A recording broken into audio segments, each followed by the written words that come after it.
Twice Told Tales. By Nathaniel Hawthorne. The Grey Champion. There was once a time when New England groaned under the actual pressure of heavier wrongs than those threatened ones which brought on the Revolution. James II. The bigoted successor of Charles the Voluptuous, had annulled the charters of all the colonies and sent a harsh and unprincipled soldier to take away our liberties and endanger our religion. The administration of Sir Edmund Andros lacked scarcely a single characteristic of tyranny, a governor and council holding office from the king and wholly independent of the country. Laws made and taxes levied without concurrence of the people, immediate or by their representatives, the rights of private citizens violated and the titles of all landed property declared void. The voice of complaint stifled by restrictions on the press, and finally, disaffection overawed by the first band of mercenary troops that ever marched on our free soil. For 2 years our ancestors were kept in sullen submission by that filial love which had invariably secured their allegiance to the mother country, whether its head chanced to be a parliament, protector or popish monarch. Till these evil times, however, such allegiance had been merely nominal, and the colonists had ruled themselves, enjoying far more freedom than is even yet the privilege of the native subjects of Great Britain. At length a rumor reached our shores that the Prince of Orange had ventured on an enterprise the success of which would be the triumph of civil and religious rights and the salvation of New England. It was but a doubtful whisper. It might be false or the attempt might fail, and in either case the man that stirred against King James would lose his head.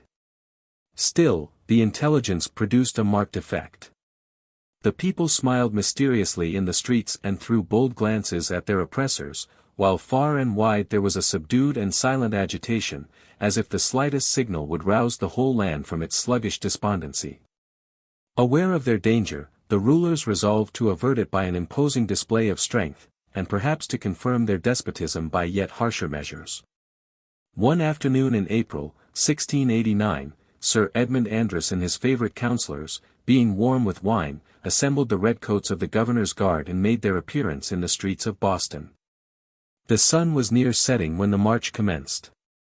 The roll of the drum at that unquiet crisis seemed to go through the streets less as the martial music of the soldiers than as a muster call to the inhabitants themselves. A multitude by various avenues assembled in King Street, which was destined to be the scene, nearly a century afterward, of another encounter between the troops of Britain and a people struggling against her tyranny. Though more than 60 years had elapsed since the Pilgrims came, this crowd of their descendants still showed the strong and somber features of their character perhaps more strikingly in such a stern emergency than on happier occasions. There was the sober garb, the general severity of mien, the gloomy but undismayed expression. The scriptural forms of speech and the confidence in heaven's blessing on a righteous cause which would have marked a band of the original Puritans when threatened by some peril of the wilderness. Indeed, it was not yet time for the old spirit to be extinct, since there were men in the street that day who had worshipped there beneath the trees before a house was reared to the God for whom they had become exiles. Old soldiers of the Parliament were here, too, smiling grimly at the thought that their aged arms might strike another blow against the House of Stuart. Here, also, were the veterans of King Philip's War, who had burned villages and slaughtered young and old with pious fierceness while the godly souls throughout the land were helping them with prayer. Several ministers were scattered among the crowd, which, unlike all other mobs, regarded them with such reverence as if there were sanctity in their very garments. These holy men exerted their influence to quiet the people, but not to disperse them. Meantime, the purpose of the governor in disturbing the peace of the town at a period when the slightest commotion might throw the country into a ferment was almost the universal subject of inquiry, and variously explained. Satan will strike his masterstroke presently, cried some, because he knoweth that his time is short. All our godly pastors are to be dragged to prison. We shall see them at a Smithfield fire in King Street. Hereupon the people of each parish gathered closer round their minister, who looked calmly upward and assumed a more apostolic dignity, as well befitted a candidate for the highest honor of his profession, a crown of martyrdom. It was actually fancied at that period that New England might have a John Rogers of her own to take the place of that worthy in the primer. The Pope of Rome has given orders for a new street Bartholomew, cried others. We are to be massacred, man and male child. Neither was this rumor wholly discredited, although the wiser class believed the governor's object somewhat less atrocious. His predecessor under the old charter, Bradstreet, a venerable companion of the first settlers, was known to be in town. There were grounds for conjecturing that Sir Edmund Andros intended at once to strike terror by a parade of military force and to confound the opposite faction by possessing himself of their chief. "Stand firm for the old charter governor!" shouted the crowd, seizing upon the idea, the good old Governor Bradstreet. While this cry was at the loudest, the people were surprised by the well-known figure of Governor Bradstreet himself, a patriarch of nearly 90.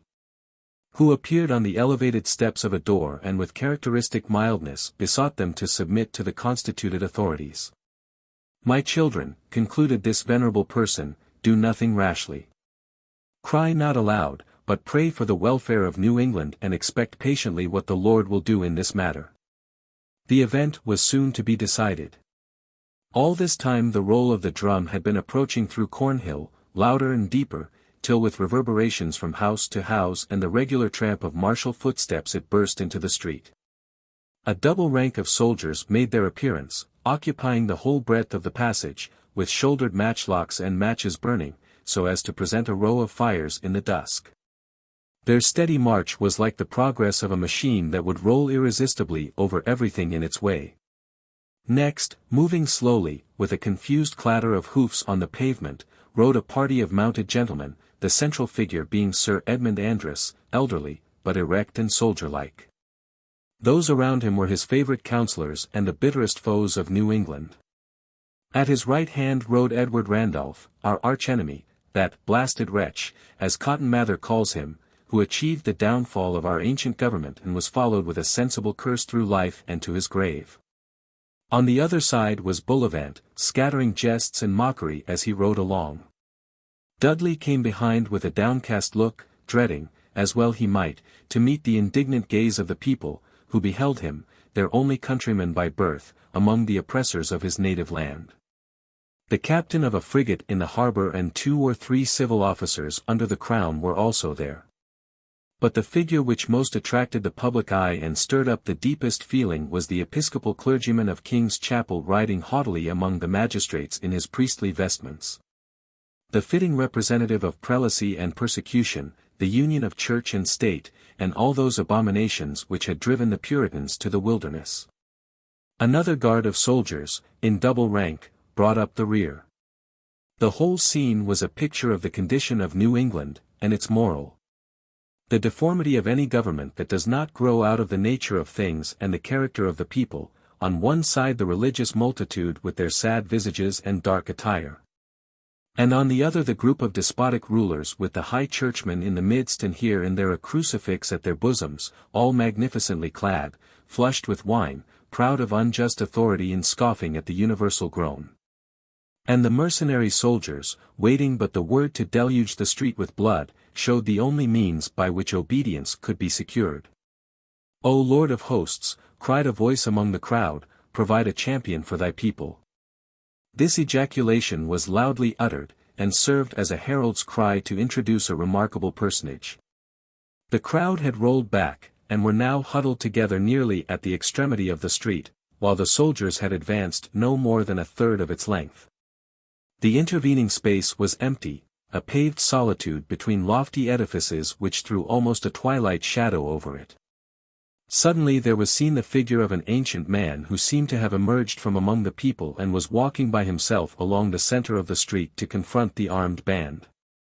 He wore the old Puritan dress, a dark cloak and a steeple-crowned hat in the fashion of at least 50 years before, with a heavy sword upon his thigh, but a staff in his hand to assist the tremulous gait of age.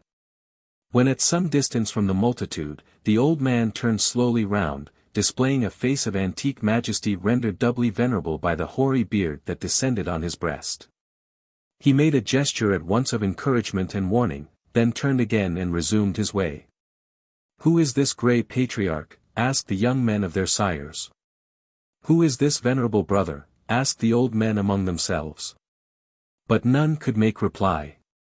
The fathers of the people, those of 80 years and upward, were disturbed, deeming it strange that they should forget one of such evident authority whom they must have known in their early days. The associate of Winthrop and all the old councillors, giving laws and making prayers and leading them against the savage. The elderly men ought to have remembered him, too, with locks as grey in their youth as their own were now. And the young. How could he have passed so utterly from their memories, that hoary sire, the relic of long-departed times, whose awful benediction had surely been bestowed on their uncovered heads in childhood? Whence did he come? What is his purpose? Who can this old man be? Whispered the wondering crowd. Meanwhile, the venerable stranger, staff in hand, was pursuing his solitary walk along the center of the street. As he drew near the advancing soldiers, and as the roll of their drum came full upon his ear, the old man raised himself to a loftier mien, while the decrepitude of age seemed to fall from his shoulders, leaving him in grey but unbroken dignity. Now he marched onward with a warrior's step, keeping time to the military music. Thus the aged form advanced on one side and the whole parade of soldiers and magistrates on the other, till, when scarcely 20 yards remained between, the old man grasped his staff by the middle and held it before him like a leader's truncheon. "Stand," cried he. The eye, the face and attitude of command, the solemn yet warlike peal of that voice, fit either to rule a host in the battlefield or be raised to God in prayer, were irresistible. At the old man's word and outstretched arm the roll of the drum was hushed at once and the advancing line stood still. A tremulous enthusiasm seized upon the multitude. That stately form, combining the leader and the saint, so grey, so dimly seen, in such an ancient garb, could only belong to some old champion of the righteous cause whom the oppressor's drum had summoned from his grave. They raised a shout of awe and exultation, and looked for the deliverance of New England. The governor and the gentlemen of his party, perceiving themselves brought to an unexpected stand, rode hastily forward, as if they would have pressed their snorting and affrighted horses right against the hoary apparition. He, however, blenched not a step, but, glancing his severe eye round the group, which half encompassed him, at last bent it sternly on Sir Edmund Andros. One would have thought that the dark old man was chief ruler there, and that the governor and council with soldiers at their back, representing the whole power and authority of the crown, had no alternative but obedience. "What does this old fellow here?" cried Edward Randolph, fiercely. "On, Sir Edmund. Bid the soldiers forward, and give the dotard the same choice that you give all his countrymen, to stand aside or be trampled on." "Nay, nay. Let us show respect to the good grandsire," said Bullivant, laughing. "See you not he is some old round-headed dignitary who hath lain asleep these 30 years and knows nothing of the change of times? Doubtless he thinks to put us down with a proclamation in old Noll's name." "Are you mad, old man?" demanded Sir Edmund Andros, in loud and harsh tones. "How dare you stay the march of King James's governor?" "I have stayed the march of a king himself ere now," replied the grey figure, with stern composure. "I am here, Sir Governor, because the cry of an oppressed people hath disturbed me in my secret place, and, beseeching this favour earnestly of the Lord, it was vouchsafed me to appear once again on earth in the good old cause of his saints." "And what speak ye of James?" "There is no longer a popish tyrant on the throne of England, and by tomorrow noon his name shall be a byword in this very street, where ye would make it a word of terror. Back, thou that wast a governor, back. With this night thy power is ended. Tomorrow, the prison. Back, lest I foretell the scaffold." The people had been drawing nearer and nearer and drinking in the words of their champion, who spoke in accents long disused, like one unaccustomed to converse except with the dead of many years ago. But his voice stirred their souls. They confronted the soldiers, not wholly without arms and ready to convert the very stones of the street into deadly weapons. Sir Edmund Andros looked at the old man. Then he cast his hard and cruel eye over the multitude and beheld them burning with that lurid wrath so difficult to kindle or to quench. And again he fixed his gaze on the aged form which stood obscurely in an open space where neither friend nor foe had thrust himself. What were his thoughts he uttered no word which might discover, but, whether the oppressor were overawed by the grey champion's look or perceived his peril in the threatening attitude of the people. It is certain that he gave back and ordered his soldiers to commence a slow and guarded retreat. Before another sunset the governor and all that rode so proudly with him were prisoners, and long ere it was known that James had abdicated, King William was proclaimed throughout New England. But where was the grey champion? Some reported that when the troops had gone from King Street and the people were thronging tumultuously in their rear, Bradstreet, the aged governor, was seen to embrace a form more aged than his own. Others soberly affirmed that while they marveled at the venerable grandeur of his aspect, the old man had faded from their eyes, melting slowly into the hues of twilight, till where he stood there was an empty space. But all agreed that the hoary shape was gone. The men of that generation watched for his reappearance in sunshine and in twilight, but never saw him more, nor knew when his funeral passed nor where his gravestone was. And who was the grey champion? Perhaps his name might be found in the records of that stern court of justice which passed a sentence too mighty for the age, but glorious in all aftertimes for its humbling lesson to the monarch and its high example to the subject. I have heard that whenever the descendants of the Puritans are to show the spirit of their sires, the old man appears again. When 80 years had passed, he walked once more in King Street. 5 years later, in the twilight of an April morning, he stood on the green beside the meeting-house at Lexington, where now the obelisk of granite with a slab of slate inlaid commemorates the first fallen of the Revolution. And when our fathers were toiling at the breastwork on Bunker's Hill, all through that night the old warrior walked his rounds. Long, long may it be ere he comes again. His hour is one of darkness and adversity and peril. But should domestic tyranny oppress us or the invader's step pollute our soil, still may the grey champion come. For he is the type of New England's hereditary spirit, and his shadowy march on the eve of danger must ever be the pledge that New England's sons will vindicate their ancestry. Sunday at home. Every Sabbath morning in the summertime I thrust back the curtain to watch the sunrise stealing down a steeple which stands opposite my chamber window. First the weathercock begins to flash. Then a fainter luster gives the spire an airy aspect, next it encroaches on the tower and causes the index of the dial to glisten like gold as it points to the gilded figure of the hour. Now the loftiest window gleams, and now the lower. The carved framework of the portal is marked strongly out. At length the morning glory in its descent from heaven comes down the stone steps one by one, and there stands the steeple glowing with fresh radiance, while the shades of twilight still hide themselves among the nooks of the adjacent buildings.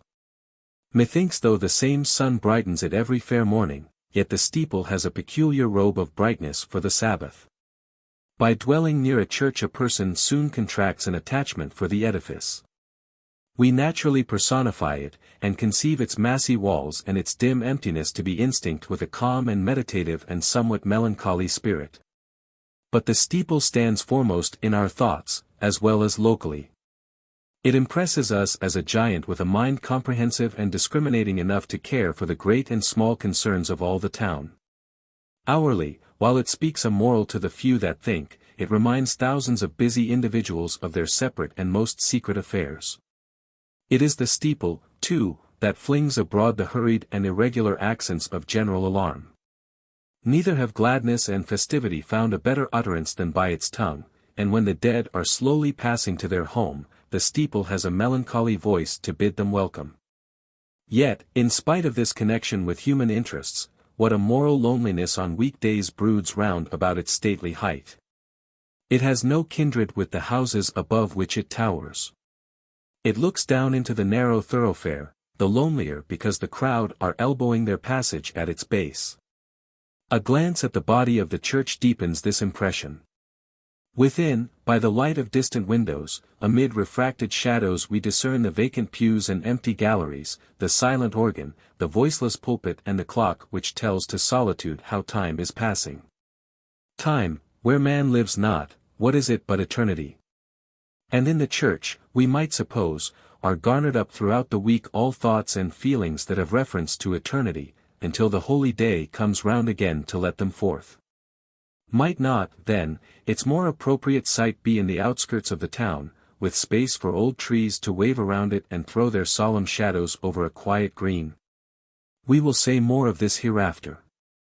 But on the Sabbath I watch the earliest sunshine and fancy that a holier brightness marks the day when there shall be no buzz of voices on the exchange nor traffic in the shops, nor crowd or business anywhere but at church.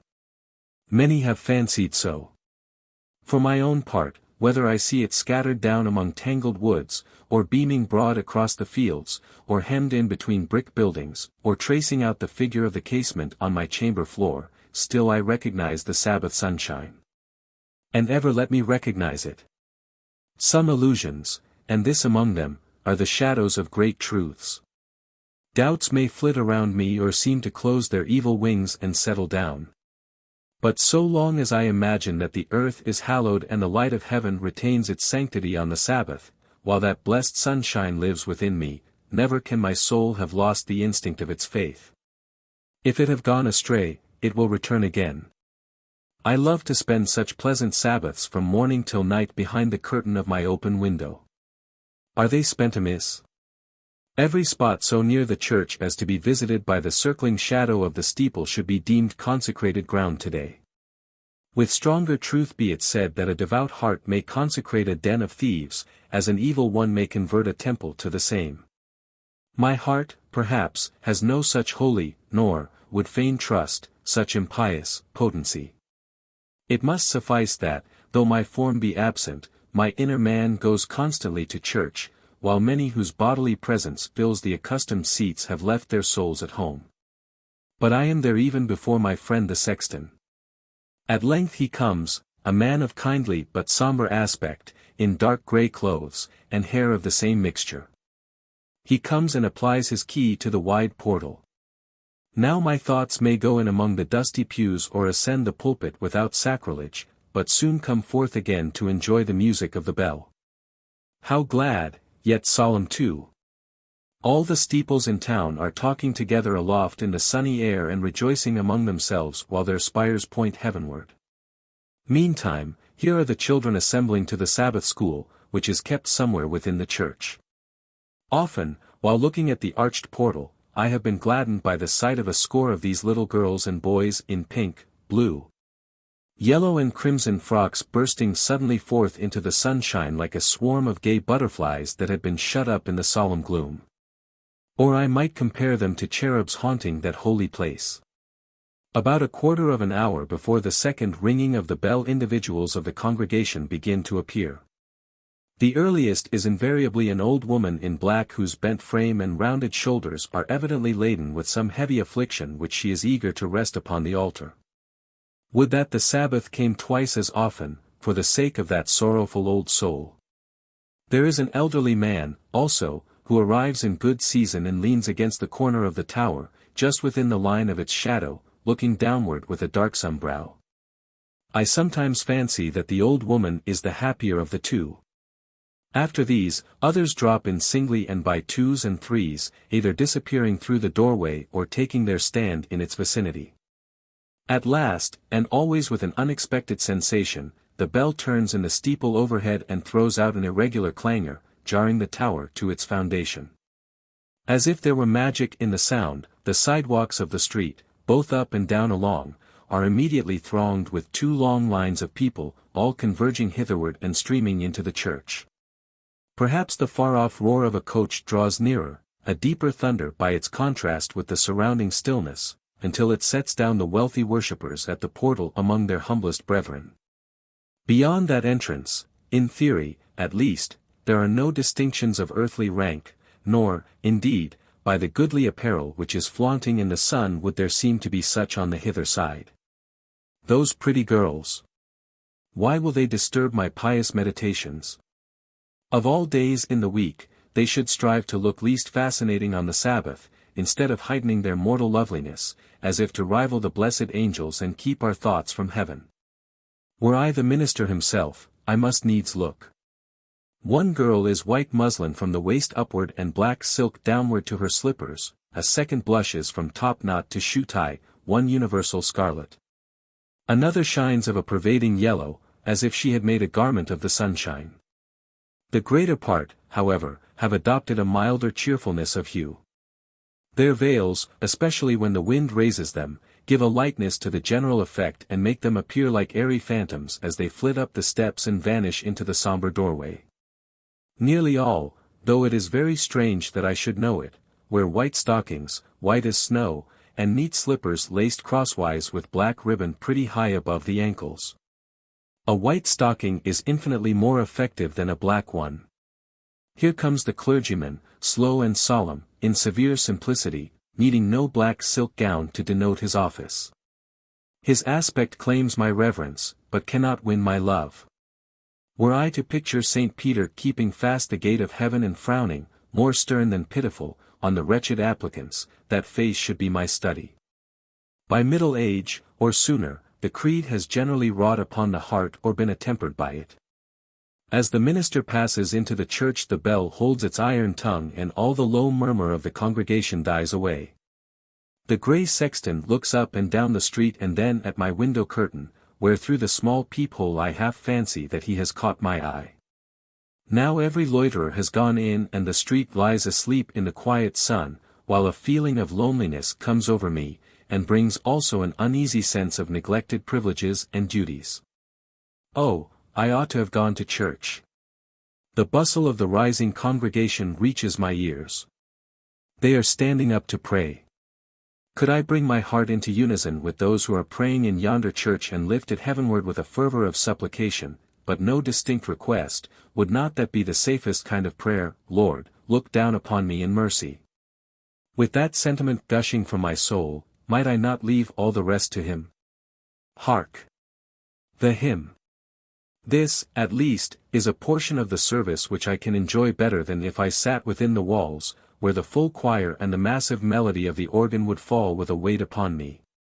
At this distance it thrills through my frame and plays upon my heartstrings with a pleasure both of the sense and spirit. Heaven be praised! I know nothing of music as a science, and the most elaborate harmonies, if they please me, please as simply as a nurse's lullaby. The strain has ceased, but prolongs itself in my mind with fanciful echoes till I start from my reverie and find that the sermon has commenced. It is my misfortune seldom to fructify in a regular way by any but printed sermons. The first strong idea which the preacher utters gives birth to a train of thought and leads me onward step by step quite out of hearing of the good man's voice unless he be indeed a son of thunder. At my open window, catching now and then a sentence of the parson's saw, I am as well situated as at the foot of the pulpit stairs. The broken and scattered fragments of this one discourse will be the texts of many sermons preached by those colleague pastors, colleagues, but often disputants, my mind and heart. The former pretends to be a scholar and perplexes me with doctrinal points, the latter takes me on the score of feeling, and both, like several other preachers, spend their strength to very little purpose. I, their sole auditor, cannot always understand them. Suppose that a few hours have passed, and behold me still behind my curtain just before the close of the afternoon service. The hour hand on the dial has passed beyond 4 o'clock. The declining sun is hidden behind the steeple and throws its shadow straight across the street, so that my chamber is darkened as with a cloud. Around the church door all is solitude, and an impenetrable obscurity beyond the threshold.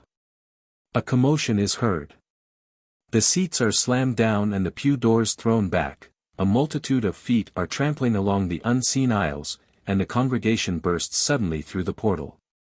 Foremost scampers a rabble of boys, behind whom moves a dense and dark phalanx of grown men, and lastly a crowd of females with young children and a few scattered husbands. This instantaneous outbreak of life into loneliness is one of the pleasantest scenes of the day. Some of the good people are rubbing their eyes, thereby intimating that they have been wrapped, as it were, in a sort of holy trance by the fervor of their devotion. There is a young man, a third-rate coxcomb, whose first care is always to flourish a white handkerchief and brush the seat of a tight pair of black silk pantaloons which shine as if varnished. They must have been made of the stuff called everlasting, or perhaps of the same piece as Christian's garments in the Pilgrim's Progress, for he put them on 2 summers ago and has not yet worn the gloss off. I have taken a great liking to those black silk pantaloons. But now, with nods and greetings among friends, each matron takes her husband's arm and paces gravely homeward, while the girls also flutter away after arranging sunset walks with their favored bachelors. The Sabbath eve is the eve of love. At length the whole congregation is dispersed. No, here, with faces as glossy as black satin, come two sable ladies and a sable gentleman, and close in their rear the minister, who softens his severe visage and bestows a kind word on each. Poor souls! To them the most captivating picture of bliss in heaven is, there we shall be white. All is solitude again. But hark!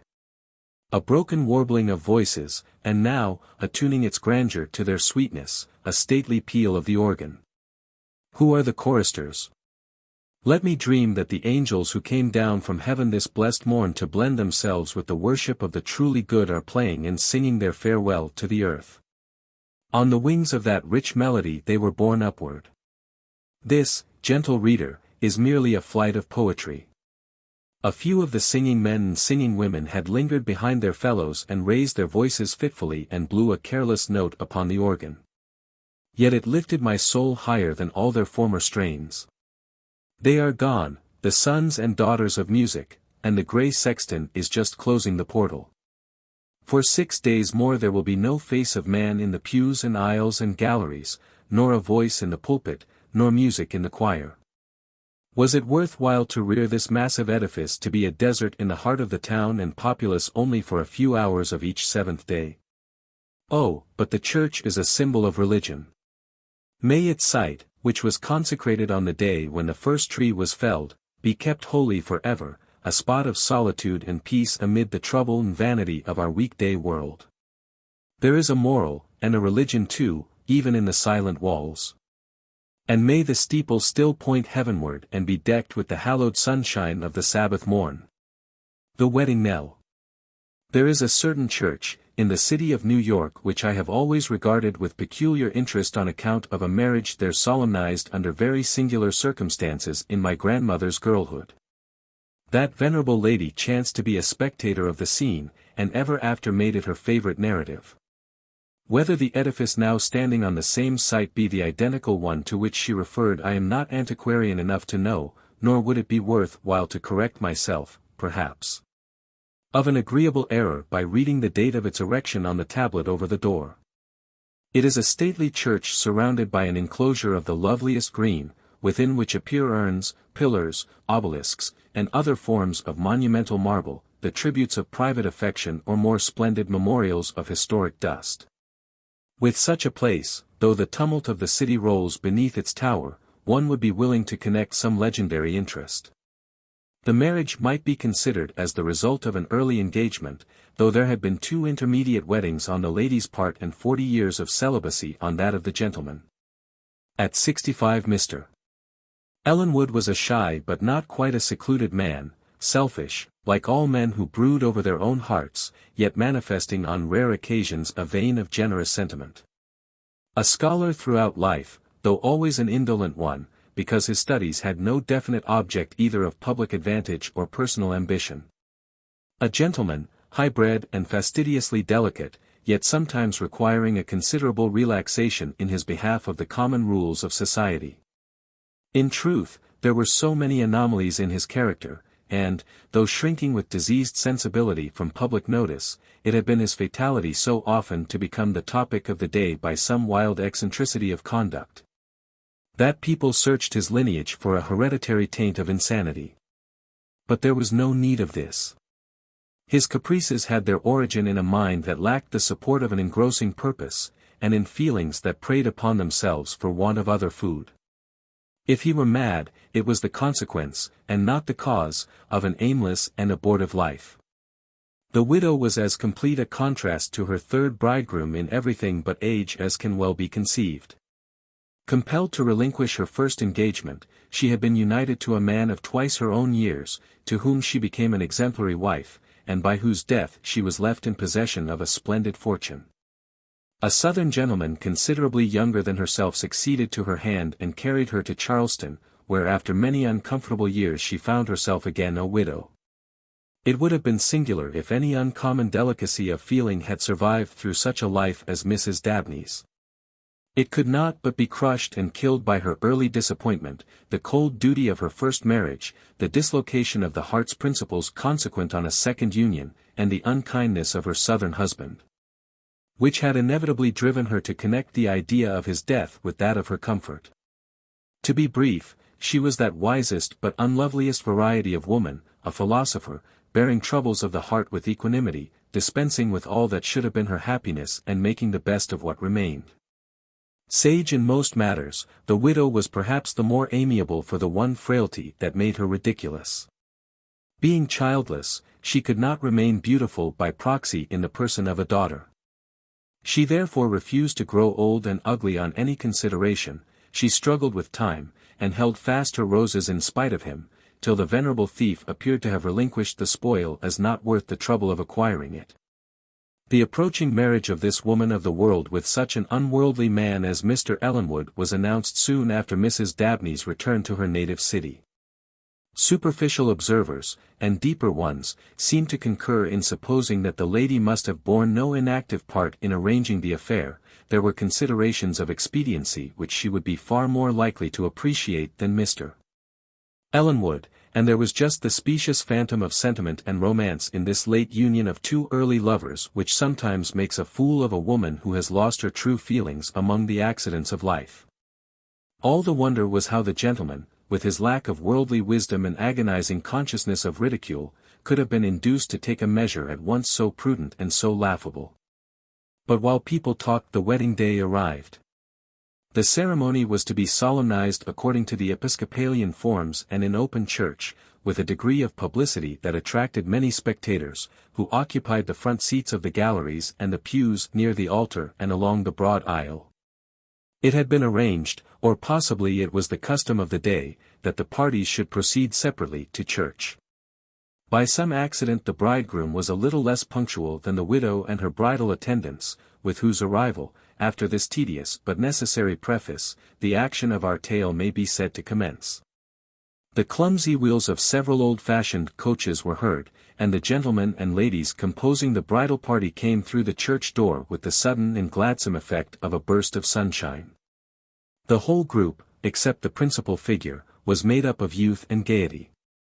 As they streamed up the broad aisle, while the pews and pillars seemed to brighten on either side, their steps were as buoyant as if they mistook the church for a ballroom and were ready to dance hand in hand to the altar. So brilliant was the spectacle that few took notice of a singular phenomenon that had marked its entrance. At the moment when the bride's foot touched the threshold, the bell swung heavily in the tower above her and sent forth its deepest knell. The vibrations died away, and returned with prolonged solemnity as she entered the body of the church. Good heavens! What an omen, whispered a young lady to her lover. On my honor, replied the gentleman, I believe the bell has the good taste to toll of its own accord. What has she to do with weddings? If you, dearest Julia, were approaching the altar, the bell would ring out its merriest peal. It has only a funeral knell for her. The bride and most of her company had been too much occupied with the bustle of entrance to hear the first boding stroke of the bell, or, at least, to reflect on the singularity of such a welcome to the altar. They therefore continued to advance with undiminished gaiety. The gorgeous dresses of the time, the crimson velvet coats, the gold-laced hats, the hoop petticoats, the silk, satin, brocade and embroidery, the buckles, canes and swords, all displayed to the best advantage on persons suited to such finery, made the group appear more like a bright-colored picture than anything real. But by what perversity of taste had the artist represented his principal figure as so wrinkled and decayed, while yet he had decked her out in the brightest splendor of attire? As if the loveliest maiden had suddenly withered into age and become immoral to the beautiful around her. On they went, however, and had glittered along about a third of the aisle, when another stroke of the bell seemed to fill the church with a visible gloom, dimming and obscuring the bright pageant till it shone forth again as from a mist. This time the party wavered, stopped and huddled closer together, while a slight scream was heard from some of the ladies and a confused whispering among the gentlemen. Thus tossing to and fro, they might have been fancifully compared to a splendid bunch of flowers suddenly shaken by a puff of wind which threatened to scatter the leaves of an old brown, withered rose on the same stalk with two dewy buds. Such being the emblem of the widow between her fair young bridesmaids. But her heroism was admirable. She had started with an irrepressible shudder, as if the stroke of the bell had fallen directly on her heart. Then, recovering herself, while her attendants were yet in dismay, she took the lead and paced calmly up the aisle. The bell continued to swing, strike and vibrate with the same doleful regularity as when a corpse is on its way to the tomb. "My young friends here have their nerves a little shaken," said the widow, with a smile, to the clergyman at the altar. "But so many weddings have been ushered in with the merriest peal of the bells, and yet turned out unhappily, that I shall hope for better fortune under such different auspices." "Madam," answered the rector, in great perplexity, "this strange occurrence brings to my mind a marriage sermon of the famous Bishop Taylor wherein he mingles so many thoughts of mortality and future woe that, to speak somewhat after his own rich style, he seems to hang the bridal chamber in black and cut the wedding garment out of a coffin pall. And it has been the custom of divers nations to infuse something of sadness into their marriage ceremonies, so to keep death in mind while contracting that engagement which is life's chiefest business. Thus we may draw a sad but profitable moral from this funeral knell." But, though the clergyman might have given his moral even a keener point, he did not fail to dispatch an attendant to inquire into the mystery and stop those sounds so dismally appropriate to such a marriage. A brief space elapsed, during which the silence was broken only by whispers and a few suppressed titterings among the wedding party and the spectators, who after the first shock were disposed to draw an ill-natured merriment from the affair. The young have less charity for aged follies than the old for those of youth.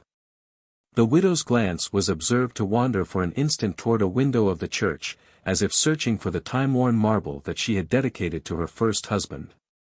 Then her eyelids dropped over their faded orbs and her thoughts were drawn irresistibly to another grave. Two buried men with a voice at her ear and a cry afar off were calling her to lie down beside them.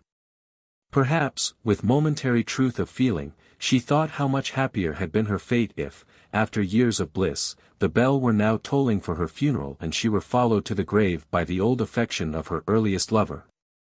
Long her husband. But why had she returned to him when their cold hearts shrank from each other's embrace? Still the death bell tolled so mournfully that the sunshine seemed to fade in the air. A whisper, communicated from those who stood nearest the windows, now spread through the church. A hearse with a train of several coaches was creeping along the street, conveying some dead man to the churchyard, while the bride awaited a living one at the altar.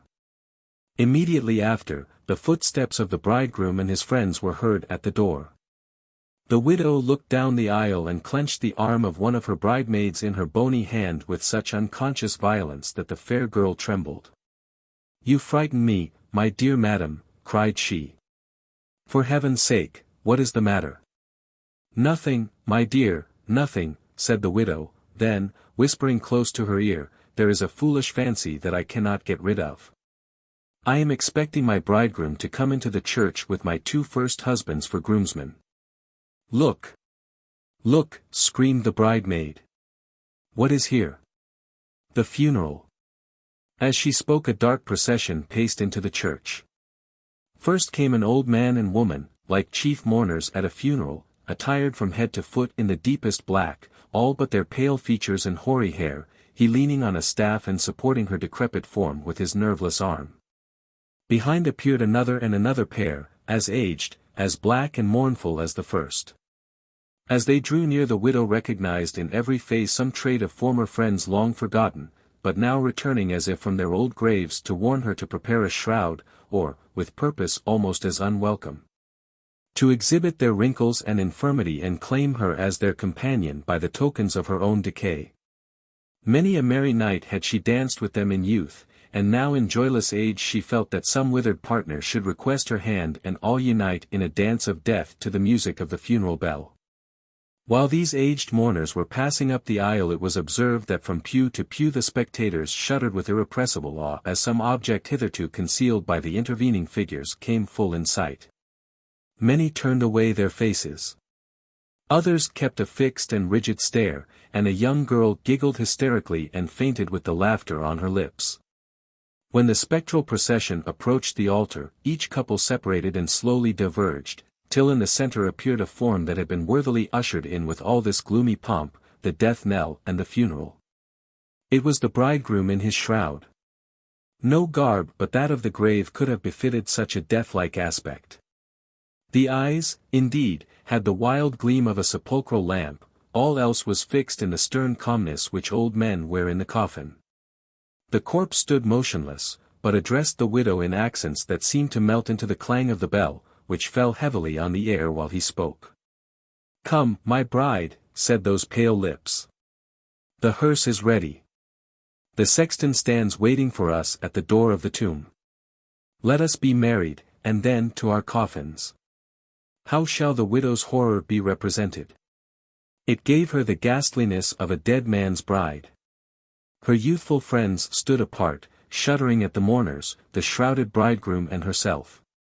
The whole scene expressed by the strongest imagery the vain struggle of the gilded vanities of this world when opposed to age, infirmity, sorrow and death.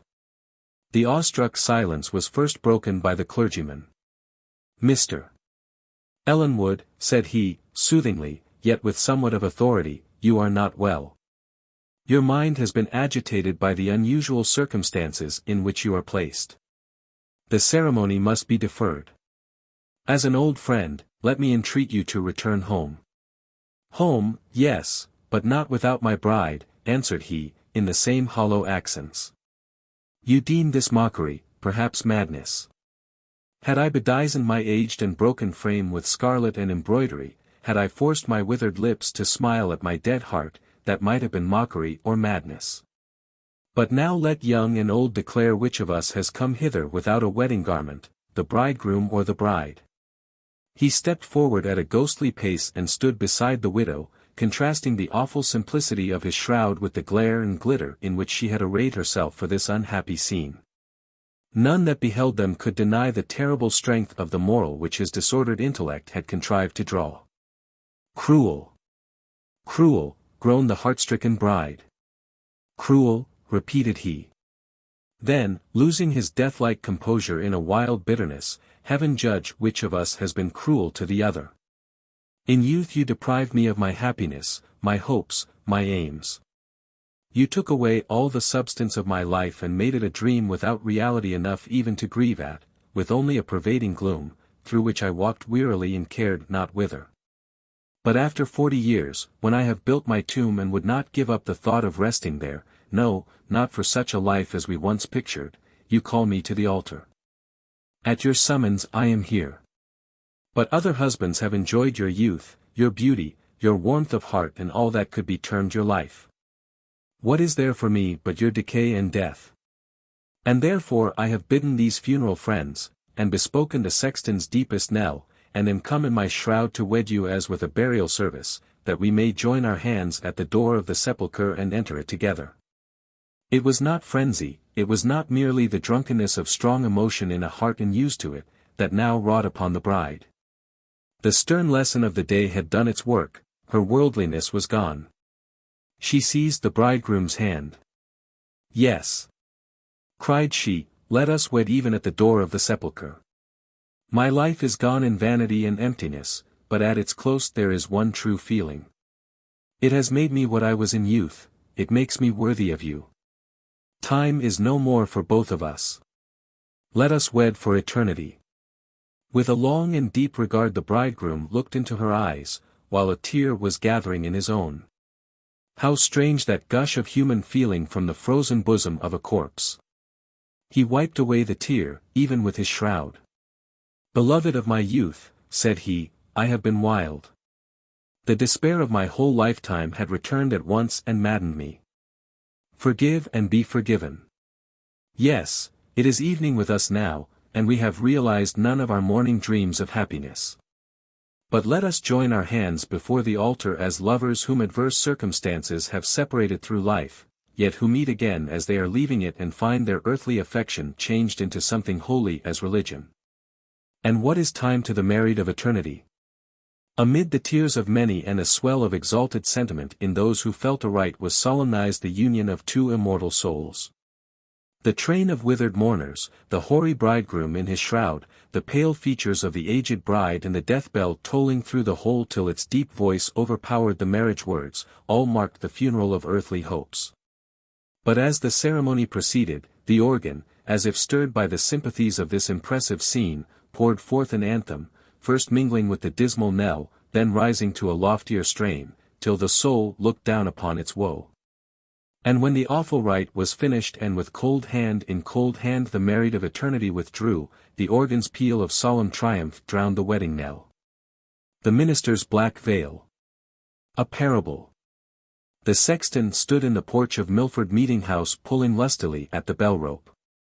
The old people of the village came stooping along the street. Children with bright faces tripped merrily beside their parents or mimicked a graver gait in the conscious dignity of their Sunday clothes. Spruce bachelors looked sidelong at the pretty maidens, and fancied that the Sabbath sunshine made them prettier than on weekdays.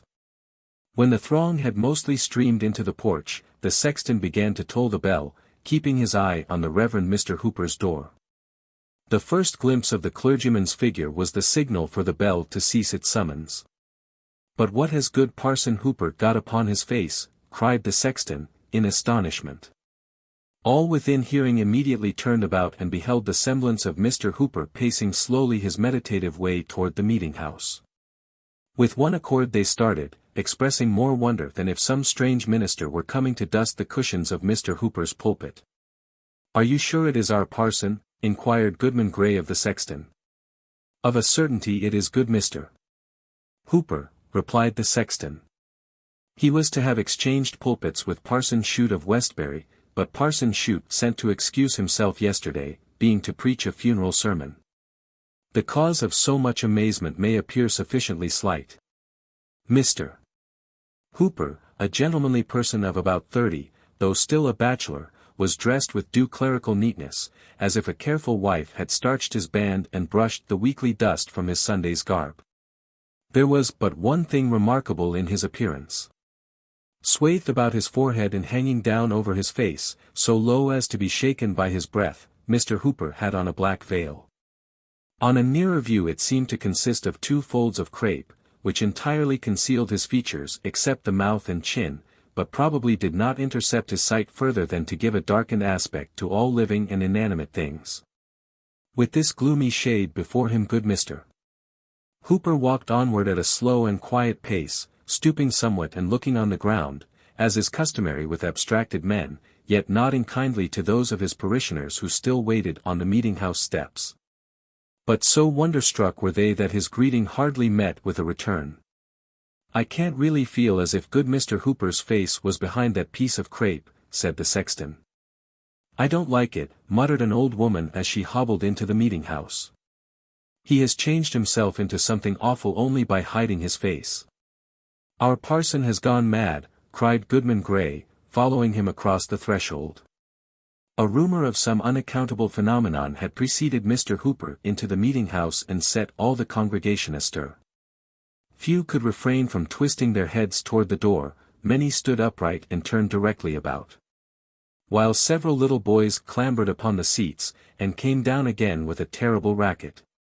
There was a general bustle, a rustling of the women's gowns and shuffling of the men's feet, greatly at variance with that hushed repose which should attend the entrance of the minister. But Mr. Hooper appeared not to notice the perturbation of his people. He entered with an almost noiseless step, bent his head mildly to the pews on each side and bowed as he passed his oldest parishioner, a white-haired great-grandsire, who occupied an armchair in the center of the aisle. It was strange to observe how slowly this venerable man became conscious of something singular in the appearance of his pastor.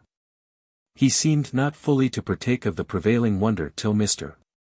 Hooper had ascended the stairs and showed himself in the pulpit, face to face with his congregation except for the black veil. That mysterious emblem was never once withdrawn.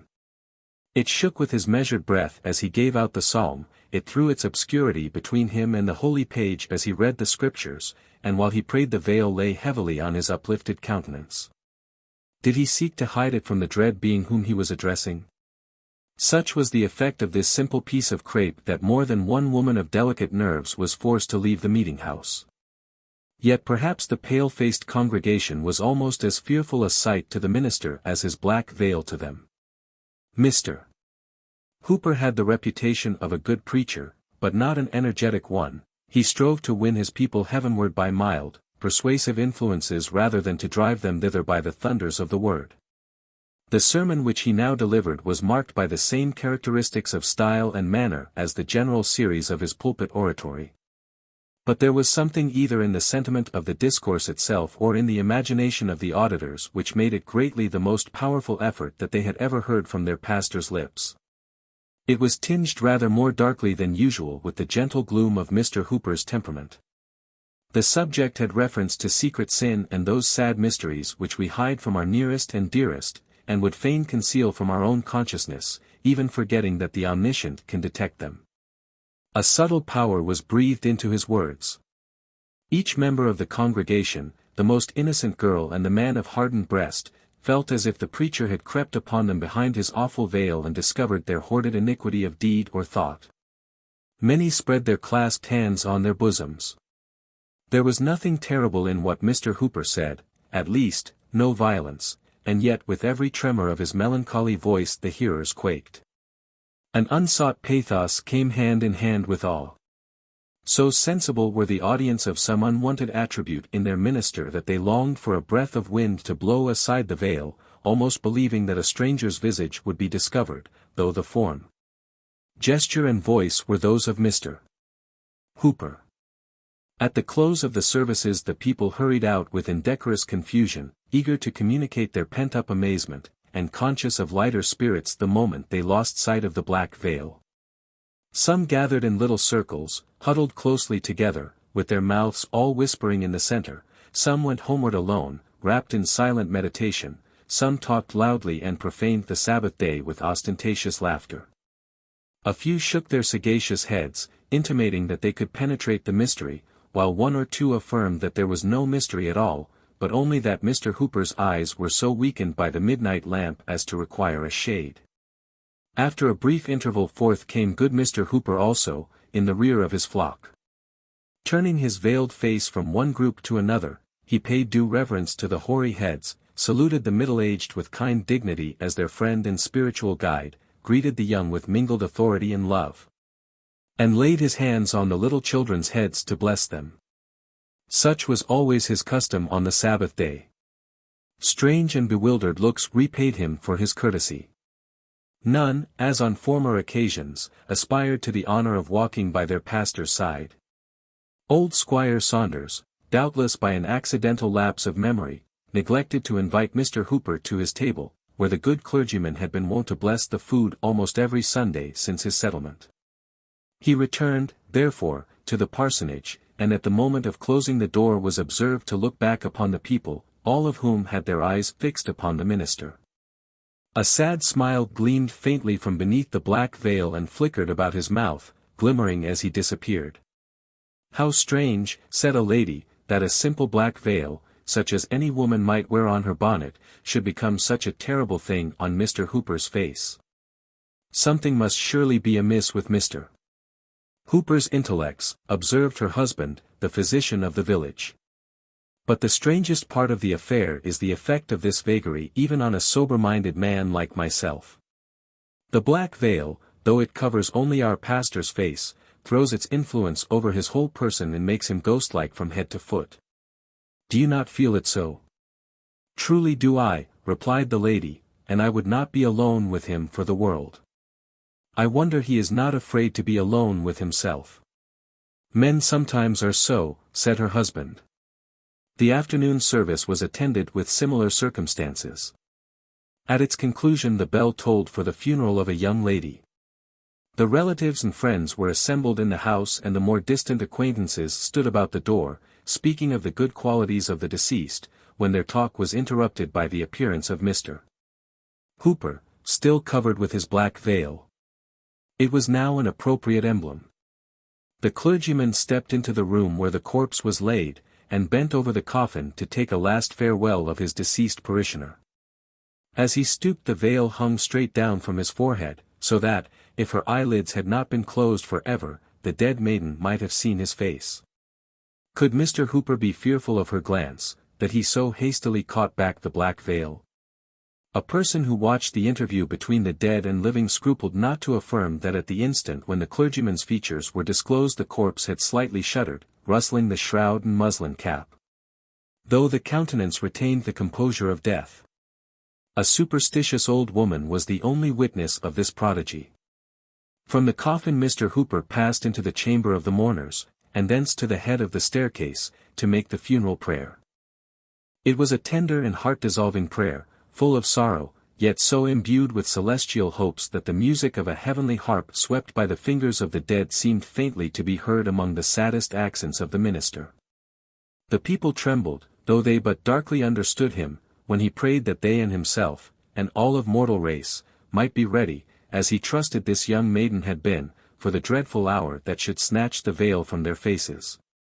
The bearers went heavily forth and the mourners followed, saddening all the street, with the dead before them and Mr. Hooper in his black veil behind. "Why do you look back?" said one in the procession to his partner. "I had a fancy," replied she, "that the minister and the maiden's spirit were walking hand in hand." "And so had I at the same moment," said the other. That night the handsomest couple in Milford village were to be joined in wedlock. Though reckoned a melancholy man, Mr. Hooper had a placid cheerfulness for such occasions which often excited a sympathetic smile where livelier merriment would have been thrown away. There was no quality of his disposition which made him more beloved than this. The company at the wedding awaited his arrival with impatience, trusting that the strange awe which had gathered over him throughout the day would now be dispelled. But such was not the result. When Mr. Hooper came, the first thing that their eyes rested on was the same horrible black veil which had added deeper gloom to the funeral and could portend nothing but evil to the wedding. Such was its immediate effect on the guests that a cloud seemed to have rolled duskily from beneath the black crape and dimmed the light of the candles. The bridal pair stood up before the minister, but the bride's cold fingers quivered in the tremulous hand of the bridegroom. And her death-like paleness caused a whisper at the maiden who had been buried a few hours before was come from her grave to be married. If ever another wedding were so dismal, it was that famous one where they tolled the wedding knell. After performing the ceremony Mr. Hooper raised a glass of wine to his lips, wishing happiness to the new married couple in a strain of mild pleasantry that ought to have brightened the features of the guests like a cheerful gleam from the hearth. At that instant, catching a glimpse of his figure in the looking-glass, the black veil involved his own spirit in the horror with which it overwhelmed all others.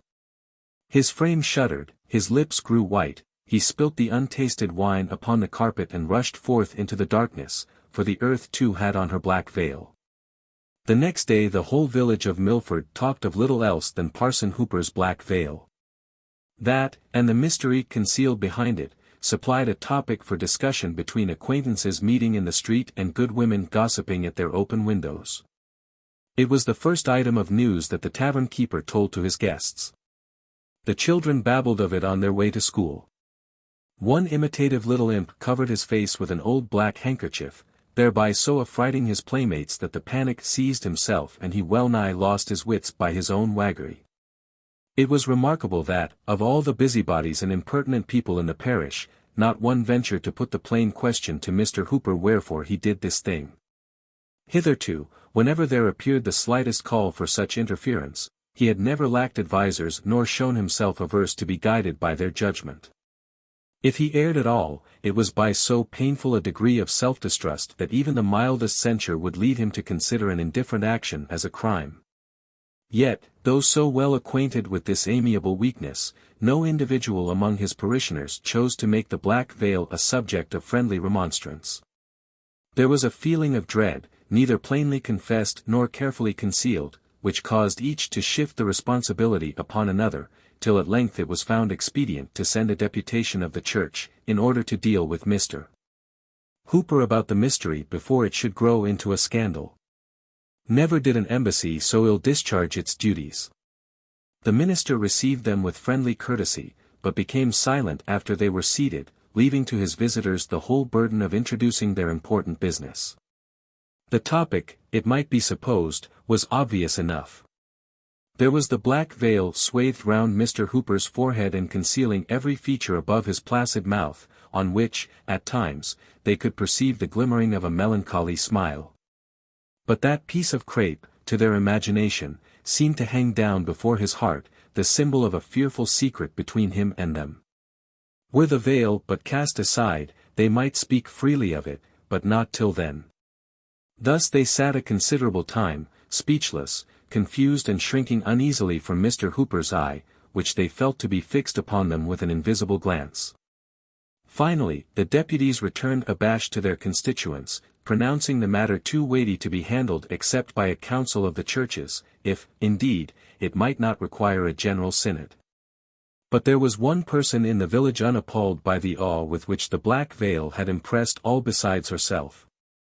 When the deputies returned without an explanation, or even venturing to demand one, she with the calm energy of her character determined to chase away the strange cloud that appeared to be settling round Mr.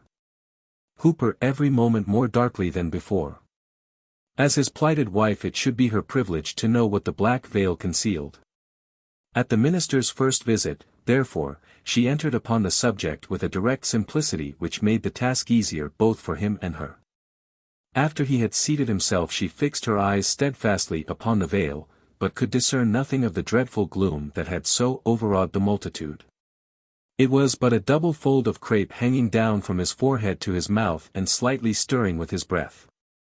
"No," said she, aloud, and smiling, "there is nothing terrible in this piece of crape, except that it hides a face which I am always glad to look upon. Come, good sir, let the sun shine from behind the cloud. First lay aside your black veil, then tell me why you put it on." Mr. Hooper's smile glimmered faintly. "There is an hour to come," said he, "when all of us shall cast aside our veils. Take it not amiss, beloved friend, if I wear this piece of crape till then." "Your words are a mystery too," returned the young lady. "Take away the veil from them, at least." "Elizabeth, I will," said he, "so far as my vow may suffer me." "No, then, this veil is a type and a symbol, and I am bound to wear it ever, both in light and darkness, in solitude and before the gaze of multitudes, and as with strangers, so with my familiar friends. No mortal eye will see it withdrawn. This dismal shade must separate me from the world, even you, Elizabeth, can never come behind it. What grievous affliction hath befallen you, she earnestly inquired, that you should thus darken your eyes for ever? If it be a sign of mourning, replied Mr. Hooper, perhaps, like most other mortals, have sorrows dark enough to be typified by a black veil. But what if the world will not believe that it is the type of an innocent sorrow, urged Elizabeth. Beloved and respected as you are, there may be whispers that you hide your face under the consciousness of secret sin. For the sake of your holy office do away this scandal. The color rose into her cheeks as she intimated the nature of the rumors that were already abroad in the village. But Mr. Hooper's mildness did not forsake him. He even smiled again, that same sad smile which always appeared like a faint glimmering of light proceeding from the obscurity beneath the veil. "If I hide my face for sorrow, there is cause enough," he merely replied. "And if I cover it for secret sin, what mortal might not do the same?" And with this gentle but unconquerable obstinacy did he resist all her entreaties. At length Elizabeth sat silent. For a few moments she appeared lost in thought, considering, probably, what new methods might be tried to withdraw her lover from so dark a fantasy, which, if it had no other meaning, was perhaps a symptom of mental disease. Though of a firmer character than his own, the tears rolled down her cheeks. But in an instant, as it were, a new feeling took the place of sorrow, her eyes were fixed insensibly on the black veil, when like a sudden twilight in the air its terrors fell around her. She arose and stood trembling before him. "And do you feel it, then, at last?" said he, mournfully. She made no reply, but covered her eyes with her hand and turned to leave the room. He rushed forward and caught her arm. "Have patience with me, Elizabeth," cried he, passionately. "Do not desert me though this veil must be between us here on earth. Be mine, and hereafter there shall be no veil over my face, no darkness between our souls. It is but a mortal veil, it is not for eternity. Oh, you know not how lonely I am, and how frightened to be alone behind my black veil. Do not leave me in this miserable obscurity forever. Lift the veil but once and look me in the face, said she. Never. It cannot be, replied Mr. Hooper. Then farewell, said Elizabeth. She withdrew her arm from his grasp and slowly departed, pausing at the door to give one long, shuddering gaze that seemed almost to penetrate the mystery of the black veil. But even amid his grief Mr. Hooper smiled to think that only a material emblem had separated him from happiness, though the horrors which it shadowed forth must be drawn darkly between the fondest of lovers. From that time no attempts were made to remove Mr. Hooper's black veil or by a direct appeal to discover the secret which it was supposed to hide. By persons who claimed a superiority to popular prejudice it was reckoned merely an eccentric whim, such as often mingles with the sober actions of men otherwise rational and tinges them all with its own semblance of insanity. But with the multitude good Mr. Hooper was irreparably a bugbear. He could not walk the street with any peace of mind, so conscious was he that the gentle and timid would turn aside to avoid him, and that others would make it a point of hardihood to throw themselves in his way.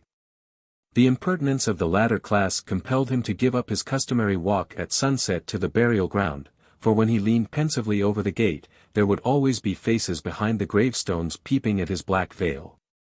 A fable went the rounds that the stare of the dead people drove him thence. It grieved him to the very depth of his kind heart to observe how the children fled from his approach, breaking up their merriest sports while his melancholy figure was yet afar off. Their instinctive dread caused him to feel more strongly than aught else that a preternatural horror was interwoven with the threads of the black crape. In truth, his own antipathy to the veil was known to be so great that he never willingly passed before a mirror nor stooped to drink at a still fountain lest in its peaceful bosom he should be affrighted by himself. This was what gave plausibility to the whispers that Mr. Hooper's conscience tortured him for some great crime too horrible to be entirely concealed or otherwise than so obscurely intimated. Thus from beneath the black veil there rolled a cloud into the sunshine, an ambiguity of sin or sorrow, which enveloped the poor minister, so that love or sympathy could never reach him. It was said that ghost and fiend consorted with him there. With self-shudderings and outward terrors he walked continually in its shadow, groping darkly within his own soul or gazing through a medium that saddened the whole world. Even the lawless wind, it was believed, respected his dreadful secret and never blew aside the veil. But still good Mr. Hooper sadly smiled at the pale visages of the worldly throng as he passed by. Among all its bad influences, the black veil had the one desirable effect of making its wearer a very efficient clergyman. By the aid of his mysterious emblem, for there was no other apparent cause, he became a man of awful power over souls that were in agony for sin. His converts always regarded him with a dread peculiar to themselves, affirming, though but figuratively, that before he brought them to celestial light they had been with him behind the black veil. Its gloom, indeed, enabled him to sympathize with all dark affections. Dying sinners cried aloud for Mr.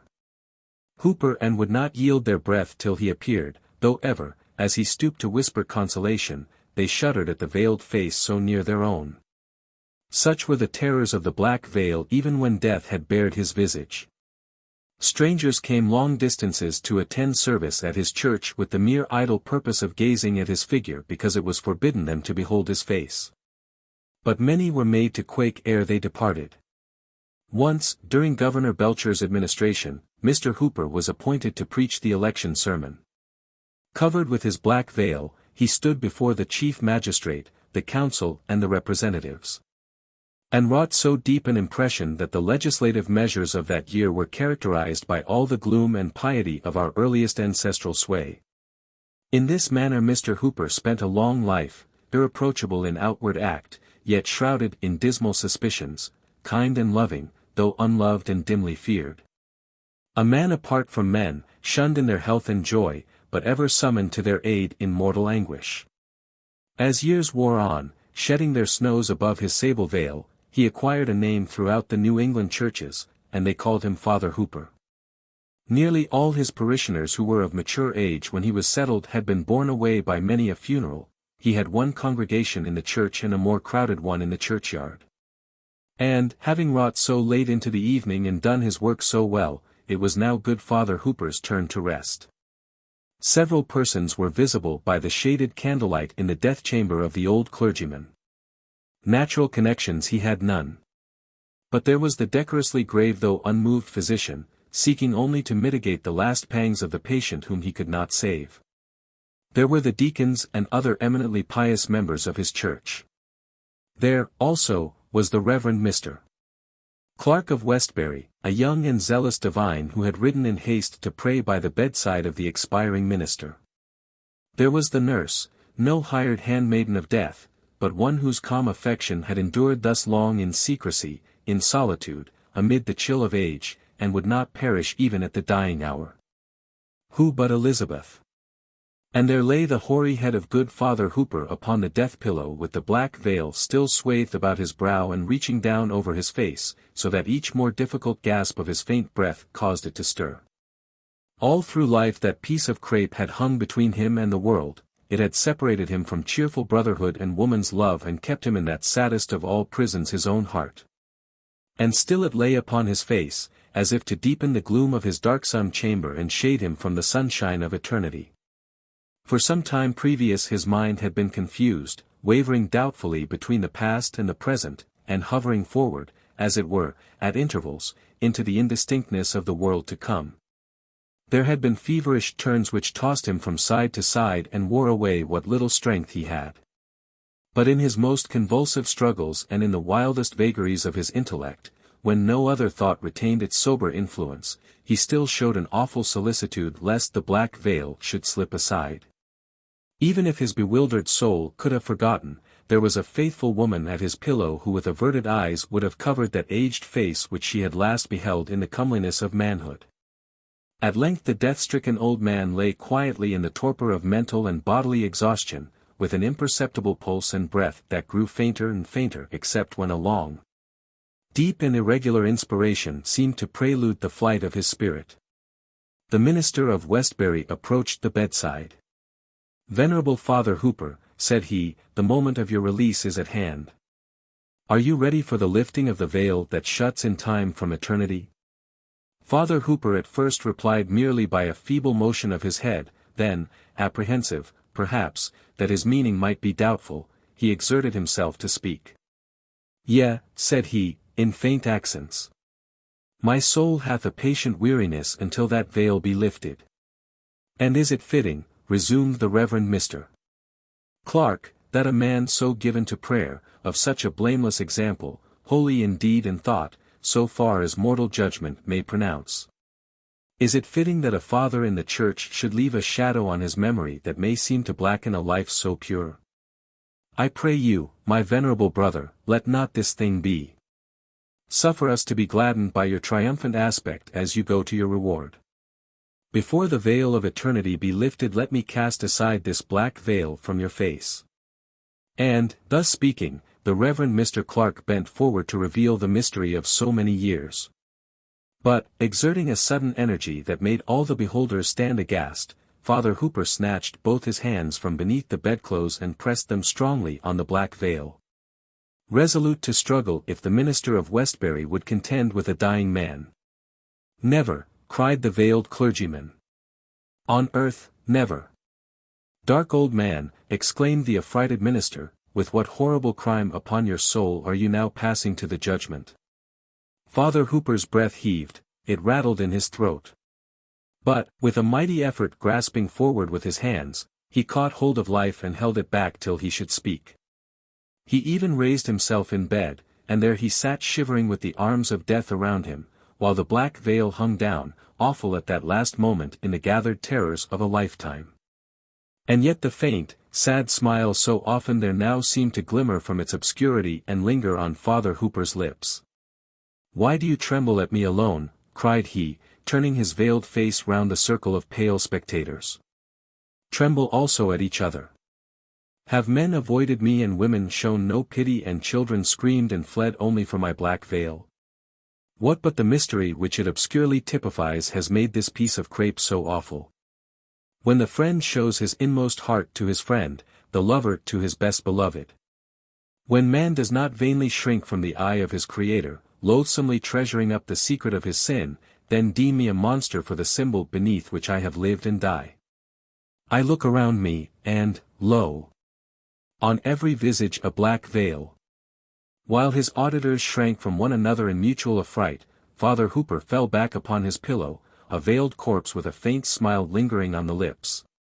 Still veiled, they laid him in his coffin, and a veiled corpse they bore him to the grave. The grass of many years has sprung up and withered on that grave, the burial stone is moss-grown, and good Mr. Hooper's face is dust. But awful is still the thought that it mouldered beneath the black veil. The Maypole of Mary Mount. There is an admirable foundation for a philosophic romance in the curious history of the early settlement of Mount Wollaston, or Mary Mount. In the slight sketch here attempted, the facts recorded on the grave pages of our New England annalists have wrought themselves almost spontaneously into a sort of allegory. The masks, mummeries and festive customs described in the text are in accordance with the manners of the age. Authority on these points may be found in Strutt's Book of English Sports and Pastimes. Bright were the days at Mary Mount when the Maypole was the banner staff of that gay colony. They who reared it, should their banner be triumphant, were to pour sunshine over New England's rugged hills and scatter flower seeds throughout the soil. Jollity and gloom were contending for an empire. Midsummer Eve had come, bringing deep verdure to the forest, and roses in her lap of a more vivid hue than the tender buds of spring.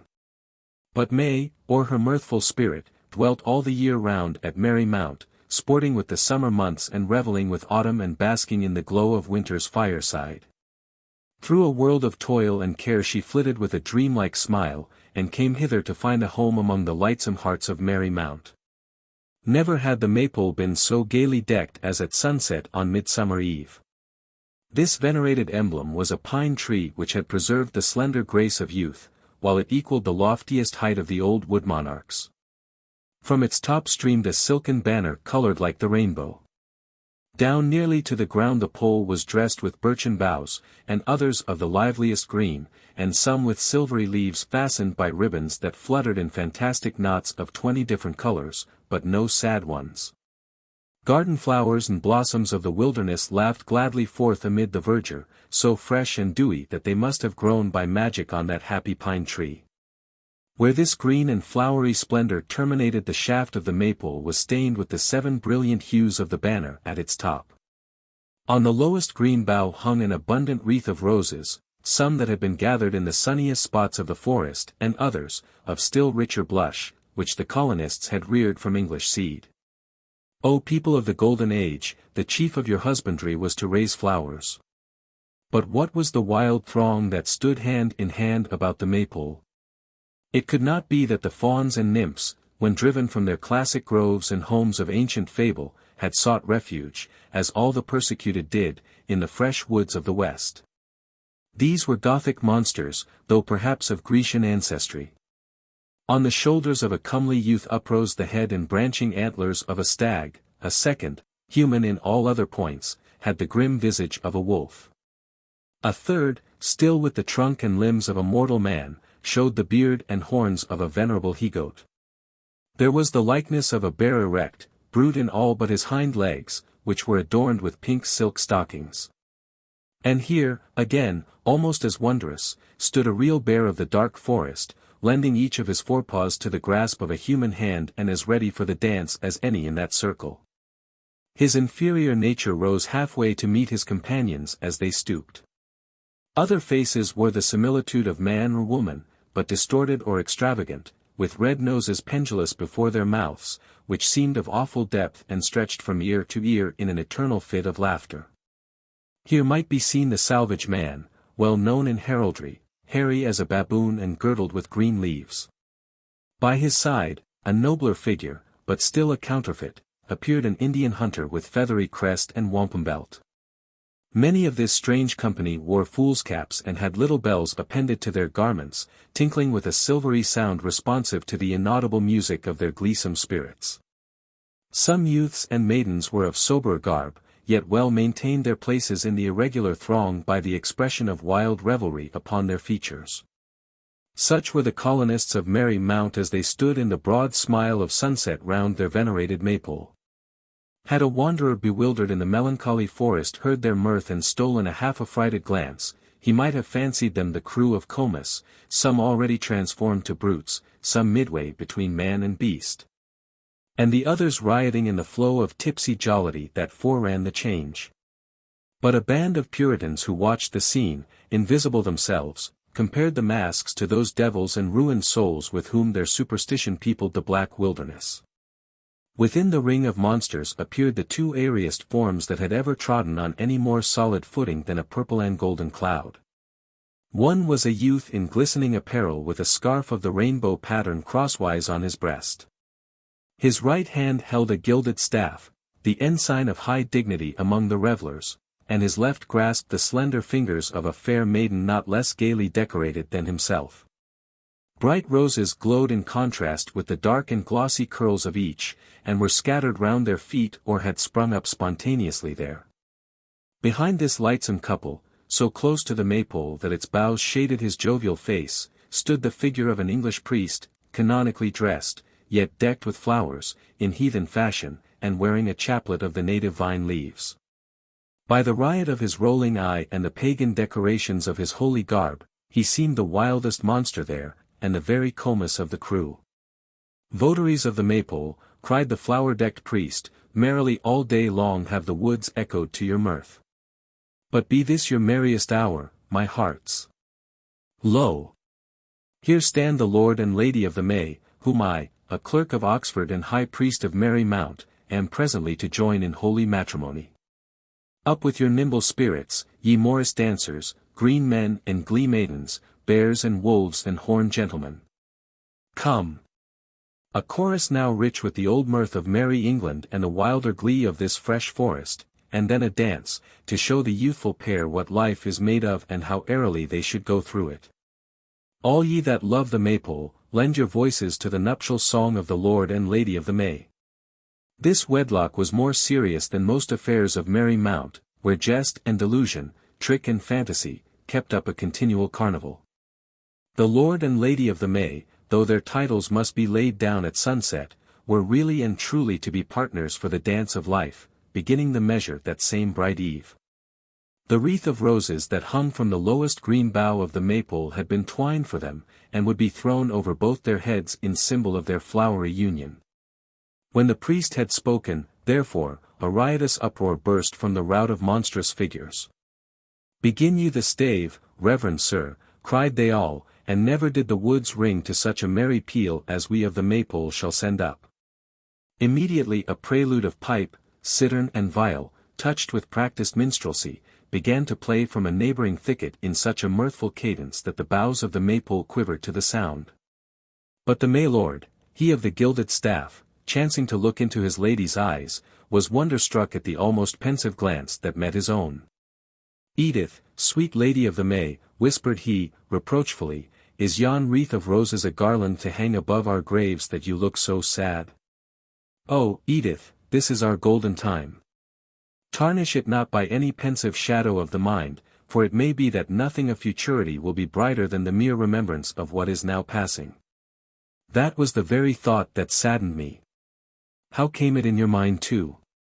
said Edith, in a still lower tone than he, for it was high treason to be sad at Merry Mount. "Therefore do I sigh amid this festive music. And besides, dear Edgar, I struggle as with a dream, and fancy that these shapes of our jovial friends are visionary and their mirth unreal, and that we are no true Lord and Lady of the May. What is the mystery in my heart?" Just then, as if a spell had loosened them, down came a little shower of withering rose leaves from the Maypole. Alas for the young lovers! No sooner had their hearts glowed with real passion than they were sensible of something vague and unsubstantial in their former pleasures, and felt a dreary presentiment of inevitable change. From the moment that they truly loved they had subjected themselves to earth's doom of care and sorrow and troubled joy, and had no more a home at Merry Mount. That was Edith's mystery. Now leave we the priest to marry them, and the maskers to sport round the maypole till the last sunbeam be withdrawn from its summit and the shadows of the forest mingle gloomily in the dance. Meanwhile, we may discover who these gay people were. 200 years ago, and more, the old world and its inhabitants became mutually weary of each other. Men voyaged by thousands to the west, some to barter glass and such like jewels for the furs of the Indian hunter, some to conquer virgin empires, and one stern band to pray. But none of these motives had much weight with the colonists of Merry Mount. Their leaders were men who had sported so long with life, that when thought and wisdom came, even these unwelcome guests were led astray by the crowd of vanities which they should have put to flight. Erring thought and perverted wisdom were made to put on masks, and play the fool. The men of whom we speak, after losing the heart's fresh gaiety, imagined a wild philosophy of pleasure, and came hither to act out their latest daydream. They gathered followers from all that giddy tribe whose whole life is like the festal days of sober men. In their train were minstrels, not unknown in London streets, wandering players, whose theatres had been the halls of noblemen. Mummers, rope dancers, and mountebanks, who would long be missed at wakes, church alesh, and fairs, in a word, mirth-makers of every sort, such as abounded in that age, but now began to be discountenanced by the rapid growth of Puritanism. Light had their footsteps been on land, and as lightly they came across the sea. Many had been maddened by their previous troubles into a gay despair, others were as madly gay in the flush of youth, like the May Lord and his lady. But whatever might be the quality of their mirth, old and young were gay at Merry Mount. The young deemed themselves happy. The elder spirits, if they knew that mirth was but the counterfeit of happiness, yet followed the false shadow wilfully, because at least her garments glittered brightest. Sworn triflers of a lifetime, they would not venture among the sober truths of life, not even to be truly blessed. All the hereditary pastimes of Old England were transplanted hither. The King of Christmas was duly crowned, and the Lord of Misrule bore potent sway. On the eve of St. John, they felled whole acres of the forest to make bonfires, and danced by the blaze all night, crowned with garlands, and throwing flowers into the flame. At harvest time, though their crop was of the smallest, they made an image with the sheaves of Indian corn, and wreathed it with autumnal garlands, and bore it home triumphantly. But what chiefly characterized the colonists of Merry Mount was their veneration for the maypole. It has made their true history a poet's tale. Spring decked the hallowed emblem with young blossoms and fresh green boughs. Summer brought roses of the deepest blush, and the perfected foliage of the forest. Autumn enriched it with that red and yellow gorgeousness which converts each wildwood leaf into a painted flower. And winter silvered it with sleet, and hung it round with icicles, till it flashed in the cold sunshine, itself a frozen sunbeam. Thus each alternate season did homage to the maypole, and paid it a tribute of its own richest splendor. Its votaries danced round it, once, at least, in every month. Sometimes they called it their religion, or their altar, but always, it was the banner staff of Merry Mount. Unfortunately, there were men in the New World of a sterner faith than those maypole worshippers. Not far from Merry Mount was a settlement of Puritans, most dismal wretches, who said their prayers before daylight, and then wrought in the forest or the cornfield till evening made it prayer time again. Their weapons were always at hand to shoot down the straggling savage. When they met in conclave, it was never to keep up the old English mirth, but to hear sermons 3 hours long, or to proclaim bounties on the heads of wolves and the scalps of Indians. Their festivals were fast days, and their chief pastime the singing of psalms. Woe to the youth or maiden who did but dream of a dance. The selectman nodded to the constable, and there sat the light-heeled reprobate in the stocks. Or if he danced, it was round the whipping post, which might be termed the Puritan maypole. A party of these grim Puritans, toiling through the difficult woods, each with a horse-load of iron armor to burden his footsteps, would sometimes draw near the sunny precincts of Merry Mount. There were the silken colonists, sporting round their maypole. Perhaps teaching a bear to dance, or striving to communicate their mirth to the grave Indian, or masquerading in the skins of deer and wolves which they had hunted for that especial purpose. Often the whole colony were playing at blindman's buff, magistrates and all with their eyes bandaged, except a single scapegoat, whom the blinded sinners pursued by the tinkling of the bells at his garments. Once, it is said, they were seen following a flower-decked corpse with merriment and festive music to his grave. But did the dead man laugh? In their quietest times they sang ballads and told tales for the edification of their pious visitors, or perplexed them with juggling tricks, or grinned at them through horse collars. And when sport itself grew wearisome, they made game of their own stupidity and began a yawning match. At the very least of these enormities the men of iron shook their heads and frowned so darkly that the revellers looked up, imagining that a momentary cloud had overcast the sunshine which was to be perpetual there. On the other hand, the Puritans affirmed that when a psalm was pealing from their place of worship the echo which the forest sent them back seemed often like the chorus of a jolly catch, closing with a roar of laughter. Who but the fiend and his bond-slaves the crew of Merry Mount had thus disturbed them? In due time a feud arose, stern and bitter on one side, and as serious on the other as anything could be among such light spirits as had sworn allegiance to the Maypole. The future complexion of New England was involved in this important quarrel.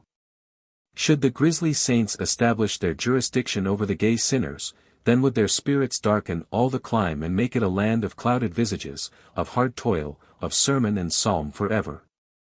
But should the banner-staff of Merry Mount be fortunate, sunshine would break upon the hills, and flowers would beautify the forest and late posterity do homage to the Maypole. After these authentic passages from history we return to the nuptials of the Lord and Lady of the May. Alas! We have delayed too long, and must darken our tale too suddenly. As we glance again at the Maypole a solitary sunbeam is fading from the summit, and leaves only a faint golden tinge blended with the hues of the rainbow banner. Even that dim light is now withdrawn, relinquishing the whole domain of Merry Mount to the evening gloom which has rushed so instantaneously from the black surrounding woods. But some of these black shadows have rushed forth in human shape. Yes, with the setting sun the last day of mirth had passed from Merry Mount. The ring of gay maskers was disordered and broken, the stag lowered his antlers in dismay, the wolf grew weaker than a lamb. The bells of the Morris dancers tinkled with tremulous affright. The Puritans had played a characteristic part in the Maypole mummeries. Their darksome figures were intermixed with the wild shapes of their foes, and made the scene a picture of the moment when waking thoughts start up amid the scattered fantasies of a dream. The leader of the hostile party stood in the center of the circle, while the rout of monsters cowered around him like evil spirits in the presence of a dread magician. No fantastic foolery could look him in the face. So stern was the energy of his aspect that the whole man, visage, frame and soul, seemed wrought of iron gifted with life and thought, yet all of one substance with his headpiece and breastplate. It was the Puritan of Puritans, it was Endicott himself. "Stand off, priest of Baal," said he, with a grim frown and laying no reverent hand upon the surplice. "I know thee, Blackstone.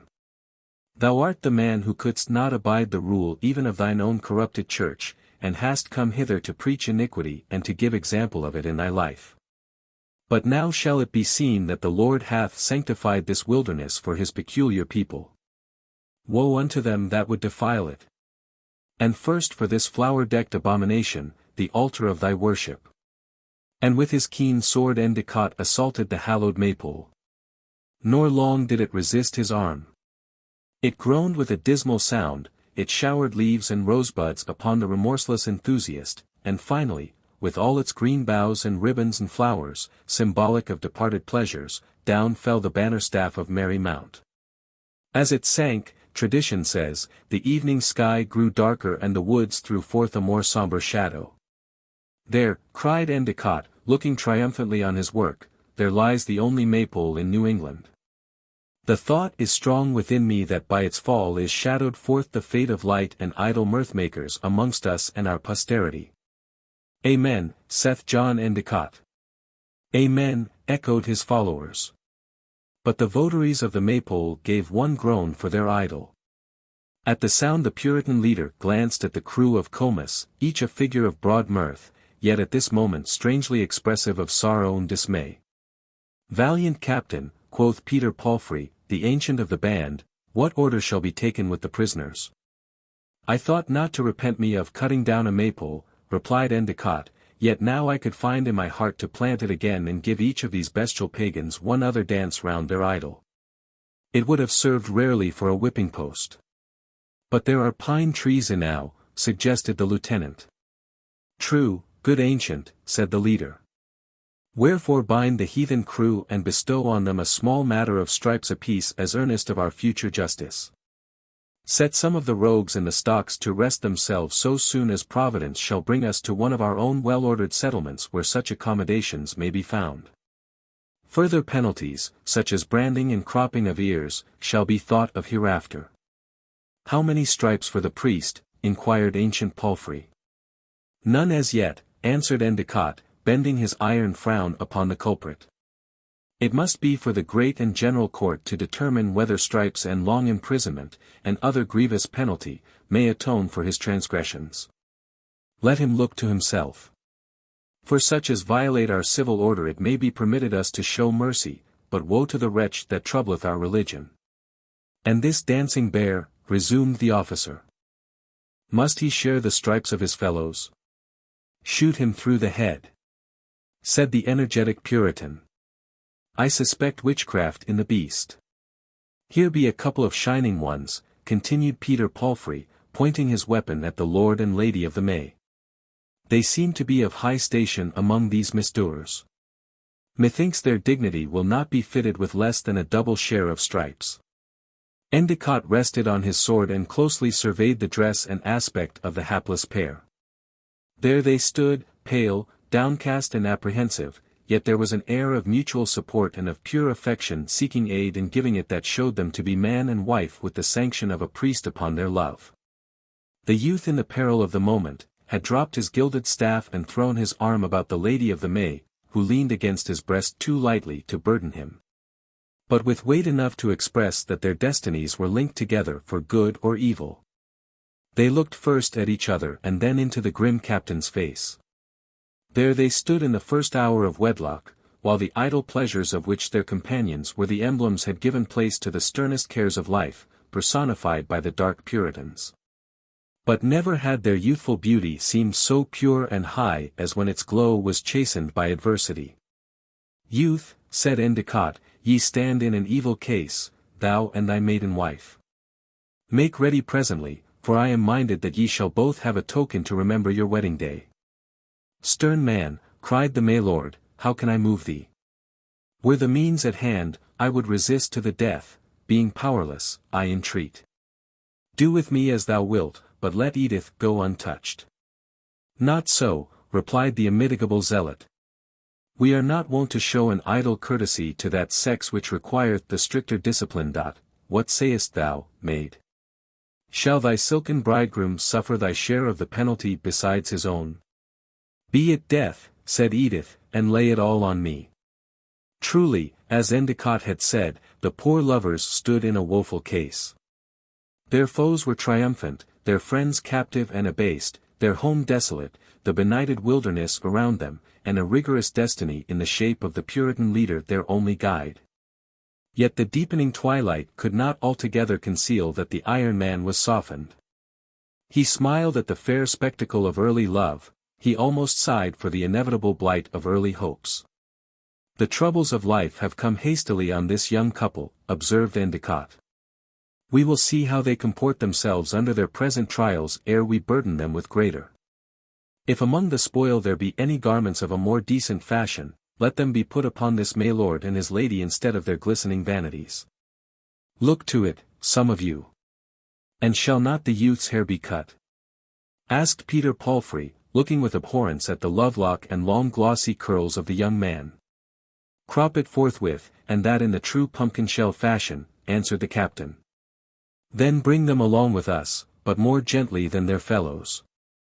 There be qualities in the youth which may make him valiant to fight and sober to toil and pious to pray, and in the maiden that may fit her to become a mother in our Israel, bringing up babes in better nurture than her own hath been. Nor think ye, young ones, that they are the happiest, even in our lifetime of a moment, who misspend it in dancing round a maypole.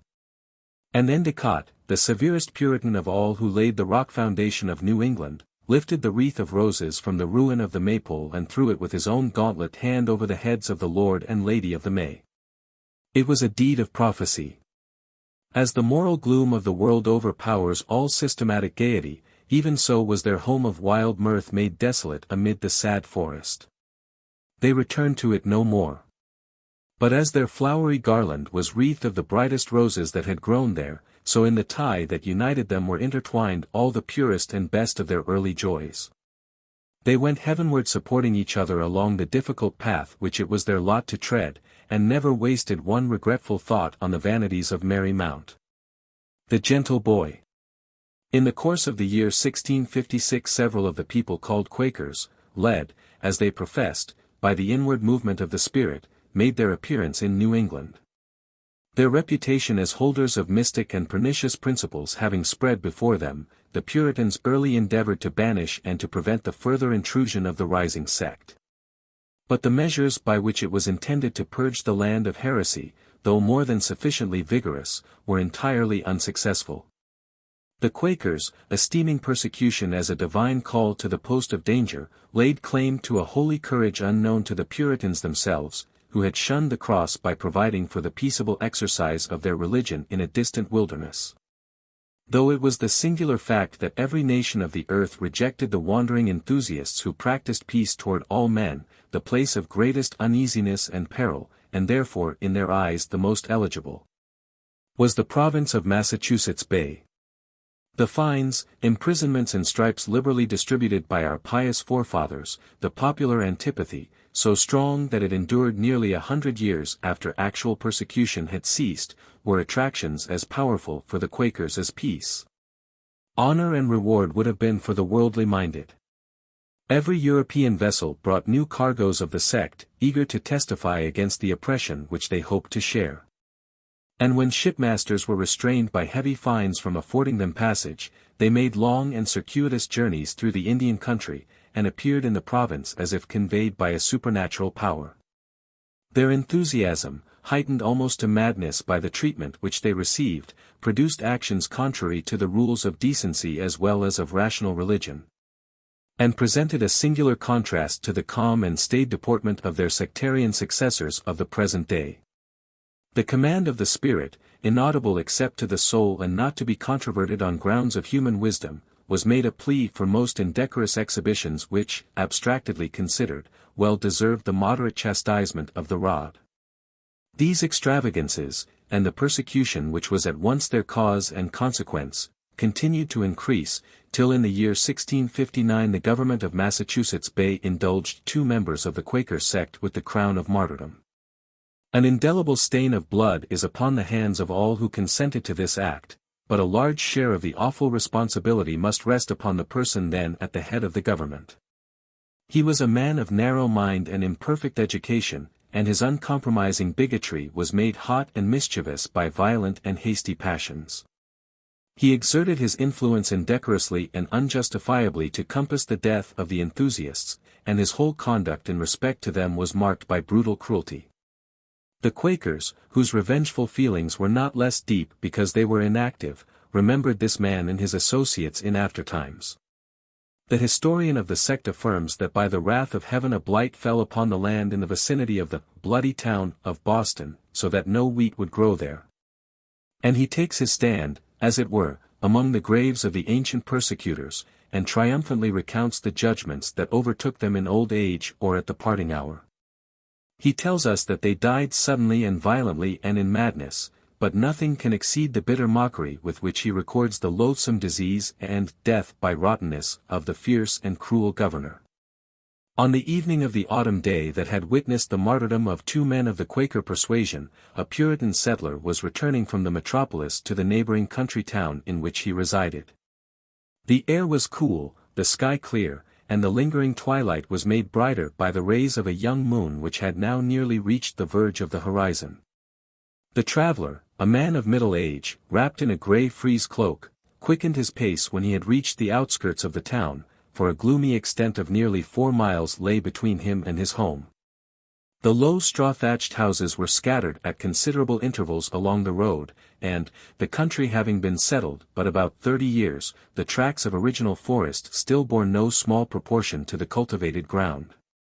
The autumn wind wandered among the branches, whirling away the leaves from all except the pine trees and moaning as if it lamented the desolation of which it was the instrument.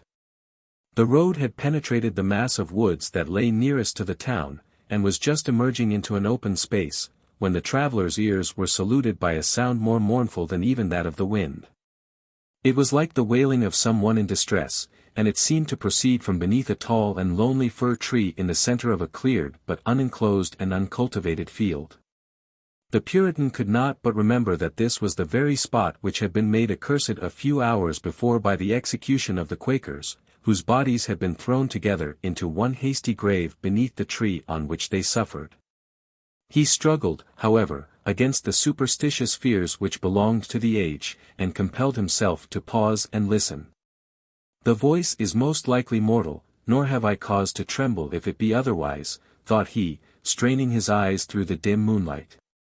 Methinks it is like the wailing of a child, some infant, it may be, which has strayed from its mother and chanced upon this place of death. For the ease of mine own conscience I must search this matter out. He therefore left the path and walked somewhat fearfully across the field.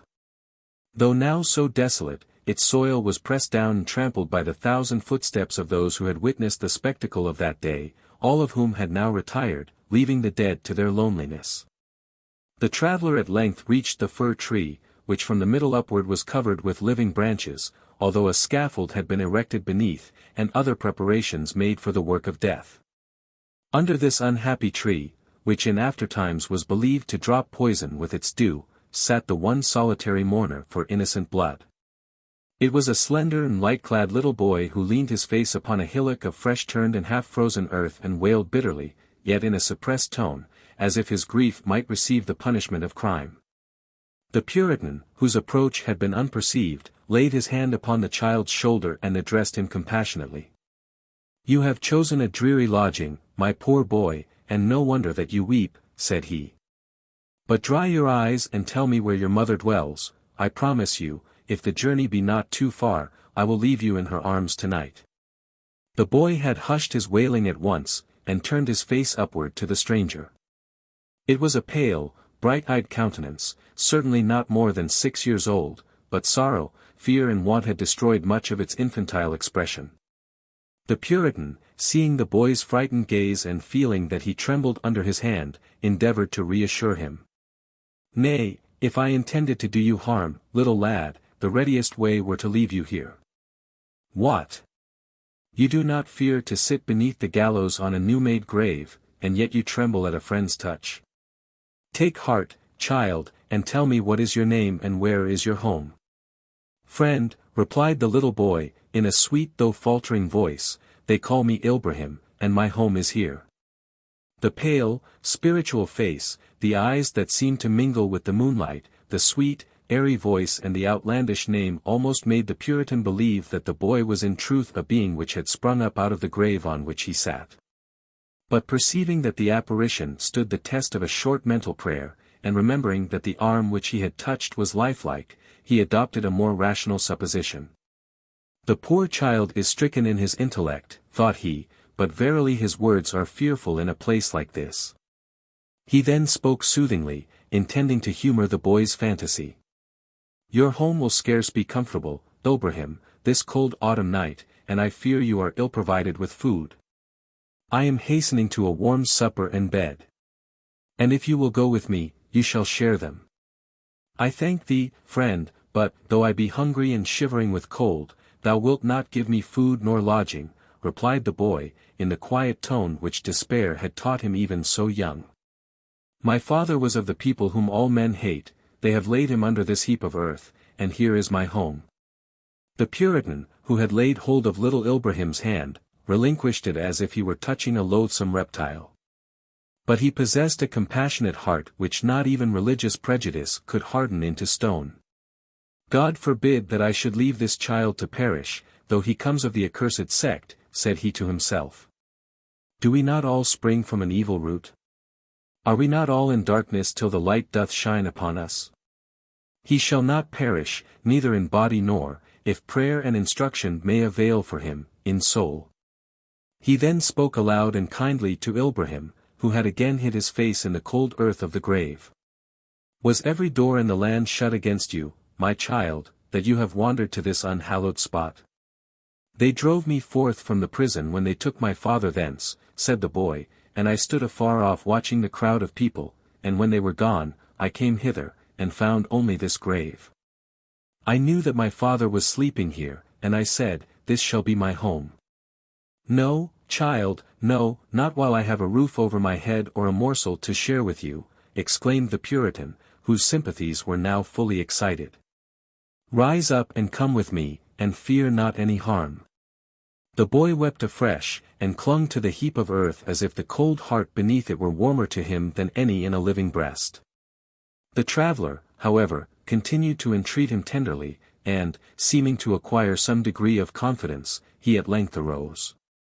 But his slender limbs tottered with weakness, his little head grew dizzy, and he leaned against the tree of death for support. My poor boy, are you so feeble? Said the Puritan.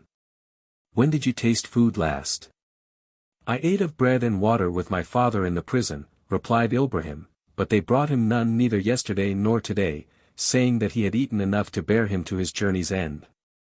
Trouble not thyself for my hunger, kind friend, for I have lacked food many times ere now. The traveller took the child in his arms and wrapped his cloak about him, while his heart stirred with shame and anger against the gratuitous cruelty of the instruments in this persecution. In the awakened warmth of his feelings he resolved that at whatever risk he would not forsake the poor little defenceless being whom heaven had confided to his care. With this determination he left the accursed field and resumed the homeward path from which the wailing of the boy had called him. The light and motionless burden scarcely impeded his progress, and he soon beheld the fire rays from the windows of the cottage which he, a native of a distant clime, had built in the western wilderness. It was surrounded by a considerable extent of cultivated ground, and the dwelling was situated in the nook of a wood-covered hill, whither it seemed to have crept for protection. Look up, child, said the Puritan to Ilbrahim, whose faint head had sunk upon his shoulder, there is our home. At the word home a thrill passed through the child's frame, but he continued silent.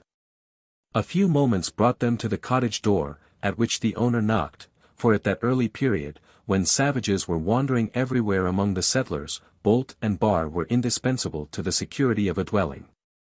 The summons was answered by a bond servant, a coarse-clad and dull-featured piece of humanity, who, after ascertaining that his master was the applicant, undid the door and held a flaring pine-knot torch to light him in.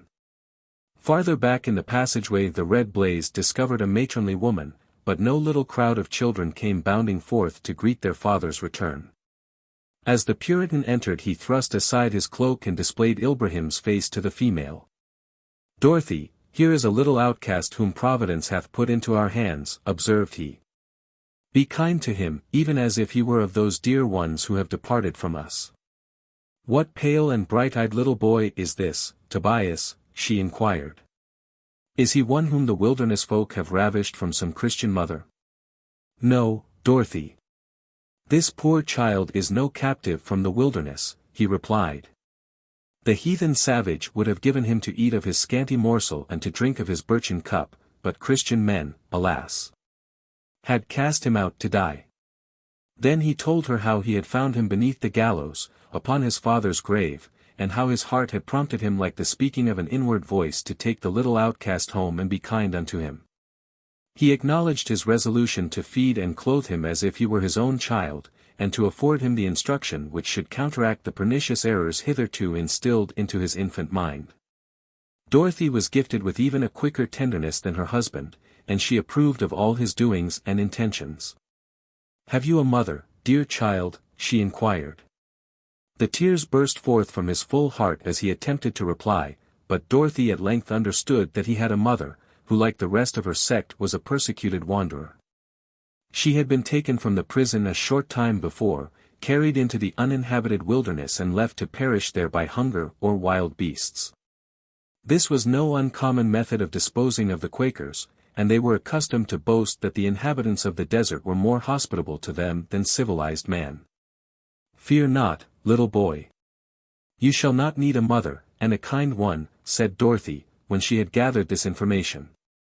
"Dry your tears, Ilbrahim, and be my child, as I will be your mother." The good woman prepared the little bed from which her own children had successively been borne to another resting place. Before Ilbrahim would consent to occupy it he knelt down, and as Dorothy listened to his simple and affecting prayer she marveled how the parents that had taught it to him could have been judged worthy of death.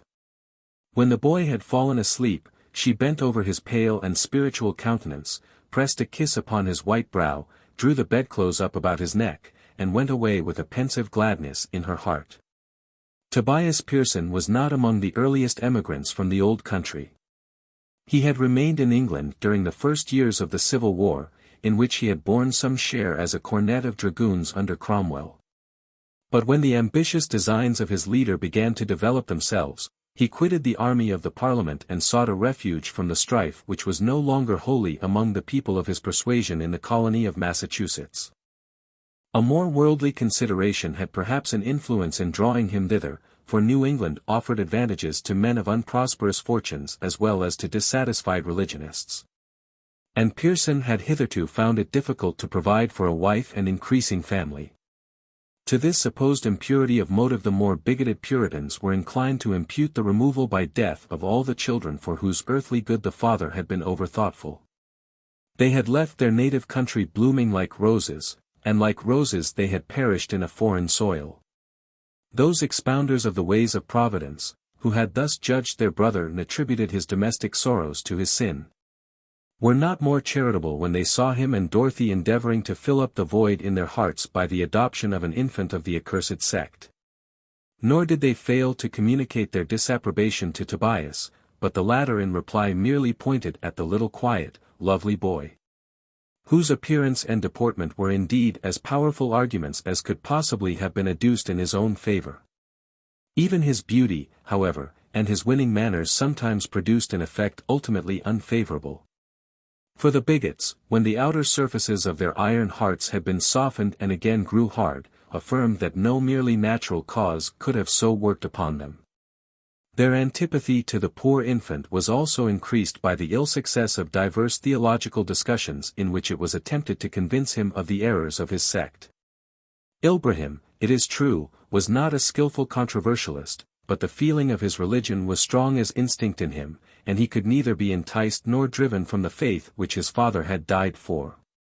The odium of this stubbornness was shared in a great measure by the child's protectors, insomuch that Tobias and Dorothy very shortly began to experience a most bitter species of persecution in the cold regards of many a friend whom they had valued.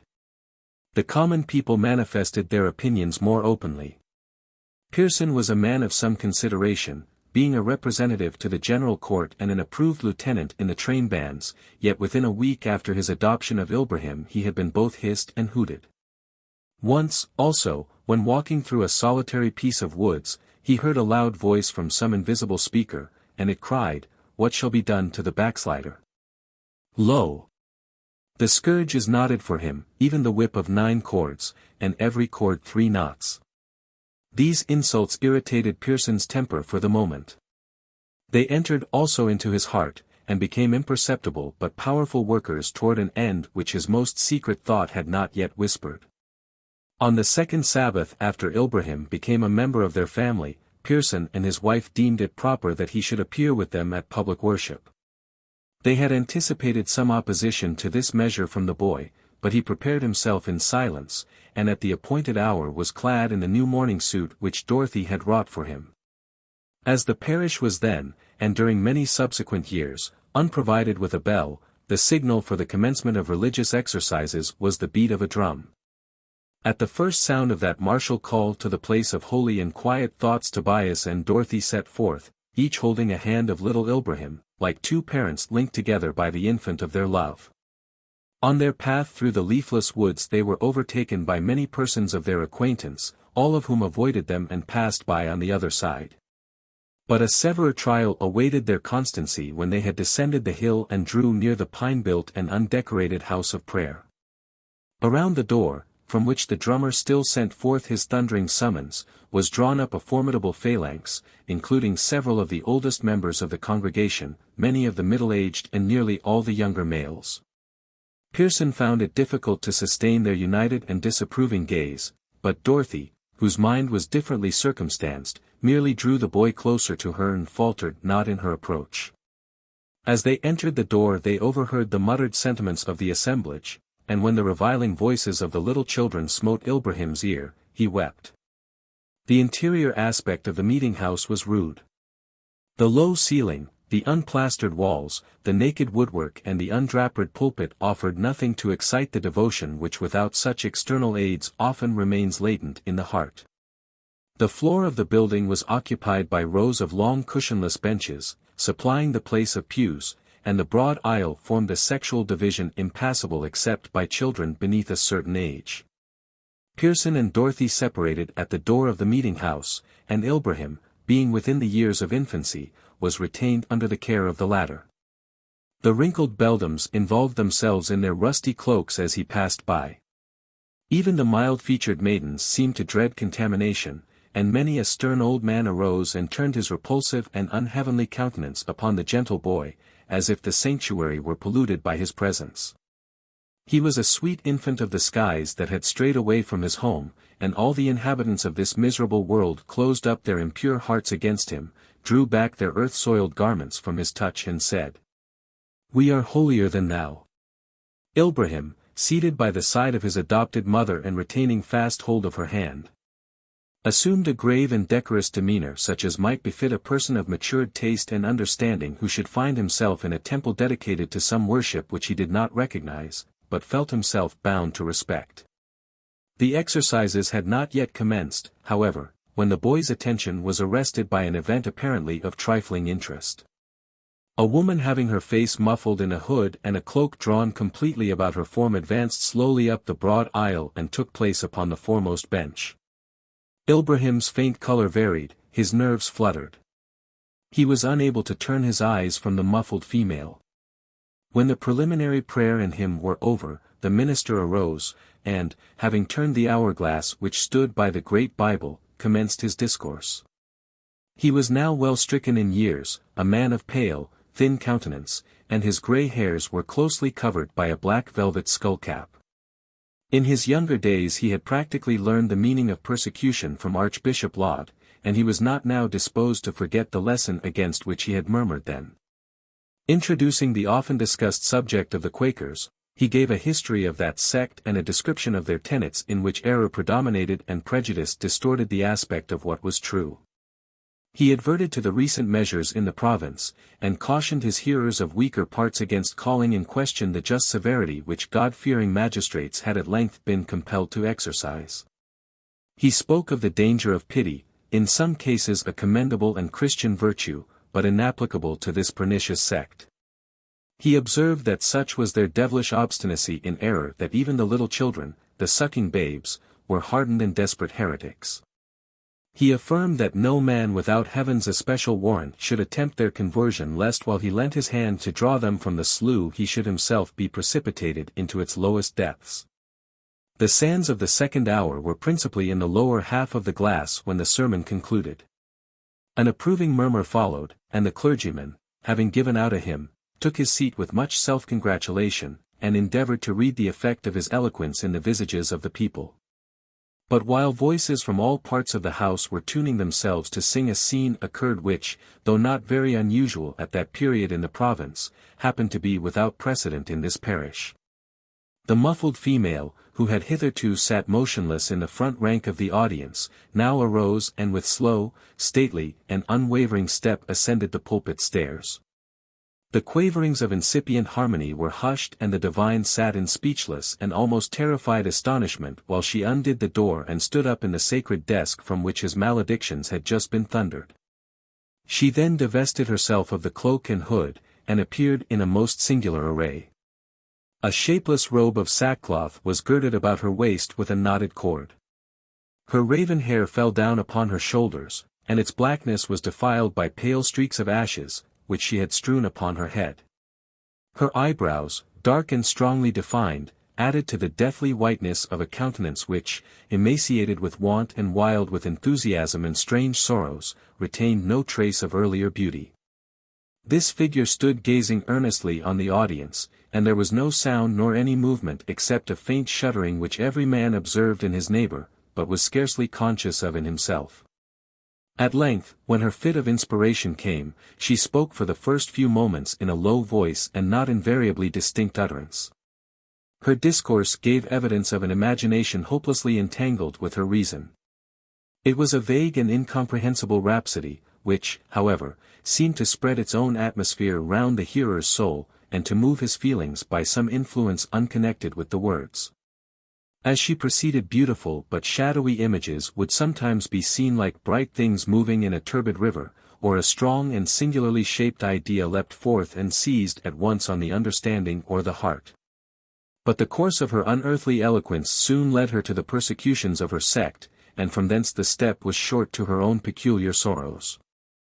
She was naturally a woman of mighty passions, and hatred and revenge now wrapped themselves in the garb of piety. The character of her speech was changed. Her images became distinct though wild, and her denunciations had an almost hellish bitterness. The governor and his mighty men, she said, have gathered together, taking counsel among themselves and saying, What shall we do unto this people, even unto the people that have come into this land to put our iniquity to the blush? And, lo! The devil entereth into the council chamber like a lame man of low stature and gravely apparelled, with a dark and twisted countenance and a bright, downcast eye. And he standeth up among the rulers, yea, he goeth to and fro, whispering to each. And every man lends his ear, for his word is, Slay. Slay, presquo, but I say unto ye, Woe to them that slay. Woe to them that shed the blood of saints. Woe to them that have slain the husband and cast forth the child, the tender infant, to wander homeless and hungry and cold till he die, and have saved the mother alive in the cruelty of their tender mercies. Woe to them in their lifetime. Cursed are they in the delight and pleasure of their hearts. Woe to them in their death hour, whether it come swiftly with blood and violence or after long and lingering pain. Woe in the dark house, in the rottenness of the grave, when the children's children shall revile the ashes of the fathers. Woe, woe, woe, at the judgment, when all the persecuted and all the slain in this bloody land, and the father, the mother and the child, shall await them in a day that they cannot escape. Seed of the faith, ye whose hearts are moving with a power that ye know not, arise, wash your hands of this innocent blood.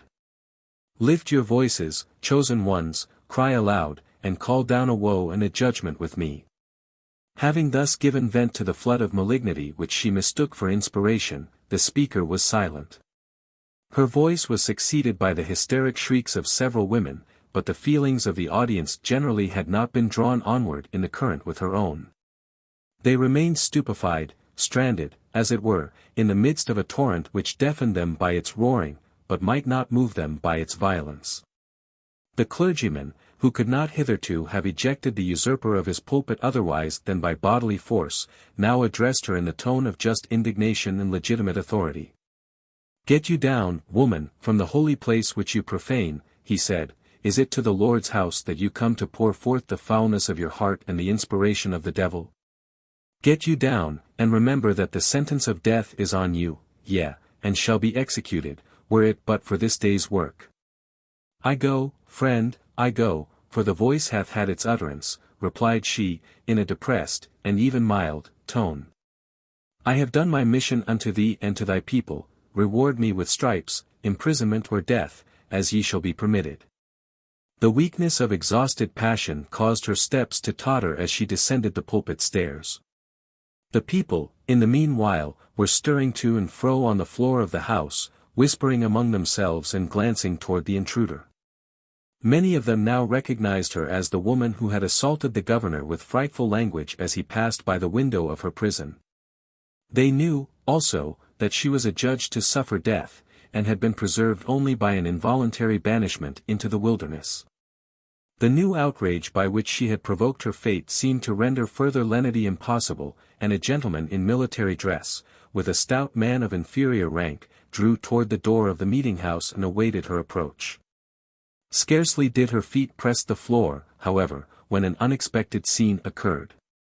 In that moment of her peril, when every eye frowned with death, a little timid boy threw his arms round his mother. "I am here, mother. It is I, and I will go with thee to prison," he exclaimed. She gazed at him with a doubtful and almost frightened expression, for she knew that the boy had been cast out to perish, and she had not hoped to see his face again. She feared, perhaps, that it was but one of the happy visions with which her excited fancy had often deceived her in the solitude of the desert or in prison. But when she felt his hand warm within her own and heard his little eloquence of childish love, she began to know that she was yet a mother. "Blessed art thou, my son," she sobbed. "My heart was withered, yea, dead with thee and with thy father, and now it leaps as in the first moment when I pressed thee to my bosom." She knelt down and embraced him again and again, while the joy that could find no words expressed itself in broken accents, like the bubbles gushing up to vanish at the surface of a deep fountain. The sorrows of past years and the darker peril that was nigh cast not a shadow on the brightness of that fleeting moment.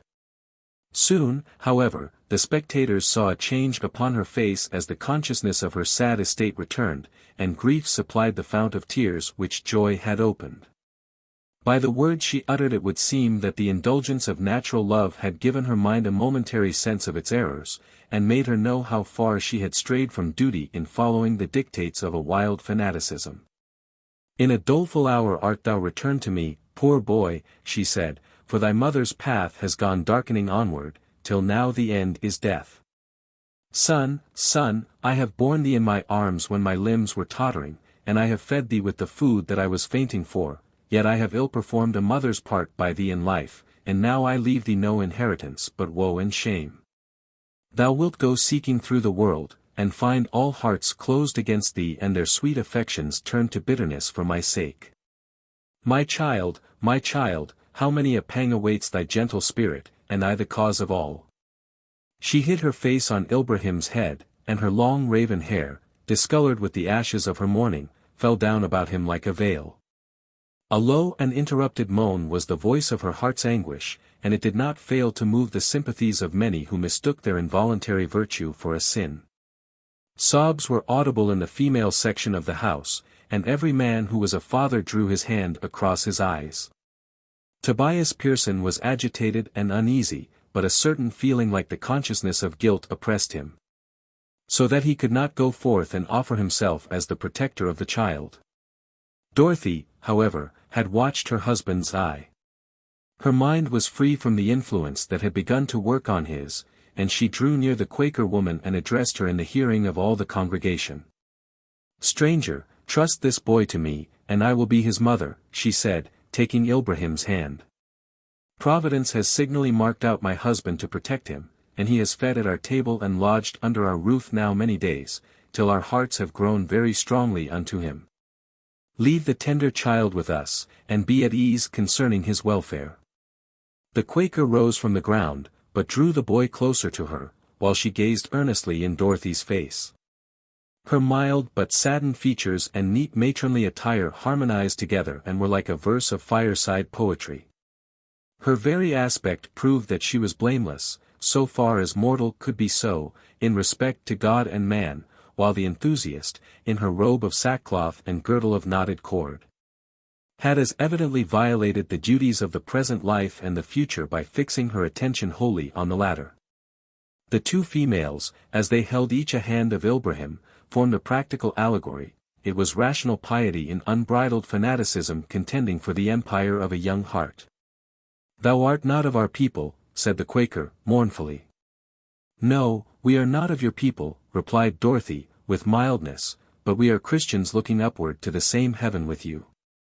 Doubt not that your boy shall meet you there, if there be a blessing on our tender and prayerful guidance of him. Thither, I trust, my own children have gone before me, for I also have been a mother. I am no longer so," she added, in a faltering tone, "and your son will have all my care." "But will ye lead him in the path which his parents have trodden?" demanded the Quaker. "Can ye teach him the enlightened faith which his father has died for, and for which I, even I, am soon to become an unworthy martyr. The boy has been baptized in blood, will ye keep the mark fresh and ruddy upon his forehead? I will not deceive you, answered Dorothy. If your child become our child, we must breed him up in the instruction which heaven has imparted to us, we must pray for him the prayers of our own faith. We must do toward him according to the dictates of our own consciences, and not of yours. Were we to act otherwise, we should abuse your trust, even in complying with your wishes. The mother looked down upon her boy with a troubled countenance, and then turned her eyes upward to heaven. She seemed to pray internally, and the contention of her soul was evident. Friend, she said, at length, to Dorothy, I doubt not that my son shall receive all earthly tenderness at thy hands. Nay, I will believe that even thy imperfect lights may guide him to a better world, for surely thou art on the path thither. But thou hast spoken of a husband. Doth he stand here among this multitude of people? Let him come forth, for I must know to whom I commit this most precious trust. She turned her face upon the male auditors, and after a momentary delay Tobias Pearson came forth from among them. The Quaker saw the dress which marked his military rank, and shook her head. But then she noted the hesitating air, the eyes that struggled with her own and were vanquished, the color that went and came and could find no resting place. As she gazed an unmirthful smile spread over her features, like sunshine that grows melancholy in some desolate spot. Her lips moved inaudibly, but at length she spake. I hear it, I hear it. The voice speaketh within me and saith, Leave thy child, Catherine, for his place is here, and go hence, for I have other work for thee. Break the bonds of natural affection, martyr thy love, and know that in all these things eternal wisdom hath its ends. I go, friends, I go. Take ye my boy, my precious jewel. I go hence trusting that all shall be well, and that even for his infant hands there is a labor in the vineyard. She knelt down and whispered to Ilbrahim, who at first struggled and clung to his mother with sobs and tears, but remained passive when she had kissed his cheek and arisen from the ground. Having held her hands over his head in mental prayer, she was ready to depart. Farewell, friends in mine extremity, she said to Pearson and his wife. The good deed ye have done me is a treasure laid up in heaven, to be returned 1,000-fold hereafter. And farewell, ye mine enemies, to whom it is not permitted to harm so much as a hair of my head, nor to stay my footsteps even for a moment. The day is coming when ye shall call upon me to witness for ye to this one sin uncommitted, and I will rise up and answer. She turned her steps toward the door, and the men who had stationed themselves to guard it withdrew and suffered her to pass. A general sentiment of pity overcame the virulence of religious hatred. Sanctified by her love and her affliction, she went forth, and all the people gazed after her till she had journeyed up the hill and was lost behind its brow.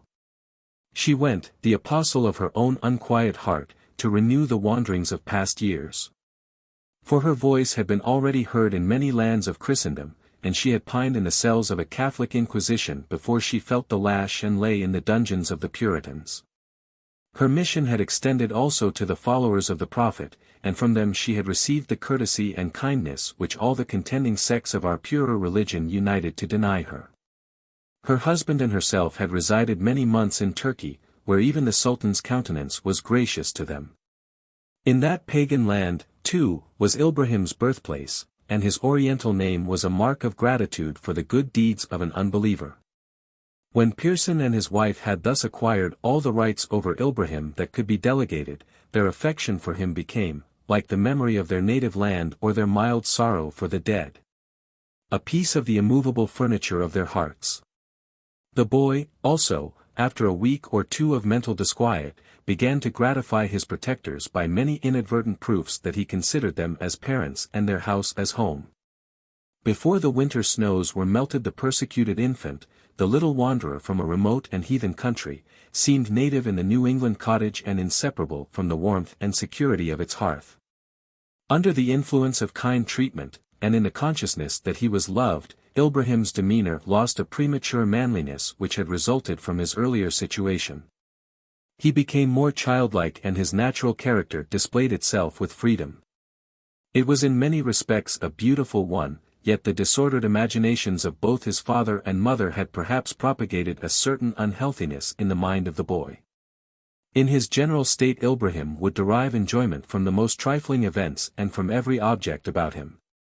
He seemed to discover rich treasures of happiness by a faculty analogous to that of the witch hazel, which points to hidden gold where all is barren to the eye. His airy gaiety, coming to him from 1,000 sources, communicated itself to the family, and Ilbrahim was like a domesticated sunbeam, brightening moody countenances and chasing away the gloom from the dark corners of the cottage. On the other hand, as the susceptibility of pleasure is also that of pain, the exuberant cheerfulness of the boy's prevailing temper sometimes yielded to moments of deep depression. His sorrows could not always be followed up to their original source, but most frequently they appeared to flow, though Ilbrahim was young to be sad for such a cause, from wounded love. The flightiness of his mirth rendered him often guilty of offences against the decorum of a Puritan household, and on these occasions he did not invariably escape rebuke. But the slightest word of real bitterness, which he was infallible in distinguishing from pretended anger, seemed to sink into his heart and poison all his enjoyments till he became sensible that he was entirely forgiven. Of the malice which generally accompanies a superfluity of sensitiveness Ilbrahim was altogether destitute. When trodden upon, he would not turn, when wounded, he could but die. His mind was wanting in the stamina of self-support. It was a plant that would twine beautifully round something stronger than itself, but if repulsed or torn away, it had no choice but to wither on the ground. Dorothy's acuteness taught her that severity would crush the spirit of the child, and she nurtured him with the gentle care of one who handles a butterfly. Her husband manifested an equal affection, although it grew daily less productive of familiar caresses. The feelings of the neighboring people in regard to the Quaker infant and his protectors had not undergone a favorable change, in spite of the momentary triumph which the desolate mother had obtained over their sympathies. The scorn and bitterness of which he was the object were very grievous to Ilbrahim, especially when any circumstance made him sensible that the children his equals in age partook of the enmity of their parents. His tender and social nature had already overflowed in attachments to everything about him, and still there was a residue of unappropriated love which he yearned to bestow upon the little ones who were taught to hate him. As the warm days of spring came on, Ilbrahim was accustomed to remain for hours silent and inactive within hearing of the children's voices at their play, yet with his usual delicacy of feeling he avoided their notice, and would flee and hide himself from the smallest individual among them. Chance, however, at length seemed to open a medium of communication between his heart and theirs. It was by means of a boy about 2 years older than Ilbrahim, who was injured by a fall from a tree in the vicinity of Pearson's habitation. As the sufferer's own home was at some distance, Dorothy willingly received him under her roof and became his tender and careful nurse. Ilbrahim was the unconscious possessor of much skill in physiognomy, and it would have deterred him in other circumstances from attempting to make a friend of this boy. The countenance of the latter immediately impressed a beholder disagreeably, but it required some examination to discover that the cause was a very slight distortion of the mouth and the irregular, broken line and near approach of the eyebrows. Analogous, perhaps, to these trifling deformities was an almost imperceptible twist of every joint and the uneven prominence of the breast, forming a body regular in its general outline, but faulty in almost all its details. The disposition of the boy was sullen and reserved, and the village schoolmaster stigmatized him as obtuse in intellect, although at a later period of life he evinced ambition and very peculiar talents. But, whatever might be his personal or moral irregularities, Ilbrahim's heart seized upon and clung to him from the moment that he was brought wounded into the cottage. The child of persecution seemed to compare his own fate with that of the sufferer, and to feel that even different modes of misfortune had created a sort of relationship between them. Food, rest and the fresh air for which he languished were neglected. He nestled continually by the bedside of the little stranger and with a fond jealousy endeavored to be the medium of all the cares that were bestowed upon him. As the boy became convalescent, Ilbrahim contrived games suitable to his situation or amused him by a faculty which he had perhaps breathed in with the air of his barbaric birthplace. It was that of reciting imaginary adventures on the spur of the moment, and apparently in inexhaustible succession. His tales were, of course, monstrous, disjointed and without aim, but they were curious on account of a vein of human tenderness which ran through them all and was like a sweet familiar face encountered in the midst of wild and unearthly scenery. The auditor paid much attention to these romances and sometimes interrupted them by brief remarks upon the incidents, displaying shrewdness above his years, mingled with a moral obliquity which grated very harshly against Ilbrahim's instinctive rectitude. Nothing, however, could arrest the progress of the latter's affection, and there were many proofs that it met with a response from the dark and stubborn nature on which it was lavished. The boy's parents at length removed him to complete his cure under their own roof. Ilbrahim did not visit his new friend after his departure, but he made anxious and continual inquiries respecting him and informed himself of the day when he was to reappear among his playmates. On a pleasant summer afternoon the children of the neighborhood had assembled in the little forest-crowned amphitheater behind the meeting-house, and the recovering invalid was there, leaning on a staff. The glee of a score of untainted bosoms was heard in light and airy voices, which danced among the trees like sunshine become audible. The grown men of this weary world as they journeyed by the spot marveled why life, beginning in such brightness, should proceed in gloom. And their hearts or their imaginations answered them and said that the bliss of childhood gushes from its innocence. But it happened that an unexpected addition was made to the heavenly little band. It was Ilbrahim, who came toward the children with a look of sweet confidence on his fair and spiritual face, as if, having manifested his love to one of them, he had no longer to fear a repulse from their society. A hush came over their mirth the moment they beheld him, and they stood whispering to each other while he drew nigh. But all at once the devil of their fathers entered into the unbreeched fanatics, and, sending up a fierce, shrill cry, they rushed upon the poor Quaker child. In an instant he was the center of a brood of baby fiends, who lifted sticks against him, pelted him with stones and displayed an instinct of destruction far more loathsome than the bloodthirstiness of manhood. The invalid, in the meanwhile, stood apart from the tumult, crying out with a loud voice, "Fear not, Ilbrahim, come hither and take my hand," and his unhappy friend endeavored to obey him. After watching the victim's struggling approach with a calm smile and unabashed eye, the foul-hearted little villain lifted his staff and struck Ilbrahim on the mouth so forcibly that the blood issued in a stream. The poor child's arms had been raised to guard his head from the storm of blows, but now he dropped them at once. His persecutors beat him down, trampled upon him, dragged him by his long fair locks, and Ilbrahim was on the point of becoming as veritable a martyr as ever entered bleeding into heaven. The uproar, however, attracted the notice of a few neighbors, who put themselves to the trouble of rescuing the little heretic, and of conveying him to Pearson's door. Ilbrahim's bodily harm was severe, but long and careful nursing accomplished his recovery. The injury done to his sensitive spirit was more serious, though not so visible. Its signs were principally of a negative character, and to be discovered only by those who had previously known him. His gait was thenceforth slow, even and unvaried by the sudden bursts of sprightlier motion which had once corresponded to his overflowing gladness. His countenance was heavier, and its former play of expression, the dance of sunshine reflected from moving water, was destroyed by the cloud over his existence. His notice was attracted in a far less degree by passing events, and he appeared to find greater difficulty in comprehending what was new to him than at a happier period. A stranger founding his judgment upon these circumstances would have said that the dullness of the child's intellect widely contradicted the promise of his features, but the secret was in the direction of Ilbrahim's thoughts, which were brooding within him when they should naturally have been wandering abroad. An attempt of Dorothy to revive his former sportiveness was the single occasion on which his quiet demeanor yielded to a violent display of grief. He burst into passionate weeping and ran and hid himself, for his heart had become so miserably sore that even the hand of kindness tortured it like fire. Sometimes at night, and probably in his dreams, he was heard to cry, "Mother! Mother!"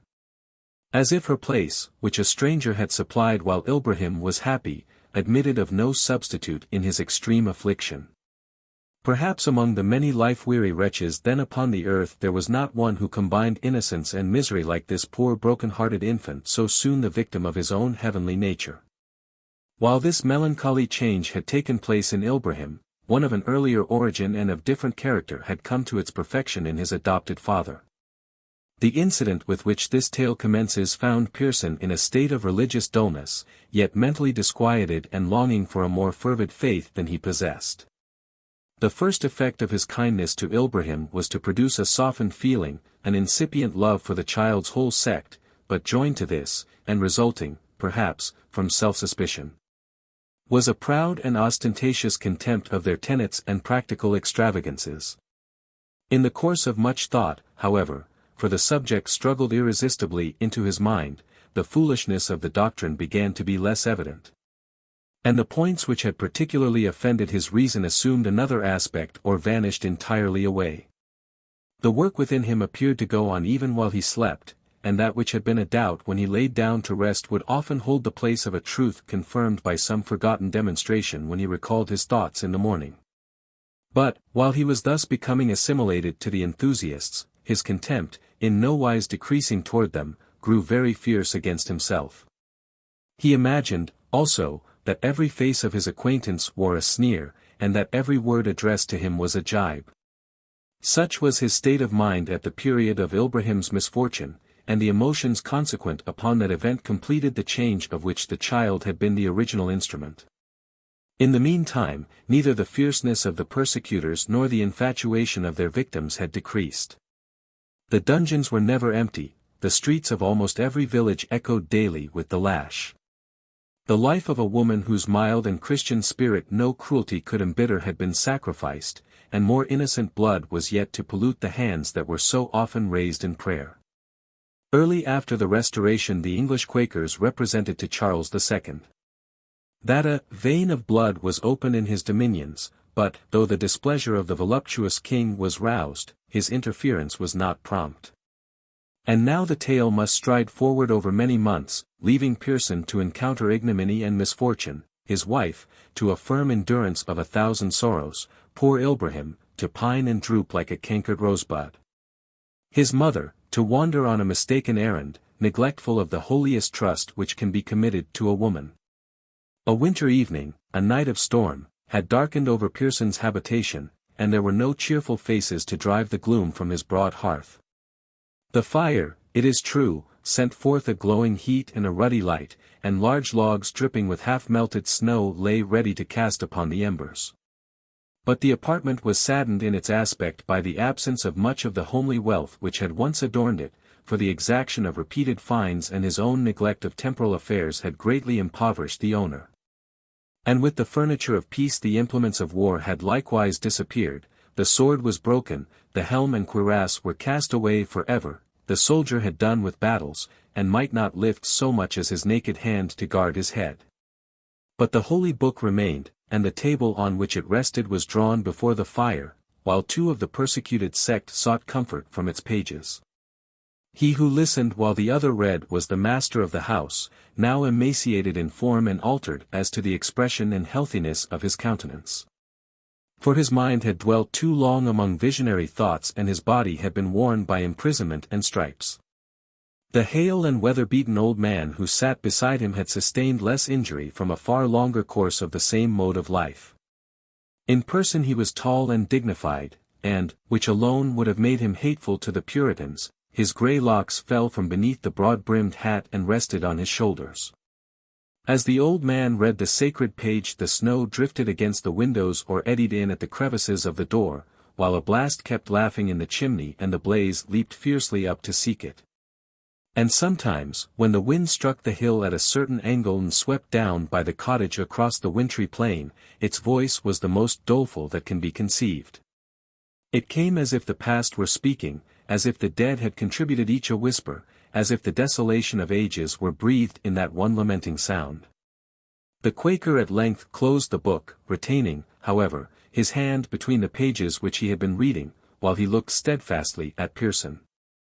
The attitude and features of the latter might have indicated the endurance of bodily pain. He leaned his forehead on his hands, his teeth were firmly closed and his frame was tremulous at intervals with a nervous agitation. "Friend Tobias," inquired the old man, compassionately, "hast thou found no comfort in these many blessed passages of Scripture?" "Thy voice has fallen on my ear like a sound afar off and indistinct," replied Pearson, without lifting his eyes. "Yea. And when I have hearkened carefully, the words seemed cold and lifeless and intended for another no lesser grief than mine. Remove the book, he added, in a tone of sullen bitterness. I have no part in its consolations, and they do but fret my sorrow the more. Nay, feeble brother, be not as one who hath never known the light, said the elder Quaker, earnestly, but with mildness. Art thou he that wouldst be content to give all and endure all for conscience' sake, desiring even peculiar trials that thy faith might be purified and thy heart weaned from worldly desires? And wilt thou sink beneath an affliction which happens alike to them that have their portion here below and to them that lay up treasure in heaven? Faint not, for thy burden is yet light. It is heavy. It is heavier than I can bear, exclaimed Pearson, with the impatience of a variable spirit. From my youth upward I have been a man marked out for wrath, and year by year, yea, day after day, I have endured sorrows such as others know not in their lifetime. And now I speak not of the love that has been turned to hatred, the honor to ignominy, the ease and plentifulness of all things to danger, want and nakedness. All this I could have borne and counted myself blessed. But when my heart was desolate with many losses, I fixed it upon the child of a stranger, and he became dearer to me than all my buried ones, and now he too must die as if my love were poison. Verily, I am an accursed man, and I will lay me down in the dust and lift up my head no more. Thou sinnest, brother, but it is not for me to rebuke thee, for I also have had my hours of darkness wherein I have murmured against the cross, said the old Quaker. He continued, perhaps in the hope of distracting his companion's thoughts from his own sorrows, even of late was the light obscured within me. When the men of blood had banished me on pain of death and the constables led me onward from village to village toward the wilderness. A strong and cruel hand was wielding the knotted cords, they sunk deep into the flesh, and thou mightst have tracked every reel and totter of my footsteps by the blood that followed. As we went on. Have I not borne all this, and have I murmured? Interrupted Pearson, impatiently. Nay, friend, but hear me, continued the other. As we journeyed on, night darkened on our path, so that no man could see the rage of the persecutors or the constancy of my endurance, though heaven forbid that I should glory therein. The lights began to glimmer in the cottage windows, and I could discern the inmates as they gathered in comfort and security, every man with his wife and children by their own evening hearth. At length we came to a tract of fertile land. In the dim light the forest was not visible around it, and, behold, there was a straw-thatched dwelling which bore the very aspect of my home far over the wild ocean, far in our own England. Then came bitter thoughts upon me, yea, remembrances that were like death to my soul. The happiness of my early days was painted to me, the disquiet of my manhood, the altered faith of my declining years. I remembered how I had been moved to go forth a wanderer when my daughter, the youngest, the dearest of my flock, lay on her dying bed, and couldst thou obey the command at such a moment? Exclaimed Pearson, shuddering. Yea. Yea. Replied the old man, hurriedly. I was kneeling by her bedside when the voice spoke loud within me, but immediately I rose and took my staff and gat me gone. Oh, that it were permitted me to forget her woeful look when I thus withdrew my arm and left her journeying through the dark valley alone. For her soul was faint and she had leaned upon my prayers. Now in that night of horror I was assailed by the thought that I had been an erring Christian and a cruel parent, yea, even my daughter with her pale dying features seemed to stand by me and whisper, Father, you are deceived. Go home and shelter your grey head. O thou to whom I have looked in my furthest wanderings, continued the Quaker, raising his agitated eyes to heaven. Inflict not upon the bloodiest of our persecutors the unmitigated agony of my soul when I believed that all I had done and suffered for thee was at the instigation of a mocking fiend. But I yielded not, I knelt down and wrestled with the tempter, while the scourge bit more fiercely into the flesh. My prayer was heard, and I went on in peace and joy toward the wilderness. The old man, though his fanaticism had generally all the calmness of reason, was deeply moved while reciting this tale, and his unwonted emotion seemed to rebuke and keep down that of his companion. They sat in silence, with their faces to the fire, imagining, perhaps, in its red embers new scenes of persecution yet to be encountered. The snow still drifted hard against the windows, and sometimes, as the blaze of the logs had gradually sunk, came down the spacious chimney and hissed upon the hearth. A cautious footstep might now and then be heard in a neighboring apartment, and the sound invariably drew the eyes of both Quakers to the door which led thither. When a fierce and riotous gust of wind had led his thoughts by a natural association to homeless travelers on such a night, Pearson resumed the conversation. "I have well nigh sunk under my own share of this trial," observed he, sighing heavily. "Yet I would that it might be doubled to me, if so the child's mother could be spared. Her wounds have been deep and many, but this will be the sorest of all." "Fear not for Catherine," replied the old Quaker, "for I know that valiant woman and have seen how she can bear the cross. A mother's heart, indeed, is strong in her, and may seem to contend mightily with her faith. But soon she will stand up and give thanks that her son has been thus early an accepted sacrifice. The boy hath done his work, and she will feel that he is taken hence in kindness both to him and her. Blessed, blessed are they that with so little suffering can enter into peace."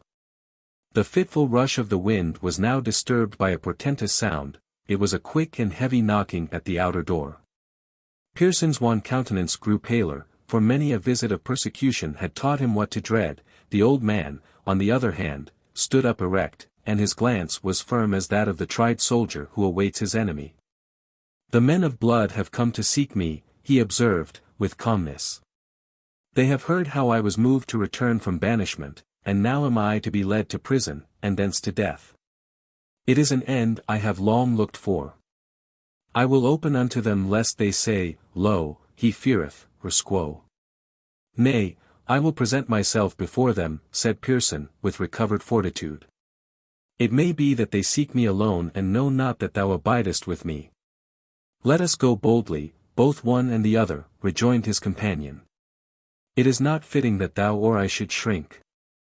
They therefore proceeded through the entry to the door, which they opened, bidding the applicant, "Come in God's name." A furious blast of wind drove the storm into their faces and extinguished the lamp. They had barely time to discern a figure so white from head to foot with the drifted snow that it seemed like winter's self come in human shape to seek refuge from its own desolation. "Enter, friend, and do thy errand, be it what it may," said Pearson. "It must needs be pressing, since thou comest on such a bitter night." "Peace be with this household," said the stranger, when they stood on the floor of the inner apartment. Pearson started. The elder Quaker stirred the slumbering embers of the fire till they sent up a clear and lofty blaze. It was a female voice that had spoken, it was a female form that shone out, cold and wintry, in that comfortable light. "Catherine, blessed woman," exclaimed the old man, "art thou come to this darkened land again? Art thou come to bear a valiant testimony as in former years? The scourge hath not prevailed against thee, and from the dungeon hast thou come forth triumphant, but strengthen now thy heart, Catherine, for heaven will prove thee yet this once ere thou go to thy reward. Rejoice, friends." She replied. "Thou who hast long been of our people, and thou whom a little child hath led to us, rejoice. Lo, I come, the messenger of glad tidings, for the day of persecution is overpast. The heart of the king, even Charles, hath been moved in gentleness toward us, and he hath sent forth his letters to stay the hands of the men of blood. A ship's company of our friends hath arrived at yonder town, and I also sailed joyfully among them." As Catherine spoke her eyes were roaming about the room in search of him for whose sake security was dear to her. Pearson made a silent appeal to the old man, nor did the latter shrink from the painful task assigned him. "Sister," he began, in a softened yet perfectly calm tone, "thou tellest us of his love manifested in temporal good, and now must we speak to thee of that selfsame love displayed in chastenings. Hitherto, Catherine, thou hast been as one journeying in a darksome and difficult path and leading an infant by the hand.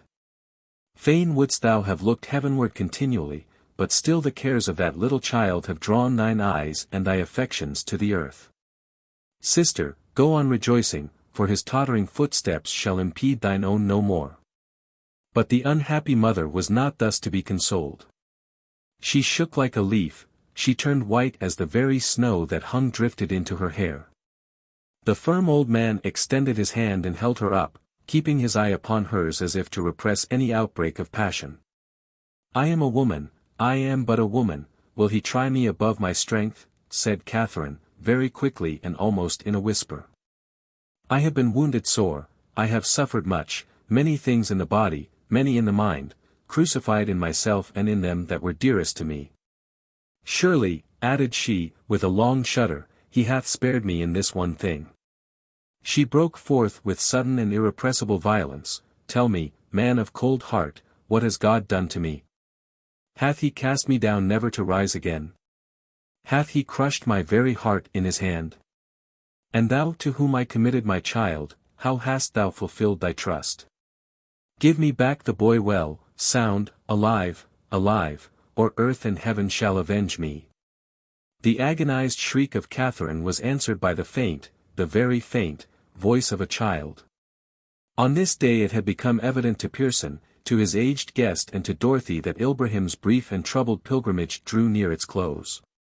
The two former would willingly have remained by him to make use of the prayers and pious discourses which they deemed appropriate to the time, and which, if they be impotent as to the departing traveller's reception in the world whither he goes, may at least sustain him in bidding adieu to earth. But, though Ilbrahim uttered no complaint, he was disturbed by the faces that looked upon him. So that Dorothy's entreaties and their own conviction that the child's feet might tread heaven's pavement and not soil it had induced the two Quakers to remove. Ilbrahim then closed his eyes and grew calm, and, except for now and then a kind and low word to his nurse, might have been thought to slumber.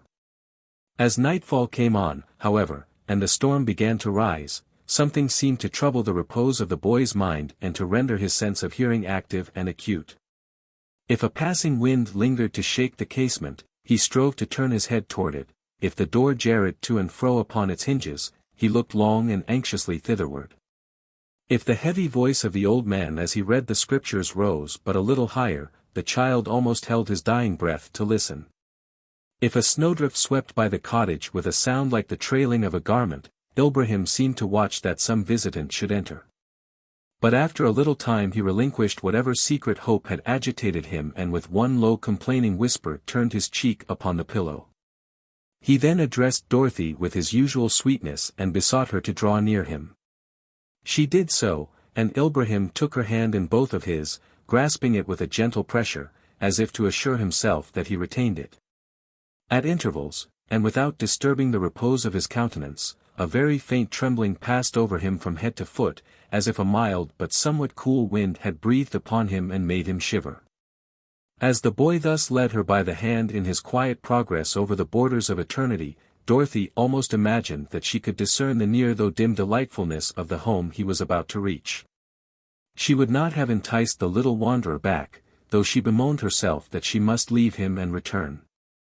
But just when Ilbrahim's feet were pressing on the soil of paradise he heard a voice behind him, and it recalled him a few paces of the weary path which he had travelled. As Dorothy looked upon his features she perceived that their placid expression was again disturbed. Her own thoughts had been so wrapped in him that all sounds of the storm and of human speech were lost to her. But when Catherine's shriek pierced through the room, the boy strove to raise himself. "Friend, she is come. Open unto her," cried he. In a moment his mother was kneeling by the bedside. She drew Ilbrahim to her bosom, and he nestled there with no violence of joy, but contentedly as if he were hushing himself to sleep. He looked into her face, and, reading its agony, said with feeble earnestness, "Mourn not, dearest mother. I am happy now," and with these words the gentle boy was dead. The king's mandate to stay the New England persecutors was effectual in preventing further martyrdoms, but the colonial authorities, trusting in the remoteness of their situation, and perhaps in the supposed instability of the royal government, shortly renewed their severities in all other respects. Catherine's fanaticism had become wilder by the sundering of all human ties, and wherever a scourge was lifted, there was she to receive the blow, and whenever a dungeon was unbarred, thither she came to cast herself upon the floor. But in process of time a more Christian spirit, a spirit of forbearance, though not of cordiality or approbation, began to pervade the land in regard to the persecuted sect. And then, when the rigid old pilgrims eyed her rather in pity than in wrath, when the matrons fed her with the fragments of their children's food and offered her a lodging on a hard and lowly bed, when no little crowd of schoolboys left their sports to cast stones after the roving enthusiast, then did Catherine return to Pearson's dwelling, and made that her home. As if Ilbrahim's sweetness yet lingered round his ashes, as if his gentle spirit came down from heaven to teach his parent a true religion, her fierce and vindictive nature was softened by the same griefs which had once irritated it. When the course of years had made the features of the unobtrusive mourner familiar in the settlement, she became a subject of not deep but general interest, a being on whom the otherwise superfluous sympathies of all might be bestowed. Every one spoke of her with that degree of pity which it is pleasant to experience, every one was ready to do her the little kindnesses which are not costly, yet manifest goodwill. And when at last she died, a long train of her once bitter persecutors followed her with decent sadness and tears that were not painful to her place by Ilbrahim's green and sunken grave. Mr. Higginbotham's Catastrophe. A young fellow, a tobacco peddler by trade, was on his way from Morristown, where he had dealt largely with the deacon of the Shaker settlement, to the village of Parker's Falls, on Salmon River. He had a neat little cart painted green, with a box of cigars depicted on each side panel, and an Indian chief holding a pipe and a golden tobacco stalk on the rear. The peddler drove a smart little mare and was a young man of excellent character, keen at a bargain, but none the worse liked by the Yankees, who, as I have heard them say, would rather be shaved with a sharp razor than a dull one. Especially was he beloved by the pretty girls along the Connecticut, whose favor he used to court by presents of the best smoking tobacco in his stock, knowing well that the country lasses of New England are generally great performers on pipes. Moreover, as will be seen in the course of my story, the peddler was inquisitive and something of a tattler, always itching to hear the news and anxious to tell it again. After an early breakfast at Morristown, the tobacco peddler, whose name was Dominicus Pike, had traveled 7 miles through a solitary piece of woods without speaking a word to anybody but himself and his little grey mare. It being nearly 7 o'clock, he was as eager to hold a morning gossip as a city shopkeeper to read the morning paper. An opportunity seemed at hand when, after lighting a cigar with a sunglass, he looked up and perceived a man coming over the brow of the hill at the foot of which the peddler had stopped his green cart. Dominicus watched him as he descended, and noticed that he carried a bundle over his shoulder on the end of a stick and travelled with a weary yet determined pace. He did not look as if he had started in the freshness of the morning, but had footed it all night, and meant to do the same all day. "Good morning, mister," said Dominicus, when within speaking distance. "You go a pretty good jog. What's the latest news at Parker's Falls?" The man pulled the broad brim of a grey hat over his eyes, and answered, rather sullenly, that he did not come from Parker's Falls, which, as being the limit of his own day's journey, the peddler had naturally mentioned in his inquiry. "Well, then," rejoined Dominicus Pike, "let's have the latest news where you did come from. I'm not particular about Parker's Falls. Any place will answer." Being thus importuned, the traveller, who was as ill-looking a fellow as one would desire to meet in a solitary piece of woods, appeared to hesitate a little, as if he was either searching his memory for news or weighing the expediency of telling it. At last, mounting on the step of the cart, he whispered in the ear of Dominicus, though he might have shouted aloud and no other mortal would have heard him. "I do remember one little trifle of news," said he. "Old Mr. Higginbotham of Kimbleton was murdered in his orchard at 8 o'clock last night by an Irishman and a nigger. They strung him up to the branch of a St. Michael's pear tree where nobody would find him till the morning."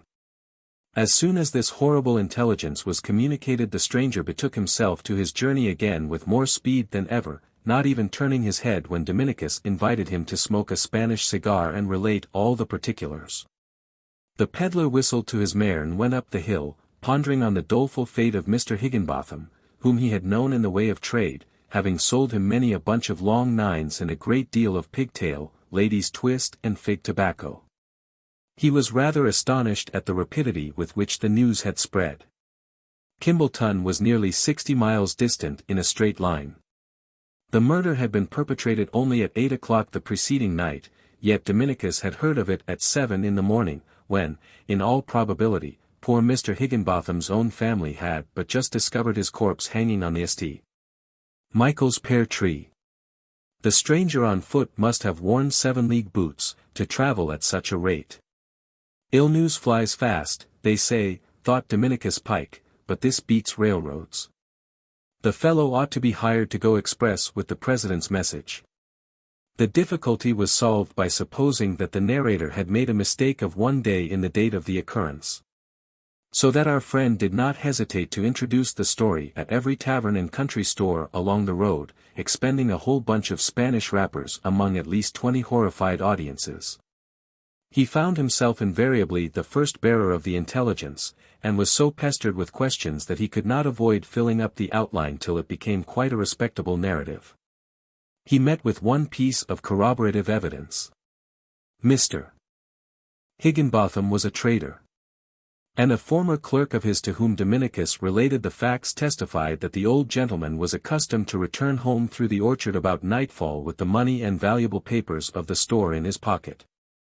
The clerk manifested but little grief at Mr. Higginbotham's catastrophe, hinting, what the peddler had discovered in his own dealings with him, that he was a crusty old fellow as close as a vice. His property would descend to a pretty niece who was now keeping school in Kimbolton. What with telling the news for the public good and driving bargains for his own, Dominicus was so much delayed on the road that he chose to put up at a tavern about 5 miles short of Parker's Falls. After supper, lighting one of his prime cigars, he seated himself in the bar-room and went through the story of the murder, which had grown so fast that it took him half an hour to tell. There were as many as 20 people in the room, 19 of whom received it all for gospel. But the 20th was an elderly farmer who had arrived on horseback a short time before and was now seated in a corner, smoking his pipe. When the story was concluded, he rose up very deliberately, brought his chair right in front of Dominicus and stared him full in the face, puffing out the vilest tobacco smoke the peddler had ever smelt. "Will you make affidavit?" demanded he, in the tone of a country justice taking an examination. "That old Squire Higginbotham of Kimbolton was murdered in his orchard the night before last and found hanging on his great pear tree yesterday morning?" "I tell the story as I heard it, mister," answered Dominicus, dropping his half-burnt cigar. "I don't say that I saw the thing done, so I can't take my oath that he was murdered exactly in that way. But I can take mine," said the farmer, "that if Squire Higginbotham was murdered night before last I drank a glass of bitters with his ghost this morning. Being a neighbor of mine, he called me into his store as I was riding by, and treated me, and then asked me to do a little business for him on the road. He didn't seem to know any more about his own murder than I did." "Why, then it can't be a fact," exclaimed Dominicus Pike. "I guess he'd have mentioned, if it was," said the old farmer, and he removed his chair back to the corner, leaving Dominicus quite down in the mouth. Here was a sad resurrection of old Mr. Higginbotham. The peddler had no heart to mingle in the conversation any more, but comforted himself with a glass of gin and water and went to bed, where all night long he dreamed of hanging on the St. Michael's pear tree. To avoid the old farmer, whom he so detested that his suspension would have pleased him better than Mr. Higginbotham's, Dominicus rose in the grey of the morning, put the little mare into the green cart and trotted swiftly away toward Parker's Falls. The fresh breeze, the dewy road and the pleasant summer dawn revived his spirits, and might have encouraged him to repeat the old story had there been anybody awake to bear it, but he met neither ox-team, light wagon, chaise, horseman nor foot traveller till, just as he crossed Salmon River, a man came trudging down to the bridge with a bundle over his shoulder, on the end of a stick. "Good morning, mister," said the peddler, reining in his mare. "If you come from Kimbolton or that neighborhood, maybe you can tell me the real fact about this affair of old Mr. Higginbotham. Was the old fellow actually murdered 2 or 3 nights ago by an Irishman and a nigger?" Dominicus had spoken in too great a hurry to observe at first that the stranger himself had a deep tinge of Negro blood. On hearing this sudden question the Ethiopian appeared to change his skin, its yellow hue becoming a ghastly white, while, shaking and stammering, he thus replied. No, no. There was no colored man. It was an Irishman that hanged him last night at 8 o'clock, I came away at 7. His folks can't have looked for him in the orchard yet. Scarcely had the yellow man spoken, when he interrupted himself and, though he seemed weary enough before, continued his journey at a pace which would have kept the peddler's mare on a smart trot. Dominicus stared after him in great perplexity. If the murder had not been committed till Tuesday night, who was the prophet that had foretold it in all its circumstances on Tuesday morning? If Mr. Higginbotham's corpse were not yet discovered by his own family, how came the mulatto, at above 30 miles distance, to know that he was hanging in the orchard, especially as he had left Kimbleton before the unfortunate man was hanged at all? These ambiguous circumstances, with the stranger's surprise and terror, made Dominicus think of raising a hue and cry after him as an accomplice in the murder, since a murder, it seemed, had really been perpetrated. But let the poor devil go, thought the peddler. I don't want his black blood on my head, and hanging the nigger wouldn't unhang Mr. Higginbotham. Unhang the old gentleman? It's a sin, I know, but I should hate to have him come to life a second time and give me the lie.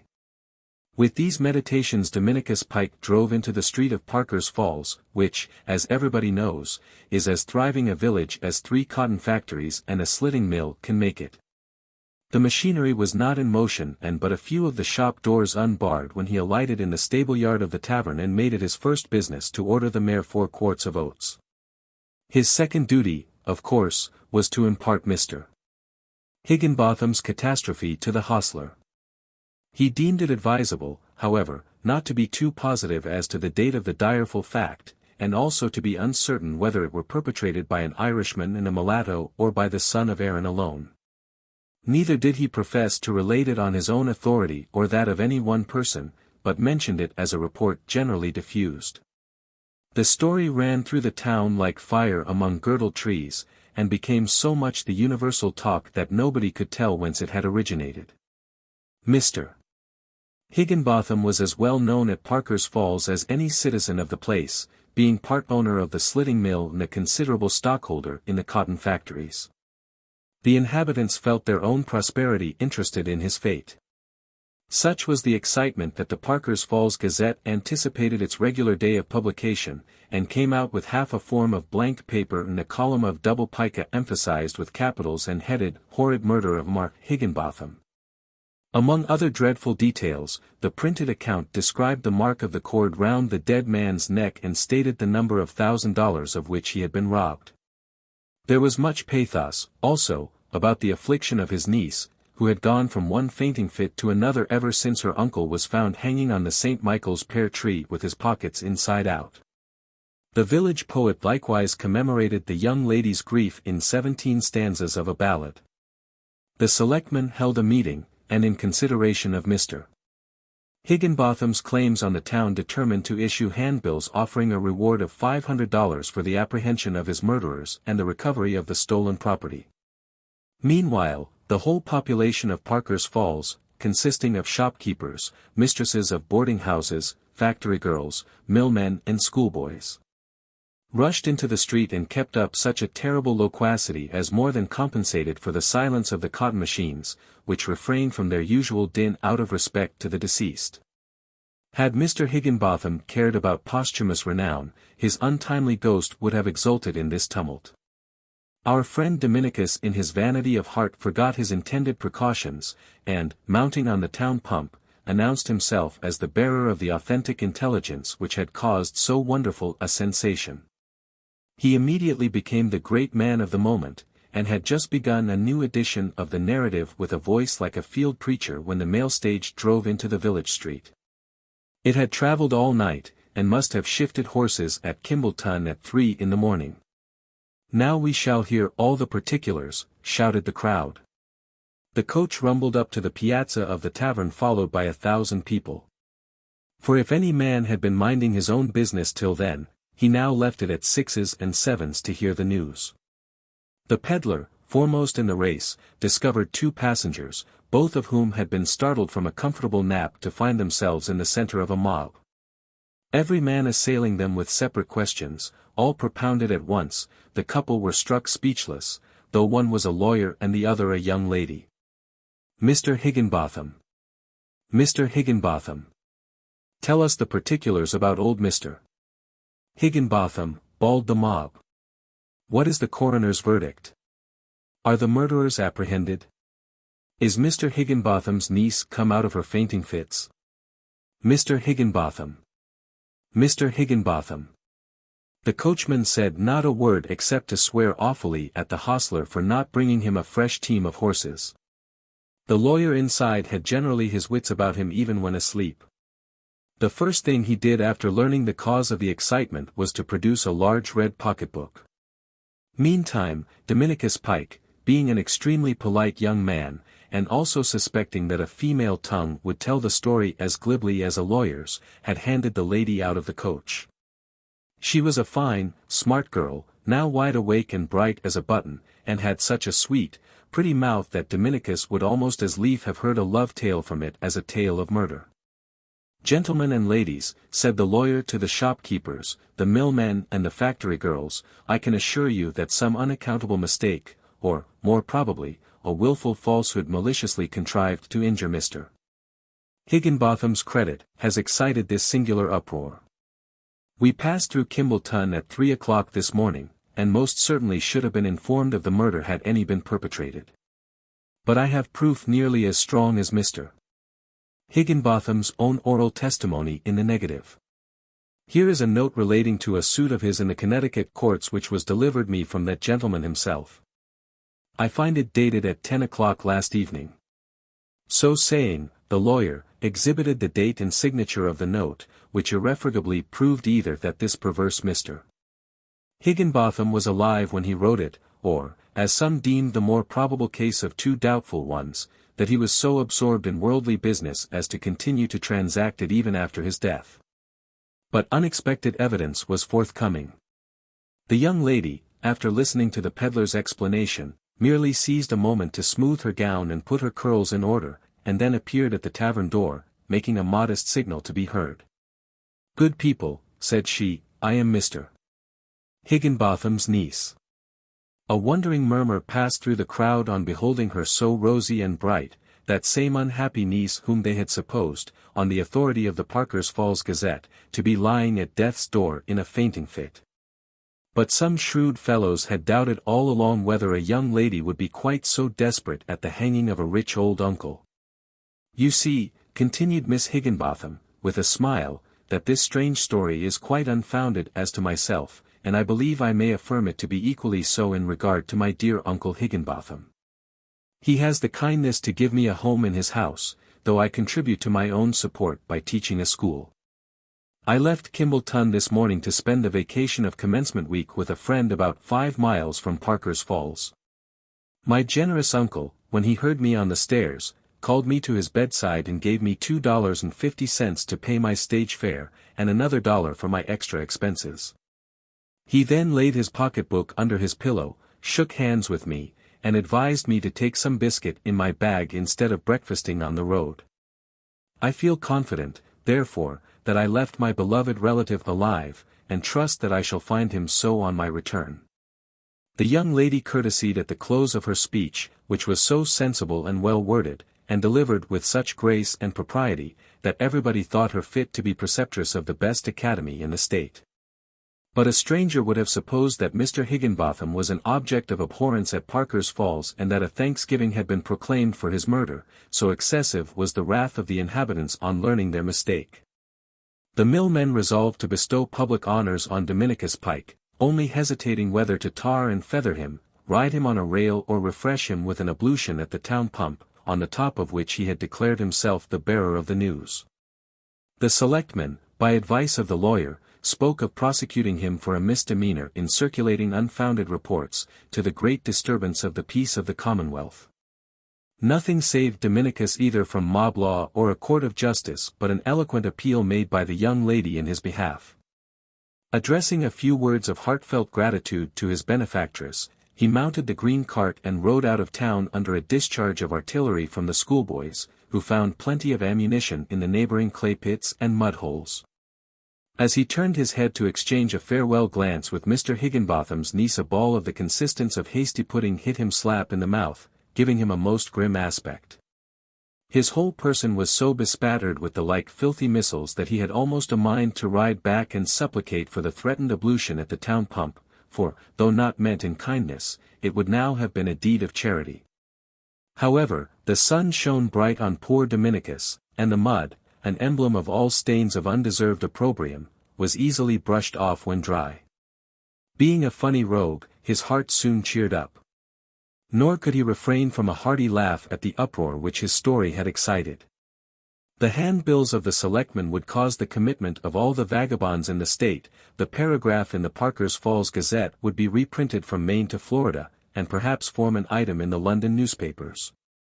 And many a miser would tremble for his money-bags and life on learning the catastrophe of Mr. Higginbotham. The peddler meditated with much fervor on the charms of the young schoolmistress, and swore that Daniel Webster never spoke nor looked so like an angel as Miss Higginbotham while defending him from the wrathful populace at Parker's Falls. Dominicus was now on the Kimballton Turnpike, having all along determined to visit that place, though business had drawn him out of the most direct road from Morristown. As he approached the scene of the supposed murder, he continued to revolve the circumstances in his mind, and was astonished at the aspect which the whole case assumed. Had nothing occurred to corroborate the story of the first traveler, it might now have been considered as a hoax. But the yellow man was evidently acquainted either with the report or the fact, and there was a mystery in his dismayed and guilty look on being abruptly questioned. When to this singular combination of incidents it was added that the rumor tallied exactly with Mr. Higginbotham's character and habits of life, and that he had an orchard and St. Michael's pear tree, near which he always passed at nightfall, the circumstantial evidence appeared so strong that Dominicus doubted whether the autograph produced by the lawyer, or even the niece's direct testimony, ought to be equivalent. Making cautious inquiries along the road, the peddler further learned that Mr. Higginbotham had in his service an Irishman of doubtful character whom he had hired without a recommendation, on the score of economy. "May I be hanged myself," exclaimed Dominicus Pike, aloud, on reaching the top of a lonely hill, "if I'll believe old Higginbotham is unhanged till I see him with my own eyes and hear it from his own mouth. And, as he's a real shaver, I'll have the minister, or some other responsible man, for an endorser." It was growing dusk when he reached the toll house on Kimballton Turnpike, about a quarter of a mile from the village of this name. His little mare was fast bringing him up with a man on horseback who trotted through the gate a few rods in advance of him, nodded to the toll-gatherer and kept on towards the village.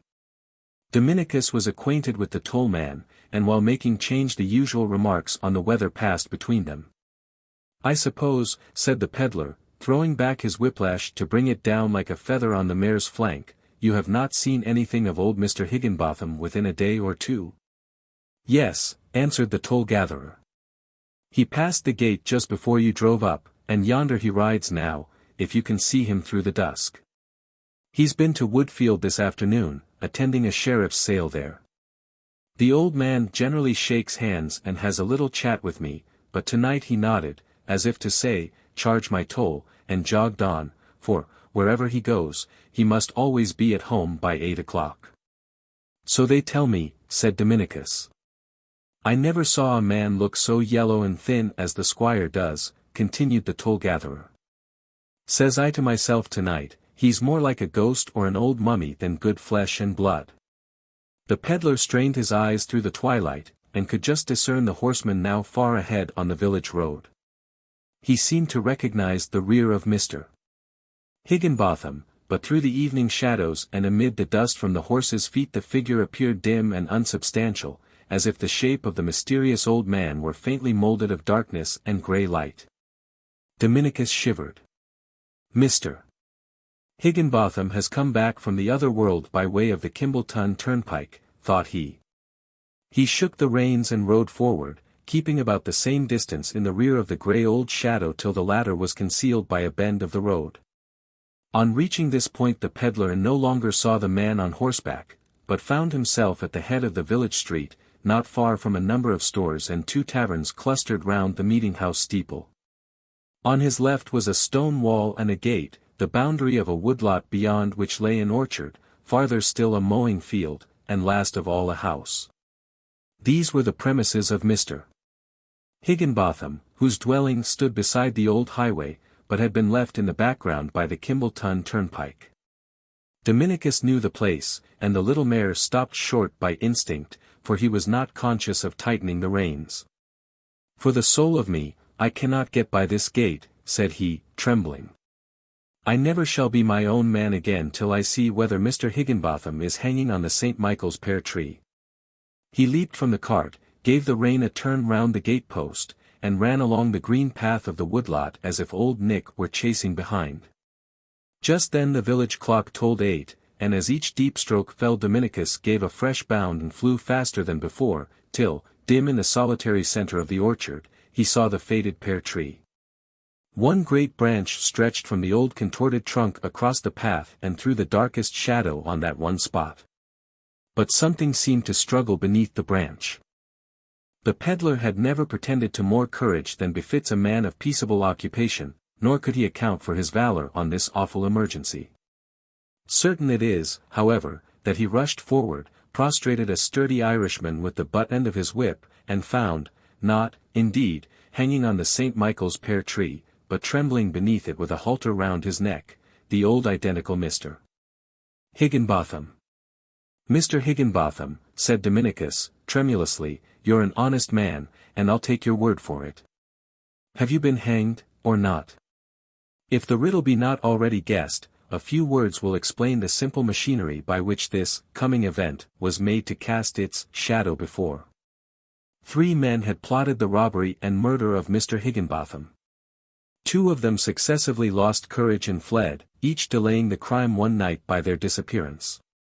The 3rd was in the act of perpetration, when a champion, blindly obeying the call of fate, like the heroes of old romance, appeared in the person of Dominicus Pike. It only remains to say that Mr. Higginbotham took the peddler into high favor, sanctioned his addresses to the pretty schoolmistress and settled his whole property on their children, allowing themselves the interest. In due time the old gentleman capped the climax of his favors by dying a Christian death in bed, since which melancholy event, Dominicus Pike has removed from Kimballton and established a large tobacco manufactory in my native village. Little Annie's Ramble. Ding dong. Ding dong. Ding dong. The town crier has rung his bell at a distant corner, and little Annie stands on her father's doorsteps trying to hear what the man with the loud voice is talking about. Let me listen too. Oh, he is telling the people that an elephant and a lion and a royal tiger and a horse with horns, and other strange beasts from foreign countries, have come to town and will receive all visitors who choose to wait upon them. Perhaps little Annie would like to go. Yes. And I can see that the pretty child is weary of this wide and pleasant street with the green trees flinging their shade across the quiet sunshine and the pavements and the sidewalks all as clean as if the housemaid had just swept them with her broom. She feels that impulse to go strolling away, that longing after the mystery of the great world, which many children feel, and which I felt in my childhood. Little Annie shall take a ramble with me. See. I do but hold out my hand, and like some bright bird in the sunny air, with her blue silk frock fluttering upward from her white pantalettes, she comes bounding on tiptoe across the street. Smooth back your brown curls, Annie, and let me tie on your bonnet, and we will set forth. What a strange couple to go on their rambles together. One walks in black attire, with a measured step and a heavy brow and his thoughtful eyes bent down, while the gay little girl trips lightly along as if she were forced to keep hold of my hand lest her feet should dance away from the earth. Yet there is sympathy between us. If I pride myself on anything, it is because I have a smile that children love. And, on the other hand, there are few grown ladies that could entice me from the side of little Annie, for I delight to let my mind go hand in hand with the mind of a sinless child. So come, Annie. But if I moralize as we go, do not listen to me, only look about you and be merry. Now we turn the corner. Here are hacks with 2 horses and stagecoaches with 4 thundering to meet each other, and trucks and carts moving at a slower pace, being heavily laden with barrels from the wharves. And here are rattling gigs which perhaps will be smashed to pieces before our eyes. Hitherward, also, comes a man trundling a wheelbarrow along the pavement. Is not little Annie afraid of such a tumult? No.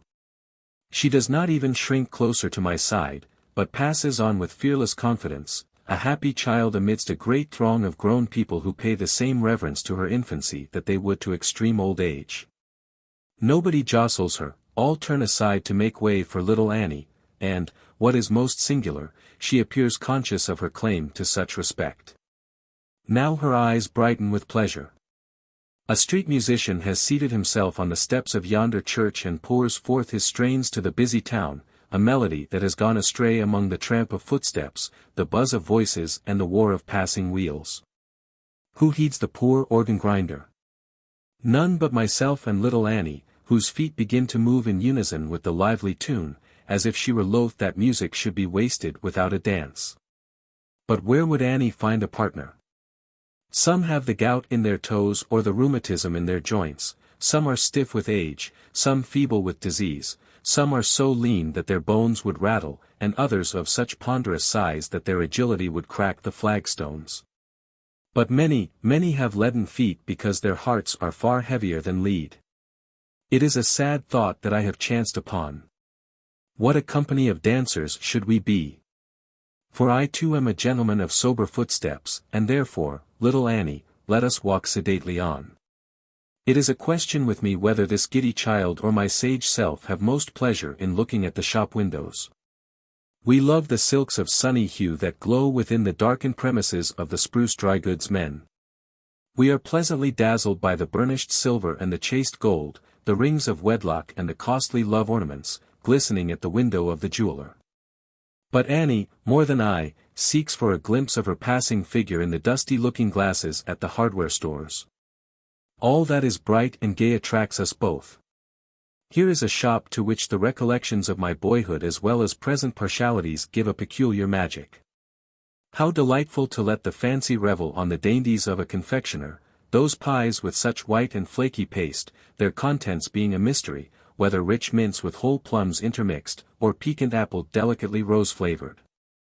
Those cakes, heart-shaped or round, piled in a lofty pyramid, those sweet little circlets sweetly named kisses. Those dark majestic masses fit to be bridal loaves at the wedding of an heiress, mountains in size, their summits deeply snow-covered with sugar. Then the mighty treasures of sugar plums, white and crimson and yellow, in large glass vases, and candy of all varieties, and those little cockles, or whatever they are called, much prized by children for their sweetness. And more for the mottos which they enclose, by love-sick maids and bachelors. Oh, my mouth waters, little Annie, and so doth yours, but we will not be tempted except to an imaginary feast, so let us hasten onward devouring the vision of a plum cake. Here are pleasures, as some people would say, of a more exalted kind, in the window of a bookseller. Is Annie a literary lady? Yes. She is deeply read in Peter Parley's tomes and has an increasing love for fairy tales, though seldom met with nowadays, and she will subscribe next year to the Juvenile Miscellany. But, truth to tell, she is apt to turn away from the printed page and keep gazing at the pretty pictures, such as the gay-colored ones which make this shop window the continual loitering place of children. What would Annie think if, in the book which I mean to send her on New Year's Day, she should find her sweet little self bound up in silk or morocco with gilt edges? There to remain till she become a woman grown with children of her own to read about their mother's childhood? That would be very queer. Little Annie is weary of pictures and pulls me onward by the hand, till suddenly we pause at the most wondrous shop in all the town. Oh, my stars! Is this a toy shop, or is it fairyland? For here are gilded chariots in which the king and queen of the fairies might ride side by side, while their courtiers on these small horses should gallop in triumphal procession before and behind the royal pair. Here, too, are dishes of chinaware fit to be the dining set of those same princely personages when they make a regal banquet in the stateliest hall of their palace, full 5 feet high, and behold their nobles feasting adown the long perspective of the table. Betwixt the king and queen should sit my little Annie, the prettiest fairy of them all. Here stands a turbaned Turk threatening us with his saber, like an ugly heathen as he is, and next a Chinese mandarin who nods his head at Annie and myself. Here we may review a whole army of horse and foot in red and blue uniforms, with drums, fifes, trumpets, and all kinds of noiseless music. They have halted on the shelf of this window after their weary march from Lilliput. But what cares Annie for soldiers? No conquering queen is she, neither a Semiramis nor a Catherine. Her whole heart is set upon that doll who gazes at us with such a fashionable stare. This is the little girl's true plaything. Though made of wood, a doll is a visionary and ethereal personage endowed by childish fancy with a peculiar life. The mimic lady is a heroine of romance, an actor and a sufferer in 1,000 shadowy scenes, the chief inhabitant of that wild world with which children ape the real one. Little Annie does not understand what I am saying, but looks wishfully at the proud lady in the window. We will invite her home with us as we return. Meantime, goodbye, Dame Doll. A toy yourself, you look forth from your window upon many ladies that are also toys, though they walk and speak, and upon a crowd in pursuit of toys, though they wear grave visages. Oh, with your never-closing eyes, had you but an intellect to moralize on all that flits before them, what a wise doll would you be. Come, little Annie, we shall find toys enough, go where we may. Now we elbow our way among the throng again. It is curious in the most crowded part of a town to meet with living creatures that had their birthplace in some far solitude, but have acquired a second nature in the wilderness of men. Look up, Annie, at that canary bird hanging out of the window in his cage. Poor little fellow. His golden feathers are all tarnished in this smoky sunshine. He would have glistened twice as brightly among the summer islands, but still he has become a citizen in all his tastes and habits, and would not sing half so well without the uproar that drowns his music. What a pity that he does not know how miserable he is. There is a parrot, too, calling out, "Pretty Poll. Pretty Poll," as we pass by. Foolish bird, to be talking about her prettiness to strangers, especially as she is not a pretty Poll, though gaudily dressed in green and yellow. If she had said, "Pretty Annie," there would have been some sense in it. See that grey squirrel at the door of the fruit shop whirling round and round so merrily within his wire wheel. Being condemned to the treadmill, he makes it an amusement. Admirable philosophy.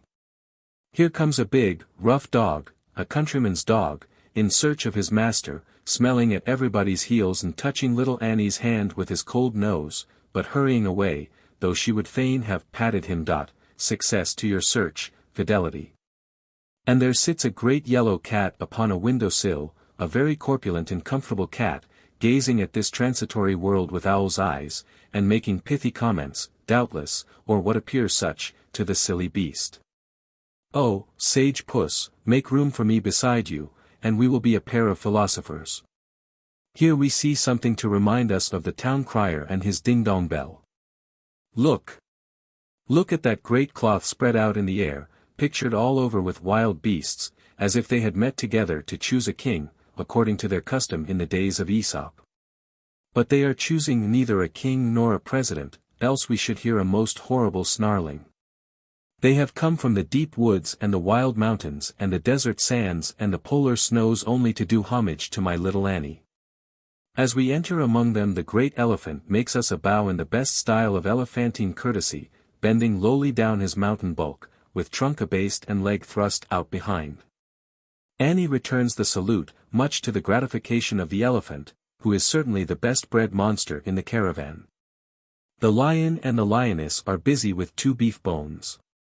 The royal tiger, the beautiful, the untamable, keeps pacing his narrow cage with a haughty step, unmindful of the spectators or recalling the fierce deeds of his former life, when he was wont to leap forth upon such inferior animals from the jungles of Bengal. Here we see the very same wolf, do not go near him, Annie, the self-same wolf that devoured Little Red Riding Hood and her grandmother. In the next cage a hyena from Egypt who has doubtless howled around the pyramids, and a black bear from our own forests, are fellow prisoners and most excellent friends. Are there any 2 living creatures who have so few sympathies that they cannot possibly be friends? Here sits a great white bear whom common observers would call a very stupid beast, though I perceive him to be only absorbed in contemplation. He is thinking of his voyages on an iceberg, and of his comfortable home in the vicinity of the North Pole, and of the little cubs whom he left rolling in the eternal snows. In fact, he is a bear of sentiment. But oh, those unsentimental monkeys! The ugly, grinning, aping, chattering, ill-natured, mischievous and queer little brutes. Annie does not love the monkeys. Their ugliness shocks her pure, instinctive delicacy of taste and makes her mind unquiet because it bears a wild and dark resemblance to humanity. But here is a little pony just big enough for Annie to ride, and round he gallops in a circle, keeping time with his trampling hoofs to a band of music. And here, with a laced coat and a cocked hat, and a riding whip in his hand, here comes a little gentleman small enough to be king of the fairies and ugly enough to be king of the gnomes, and takes a flying leap into the saddle. Merrily, merrily plays the music, and merrily gallops the pony, and merrily rides the little old gentleman. Come, Annie, into the street again, perchance we may see monkeys on horseback there. Mercy on us! What a noisy world we quiet people live in. Did Annie ever read the cries of London City? With what lusty lungs doth yonder man proclaim that his wheelbarrow is full of lobsters? Here comes another, mounted on a cart and blowing a hoarse and dreadful blast from a tin horn, as much as to say, fresh fish. And hark! A voice on high, like that of a muezzin from the summit of a mosque, announcing that some chimney sweeper has emerged from smoke and soot and darksome caverns into the upper air. What cares the world for that? But, well-a-day, we hear a shrill voice of affliction, the scream of a little child, rising louder with every repetition of that smart, sharp, slapping sound produced by an open hand on tender flesh. Annie sympathizes, though without experience of such direful woe. Lo! The town crier again, with some new secret for the public ear. Will he tell us of an auction, or of a lost pocketbook, or a show of beautiful wax figures, or of some monstrous beast more horrible than any in the caravan? I guess the latter. See how he uplifts the bell in his right hand and shakes it slowly at first, then with a hurried motion, till the clapper seems to strike both sides at once, and the sounds are scattered forth in quick succession far and near. Ding-dong! Ding-dong! Ding-dong! Now he raises his clear loud voice above all the din of the town. It drowns the buzzing talk of many tongues and draws each man's mind from his own business. It rolls up and down the echoing street, and ascends to the hushed chamber of the sick, and penetrates downward to the cellar kitchen where the hot cook turns from the fire to listen. Who of all that address the public ear, whether in church or courthouse or hall of state, has such an attentive audience as the town crier? What set the people's order? Strayed from her home, a little girl of 5 years old, in a blue silk frock and white pantalettes, with brown curling hair and hazel eyes. Whoever will bring her back to her afflicted mother? Stop, stop, town crier. The lost is found. Oh, my pretty Annie, we forgot to tell your mother of our ramble, and she is in despair and has sent the town crier to bellow up and down the streets, affrighting old and young, for the loss of a little girl who has not once let go my hand. Well, let us hasten homeward, and as we go forget not to thank heaven, my Annie, that after wandering a little way into the world you may return at the first summons with an untainted and unwearied heart and be a happy child again. But I have gone too far astray for the town crier to call me back. Sweet has been the charm of childhood on my spirit throughout my ramble with little Annie. Say not that it has been a waste of precious moments, an idle matter, a babble of childish talk and a reverie of childish imaginations about topics unworthy of a grown man's notice. Has it been merely this? Not so, not so. They are not truly wise who would affirm it. As the pure breath of children revives the life of aged men, so is our moral nature revived by their free and simple thoughts, their native feeling, their airy mirth for little cause or none, their grief soon roused and soon allayed. Their influence on us is at least reciprocal with ours on them.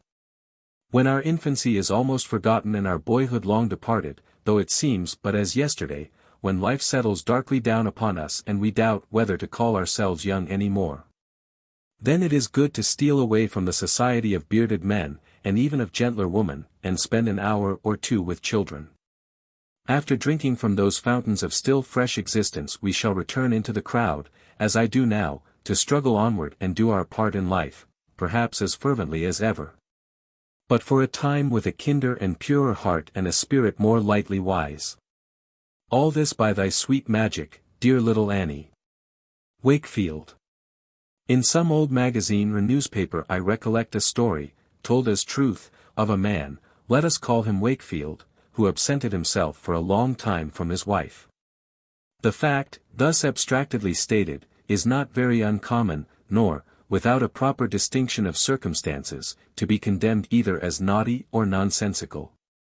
Howbeit, this, though far from the most aggravated, is perhaps the strangest instance on record of marital delinquency, and, moreover, as remarkable a freak as may be found in the whole list of human oddities.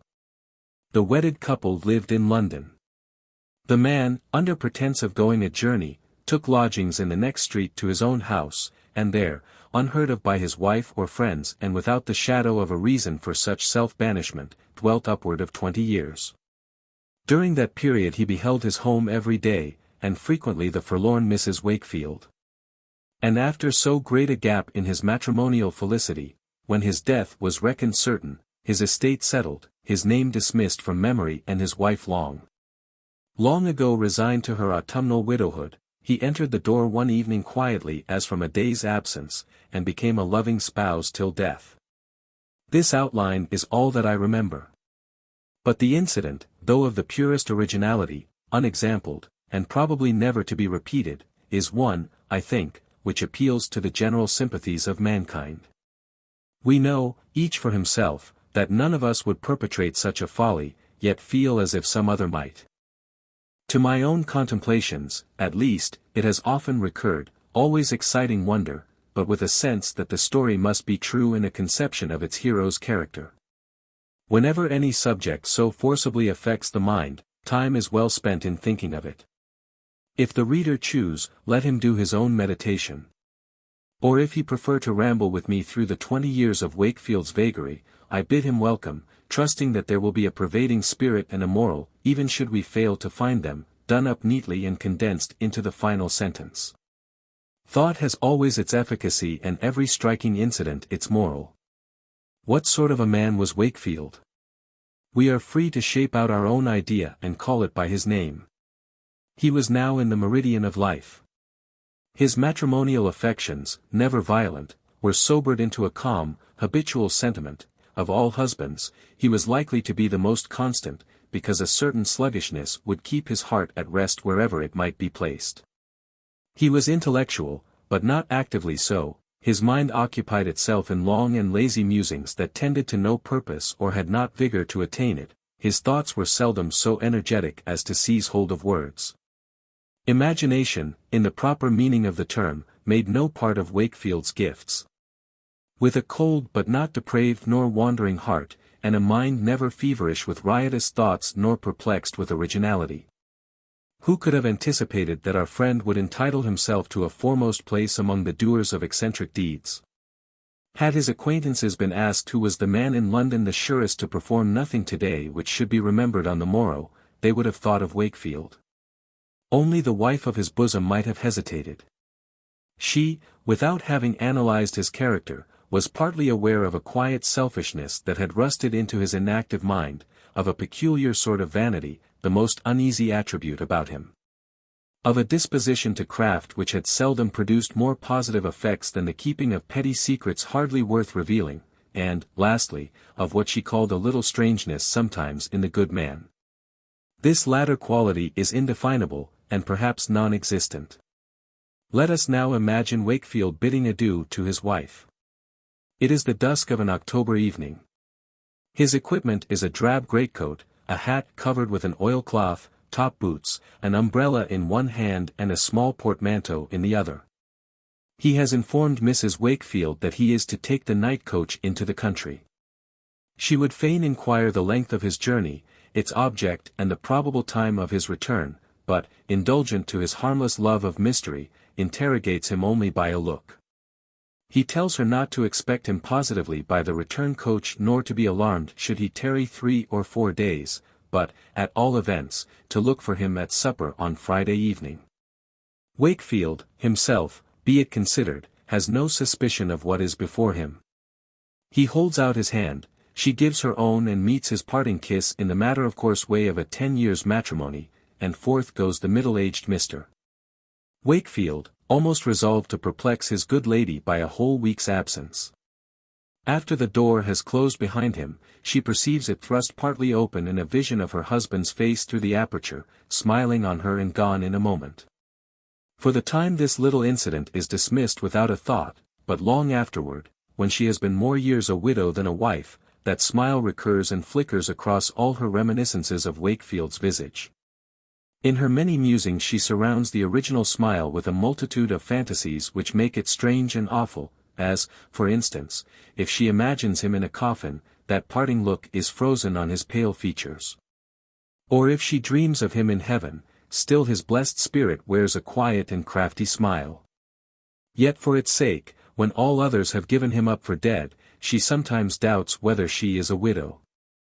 But our business is with the husband. We must hurry after him along the street ere he lose his individuality and melt into the great mass of London life. It would be vain searching for him there.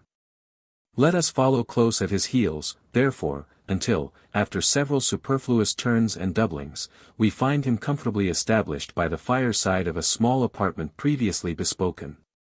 He is in the next street to his own and at his journey's end. He can scarcely trust his good fortune in having got thither unperceived, recollecting that at one time he was delayed by the throng in the very focus of a lighted lantern, and again there were footsteps that seemed to tread behind his own, distinct from the multitudinous tramp around him, and anon he heard a voice shouting afar and fancied that it called his name. Doubtless a dozen busybodies had been watching him and told his wife the whole affair. Poor Wakefield! Little knowest thou thine own insignificance in this great world. No mortal eye but mine has traced thee. Go quietly to thy bed, foolish man, and on the morrow, if thou wilt be wise, get thee home to good Mrs. Wakefield and tell her the truth. Remove not thyself even for a little week from thy place in her chaste bosom. Were she for a single moment to deem thee dead or lost or lastingly divided from her, thou wouldst be woefully conscious of a change in thy true wife for ever after. It is perilous to make a chasm in human affections, not that they gape so long and wide, but so quickly close again. Almost repenting of his frolic, or whatever it may be termed, Wakefield lies down betimes, and, starting from his first nap, spreads forth his arms into the wide and solitary waste of the unaccustomed bed. No, thinks he, gathering the bedclothes about him, I will not sleep alone another night. In the morning he rises earlier than usual and sets himself to consider what he really means to do. Such are his loose and rambling modes of thought that he has taken this very singular step with the consciousness of a purpose, indeed, but without being able to define it sufficiently for his own contemplation. The vagueness of the project and the convulsive effort with which he plunges into the execution of it are equally characteristic of a feeble-minded man. Wakefield sifts his ideas, however, as minutely as he may, and finds himself curious to know the progress of matters at home, how his exemplary wife will endure her widowhood of a week, and, briefly, how the little sphere of creatures and circumstances in which he was a central object will be affected by his removal. A morbid vanity, therefore, lies nearest the bottom of the affair. But how is he to attain his ends? Not, certainly, by keeping close in this comfortable lodging, where, though he slept and awoke in the next street to his home, he is as effectually abroad as if the stage-coach had been whirling him away all night. Yet should he reappear, the whole project is knocked in the head. His poor brains being hopelessly puzzled with this dilemma, he at length ventures out, partly resolving to cross the head of the street and send one hasty glance toward his forsaken domicile. Habit, for he is a man of habits, takes him by the hand and guides him, wholly unaware, to his own door, where, just at the critical moment, he is aroused by the scraping of his foot upon the step. Wakefield, whither are you going? At that instant his fate was turning on the pivot. Little dreaming of the doom to which his first backward step devotes him, he hurries away, breathless with agitation hitherto unfelt, and hardly dares turn his head at the distant corner. Can it be that nobody caught sight of him? Will not the whole household, the decent Mrs. Wakefield, the smart maid-servant and the dirty little footboy, raise a hue and cry through London streets in pursuit of their fugitive lord and master? Wonderful escape! He gathers courage to pause and look homeward, but is perplexed with a sense of change about the familiar edifice such as affects us all when, after a separation of months or years, we again see some hill or lake or work of art with which we were friends of old. In ordinary cases this indescribable impression is caused by the comparison and contrast between our imperfect reminiscences and the reality. In Wakefield the magic of a single night has wrought a similar transformation, because in that brief period a great moral change has been effected. But this is a secret from himself. Before leaving the spot he catches a far and momentary glimpse of his wife passing athwart the front window with her face turned toward the head of the street. The crafty nincompoop takes to his heels, scared with the idea that among 1,000 such atoms of mortality her eye must have detected him. Right glad is his heart, though his brain be somewhat dizzy, when he finds himself by the coal fire of his lodgings. So much for the commencement of this long wigwam. After the initial conception and the stirring up of the man's sluggish temperament to put it in practice, the whole matter evolves itself in a natural train. We may suppose him, as the result of deep deliberation, buying a new wig of reddish hair and selecting sundry garments, in a fashion unlike his customary suit of brown, from a Jew's old clothes bag. It is accomplished, Wakefield is another man. The new system being now established, a retrograde movement to the old would be almost as difficult as the step that placed him in his unparalleled position. Furthermore, he is rendered obstinate by a sulkiness occasionally incident to his temper and brought on at present by the inadequate sensation which he conceives to have been produced in the bosom of Mrs. Wakefield. He will not go back until she be frightened half to death.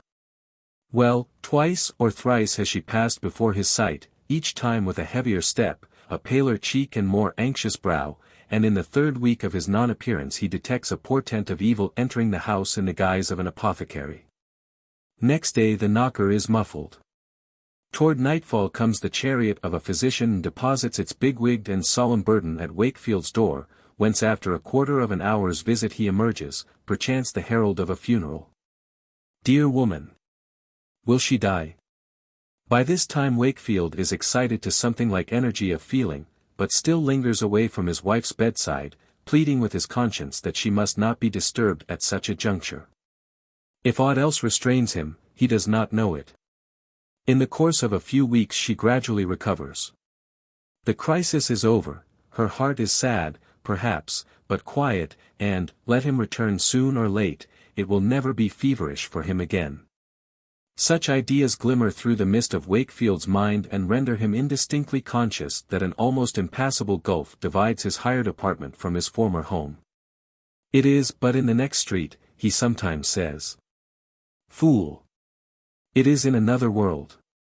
Hitherto he has put off his return from one particular day to another, henceforward he leaves the precise time undetermined, not tomorrow, probably next week, pretty soon.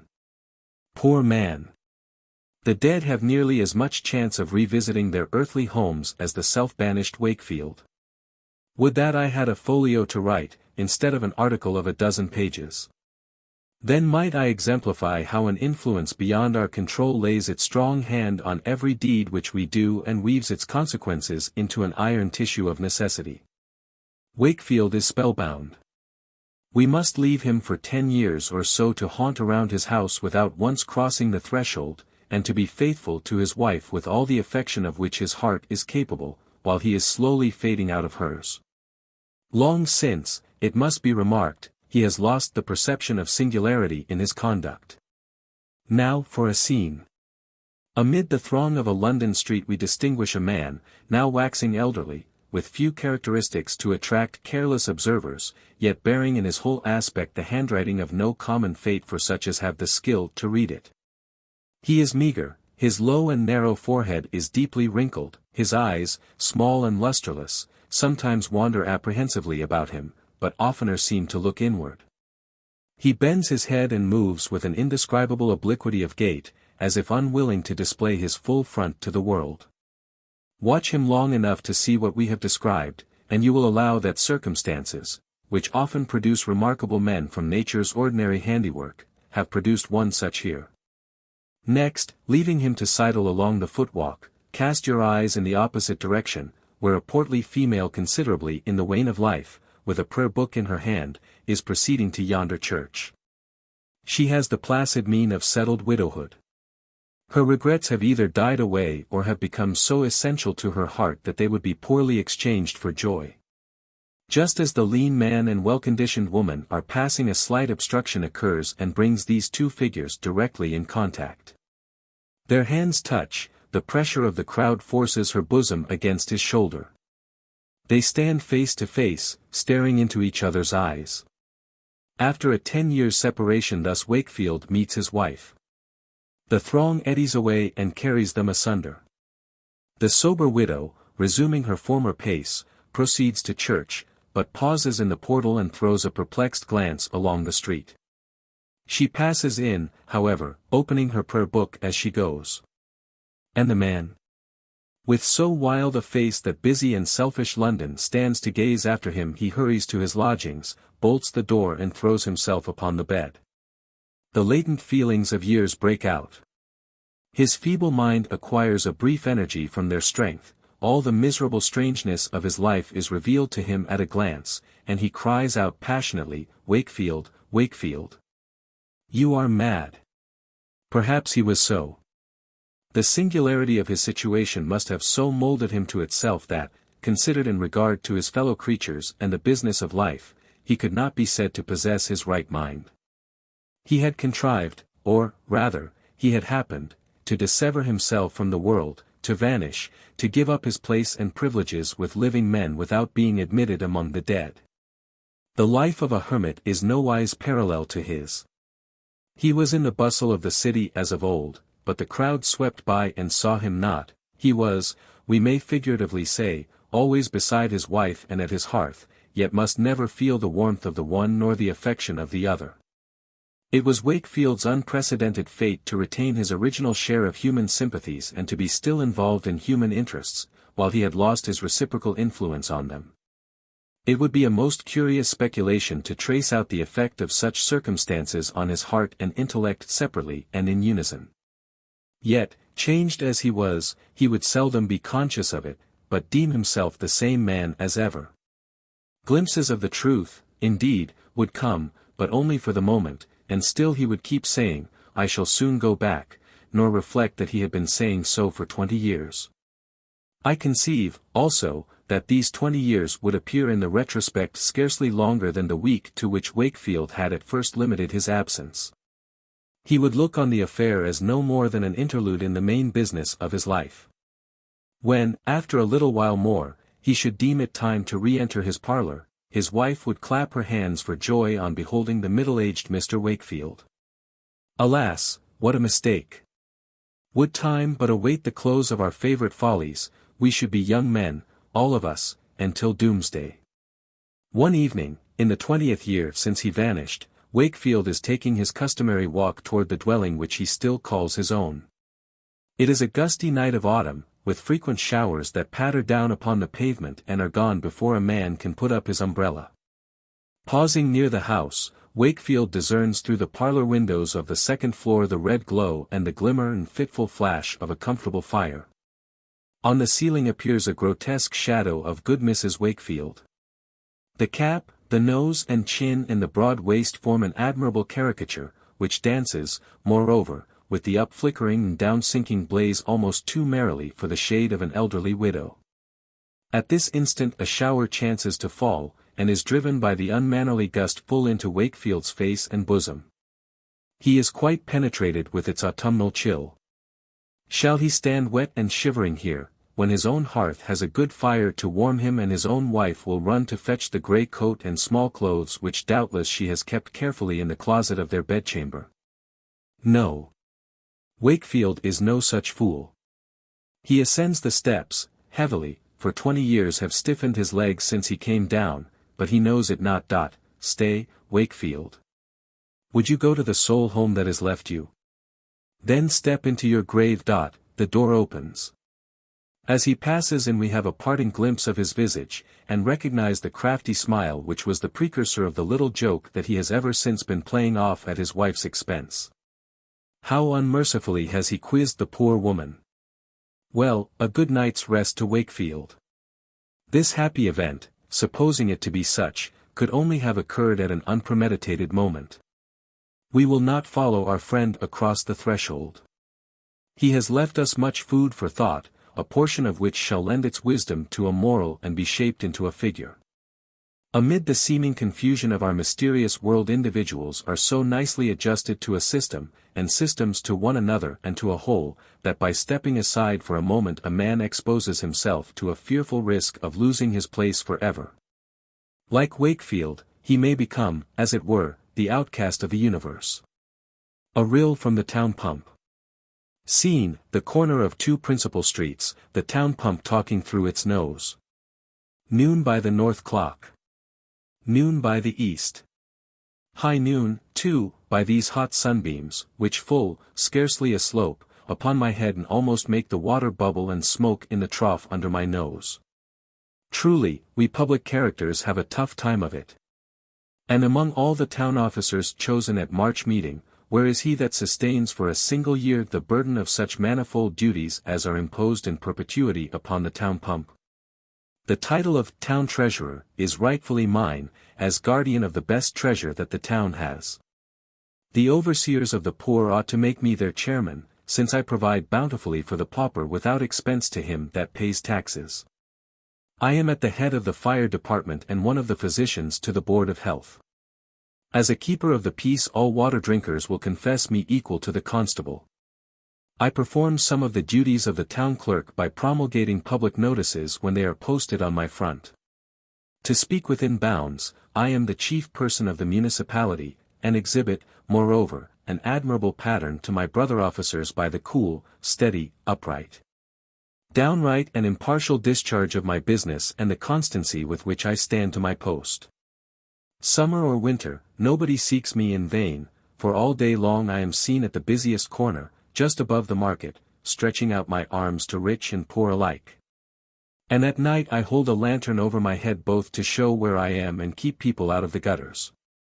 At this sultry noontide I am cupbearer to the parched populace, for whose benefit an iron goblet is chained to my waist. Like a dram-seller on the mall at muster day, I cry aloud to all and sundry in my plainest accents and at the very tip-top of my voice. Here it is, gentlemen. Here is the good liquor. Walk up, gentlemen. Walk up, walk up. Here is the superior stuff. Here is the unadulterated ale of Father Adam, better than cognac, Hollands, Jamaica, strong beer or wine of any price. Here it is by the hogshead or the single glass, and not a cent to pay. Walk up, gentlemen, walk up, and help yourselves. It were a pity if all this outcry should draw no customers. Here they come. A hot day, gentlemen. Quaff and away again, so as to keep yourselves in a nice cool sweat. You, my friend, will need another cupful to wash the dust out of your throat, if it be as thick there as it is on your cowhide shoes. I see that you have trudged 60 of miles today, and like a wise man have passed by the taverns and stopped at the running brooks and well curbs.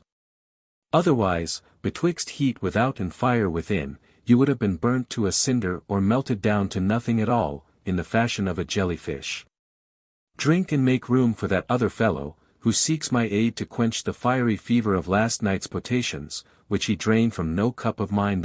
Welcome, most Rubicund sir. You and I have been great strangers hitherto. Nor, to confess the truth, will my nose be anxious for a closer intimacy till the fumes of your breath be a little less potent. Mercy on you, man.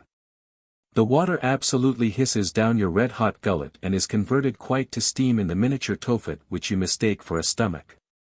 Fill again, and tell me, on the word of an honest toper, did you ever, in cellar, tavern, or any kind of a dram shop, spend the price of your children's food for a swig half so delicious. Now, for the first time these 10 years, you know the flavor of cold water. Goodbye, and whenever you are thirsty, remember that I keep a constant supply at the old stand. Who next? Oh, my little friend, you are let loose from school and come hither to scrub your blooming face and drown the memory of certain taps of the ferule, and other schoolboy troubles, in a draught from the town pump? Take it, pure as the current of your young life. Take it, and may your heart and tongue never be scorched with a fiercer thirst than now. There, my dear child. Put down the cup and yield your place to this elderly gentleman who treads so tenderly over the paving stones that I suspect he is afraid of breaking them. What? He limps by without so much as thanking me, as if my hospitable offers were meant only for people who have no wine cellars. Well, well, sir, no harm done, I hope. Go draw the cork, tip the decanter. But when your great toe shall set you a-roaring, it will be no affair of mine. If gentlemen love the pleasant titillation of the gout, it is all one to the town pump. This thirsty dog with his red tongue lolling out does not scorn my hospitality, but stands on his hind legs and laps eagerly out of the trough. See how lightly he capers away again. Jowler, did your worship ever have the gout? Are you all satisfied? Then wipe your mouths, my good friends, and while my spout has a moment's leisure I will delight the town with a few historical reminiscences. In far antiquity, beneath a darksome shadow of venerable boughs, a spring bubbled out of the leaf-strewn earth in the very spot where you now behold me on the sunny pavement. The water was as bright and clear and deemed as precious as liquid diamonds. The Indian sagamores drank of it from time immemorial till the fatal deluge of the firewater burst upon the red men and swept their whole race away from the cold fountains. Endicott and his followers came next, and often knelt down to drink, dipping their long beards in the spring. The richest goblet then was of birch bark. Governor Winthrop, after a journey afoot from Boston, drank here out of the hollow of his hand. The elder Higginson here wet his palm and laid it on the brow of the first town-born child. For many years it was the watering place, and, as it were, the washbowl, of the vicinity, whither all decent folks resorted to purify their visages and gaze at them afterward, at least, the pretty maidens did, in the mirror which it made.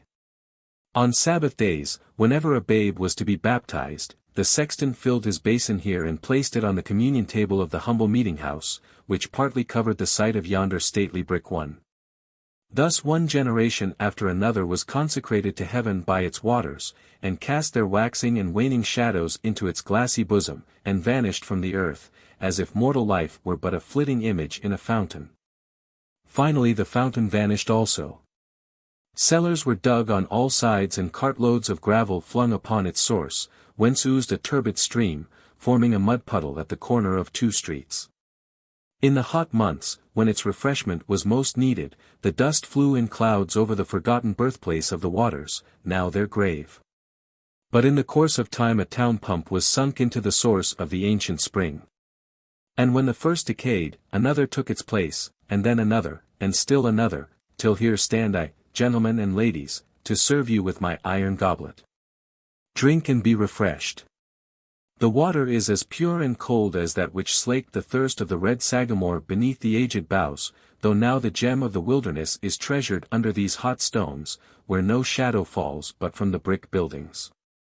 And be it the moral of my story that, as this wasted and long-lost fountain is now known and prized again, so shall the virtues of cold water, too little valued since your father's days, be recognized by all. Your pardon, good people. I must interrupt my stream of eloquence and spout forth a stream of water to replenish the trough for this teamster and his 2 yoke of oxen, who have come from Topsfield, or somewhere along that way. No part of my business is pleasanter than the watering of cattle. Look! How rapidly they lower the water mark on the sides of the trough, till their capacious stomachs are moistened with a gallon or 2 apiece and they can afford time to breathe it in with sighs of calm enjoyment. Now they roll their quiet eyes around the brim of their monstrous drinking vessel. An ox is your true toper. But I perceive, my dear auditors, that you are impatient for the remainder of my discourse.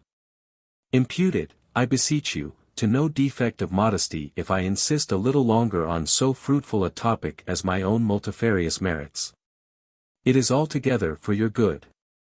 The better you think of me, the better men and women you will find yourselves. I shall say nothing of my all-important aid on washing days, though on that account alone I might call myself the household god of 100 families.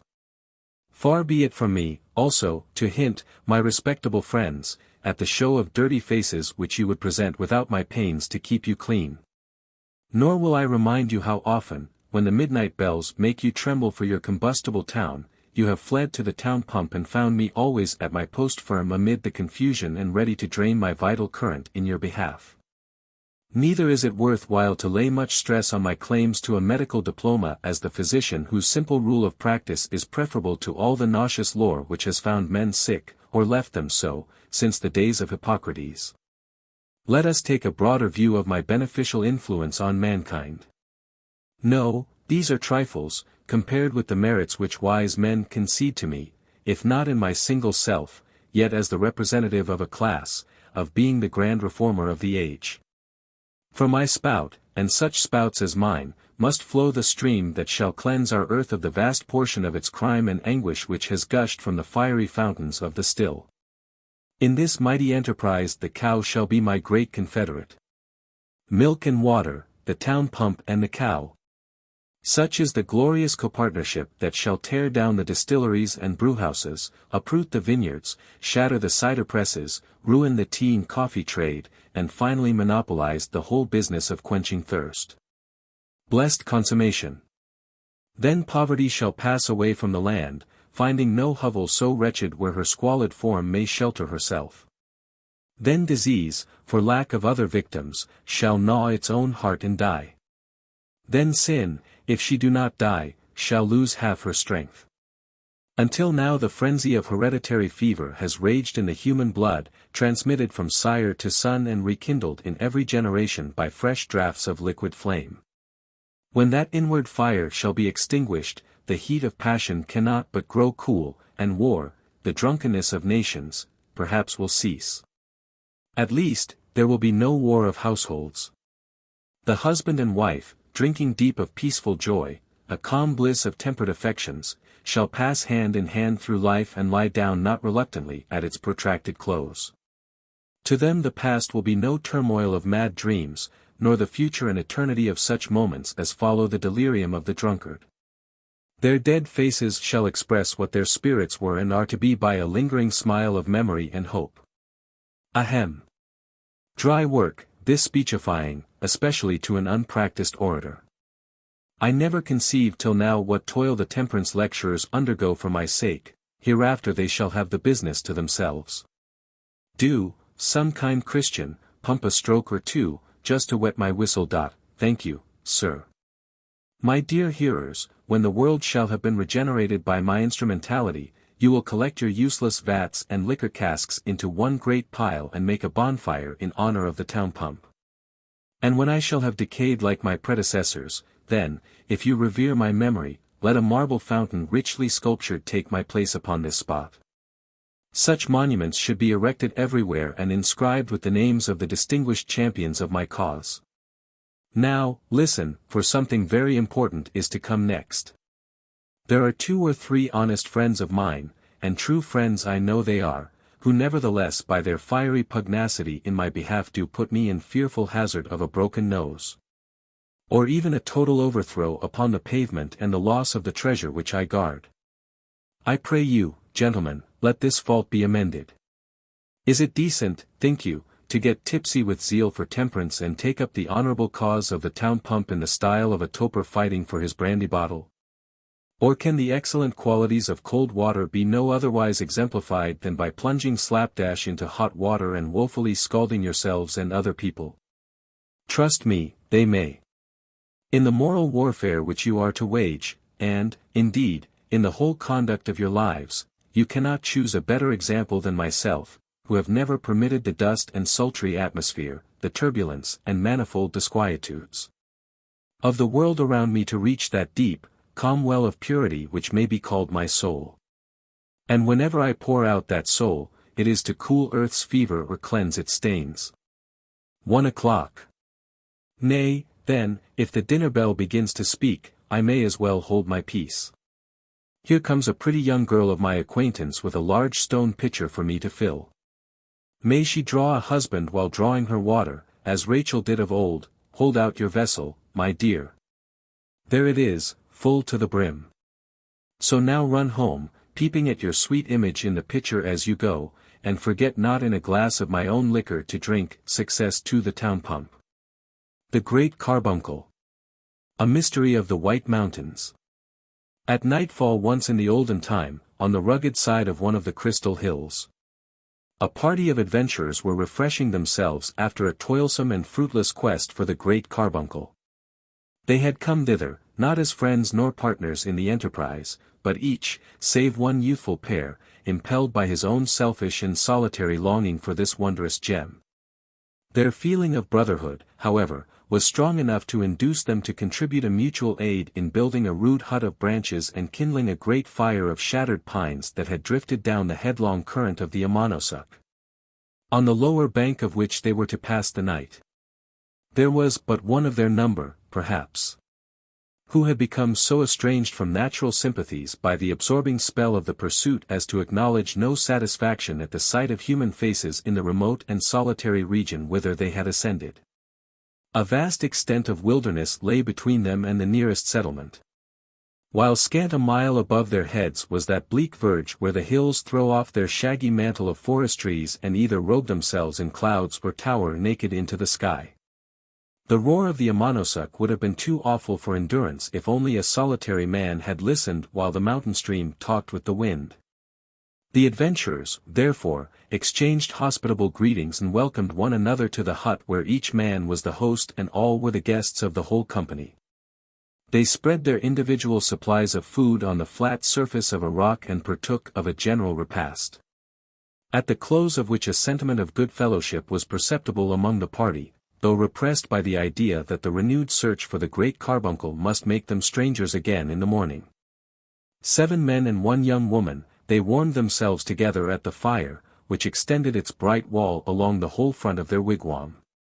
As they observed the various and contrasted figures that made up the assemblage, each man looking like a caricature of himself in the unsteady light that flickered over him, they came mutually to the conclusion that an odder society had never met in city or wilderness, on mountain or plain. The eldest of the group, a tall, lean, weather-beaten man some 60 years of age, was clad in the skins of wild animals whose fashion of dress he did well to imitate, since the deer, the wolf and the bear had long been his most intimate companions. He was one of those ill-fated mortals, such as the Indians told of, whom in their early youth the Great Carbuncle smote with a peculiar madness and became the passionate dream of their existence.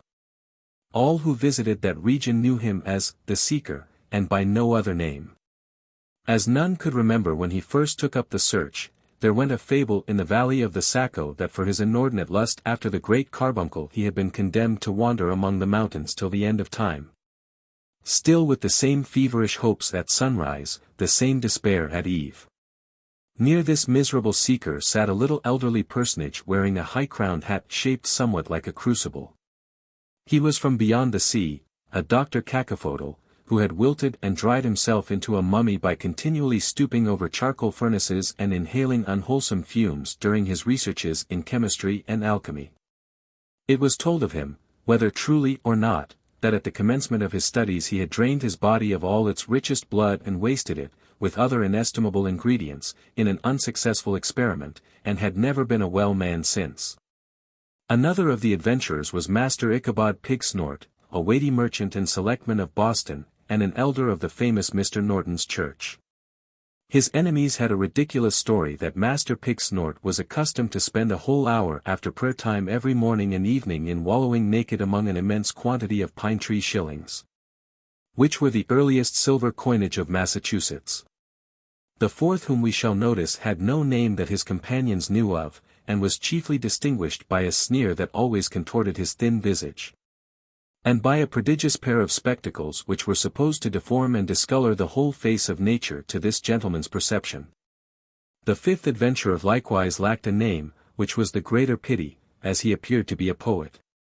He was a bright-eyed man, but woefully pined away, which was no more than natural if, as some people affirmed, his ordinary diet was fog, morning mist and a slice of the densest cloud within his reach, sauced with moonshine whenever he could get it.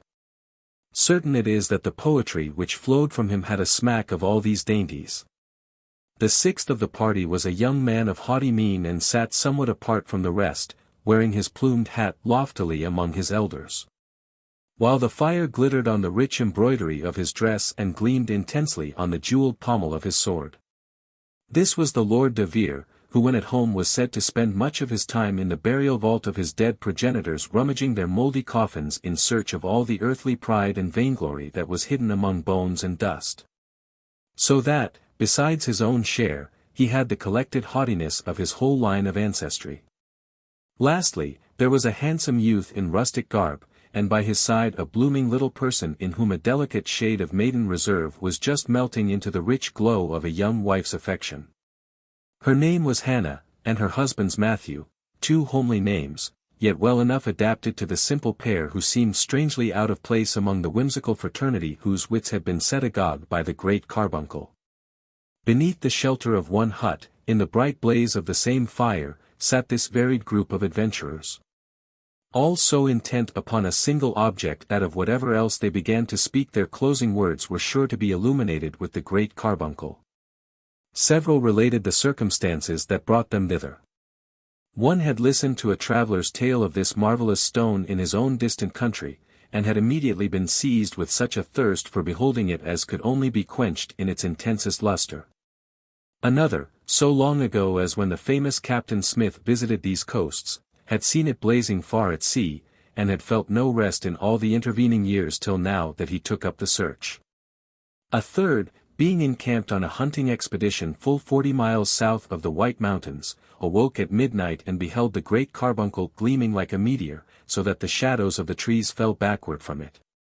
They spoke of the innumerable attempts which had been made to reach the spot, and of the singular fatality which had hitherto withheld success from all adventurers.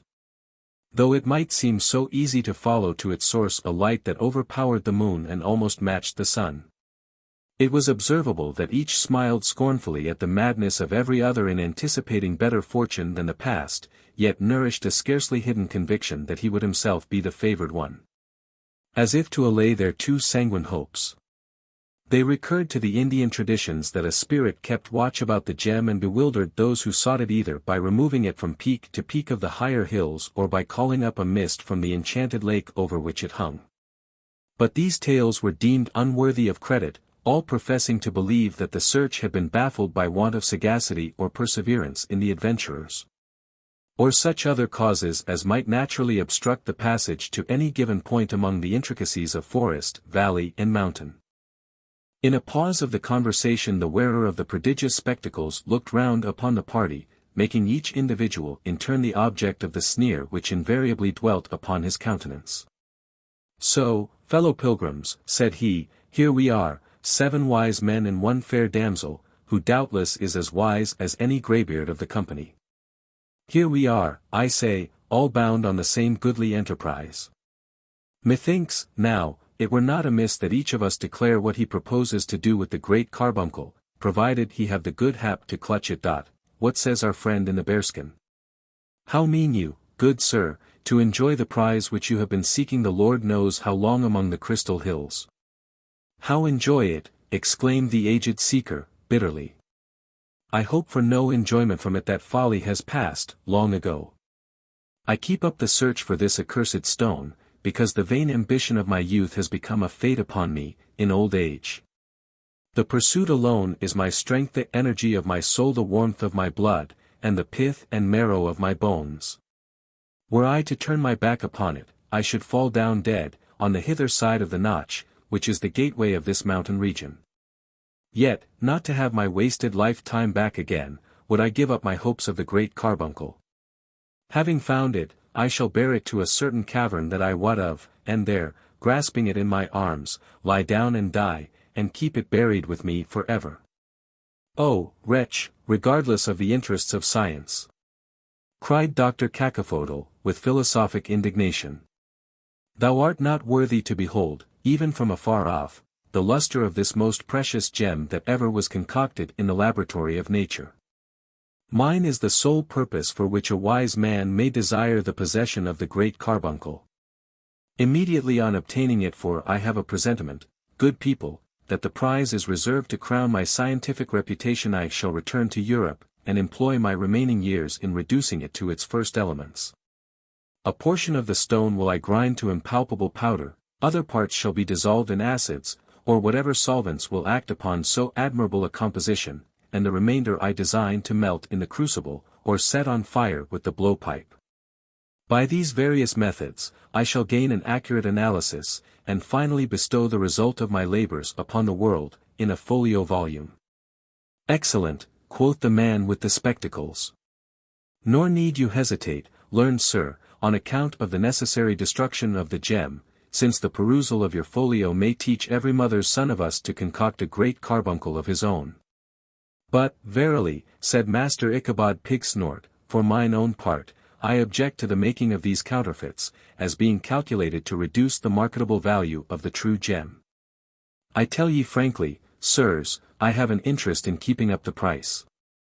Here have I quitted my regular traffic, leaving my warehouse in the care of my clerks, and putting my credit to great hazard, and furthermore, have put myself to peril of death or captivity by the accursed heathen savages, and all this without daring to ask the prayers of the congregation, because the quest for the great carbuncle is deemed little better than a traffic with the evil one.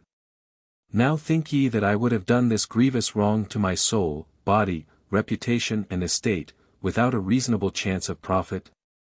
Not I, pious Master Pigsnort, said the man with the spectacles. I never laid such a great folly to thy charge. Truly, I hope not, said the merchant. Now, as touching this great carbuncle, I am free to own that I have never had a glimpse of it, but, be it only the 100th part so bright as people tell, it will surely outvalue the great mogul's best diamond, which he holds at an incalculable sum.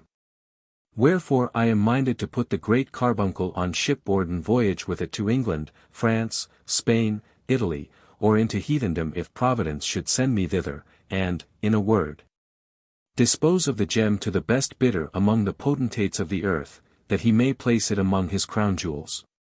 If any of ye have a wiser plan, let him expound it.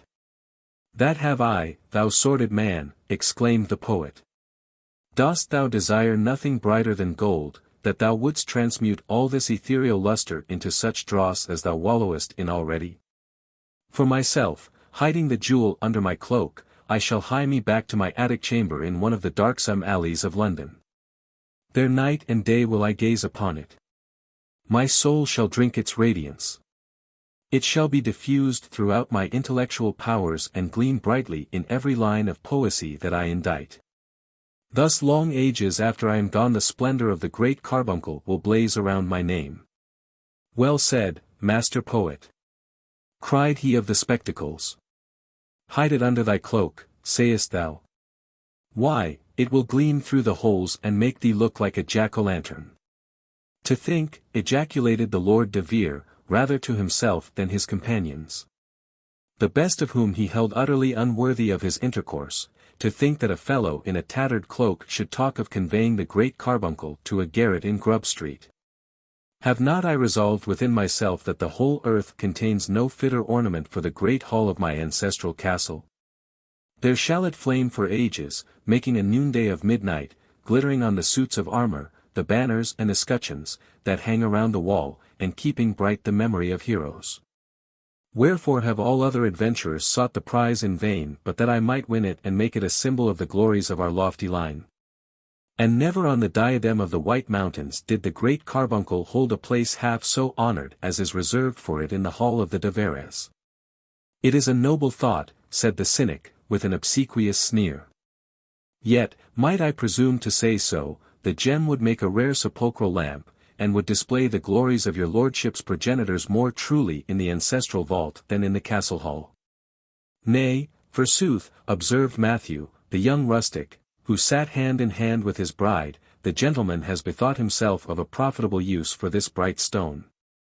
Hannah here and I are seeking it for a like purpose. How, fellow? exclaimed his lordship, in surprise. What castle hall hast thou to hang it in? No castle, replied Matthew, but as neat a cottage as any within sight of the Crystal Hills. Ye must know, friends, that Hannah and I, being wedded the last week, have taken up the search of the great carbuncle because we shall need its light in the long winter evenings, and it will be such a pretty thing to show the neighbors when they visit us. It will shine through the house, so that we may pick up a pin in any corner, and will set all the windows glowing as if there were a great fire of pine knots in the chimney. And then how pleasant, when we awake in the night, to be able to see one another's faces. There was a general smile among the adventurers at the simplicity of the young couple's project in regard to this wondrous and invaluable stone, with which the greatest monarch on earth might have been proud to adorn his palace.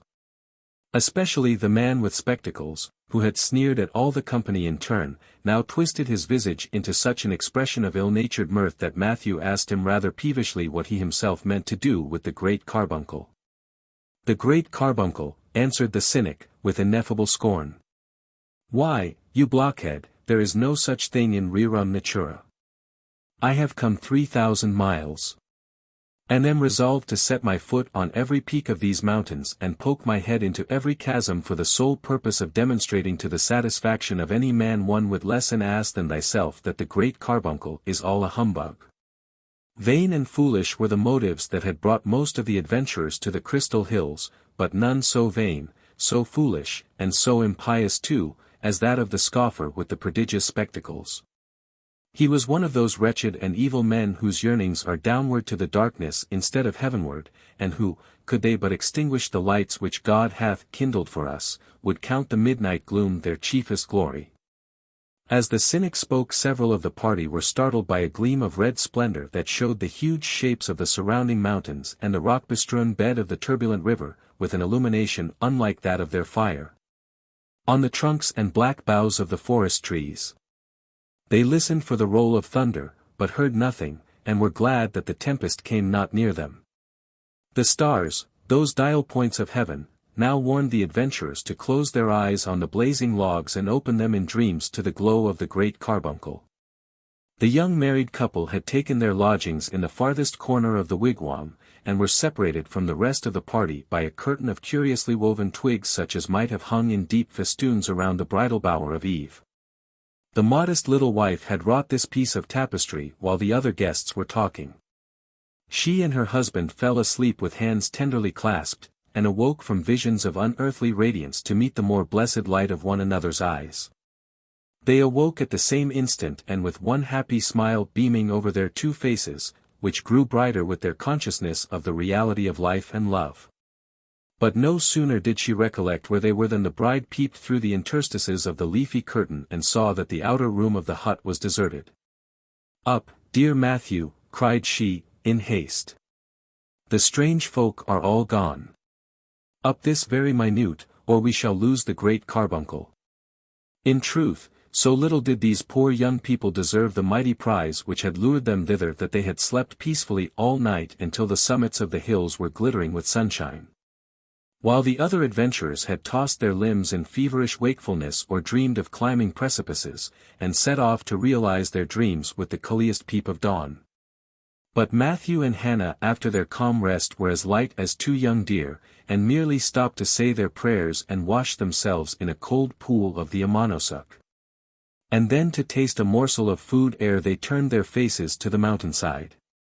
It was a sweet emblem of conjugal affection as they toiled up the difficult ascent, gathering strength from the mutual aid which they afforded. After several little accidents, such as a torn robe, a lost shoe and the entanglement of Hannah's hair in a bough, they reached the upper verge of the forest and were now to pursue a more adventurous course. The innumerable trunks and heavy foliage of the trees had hitherto shut in their thoughts, which now shrank affrighted from the region of wind and cloud and naked rocks and desolate sunshine that rose immeasurably above them. They gazed back at the obscure wilderness which they had traversed, and longed to be buried again in its depths rather than trust themselves to so vast and visible a solitude. "Shall we go on?" said Matthew, throwing his arm round Hannah's waist both to protect her and to comfort his heart by drawing her close to it. But the little bride, simple as she was, had a woman's love of jewels, and could not forego the hope of possessing the very brightest in the world, in spite of the perils with which it must be won. "Let us climb a little higher," whispered she, yet tremulously, as she turned her face upward to the lonely sky. "Come, then," said Matthew, mustering his manly courage and drawing her along with him. For she became timid again the moment that he grew bold. And upward, accordingly, went the pilgrims of the great carbuncle, now treading upon the tops and thickly interwoven branches of dwarf pines which by the growth of centuries, though mossy with age, had barely reached 3 feet in altitude. Next they came to masses and fragments of naked rock heaped confusedly together like a cairn reared by giants in memory of a giant chief. In this bleak realm of upper air nothing breathed, nothing grew. There was no life but what was concentrated in their 2 hearts. They had climbed so high that nature herself seemed no longer to keep them company. She lingered beneath them within the verge of the forest trees, and sent a farewell glance after her children as they strayed where her own green footprints had never been. But soon they were to be hidden from her eye. Densely and dark the mists began to gather below, casting black spots of shadow on the vast landscape and sailing heavily to one center, as if the loftiest mountain peak had summoned a council of its kindred clouds. Finally the vapors welded themselves, as it were, into a mass, presenting the appearance of a pavement over which the wanderers might have trodden, but where they would vainly have sought an avenue to the blessed earth which they had lost. And the lovers yearned to behold that green earth again, more intensely, alas. Then beneath a clouded sky they had ever desired a glimpse of heaven. They even felt it a relief to their desolation when the mists, creeping gradually up the mountain, concealed its lonely peak, and thus annihilated, at least, for them, the whole region of visible space. But they drew closer together with a fond and melancholy gaze, dreading lest the universal cloud should snatch them from each other's sight.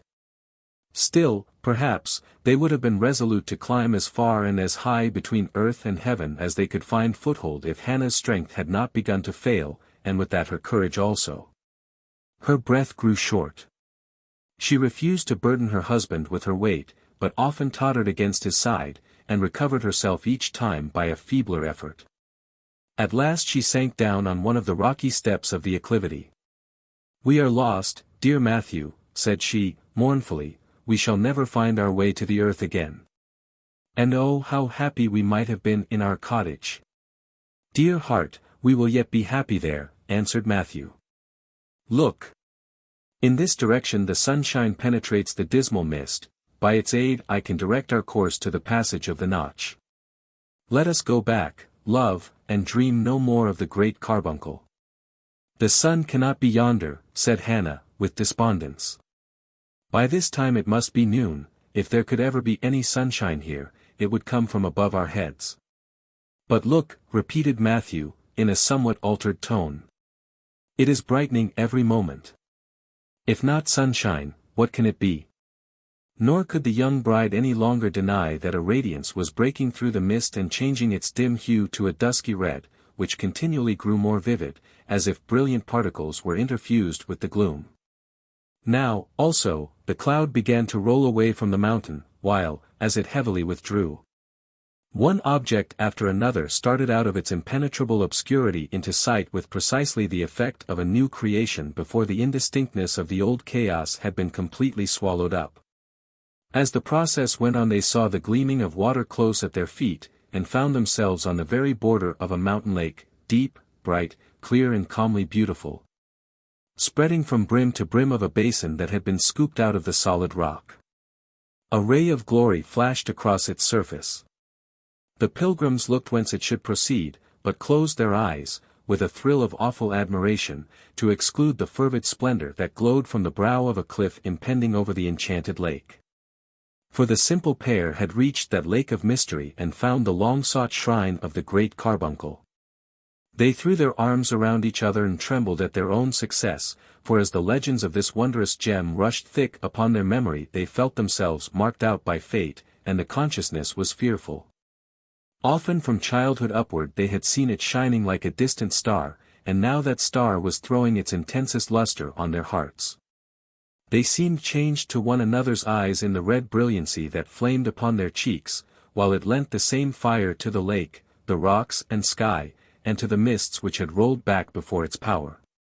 But with their next glance they beheld an object that drew their attention even from the mighty stone.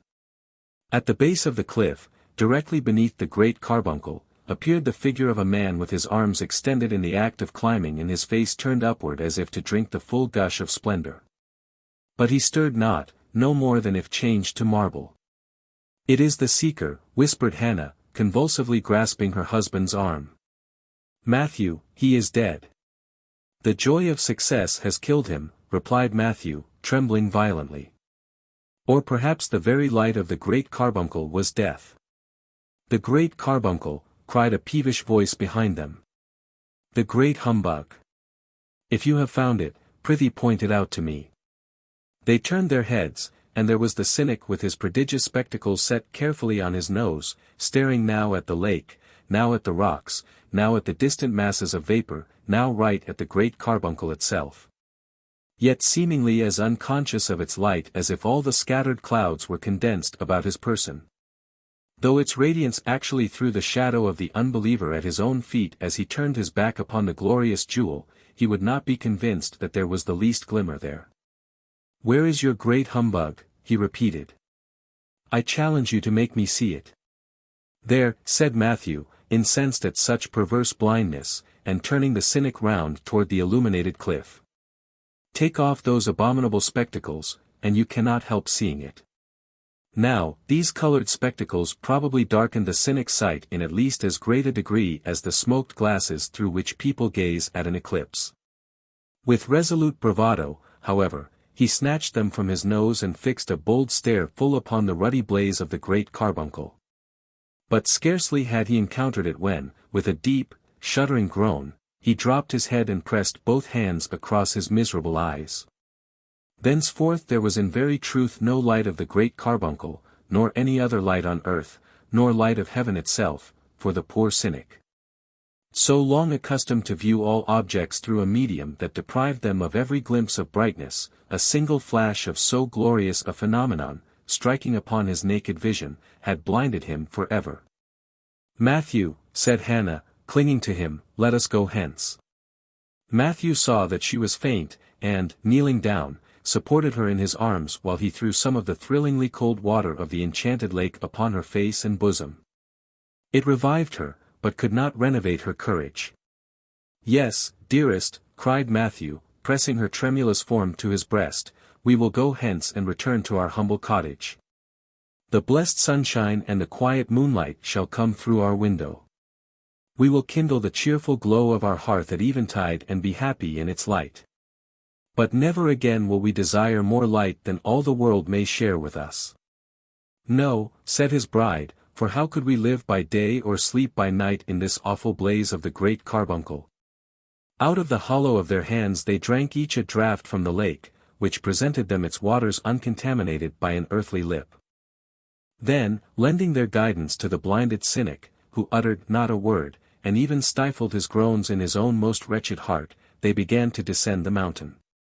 Yet as they left the shore, till then untrodden, of the Spirit's lake, they threw a farewell glance toward the cliff and beheld the vapors gathering in dense volumes, through which the gem burned duskily. As touching the other pilgrims of the great carbuncle, the legend goes on to tell that the worshipful Master Ichabod Pigsnort soon gave up the quest as a desperate speculation, and wisely resolved to betake himself again to his warehouse near the town dock, in Boston. But as he passed through the notch of the mountains a war party of Indians captured our unlucky merchant and carried him to Montreal. There holding him in bondage till by the payment of a heavy ransom he had woefully subtracted from his hoard of pine tree shillings. By his long absence, moreover, his affairs had become so disordered that for the rest of his life, instead of wallowing in silver, he had seldom a sixpence worth of copper. Dr. Cacaphodel, the alchemist, returned to his laboratory with a prodigious fragment of granite, which he ground to powder, dissolved in acids, melted in the crucible and burnt with the blowpipe, and published the result of his experiments in one of the heaviest folios of the day. And for all these purposes the gem itself could not have answered better than the granite. The poet, by a somewhat similar mistake, made prize of a great piece of ice which he found in a sunless chasm of the mountains, and swore that it corresponded in all points with his idea of the great carbuncle. The critics say that, if his poetry lacked the splendor of the gem, it retained all the coldness of the ice. The Lord de Vere went back to his ancestral hall, where he contented himself with a wax-lighted chandelier, and filled in due course of time another coffin in the ancestral vault. As the funeral torches gleamed within that dark receptacle, there was no need of the great carbuncle to show the vanity of earthly pomp. The cynic, having cast aside his spectacles, wandered about the world a miserable object, and was punished with an agonizing desire of light for the wilful blindness of his former life. The whole night long he would lift his splendor-blasted orbs to the moon and stars, he turned his face eastward at sunrise as duly as a Persian idolater. He made a pilgrimage to Rome to witness the magnificent illumination of St. Peter's Church, and finally perished in the Great Fire of London, into the midst of which he had thrust himself with the desperate idea of catching one feeble ray from the blaze that was kindling earth and heaven. Matthew and his bride spent many peaceful years and were fond of telling the legend of the great carbuncle.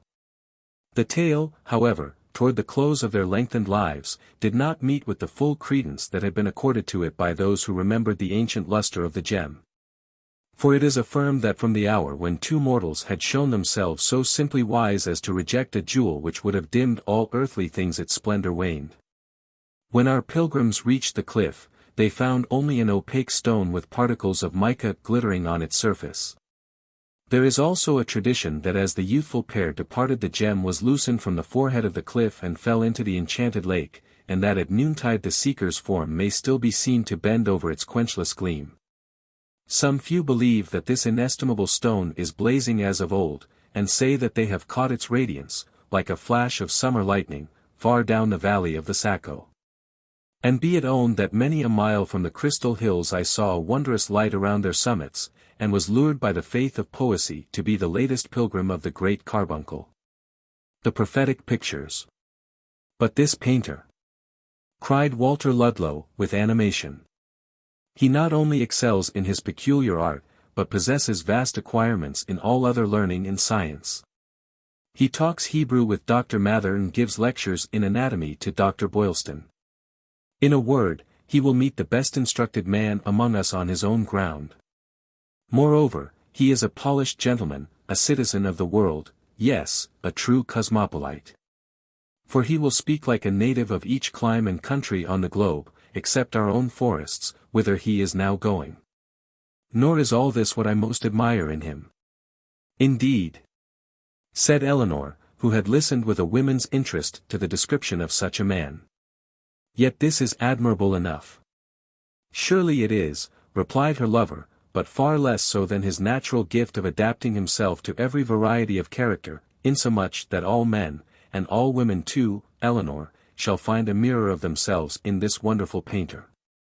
But the greatest wonder is yet to be told. Nay, if he have more wonderful attributes than these, said Eleanor, laughing, Boston is a perilous abode for the poor gentleman. Are you telling me of a painter, or a wizard? In truth, answered he, that question might be asked much more seriously than you suppose. They say that he paints not merely a man's features, but his mind and heart. He catches the secret sentiments and passions and throws them upon the canvas like sunshine, or perhaps, in the portraits of dark-souled men, like a gleam of infernal fire. It is an awful gift, added Walter, lowering his voice from its tone of enthusiasm. I shall be almost afraid to sit to him. Walter, are you in earnest? Exclaimed Eleanor. For heaven's sake, dearest Eleanor, do not let him paint the look which you now wear, said her lover, smiling, though rather perplexed. There. It is passing away now, but when you spoke, you seemed frightened to death, and very sad besides. What were you thinking of? Nothing, nothing, answered Eleanor, hastily. You paint my face with your own fantasies. Well, come for me tomorrow, and we will visit this wonderful artist. But when the young man had departed, it cannot be denied that a remarkable expression was again visible on the fair and youthful face of his mistress. It was a sad and anxious look, little in accordance with what should have been the feelings of a maiden on the eve of wedlock. Yet Walter Ludlow was the chosen of her heart. "A look," said Eleanor to herself. "No wonder that it startled him if it expressed what I sometimes feel. I know by my own experience how frightful a look may be. But it was all fancy. I thought nothing of it at the time, I have seen nothing of it since, I did but dream it." And she busied herself about the embroidery of a ruff in which she meant that her portrait should be taken. The painter of whom they had been speaking was not one of those native artists who at a later period than this borrowed their colors from the Indians and manufactured their pencils of the furs of wild beasts. Perhaps, if he could have revoked his life and prearranged his destiny, he might have chosen to belong to that school without a master in the hope of being at least original, since there were no works of art to imitate nor rules to follow. But he had been born and educated in Europe. People said that he had studied the grandeur or beauty of conception and every touch of the master hand in all the most famous pictures in cabinets and galleries and on the walls of churches till there was nothing more for his powerful mind to learn. Art could add nothing to its lessons, but nature might. He had, therefore, visited a world whither none of his professional brethren had preceded him, to feast his eyes on visible images that were noble and picturesque, yet had never been transferred to canvas. America was too poor to afford other temptations to an artist of eminence, though many of the colonial gentry on the painter's arrival had expressed a wish to transmit their lineaments to posterity by moans of his skill. Whenever such proposals were made, he fixed his piercing eyes on the applicant and seemed to look him through and through. If he beheld only a sleek and comfortable visage, though there were a gold-laced coat to adorn the picture and golden guineas to pay for it, he civilly rejected the task and the reward.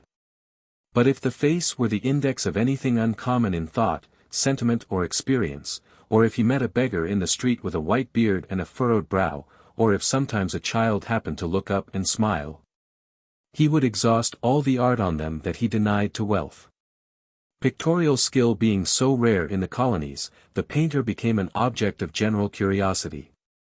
If few or none could appreciate the technical merit of his productions, yet there were points in regard to which the opinion of the crowd was as valuable as the refined judgment of the amateur.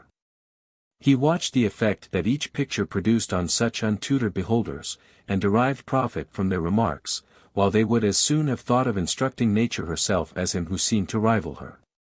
Their admiration, it must be owned, was tinctured with the prejudices of the age and country.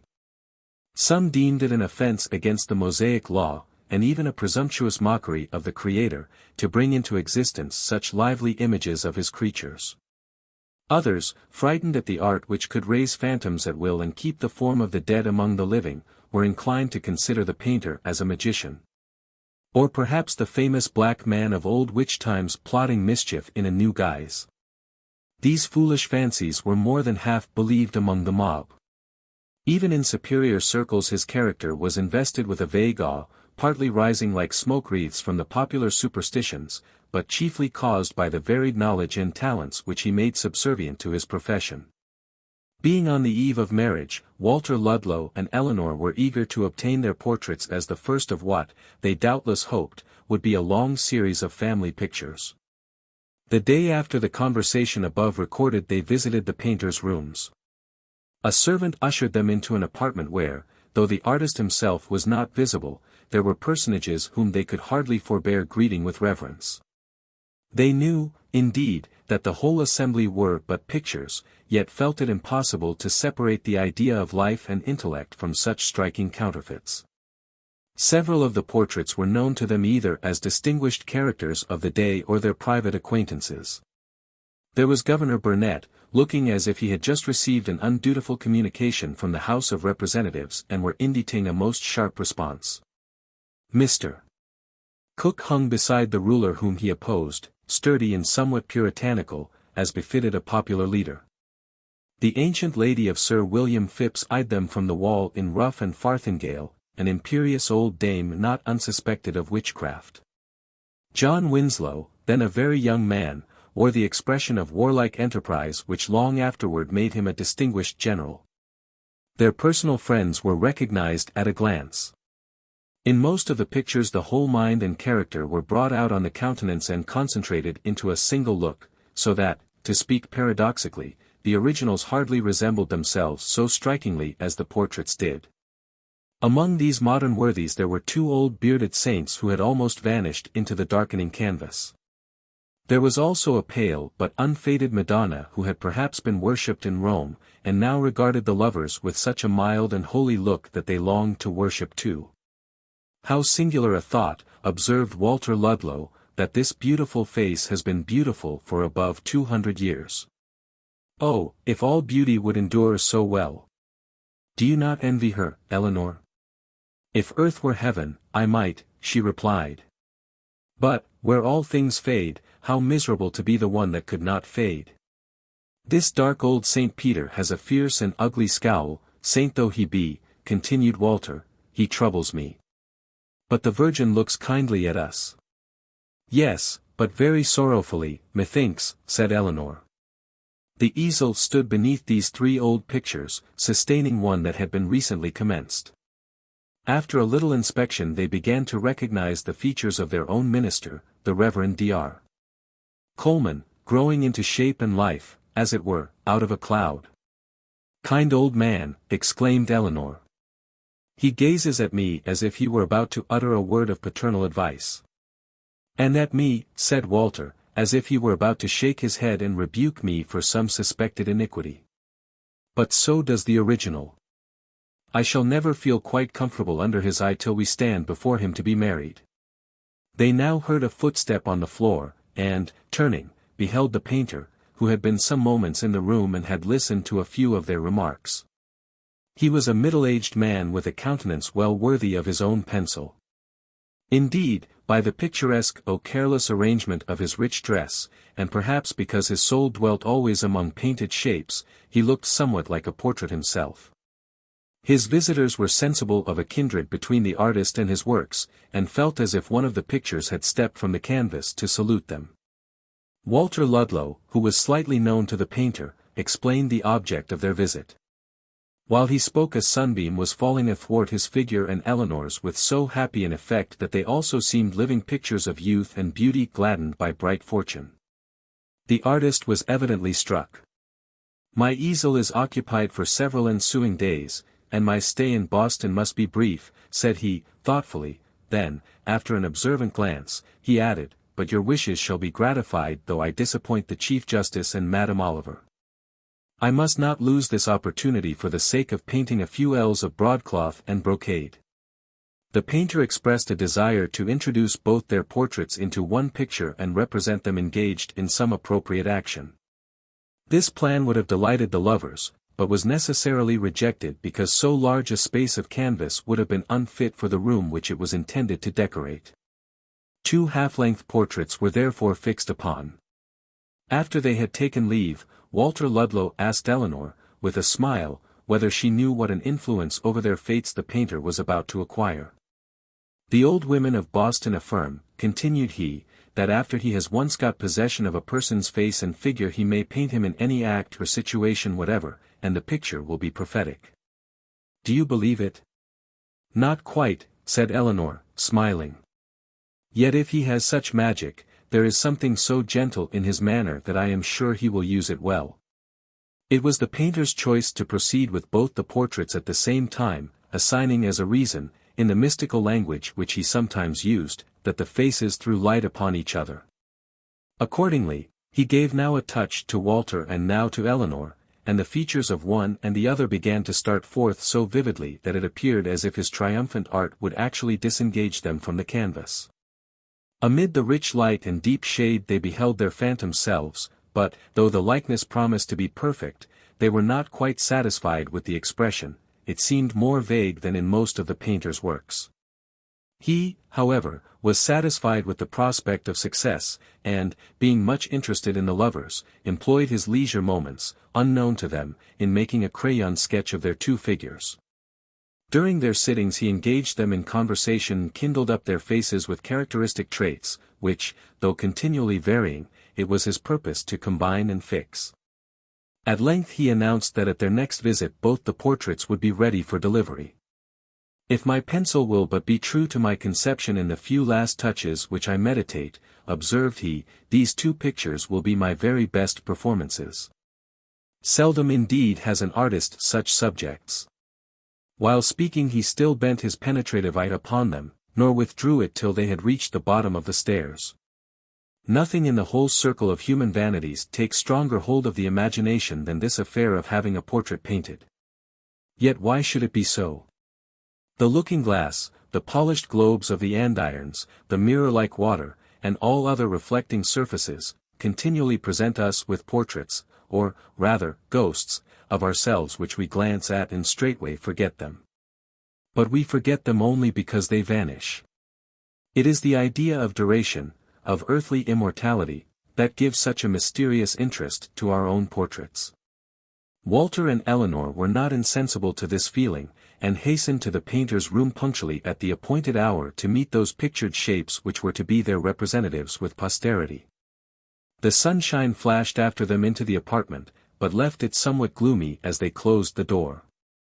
Their eyes were immediately attracted to their portraits, which rested against the farthest wall of the room. At the first glance through the dim light in the distance, seeing themselves in precisely their natural attitudes and with all the air that they recognized so well, they uttered a simultaneous exclamation of delight. "There we stand," cried Walter, enthusiastically, "fixed in sunshine forever. No dark passions can gather on our faces."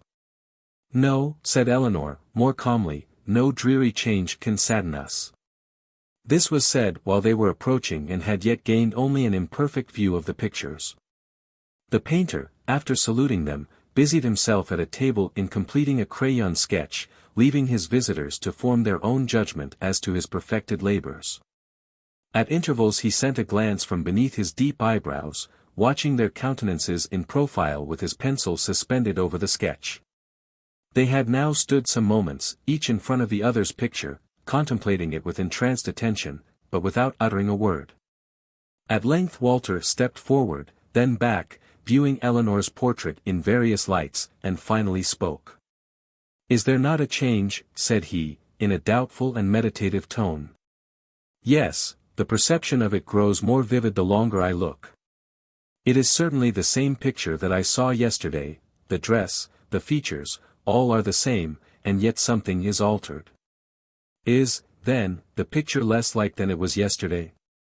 inquired the painter, now drawing near with irrepressible interest. "The features are perfect, Eleanor," answered Walter, and at the first glance the expression seemed also hers. "But I could fancy that the portrait has changed countenance while I have been looking at it. The eyes are fixed on mine with a strangely sad and anxious expression. Nay, it is grief and terror. Is this like Eleanor?" "Compare the living face with the pictured one," said the painter.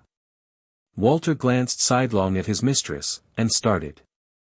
Motionless and absorbed, fascinated, as it were, in contemplation of Walter's portrait, Eleanor's face had assumed precisely the expression of which he had just been complaining.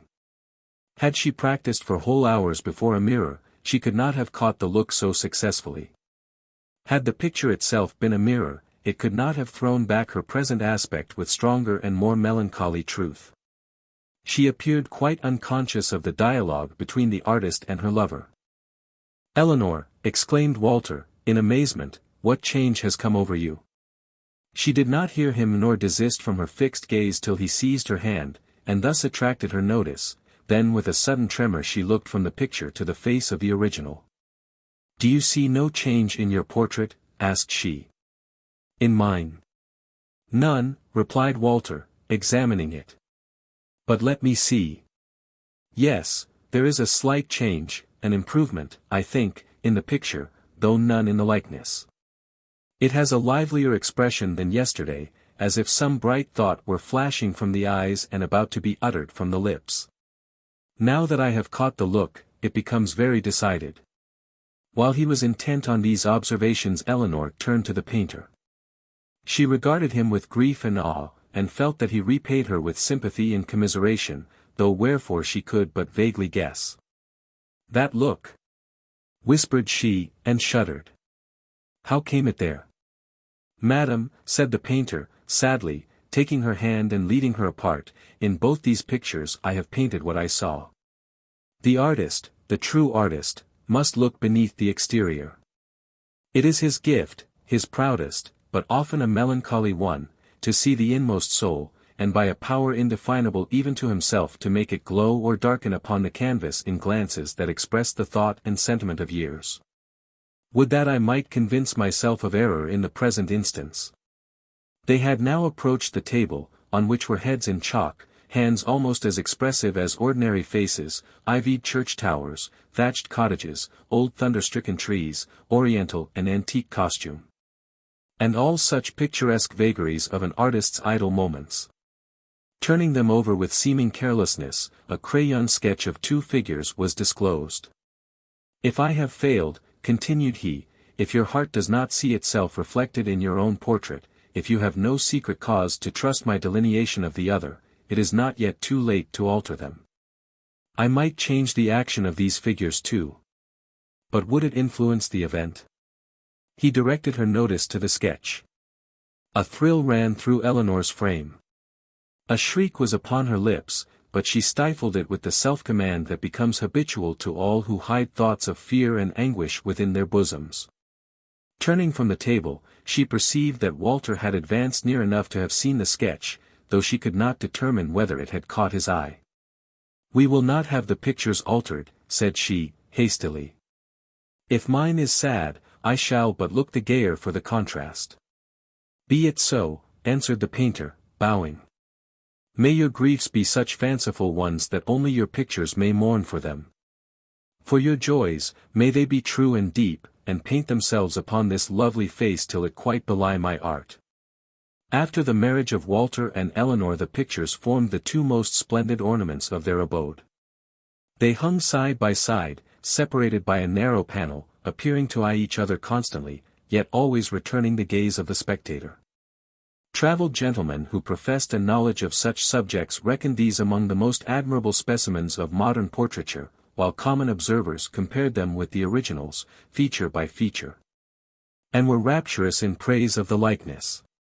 But it was on a third class, neither travelled connoisseurs nor common observers, but people of natural sensibility, that the pictures wrought their strongest effect. Such persons might gaze carelessly at first, but, becoming interested, would return day after day and study these painted faces like the pages of a mystic volume. Walter Ludlow's portrait attracted their earliest notice. In the absence of himself and his bride they sometimes disputed as to the expression which the painter had intended to throw upon the features, all agreeing that there was a look of earnest import, though no 2 explained it alike. There was less diversity of opinion in regard to Eleanor's picture. They differed, indeed, in their attempts to estimate the nature and depth of the gloom that dwelt upon her face, but agreed that it was gloom and alien from the natural temperament of their youthful friend. A certain fanciful person announced as the result of much scrutiny that both these pictures were parts of one design, and that the melancholy strength of feeling in Eleanor's countenance bore reference to the more vivid emotion, or, as he termed it, the wild passion, in that of Walter.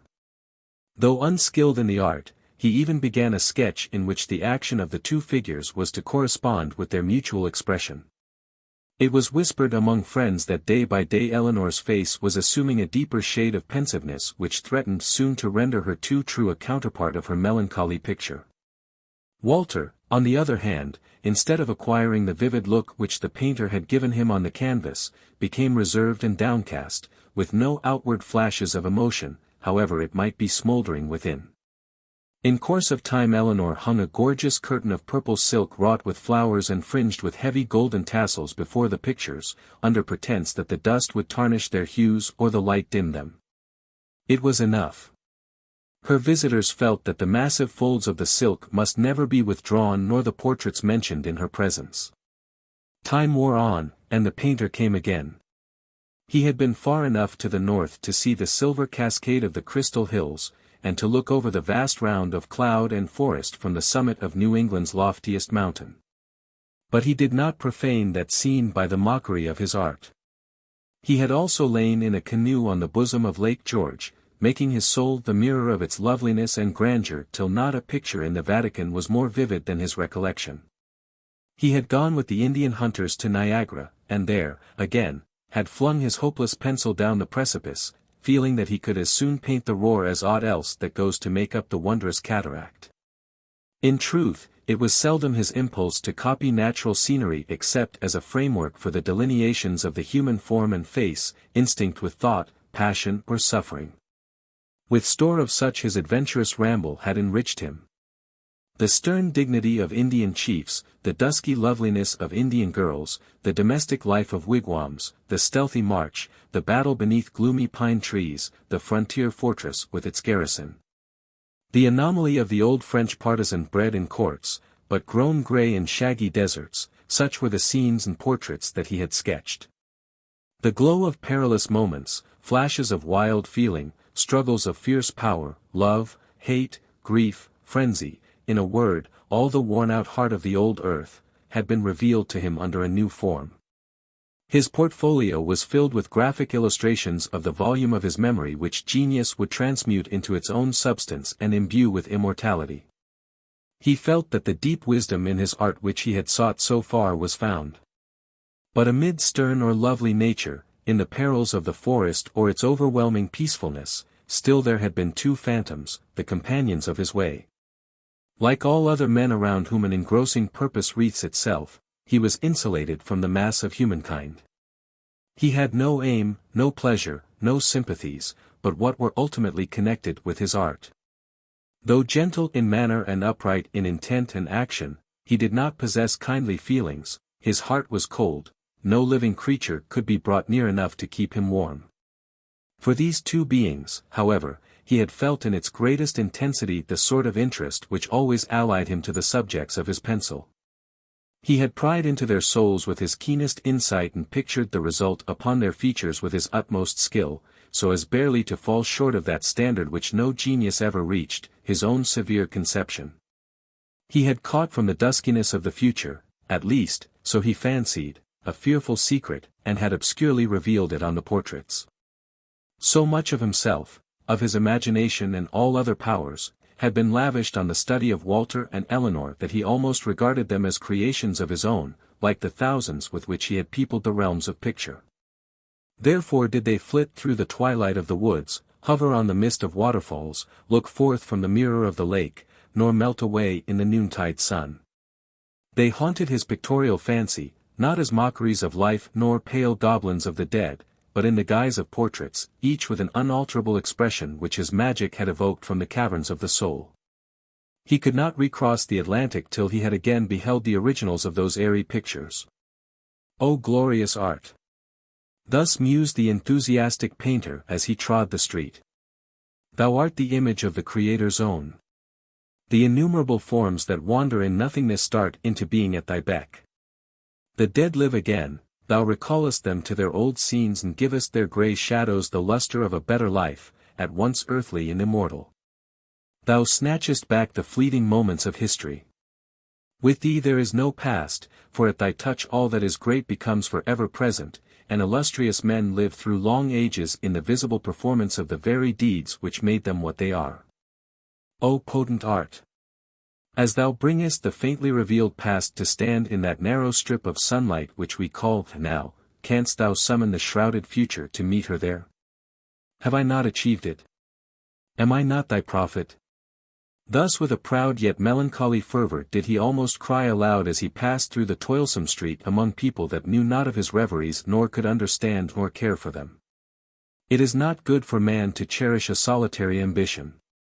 Unless there be those around him by whose example he may regulate himself, his thoughts, desires and hopes will become extravagant and he the semblance, perhaps the reality, of a madman. Reading other bosoms with an acuteness almost preternatural, the painter failed to see the disorder of his own. And this should be the house, said he, looking up and down the front before he knocked. Heaven help my brains! That picture! Methinks it will never vanish. Whether I look at the windows or the door, there it is framed within them, painted strongly and glowing in the richest tints, the faces of the portraits, the figures and action of the sketch. He knocked. The portraits, are they within? Inquired he of the domestic, then, recollecting himself, your master and mistress, are they at home?" "They are, sir," said the servant, adding, as he noticed that picturesque aspect of which the painter could never divest himself, "and the portraits too." The guest was admitted into a parlor communicating by a central door with an interior room of the same size. As the first apartment was empty, he passed to the entrance of the second, within which his eyes were greeted by those living personages, as well as their pictured representatives, who had long been the objects of so singular an interest. He involuntarily paused on the threshold. They had not perceived his approach. Walter and Eleanor were standing before the portraits, whence the former had just flung back the rich and voluminous folds of the silken curtain, holding its golden tassel with one hand, while the other grasped that of his bride. The pictures, concealed for months, gleamed forth again in undiminished splendor, appearing to throw a somber light across the room rather than to be disclosed by a borrowed radiance. That of Eleanor had been almost prophetic. A pensiveness, and next a gentle sorrow, had successively dwelt upon her countenance, deepening with the lapse of time into a quiet anguish. A mixture of affright would now have made it the very expression of the portrait. Walter's face was moody and dull or animated only by fitful flashes which left a heavier darkness for their momentary illumination. He looked from Eleanor to her portrait, and thence to his own, in the contemplation of which he finally stood absorbed. The painter seemed to hear the step of destiny approaching behind him on its progress toward its victims. A strange thought darted into his mind. Was not his own the form in which that destiny had embodied itself, and he a chief agent of the coming evil which he had foreshadowed? Still, Walter remained silent before the picture, communing with it as with his own heart and abandoning himself to the spell of evil influence that the painter had cast upon the features. Gradually his eyes kindled, while as Eleanor watched the increasing wildness of his face her own assumed a look of terror, and when, at last, he turned upon her, the resemblance of both to their portraits was complete. "Our fate is upon us," howled Walter. "Die!" Drawing a knife, he sustained her as she was sinking to the ground, and aimed it at her bosom. In the action and in the look and attitude of each the painter beheld the figures of his sketch. The picture, with all its tremendous coloring, was finished. "Hold, madman!" cried he, sternly. He had advanced from the door and interposed himself between the wretched beings with the same sense of power to regulate their destiny as to alter a scene upon the canvas. He stood like a magician controlling the phantoms which he had evoked. "What?" muttered Walter Ludlow as he relapsed from fierce excitement into sullen gloom. "Does fate impede its own decree?" "Wretched lady," said the painter, "did I not warn you?" "You did," replied Eleanor, calmly, as her terror gave place to the quiet grief which it had disturbed. "But I loved him. Is there not a deep moral in the tale? Could the result of one or all our deeds be shadowed forth and set before us, some would call it fate and hurry onward, others be swept along by their passionate desires, and none be turned aside by the prophetic pictures. David Swan. A fantasy. We can be but partially acquainted even with the events which actually influence our course through life and our final destiny. There are innumerable other events, if such they may be called, which come close upon us, yet pass away without actual results or even betraying their near approach by the reflection of any light or shadow across our minds. Could we know all the vicissitudes of our fortunes, life would be too full of hope and fear, exultation or disappointment, to afford us a single hour of true serenity. This idea may be illustrated by a page from the secret history of David Swan. We have nothing to do with David until we find him, at the age of 20, on the high road from his native place to the city of Boston, where his uncle, a small dealer in the grocery line, was to take him behind the counter. Be it enough to say that he was a native of New Hampshire, born of respectable parents, and had received an ordinary school education with a classic finish by a year at Gilmanton Academy. After journeying on foot from sunrise till nearly noon of a summer's day, his weariness and the increasing heat determined him to sit down in the first convenient shade and await the coming up of the stagecoach. As if planted on purpose for him, there soon appeared a little tuft of maples with a delightful recess in the midst, and such a fresh bubbling spring that it seemed never to have sparkled for any wayfarer but David Swan.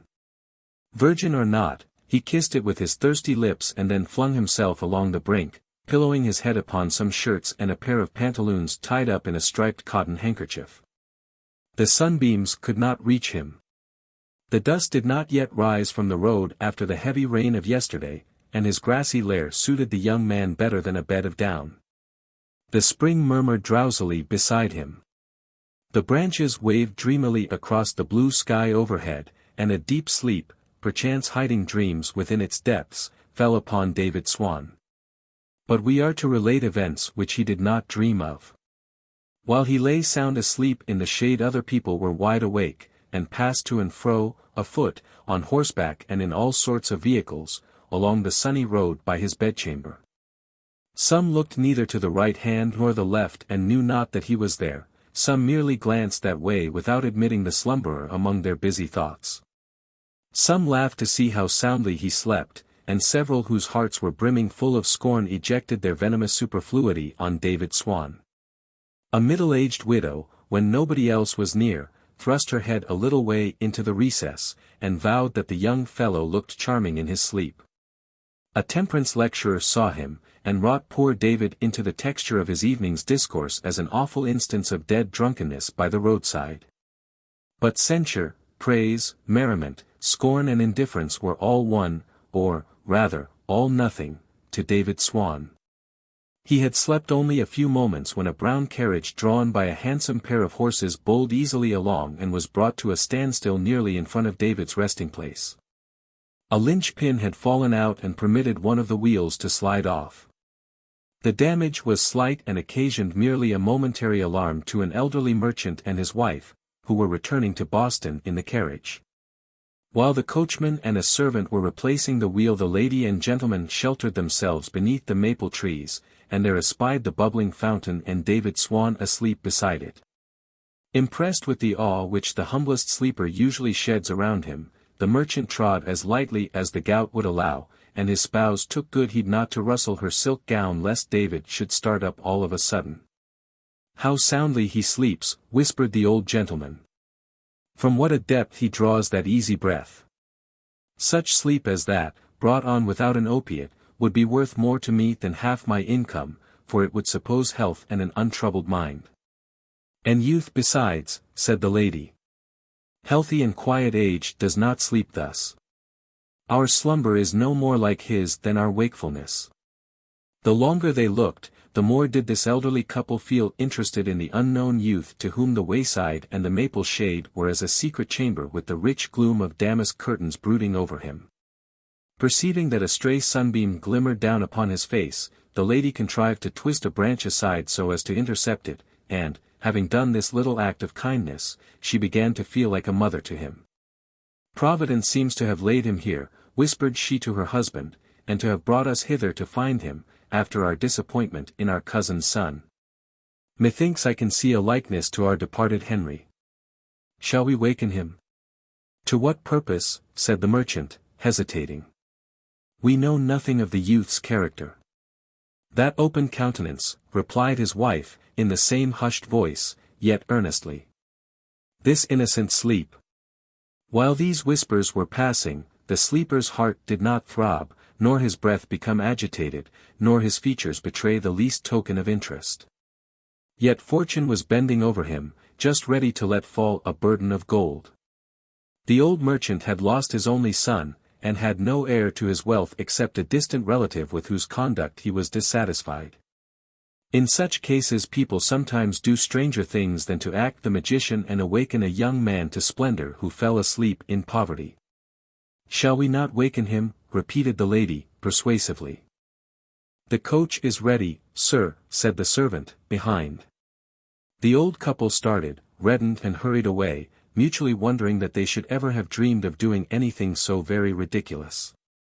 The merchant threw himself back in the carriage and occupied his mind with the plan of a magnificent asylum for unfortunate men of business. Meanwhile, David Swan enjoyed his nap. The carriage could not have gone above a mile or two when a pretty young girl came along with a tripping pace which showed precisely how her little heart was dancing in her bosom. Perhaps it was this merry kind of motion that caused, is there any harm in saying it, her garter to slip its knot. Conscious that the silken girth, if silk it were, was relaxing its hold, she turned aside into the shelter of the maple trees, and there found a young man asleep by the spring. Blushing as red as any rose that she should have intruded into a gentleman's bedchamber, and for such a purpose too, she was about to make her escape on tiptoe. But there was peril near the sleeper. A monster of a bee had been wandering overhead, buzz, buzz, buzz, now among the leaves, now flashing through the strips of sunshine, and now lost in the dark shade, till finally he appeared to be settling on the eyelid of David Swan. The sting of a bee is sometimes deadly. As free-hearted as she was innocent, the girl attacked the intruder with her handkerchief, brushed him soundly and drove him from beneath the maple shade. How sweet a picture! This good deed accomplished, with quickened breath and a deeper blush she stole a glance at the youthful stranger for whom she had been battling with a dragon in the air. He is handsome, thought she, and blushed redder yet. How could it be that no dream of bliss grew so strong within him that, shattered by its very strength, it should part asunder and allow him to perceive the girl among its phantoms? Why, at least, did no smile of welcome brighten upon his face? She was come, the maid whose soul, according to the old and beautiful idea, had been severed from his own, and whom in all his vague but passionate desires he yearned to meet. Her only could he love with a perfect love, him only could she receive into the depths of her heart, and now her image was faintly blushing in the fountain by his side. Should it pass away, its happy luster would never gleam upon his life again. How sound he sleeps, murmured the girl. She departed, but did not trip along the road so lightly as when she came. Now, this girl's father was a thriving country merchant in the neighborhood, and happened at that identical time to be looking out for just such a young man as David Swan. Had David formed a wayside acquaintance with the daughter, he would have become the father's clerk, and all else in natural succession. So here, again, had good fortune, the best of fortunes, stolen so near that her garments brushed against him, and he knew nothing of the matter. The girl was hardly out of sight when two men turned aside beneath the maple shade. Both had dark faces set off by cloth caps, which were drawn down aslant over their brows. Their dresses were shabby, yet had a certain smartness. These were a couple of rascals who got their living by whatever the devil sent them, and now, in the interim of other business, had staked the joint profits of their next piece of villainy on a game of cards which was to have been decided here under the trees. But, finding David asleep by the spring, one of the rogues whispered to his fellow. "Hist! Do you see that bundle under his head?" The other villain nodded, winked and leered. "I'll bet you a horn of brandy," said the first, "that the chap has either a pocketbook or a snug little hoard of small change stowed away amongst his shirts. And if not there, we will find it in his pantaloons pocket." "But how if he wakes?" said the other. His companion thrust aside his waistcoat, pointed to the handle of a dirk and nodded. "So be it," muttered the second villain. They approached the unconscious David, and, while one pointed the dagger toward his heart, the other began to search the bundle beneath his head. Their two faces, grim, wrinkled and ghastly with guilt and fear, bent over their victim, looking horrible enough to be mistaken for fiends should he suddenly awake. Nay, had the villains glanced aside into the spring, even they would hardly have known themselves as reflected there. But David Swan had never worn a more tranquil aspect, even when asleep on his mother's breast. "I must take away the bundle," whispered one. "If he stirs, I'll strike," muttered the other. But at this moment a dog scenting along the ground came in beneath the maple trees and gazed alternately at each of these wicked men and then at the quiet sleeper. He then lapped out of the fountain. "Pshaw," said one villain. "We can do nothing now. The dog's master must be close behind." "Let's take a drink and be off," said the other. The man with the dagger thrust back the weapon into his bosom and drew forth a pocket pistol, but not of that kind which kills by a single discharge. It was a flask of liquor with a block tin tumbler screwed upon the mouth. Each drank a comfortable dram, and left the spot with so many jests and such laughter at their unaccomplished wickedness that they might be said to have gone on their way rejoicing. In a few hours they had forgotten the whole affair, nor once imagined that the recording angel had written down the crime of murder against their souls in letters as durable as eternity. As for David Swan, he still slept quietly, neither conscious of the shadow of death when it hung over him nor of the glow of renewed life when that shadow was withdrawn. He slept, but no longer so quietly as at first. An hour's repose had snatched from his elastic frame the weariness with which many hours of toil had burdened it. Now he stirred, now moved his lips without a sound, now talked in an inward tone to the noonday spectres of his dream. But a noise of wheels came rattling louder and louder along the road, until it dashed through the dispersing mist of David's slumber, and there was the stagecoach. He started up with all his ideas about him. "Halloo, driver! Take a passenger!" shouted he. "Room on top," answered the driver. Up mounted David, and bowled away merrily toward Boston without so much as a parting glance at that fountain of dreamlike vicissitude. He knew not that a phantom of wealth had thrown a golden hue upon its waters, nor that one of love had sighed softly to their murmur, nor that one of death had threatened to crimson them with his blood. All in the brief hour since he lay down to sleep. Sleeping or waking, we hear not the airy footsteps of the strange things that almost happen. Does it not argue a superintending providence that, while viewless and unexpected events thrust themselves continually athwart our path, there should still be regularity enough in mortal life to render foresight even partially available? Sights from a steeple. So. I have climbed high, and my reward is small. Here I stand with wearied knees, earth, indeed, at a dizzy depth below, but heaven far, far beyond me still. Oh that I could soar up into the very zenith, where man never breathed nor eagle ever flew, and where the ethereal azure melts away from the eye and appears only a deepened shade of nothingness. And yet I shiver at that cold and solitary thought. What clouds are gathering in the golden west with direful intent against the brightness and the warmth of this summer afternoon? They are ponderous airships, black as death and freighted with the tempest, and at intervals their thunder, the signal guns of that unearthly squadron, rolls distant along the deep of heaven. These nearer heaps of fleecy vapor, methinks I could roll and toss upon them the whole day long, seem scattered here and there for the repose of tired pilgrims through the sky. Perhaps, for who can tell? Beautiful spirits are disporting themselves there, and will bless my mortal eye with the brief appearance of their curly locks of golden light and laughing faces fair and faint as the people of a rosy dream. Or where the floating mass so imperfectly obstructs the color of the firmament a slender foot and fairy limb resting too heavily upon the frail support may be thrust through and suddenly withdrawn, while longing fancy follows them in vain. Yonder, again, is an airy archipelago where the sunbeams love to linger in their journeyings through space. Every one of those little clouds has been dipped and steeped in radiance which the slightest pressure might disengage in silvery profusion like water wrung from a sea-maid's hair. Bright they are as a young man's visions, and, like them, would be realized in dullness, obscurity and tears. I will look on them no more.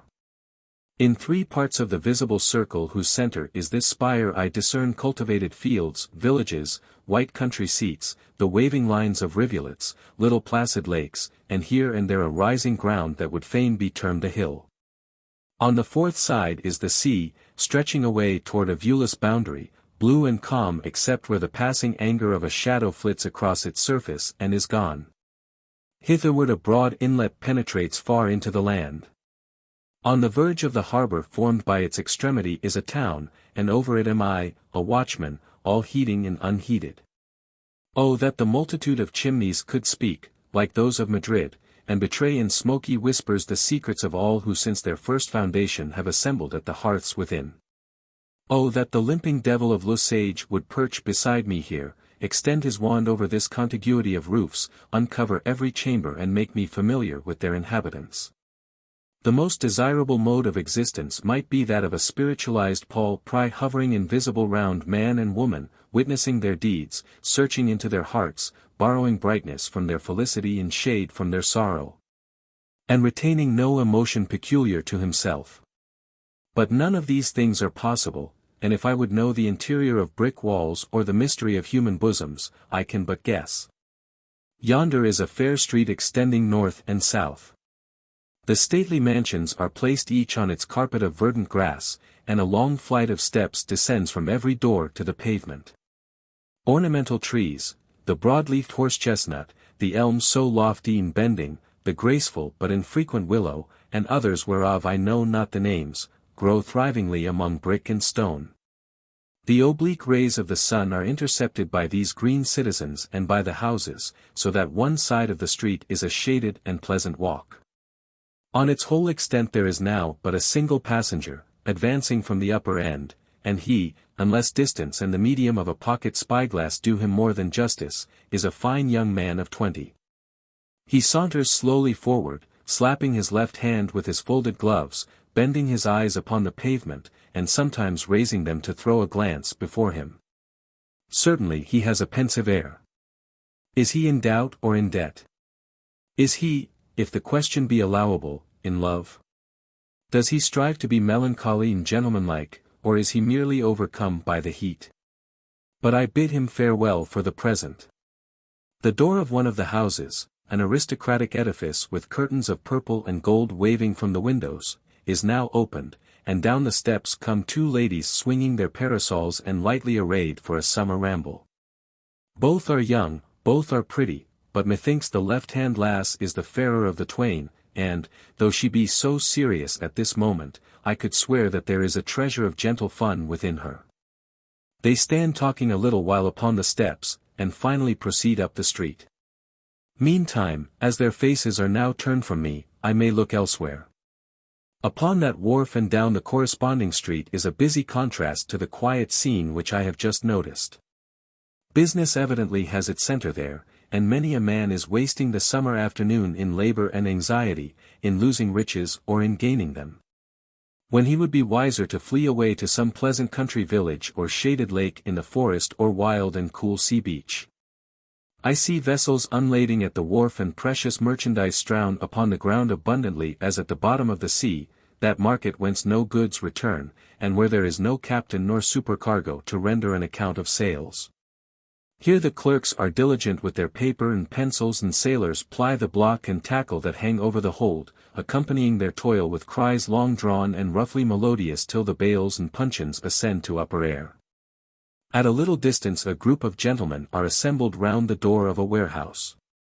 Grave seniors be they, and I would wager, if it were safe, in these times, to be responsible for any one, that the least eminent among them might vie with old Vincenzo, that incomparable trafficker of Pisa. I can even select the wealthiest of the company.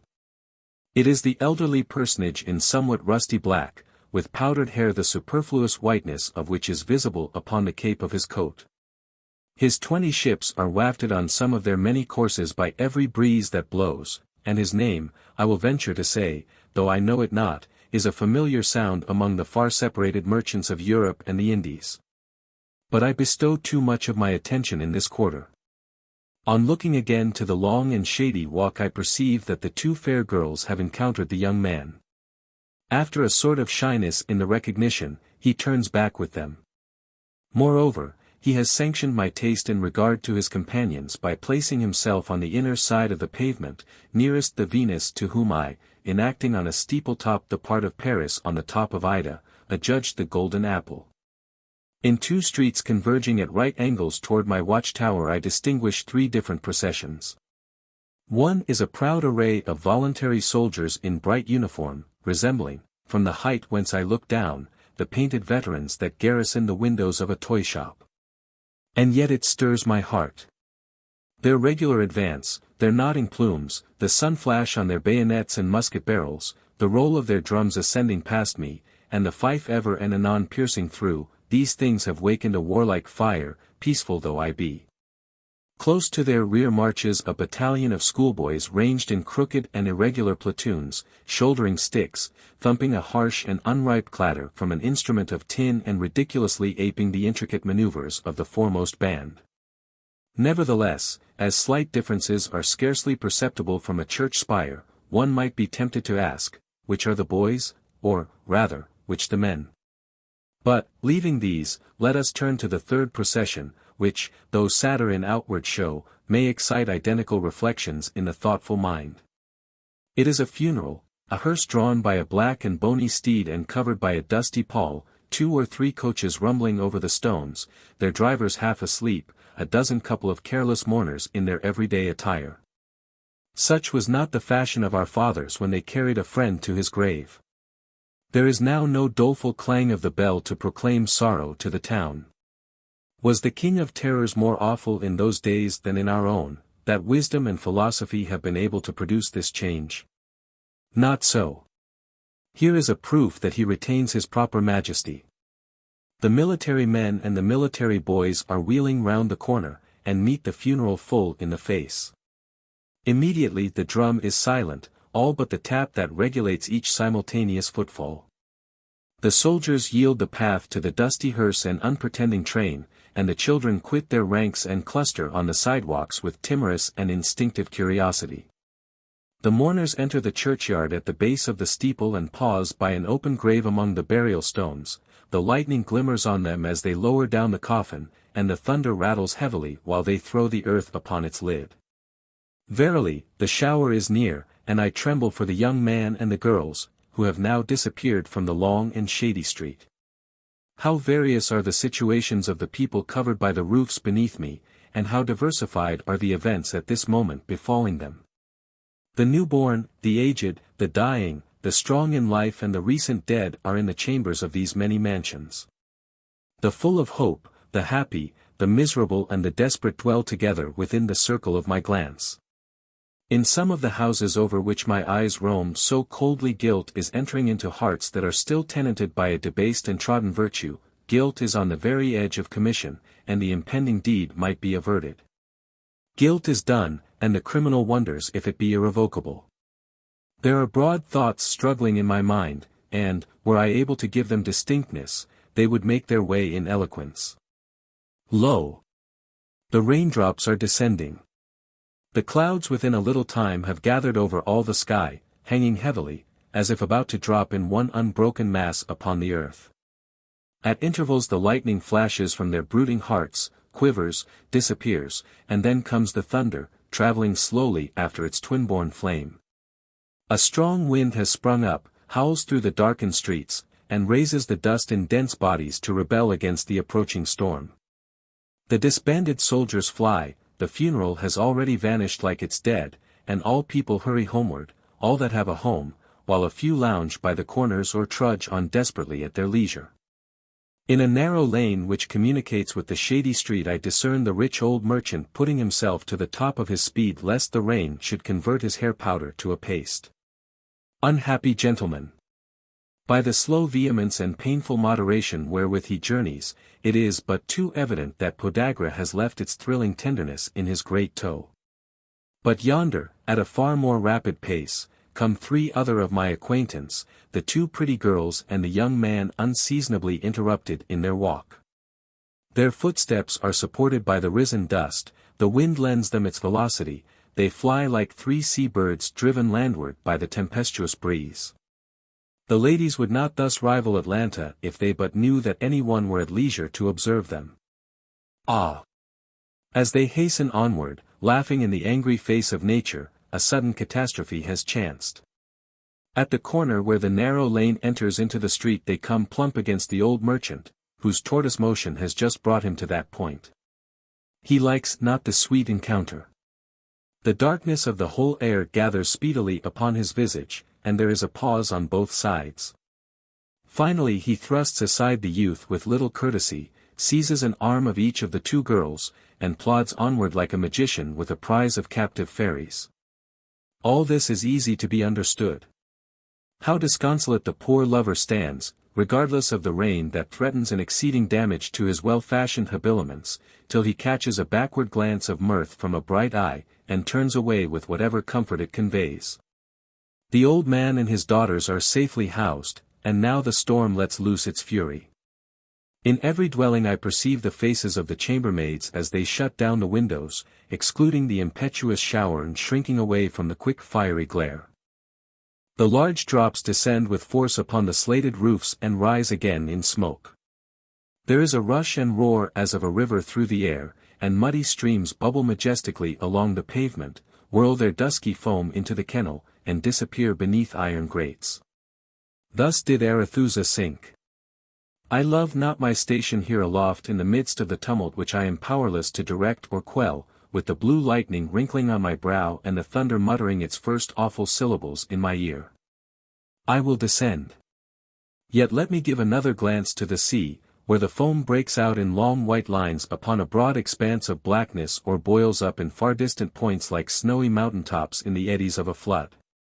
And let me look once more at the green plain and little hills of the country, over which the giant of the storm is striding in robes of mist, and at the town whose obscured and desolate streets might beseem a city of the dead. And, turning a single moment to the sky, now gloomy as an author's prospects, I prepare to resume my station on lower earth. But stay! A little speck of azure has widened in the western heavens. The sunbeams find a passage and go rejoicing through the tempest, and on yonder darkest cloud, born like hallowed hopes of the glory of another world and the trouble and tears of this, brightens forth the rainbow. The hollow of the three hills. In those strange old times when fantastic dreams and madmen's reveries were realized among the actual circumstances of life, two persons met together at an appointed hour and place. One was a lady graceful in form and fair of feature, though pale and troubled and smitten with an untimely blight in what should have been the fullest bloom of her years. The other was an ancient and meanly dressed woman of ill-favored aspect, and so withered, shrunken and decrepit that even the space since she began to decay must have exceeded the ordinary term of human existence. In the spot where they encountered no mortal could observe them. Three little hills stood near each other, and down in the midst of them sunk a hollow basin almost mathematically circular, 200 or 300 feet in breadth and of such depth that a stately cedar might but just be visible above the sides. Dwarf pines were numerous upon the hills and partly fringed the outer verge of the intermediate hollow, within which there was nothing but the brown grass of October and here and there a tree trunk that had fallen long ago and lay mouldering with no green successor from its roots. One of these masses of decaying wood, formerly a majestic oak, rested close beside a pool of green and sluggish water at the bottom of the basin. Such scenes as this, so grey tradition tells, were once the resort of a power of evil and his plighted subjects. And here at midnight or on the dim verge of evening they were said to stand round the mantling pool disturbing its putrid waters in the performance of an impious baptismal rite. The chill beauty of an autumnal sunset was now gilding the three hilltops, whence a paler tint stole down their sides into the hollow. Here is our pleasant meeting come to pass, said the aged crone, according as thou hast desired.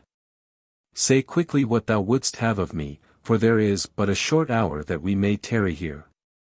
As the old withered woman spoke a smile glimmered on her countenance like lamplight on the wall of a sepulchre. The lady trembled and cast her eyes upward to the verge of the basin, as if meditating to return with her purpose unaccomplished. But it was not so ordained. I am stranger in this land, as you know, said she, at length. Whence I come it matters not, but I have left those behind me with whom my fate was intimately bound, and from whom I am cut off forever. There is a weight in my bosom that I cannot away with, and I have come hither to inquire of their welfare. And who is there by this green pool that can bring thee news from the ends of the earth? Cried the old woman, peering into the lady's face. Not from my lips mayst thou hear these tidings. Yet be thou bold, and the daylight shall not pass away from yonder hilltop before thy wish be granted. I will do your bidding though I die, replied the lady, desperately. The old woman seated herself on the trunk of the fallen tree, threw aside the hood that shrouded her grey locks and beckoned her companion to draw near. Kneel down, she said, and lay your forehead on my knees. She hesitated a moment, but the anxiety that had long been kindling burned fiercely up within her. As she knelt down the border of her garment was dipped into the pool. She laid her forehead on the old woman's knees, and the latter drew a cloak about the lady's face, so that she was in darkness. Then she heard the muttered words of prayer, in the midst of which she started and would have arisen. Let me flee. Let me flee and hide myself, that they may not look upon me, she cried. But, with returning recollection, she hushed herself and was still as death, for it seemed as if other voices, familiar in infancy and unforgotten through many wanderings and in all the vicissitudes of her heart and fortune, were mingling with the accents of the prayer. At first the words were faint and indistinct, not rendered so by distance, but rather resembling the dim pages of a book which we strive to read by an imperfect and gradually brightening light. In such a manner, as the prayer proceeded, did those voices strengthen upon the ear, till at length the petition ended. And the conversation of an aged man and of a woman broken and decayed like himself became distinctly audible to the lady as she knelt. But those strangers appeared not to stand in the hollow depth between the three hills. Their voices were encompassed and re-echoed by the walls of a chamber the windows of which were rattling in the breeze. The regular vibration of a clock, the crackling of a fire and the tinkling of the embers as they fell among the ashes rendered the scene almost as vivid as if painted to the eye.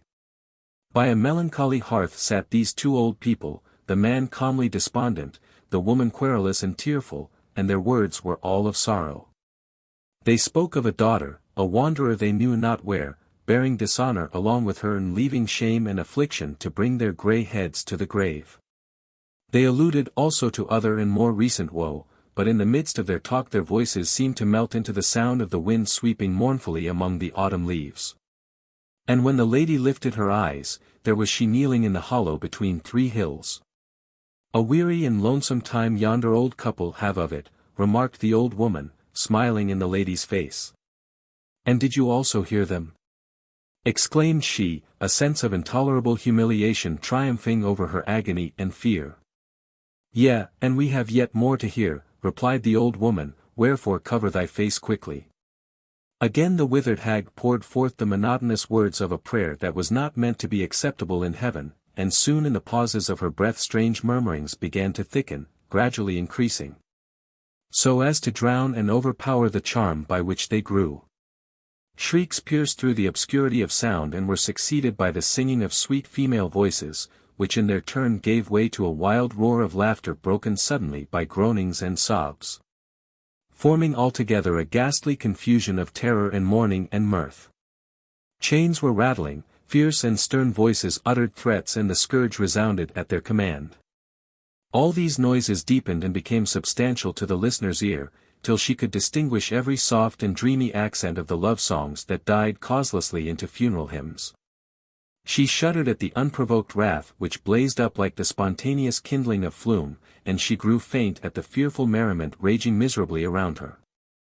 In the midst of this wild scene, where unbound passions jostled each other in a drunken career, there was one solemn voice of a man, and a manly and melodious voice it might once have been. He went to and fro continually, and his feet sounded upon the floor. In each member of that frenzied company whose own burning thoughts had become their exclusive world he sought an auditor for the story of his individual wrong, and interpreted their laughter and tears as his reward of scorn or pity. He spoke of woman's perfidy, of a wife who had broken her holiest vows, of a home and heart made desolate. Even as he went on, the shout, the laugh, the shriek, the sob, rose up in unison, till they changed into the hollow, fitful and uneven sound of the wind as it fought among the pine trees on those three lonely hills. The lady looked up, and there was the withered woman smiling in her face. "Couldst thou have thought there were such merry times in a madhouse?" inquired the latter. "True, true," said the lady to herself. "There is mirth within its walls, but misery, misery without."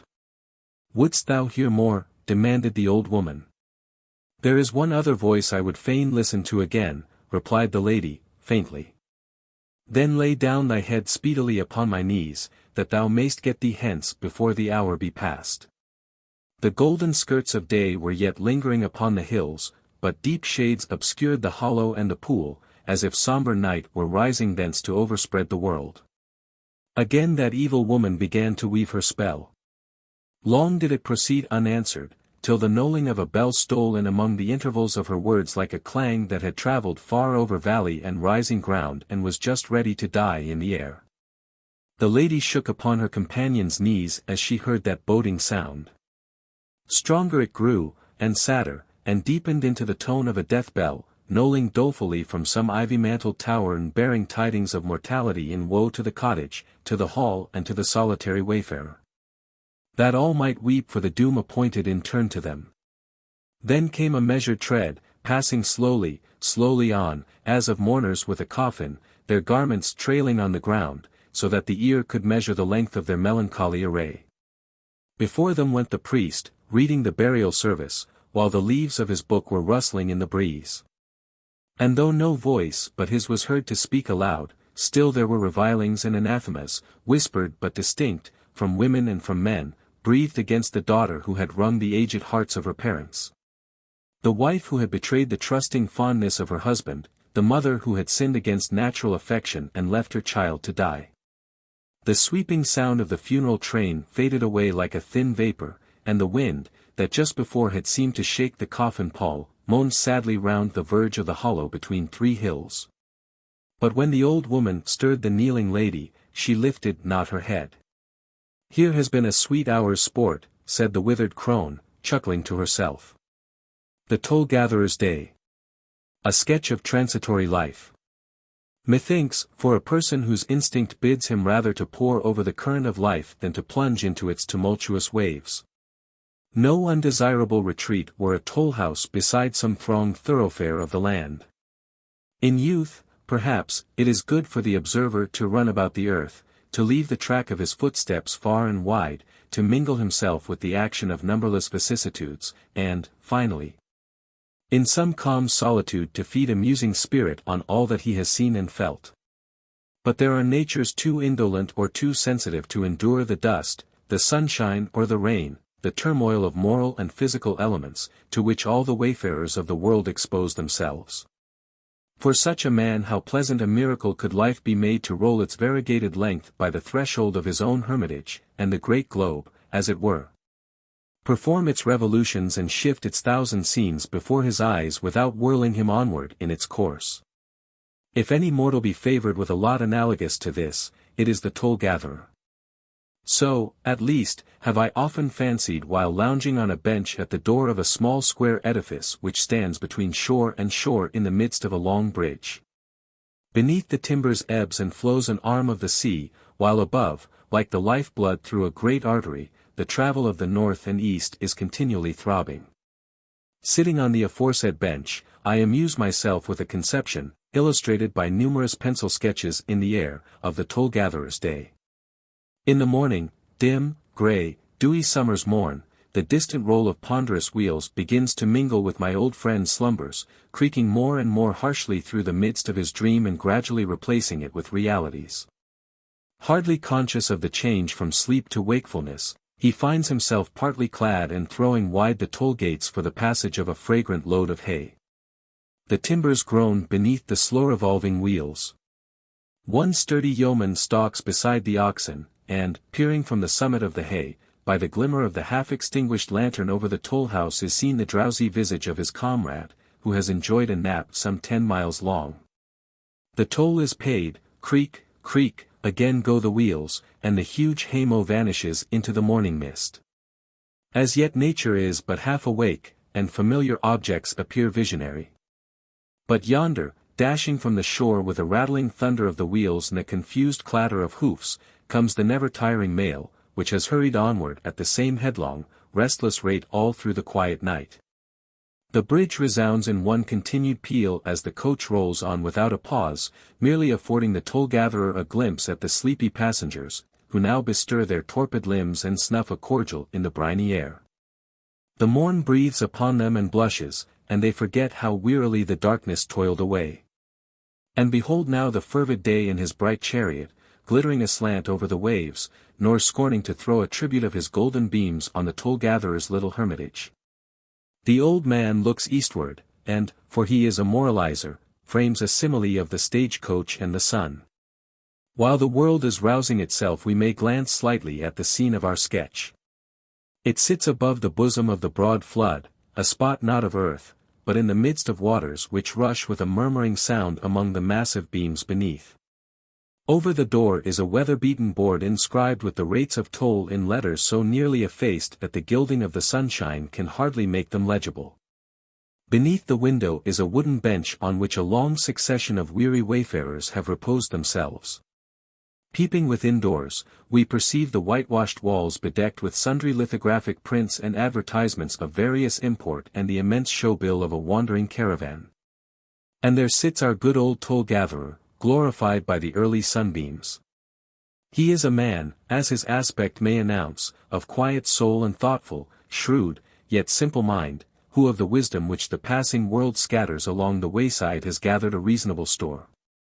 Now the sun smiles upon the landscape and earth smiles back again upon the sky. Frequent now are the travelers.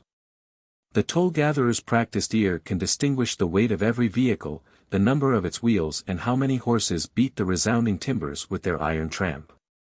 Here, in a substantial family chaise, setting forth betimes to take advantage of the dewy road, come a gentleman and his wife with their rosy-cheeked little girl sitting gladsomely between them.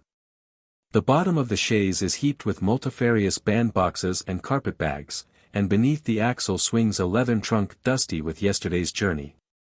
Next appears a four-wheeled carryall peopled with a round half-dozen of pretty girls, all drawn by a single horse and driven by a single gentleman. Luckless wight doomed through a whole summer day to be the butt of mirth and mischief among the frolicsome maidens. Bolt upright in a sulky rides a thin, sour-visaged man who as he pays his toll hands the toll-gatherer a printed card to stick upon the wall. The vinegar-faced traveler proves to be a manufacturer of pickles. Now paces slowly from timber to timber a horseman clad in black, with a meditative brow, as of one who, whithersoever his steed might bear him, would still journey through a mist of brooding thought. He is a country preacher going to labor at a protracted meeting.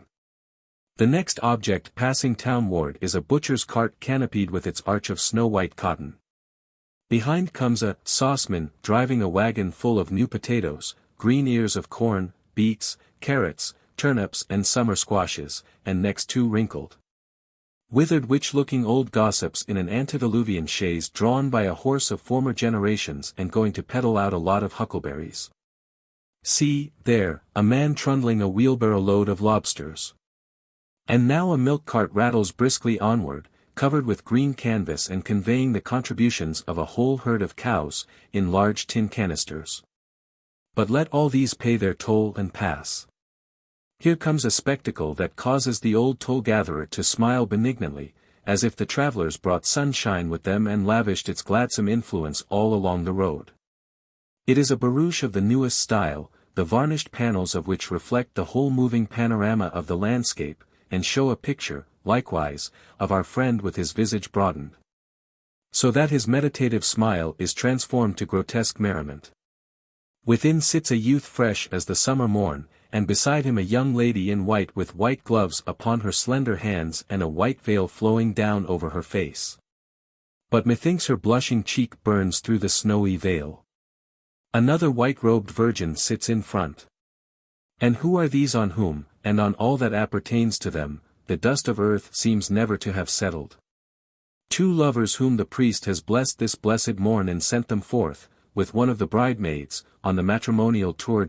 Take my blessing too, ye happy ones. May the sky not frown upon you nor clouds bedew you with their chill and sullen rain.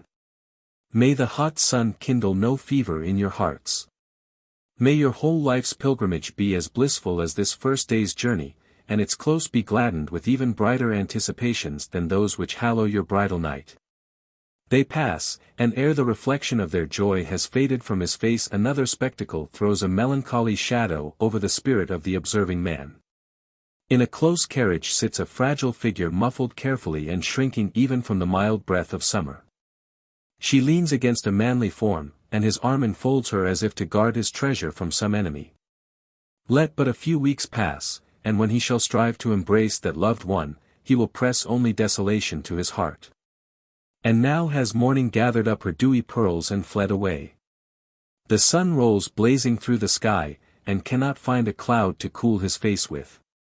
The horses toil sluggishly along the bridge, and heave their glistening sides in short quick pantings when the reins are tightened at the toll-house.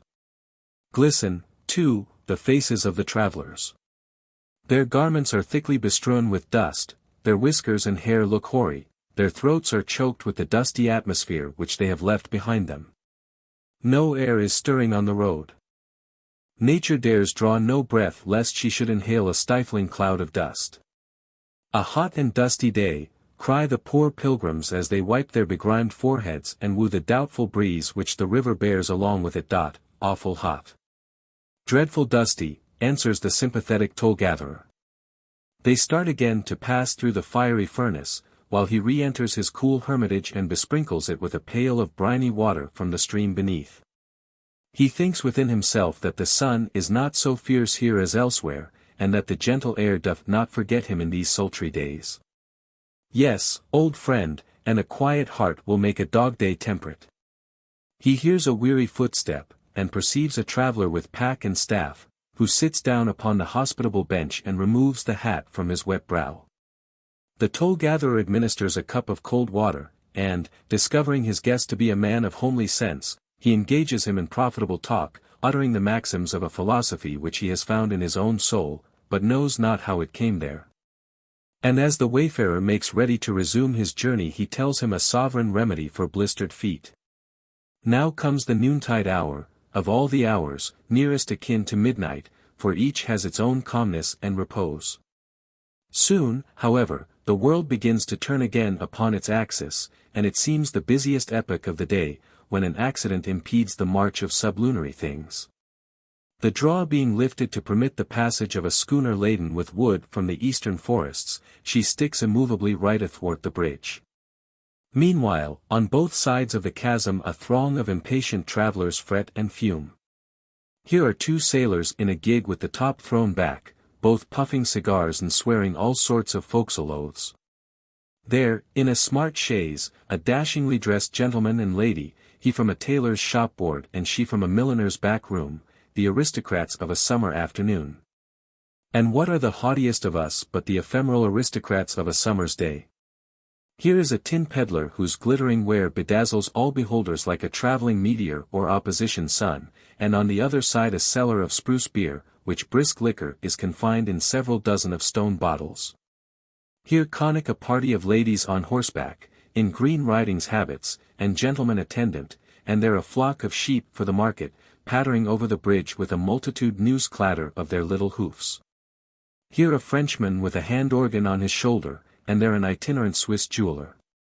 On this side, heralded by a blast of clarions and bugles, appears a train of wagons conveying all the wild beasts of a caravan. And on that a company of summer soldiers marching from village to village on a festival campaign, attended by the brass band. Now look at the scene, and it presents an emblem of the mysterious confusion, the apparently insolvable riddle, in which individuals, or the great world itself, seem often to be involved. What miracle shall set all things right again? But see! The schooner has thrust her bulky carcass through the chasm, the draw descends, horse and foot pass onward and leave the bridge vacant from end to end. And thus, muses the toll-gatherer, have I found it with all stoppages, even though the universe seemed to be at a stand. The sage old man. Far westward now the reddening sun throws a broad sheet of splendor across the flood, and to the eyes of distant boatmen gleams brightly among the timbers of the bridge.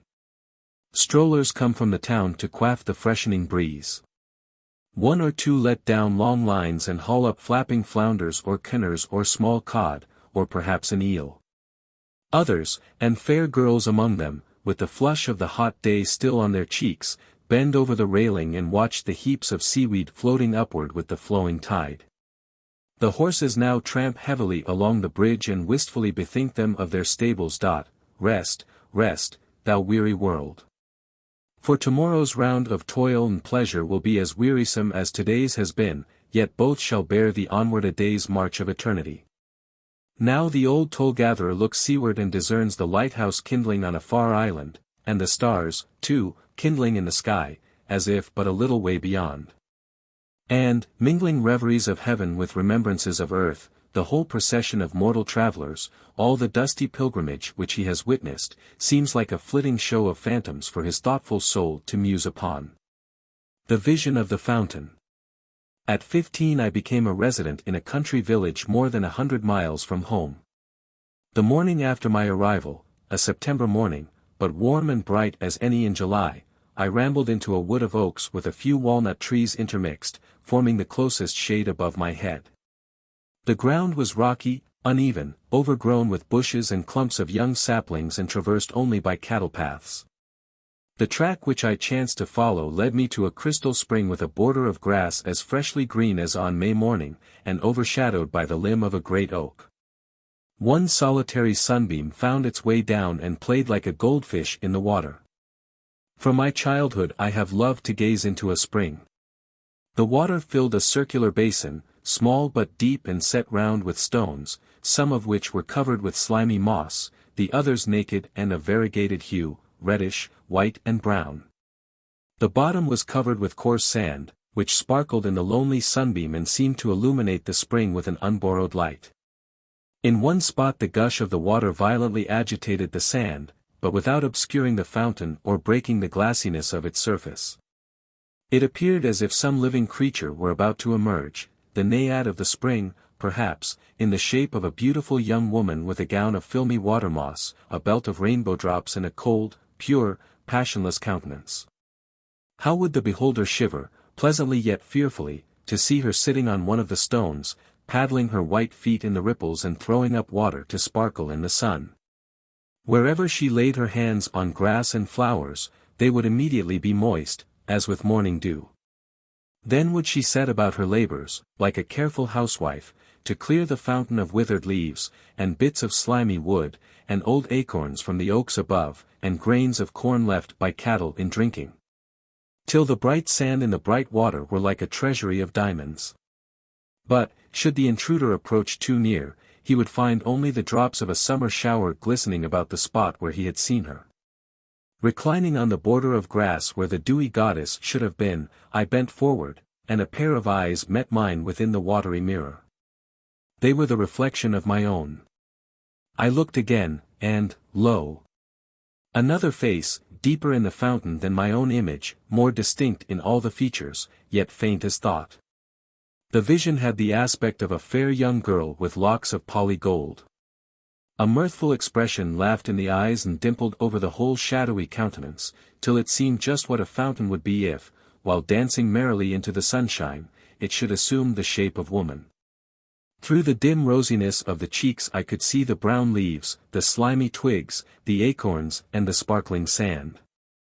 The solitary sunbeam was diffused among the golden hair, which melted into its faint brightness and became a glory round that head so beautiful. My description can give no idea how suddenly the fountain was thus tenanted and how soon it was left desolate. I breathed, and there was the face, I held my breath, and it was gone. Had it passed away or faded into nothing? I doubted whether it had ever been. My sweet readers, what a dreamy and delicious hour did I spend where that vision found and left me. For a long time I sat perfectly still, waiting till it should reappear, and fearful that the slightest motion, or even the flutter of my breath, might frighten it away. Thus have I often started from a pleasant dream, and then kept quiet in hopes to while it back.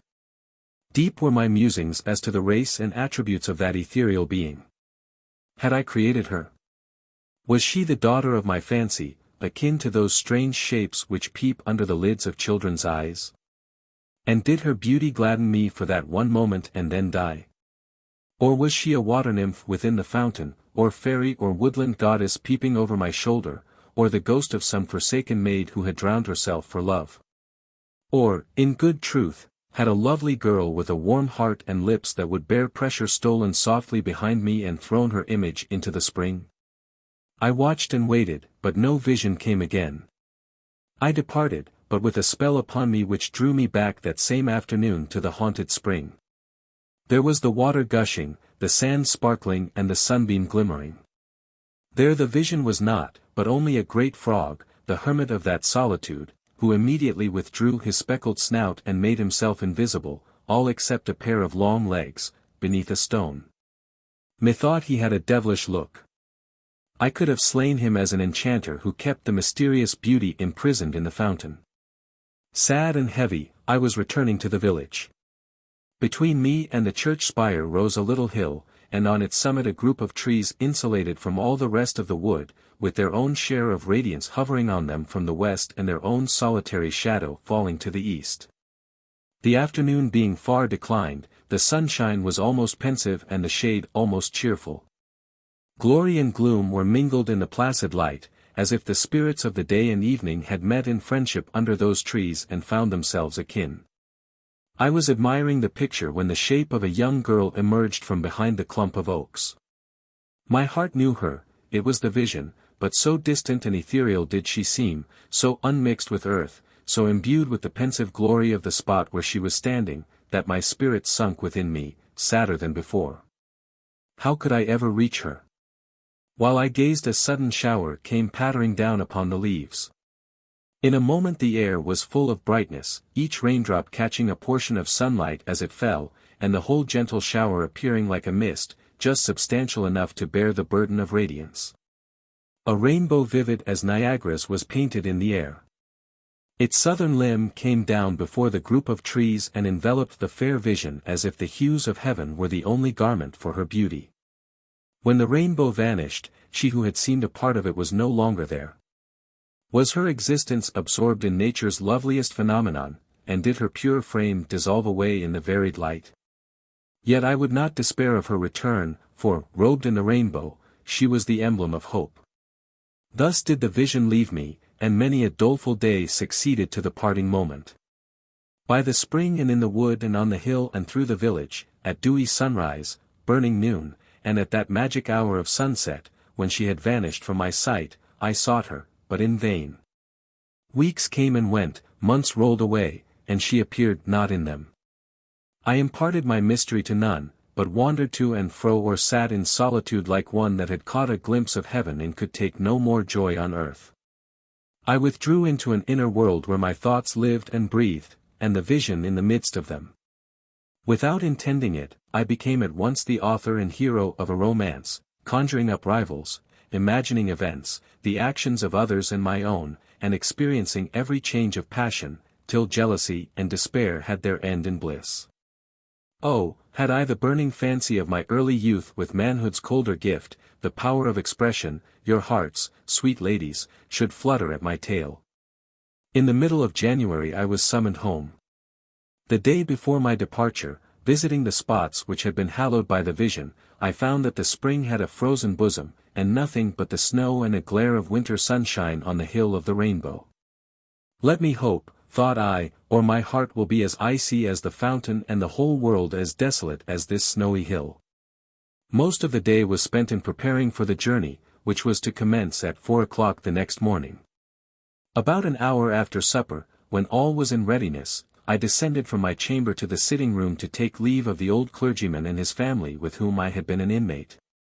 A gust of wind blew out my lamp as I passed through the entry. According to their invariable custom, so pleasant a one when the fire blazes cheerfully, the family were sitting in the parlor with no other light than what came from the hearth. As the good clergyman's scanty stipend compelled him to use all sorts of economy, the foundation of his fires was always a large heap of tan, or ground bark, which would smolder away from morning till night with a dull warmth and no flame. This evening the heap of tan was newly put on and surmounted with 3 sticks of red oak full of moisture, and a few pieces of dry pine that had not yet kindled. There was no light except the little that came sullenly from 2 half-burnt brands, without even glimmering on the andirons. But I knew the position of the old minister's armchair, and also where his wife sat with her knitting work, and how to avoid his 2 daughters, one a stout country lass, and the other a consumptive girl. Groping through the gloom, I found my own place next to that of the son, a learned collegian who had come home to keep school in the village during the winter vacation. I noticed that there was less room than usual tonight between the collegian's chair and mine. As people are always taciturn in the dark, not a word was said for some time after my entrance.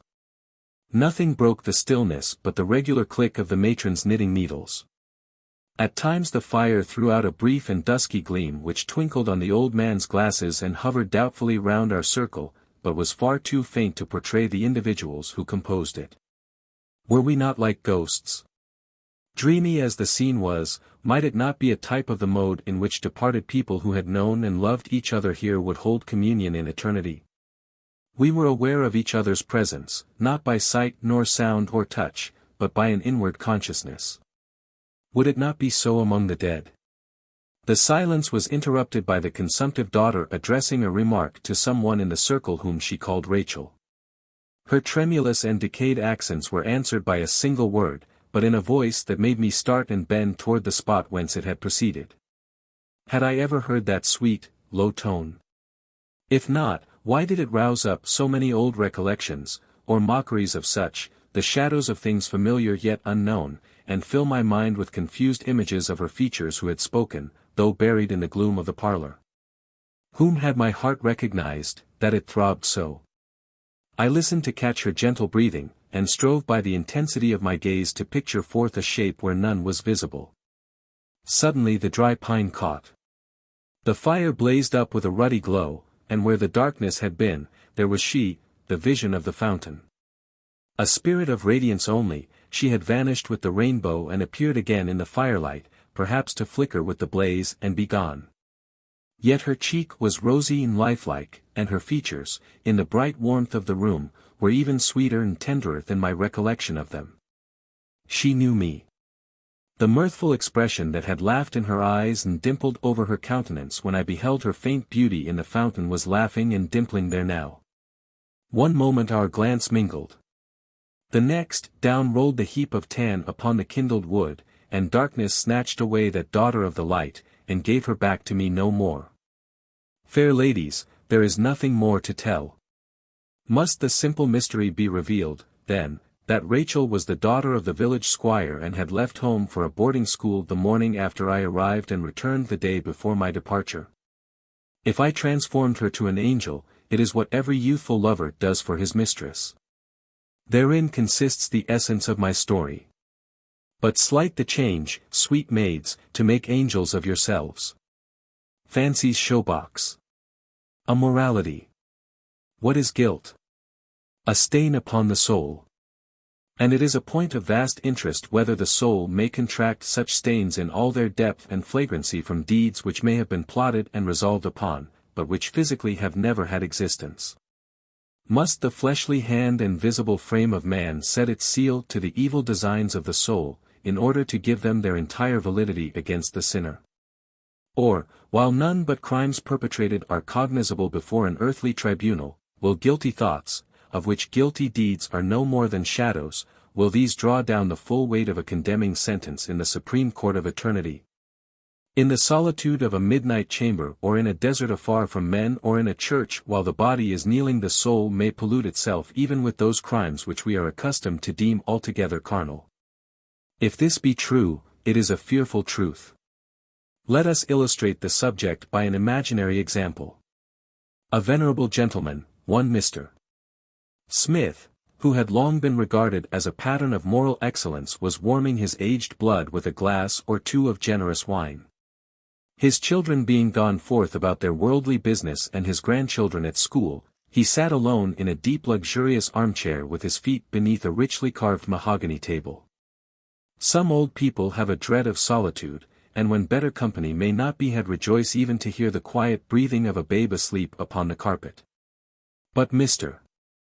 Smith, whose silver hair was the bright symbol of a life unstained except by such spots as are inseparable from human nature, he had no need of a babe to protect him by its purity, nor of a grown person to stand between him and his own soul. Nevertheless, either manhood must converse with age, or womanhood must soothe him with gentle cares, or infancy must sport around his chair, or his thoughts will stray into the misty region of the past and the old man be chill and sad. Wine will not always cheer him. Such might have been the case with Mr. Smith, when, through the brilliant medium of his glass of old Madeira, he beheld three figures entering the room. These were Fancy, who had assumed the garb and aspect of an itinerant showman, with a box of pictures on her back. And Memory, in the likeness of a clerk, with a pen behind her ear, an inkhorn at her buttonhole and a huge manuscript volume beneath her arm, and lastly, behind the other two, a person shrouded in a dusky mantle which concealed both face and form. But Mr. Smith had a shrewd idea that it was conscience. How kind of fancy, memory and conscience to visit the old gentleman just as he was beginning to imagine that the wine had neither so bright a sparkle nor so excellent a flavor as when himself and the liquor were less aged. Through the dim length of the apartment, where crimson curtains muffled the glare of sunshine and created a rich obscurity, the three guests drew near the silver-haired old man. Memory, with a finger between the leaves of her huge volume, placed herself at his right hand. Conscience, with her face still hidden in the dusky mantle, took her station on the left, so as to be next his heart. While Fancy set down her picture-box upon the table with the magnifying glass convenient to his eye. We can sketch merely the outlines of 2 or 3 out of the many pictures which at the pulling of a string successively peopled the box with the semblances of living scenes. One was a moonlight picture, in the background a lowly dwelling, and in front, partly shadowed by a tree, yet besprinkled with flakes of radiance, 2 youthful figures, male and female. The young man stood with folded arms, a haughty smile upon his lip and a gleam of triumph in his eye as he glanced downward at the kneeling girl. She was almost prostrate at his feet, evidently sinking under a weight of shame and anguish which hardly allowed her to lift her clasped hands in supplication. Her eyes she could not lift. But neither her agony, nor the lovely features on which it was depicted, nor the slender grace of the form which it convulsed, appeared to soften the obduracy of the young man. He was the personification of triumphant scorn. Now, strange to say, as old Mr. Smith peeped through the magnifying glass, which made the object start out from the canvas with magical deception, he began to recognize the farmhouse, the tree and both the figures of the picture. The young man in times long past had often met his gaze within the looking-glass.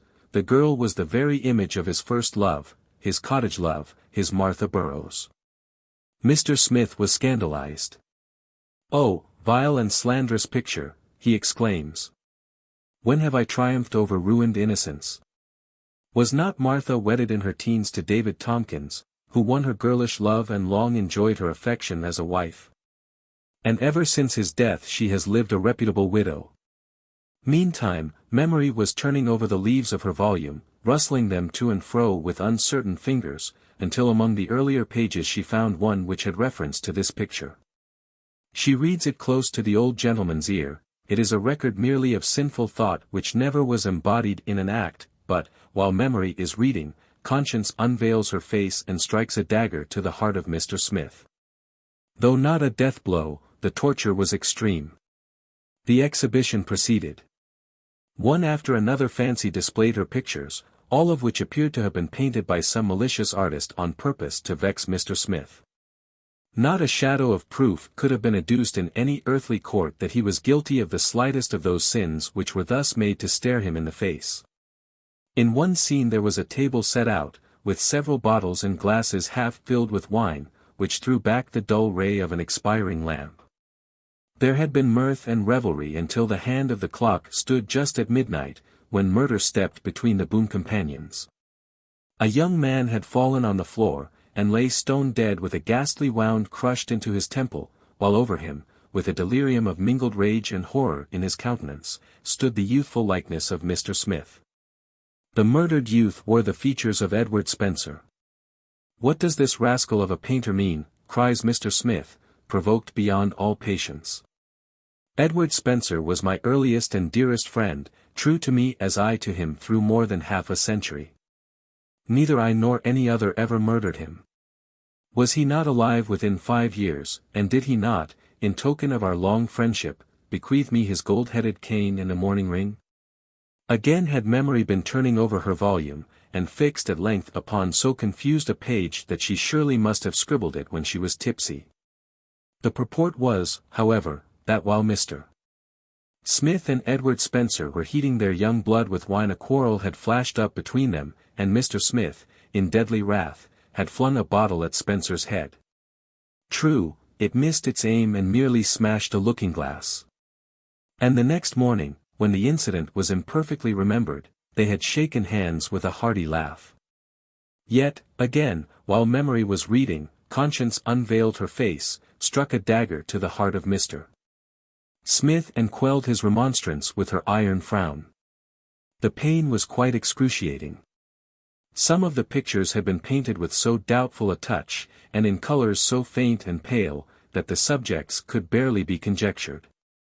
A dull, semi-transparent mist had been thrown over the surface of the canvas, into which the figures seemed to vanish while the eye sought most earnestly to fix them. But in every scene, however dubiously portrayed, Mr. Smith was invariably haunted by his own lineaments at various ages as in a dusty mirror. After poring several minutes over one of these blurred and almost indistinguishable pictures, he began to see that the painter had intended to represent him, now in the decline of life, as stripping the clothes from the backs of 3 half-starved children. "Really, this puzzles me," quoth Mr. Smith, with the irony of conscious rectitude. "Asking pardon of the painter, I pronounce him a fool as well as a scandalous knave. A man of my standing in the world to be robbing little children of their clothes. Ridiculous." But while he spoke, memory had searched her fatal volume and found a page which with her sad calm voice she poured into his ear. It was not altogether inapplicable to the misty scene. It told how Mr.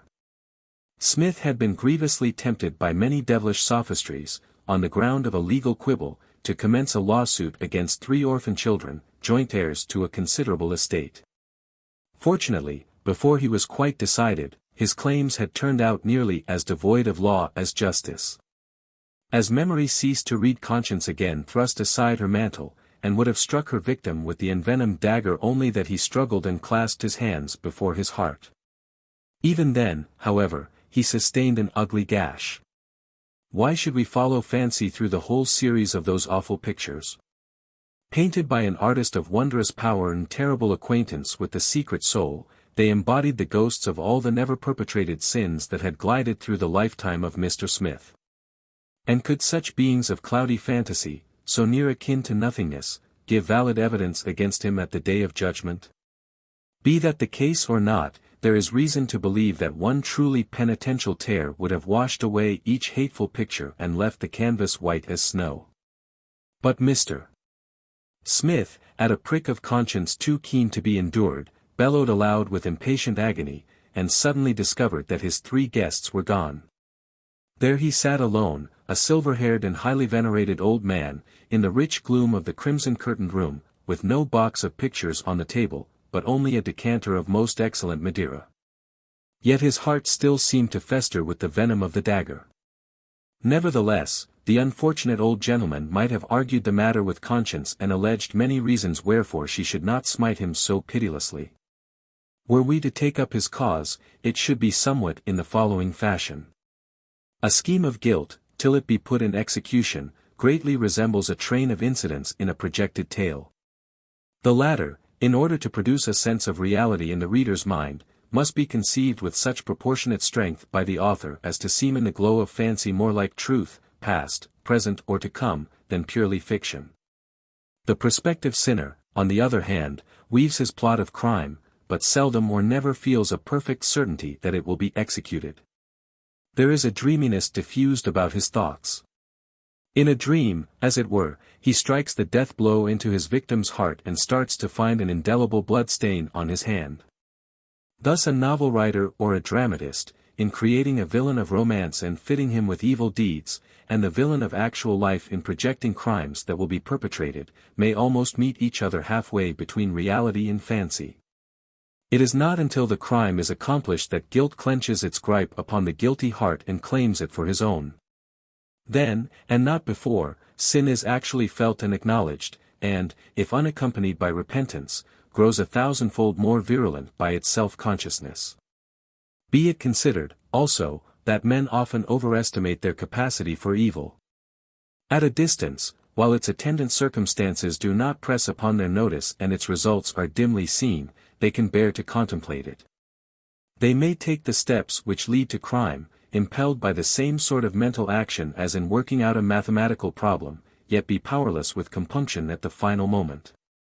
They knew not what deed it was that they deemed themselves resolved to do.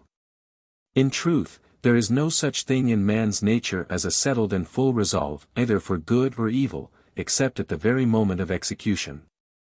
Let us hope, therefore, that all the dreadful consequences of sin will not be incurred unless the act have set its seal upon the thought.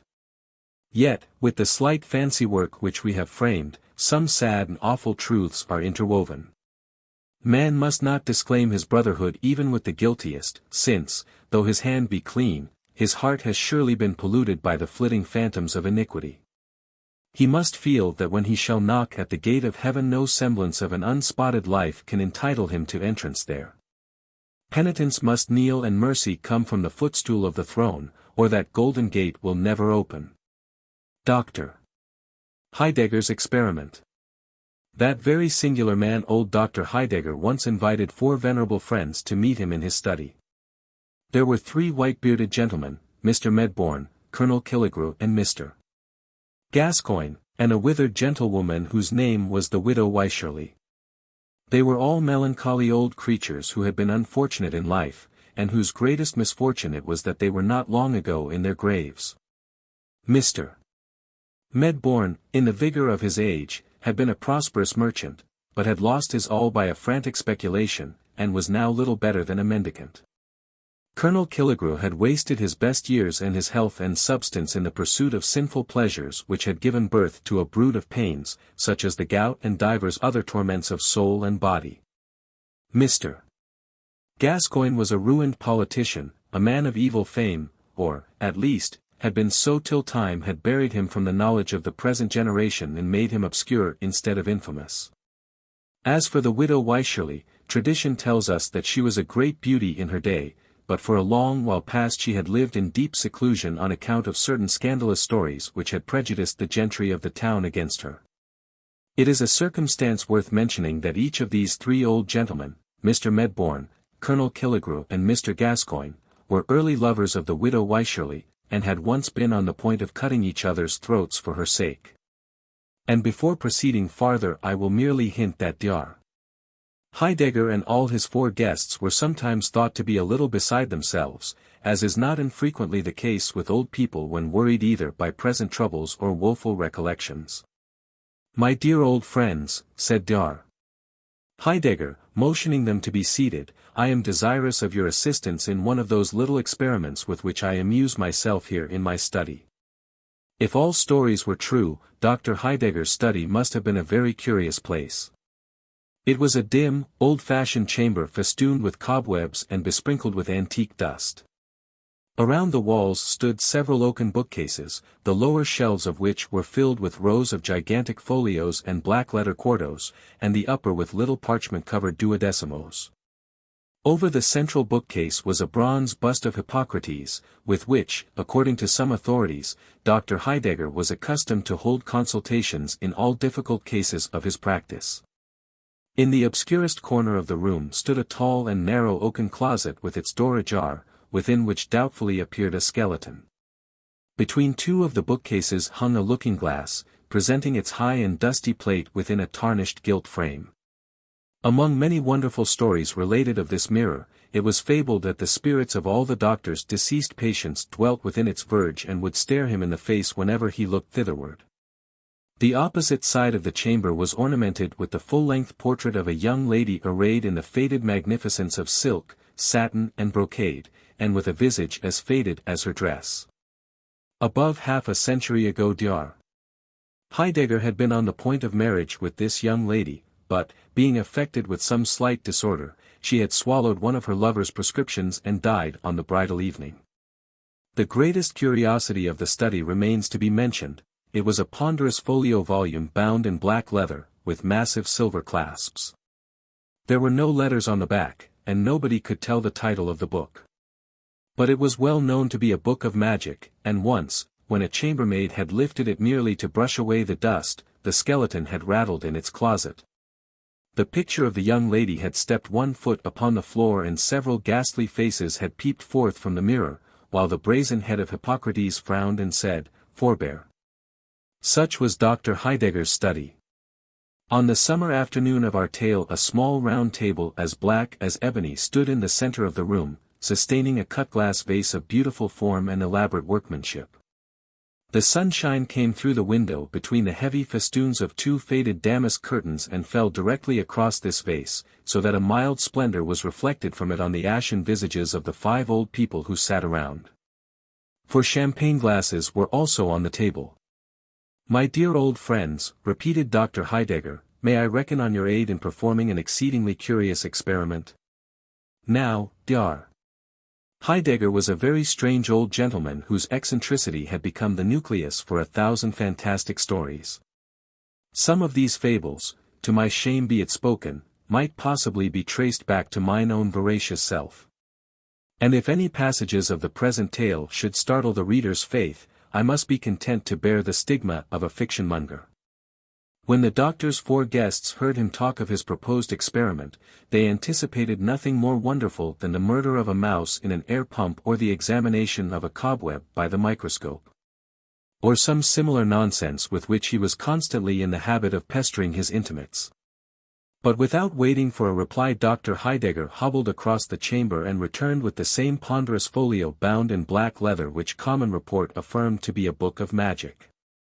Undoing the silver clasps, he opened the volume and took from among its black letter pages a rose, or what was once a rose. Though now the green leaves and crimson petals had assumed one brownish hue and the ancient flower seemed ready to crumble to dust in the doctor's hands. "This rose," said Dr. Heidegger, with a sigh, "this same withered and crumbling flower, blossomed 50 years ago. It was given me by Sylvia Ward, whose portrait hangs yonder, and I meant to wear it in my bosom at our wedding. 50 years it has been treasured between the leaves of this old volume. Now, would you deem it possible that this rose of half a century could ever bloom again?" "Nonsense," said the widow Wycherly, with a peevish toss of her head.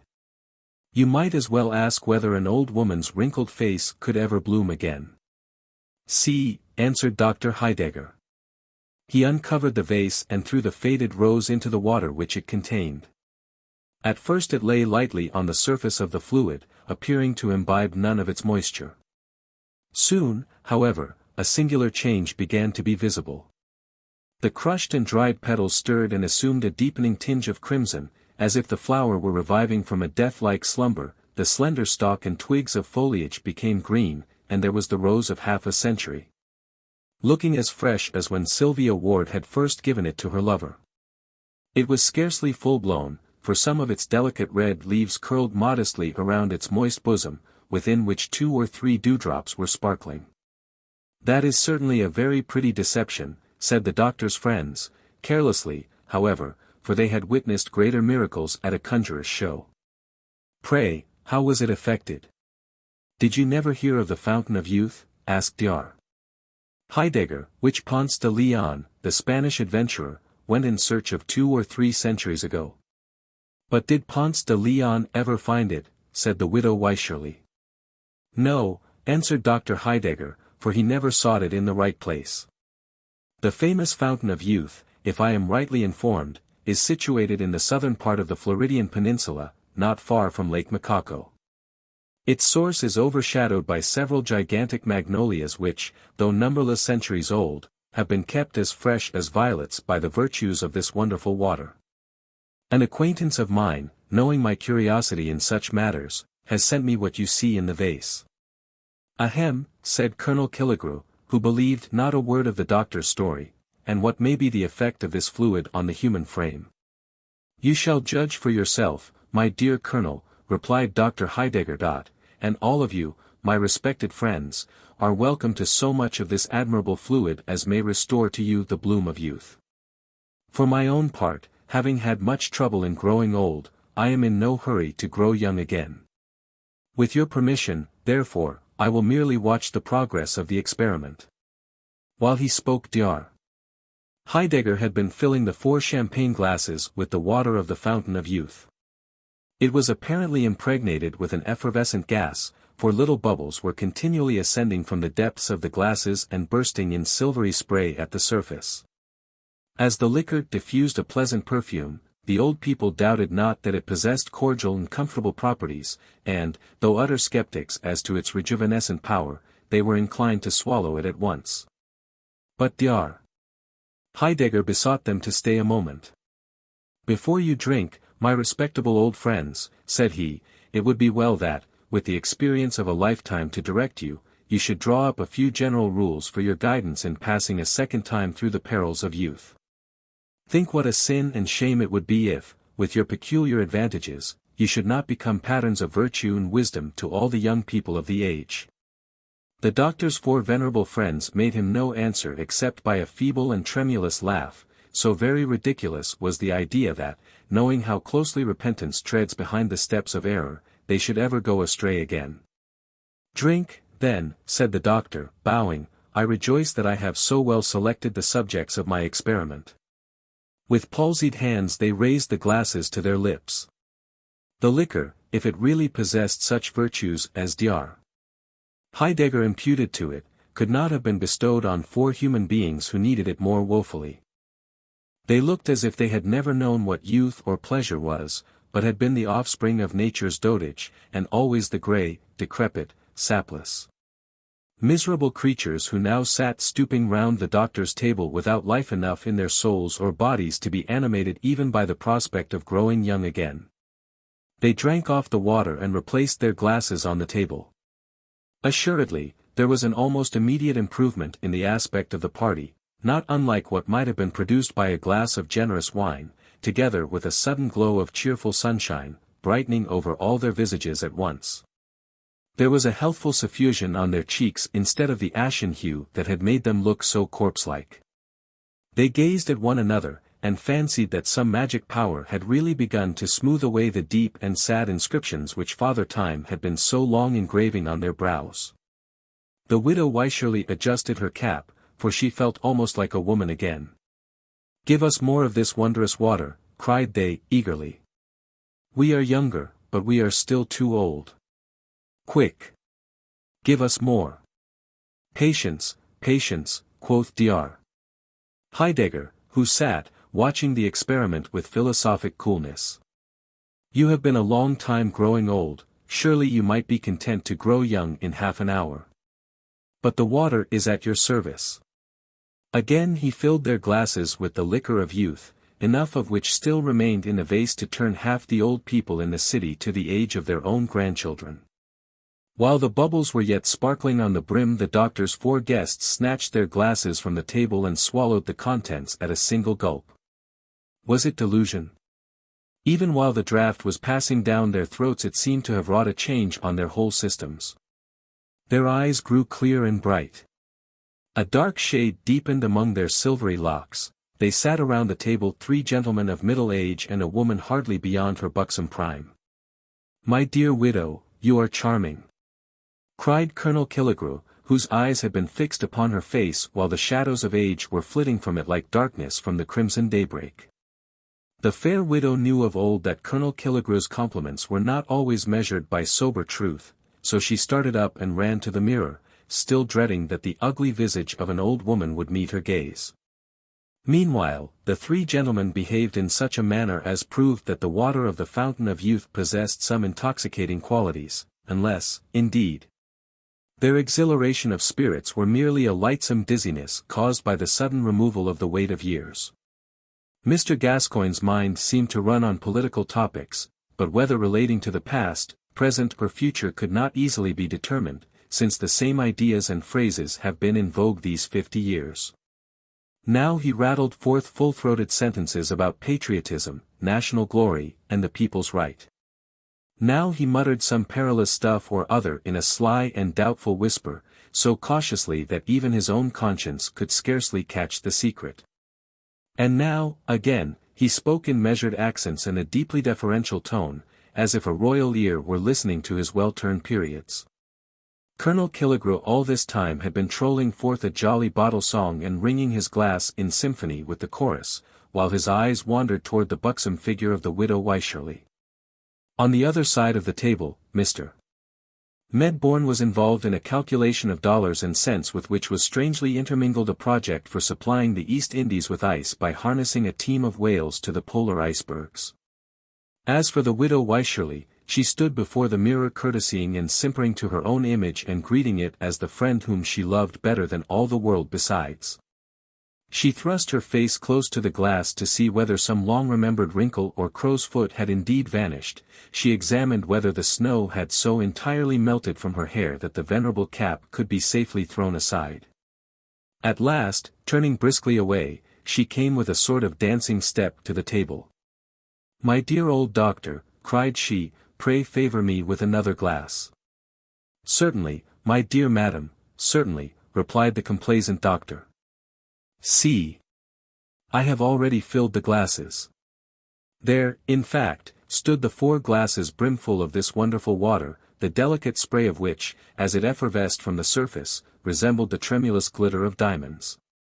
It was now so nearly sunset that the chamber had grown duskier than ever, but a mild and moonlike splendor gleamed from within the vase and rested alike on the 4 guests and on the doctor's venerable figure.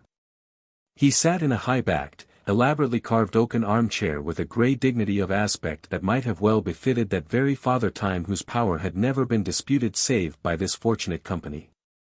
Even while quaffing the 3rd draught of the fountain of youth, they were almost awed by the expression of his mysterious visage. But the next moment the exhilarating gush of young life shot through their veins. They were now in the happy prime of youth. Age, with its miserable train of cares and sorrows and diseases, was remembered only as the trouble of a dream from which they had joyously awoke. The fresh gloss of the soul, so early lost and without which the world's successive scenes had been but a gallery of faded pictures, again threw its enchantment over all their prospects. They felt like new created beings in a new created universe. "We are young. We are young," they cried, exultingly. Youth, like the extremity of age, had effaced the strongly marked characteristics of middle life and mutually assimilated them all. They were a group of merry youngsters almost maddened with the exuberant frolicsomeness of their years. The most singular effect of their gaiety was an impulse to mock the infirmity and decrepitude of which they had so lately been the victims.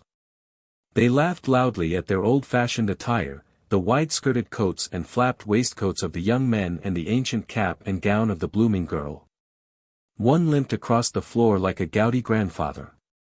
One set a pair of spectacles astride of his nose and pretended to pore over the black-letter pages of the Book of Magic. A third seated himself in an armchair and strove to imitate the venerable dignity of Dr. Heidegger.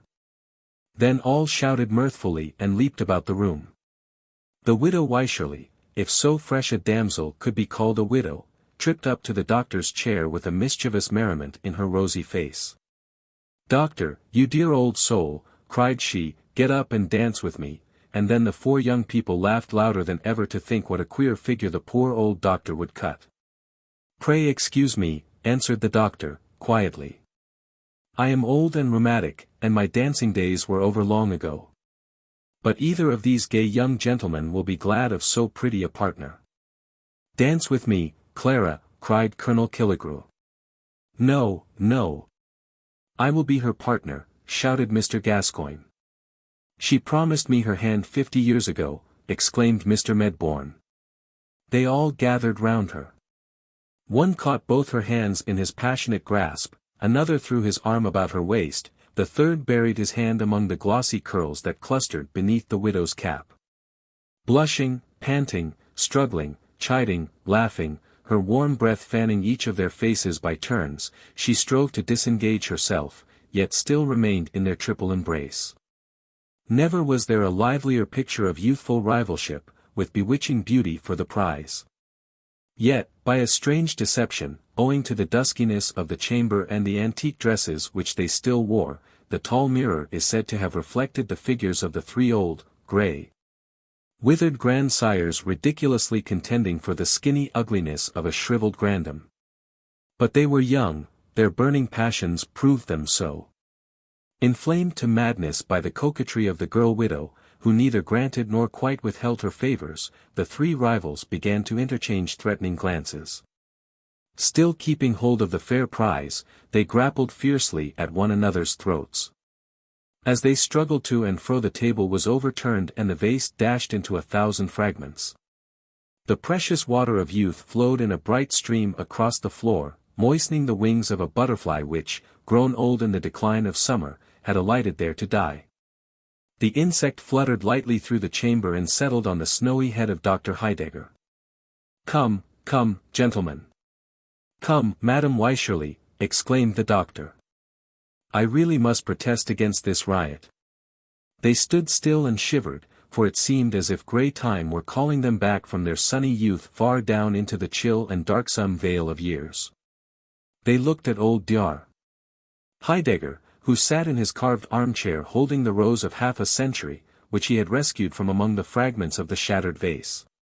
At the motion of his hand the four rioters resumed their seats, the more readily because their violent exertions had wearied them, youthful though they were. "My poor Sylvia's rose," ejaculated Dr. Heidegger, holding it in the light of the sunset clouds. "It appears to be fading again." And so it was. Even while the party were looking at it the flower continued to shrivel up, till it became as dry and fragile as when the doctor had first thrown it into the vase. He shook off the few drops of moisture which clung to its petals. "I love it as well thus as in its dewy freshness," observed he, pressing the withered rose to his withered lips. While he spoke the butterfly fluttered down from the doctor's snowy head and fell upon the floor. His guests shivered again. A strange dullness, whether of the body or spirit they could not tell, was creeping gradually over them all. They gazed at one another, and fancied that each fleeting moment snatched away a charm and left a deepening furrow where none had been before. Was it an illusion? Had the changes of a lifetime been crowded into so brief a space, and were they now four aged people sitting with their old friend Dr. Heidegger? "Are we grown old again so soon?" cried they, dolefully. In truth, they had.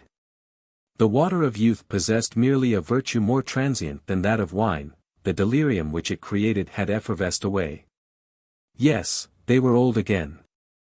With a shuddering impulse that showed her a woman still, the widow clasped her skinny hands before her face and wished that the coffin lid were over it, since it could be no longer beautiful. "Yes, friends, ye are old again," said Dr. Heidegger, and, lo! the water of youth is all lavished on the ground. Well, I bemoan it not, for if the fountain gushed at my very doorstep, I would not stoop to bathe my lips in it, no, though its delirium were for years instead of moments. Such is the lesson ye have taught me. But the doctor's four friends had taught no such lesson to themselves. They resolved forthwith to make a pilgrimage to Florida and quaff at morning, noon and night from the fountain of youth. Legends of the Province House. How's Masquerade? One afternoon last summer, while walking along Washington Street, my eye was attracted by a signboard protruding over a narrow archway nearly opposite the Old South Church. The sign represented the front of a stately edifice which was designated as the Old Province House, kept by Thomas Waite. I was glad to be thus reminded of a purpose, long entertained, of visiting and rambling over the mansion of the old royal governors of Massachusetts, and, entering the arched passage which penetrated through the middle of a brick row of shops. A few steps transported me from the busy heart of modern Boston into a small and secluded courtyard. One side of this space was occupied by the square front of the Province House, 3 stories high and surmounted by a cupola, on the top of which a gilded Indian was discernible, with his bow bent and his arrow on the string, as if aiming at the weathercock on the spire of the Old South. The figure has kept this attitude for 70 years or more, ever since good Deacon Drown, a cunning carver of wood, first stationed him on his long sentinel's watch over the city. The Province House is constructed of brick, which seems recently to have been overlaid with a coat of light-colored paint. A flight of red freestone steps fenced in by a balustrade of curiously wrought iron ascends from the courtyard to the spacious porch, over which is a balcony with an iron balustrade of similar pattern and workmanship to that beneath. These letters and figures, 16 PS 79, are wrought into the ironwork of the balcony, and probably express the date of the edifice, with the initials of its founder's name. A wide door with double leaves admitted me into the hall or entry, on the right of which is the entrance to the bar-room. It was in this apartment, I presume, that the ancient governors held their levees with viceregal pomp, surrounded by the military men, the councillors, the judges, and other officers of the crown, while all the loyalty of the province thronged to do them honor. But the room in its present condition cannot boast even of faded magnificence. The paneled wainscot is covered with dingy paint and acquires a duskier hue from the deep shadow into which the Province House is thrown by the brick block that shuts it in from Washington Street. A ray of sunshine never visits this apartment any more than the glare of the festal torches which have been extinguished from the era of the Revolution. The most venerable and ornamental object is a chimney-piece set round with Dutch tiles of blue-figured china, representing scenes from Scripture, and, for aught I know, the Lady of Pownall or Bernard may have sat beside this fireplace and told her children the story of each blue tile. A bar in modern style, well replenished with decanters, bottles, cigar boxes and network bags of lemons, and provided with a beer pump and a soda fount, extends along one side of the room. At my entrance an elderly person was smacking his lips with a zest which satisfied me that the cellars of the Province House still hold good liquor, though doubtless of other vintages than were quaffed by the old governors.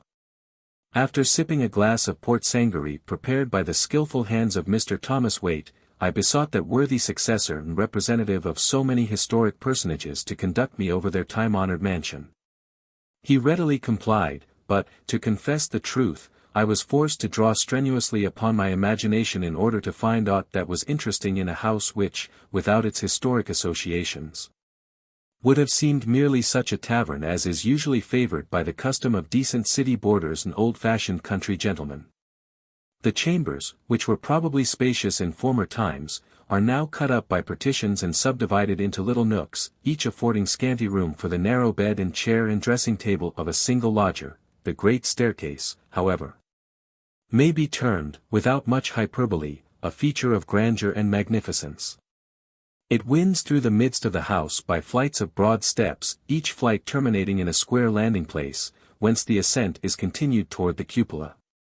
A carved balustrade, freshly painted in the lower stories, but growing dingier as we ascend, borders the staircase with its quaintly twisted and intertwined pillars, from top to bottom. Up these stairs the military boots, or perchance the gouty shoes, of many a governor have trodden as the wearers mounted to the cupola which afforded them so wide a view over their metropolis and the surrounding country. The cupola is an octagon with several windows, and a door opening upon the roof. From this station, as I pleased myself with imagining, Gage may have beheld his disastrous victory on Bunker Hill, unless one of the Tri-Mountains intervened, and how have marked the approaches of Washington's besieging army. Although the buildings since erected in the vicinity have shut out almost every object save the steeple of the Old South, which seems almost within arm's length. Descending from the cupola, I paused in the garret to observe the ponderous white oak framework, so much more massive than the frames of modern houses, and thereby resembling an antique skeleton. The brick walls, the materials of which were imported from Holland, and the timbers of the mansion, are still as sound as ever, but, the floors and other interior parts being greatly decayed, it is contemplated to gut the whole and build a new house within the ancient frame and brickwork. Among other inconveniences of the present edifice, mine host mentioned that any jar or motion was apt to shake down the dust of ages out of the ceiling of one chamber upon the floor of that beneath it. We stepped forth from the great front window into the balcony where in old times it was doubtless the custom of the king's representative to show himself to a loyal populace, requiting their huzzas and tossed-up hats with stately bendings of his dignified person. In those days the front of the Province House looked upon the street, and the whole site now occupied by the brick range of stores, as well as the present courtyard, was laid out in grass plats overshadowed by trees and bordered by a wrought iron fence. Now the old aristocratic edifice hides its time-worn visage behind an upstart modern building. At one of the back windows I observed some pretty tailoresses sewing and chatting and laughing, with now and then a careless glance toward the balcony. Descending thence, we again entered the bar-room, where the elderly gentleman above mentioned, the smack of whose lips had spoken so favorably for Mr. Waite's good liquor, was still lounging in his chair. He seemed to be, if not a lodger, at least a familiar visitor of the house who might be supposed to have his regular score at the bar, his summer seat at the open window and his prescriptive corner at the winter's fireside. Being of a sociable aspect, I ventured to address him with a remark calculated to draw forth his historical reminiscences, if any such were in his mind, and it gratified me to discover that, between memory and tradition, the old gentleman was really possessed of some very pleasant gossip about the province house.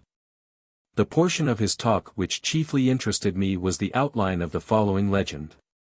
He professed to have received it at 1 or 2 removes from an eyewitness, but this derivation, together with the lapse of time, must have afforded opportunities for many variations of the narrative. So that, despairing of literal and absolute truth, I have not scrupled to make such further changes as seemed conducive to the reader's profit and delight. At one of the entertainments given at the Province House during the latter part of the siege of Boston there passed a scene which has never yet been satisfactorily explained. The officers of the British Army and the loyal gentry of the province, most of whom were collected within the beleaguered town, had been invited to a masked ball.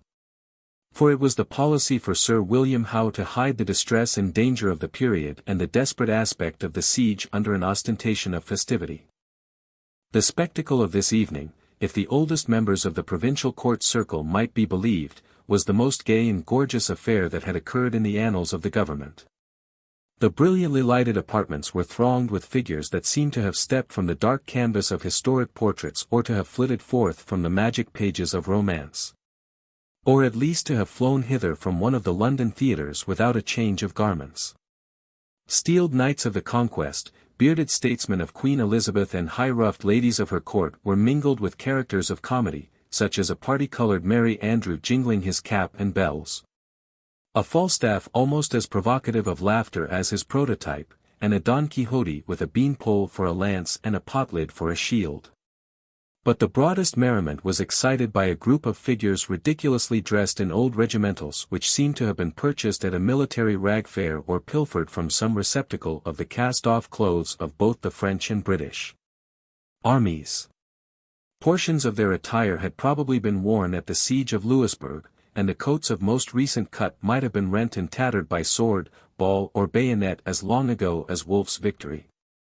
One of these worthies, a tall, lank figure brandishing a rusty sword of immense longitude, purported to be no less a personage than General George Washington, and the other principal officers of the American army, such as Gates, Lee, Putnam, Schuyler, Ward and Heath, were represented by similar scarecrows.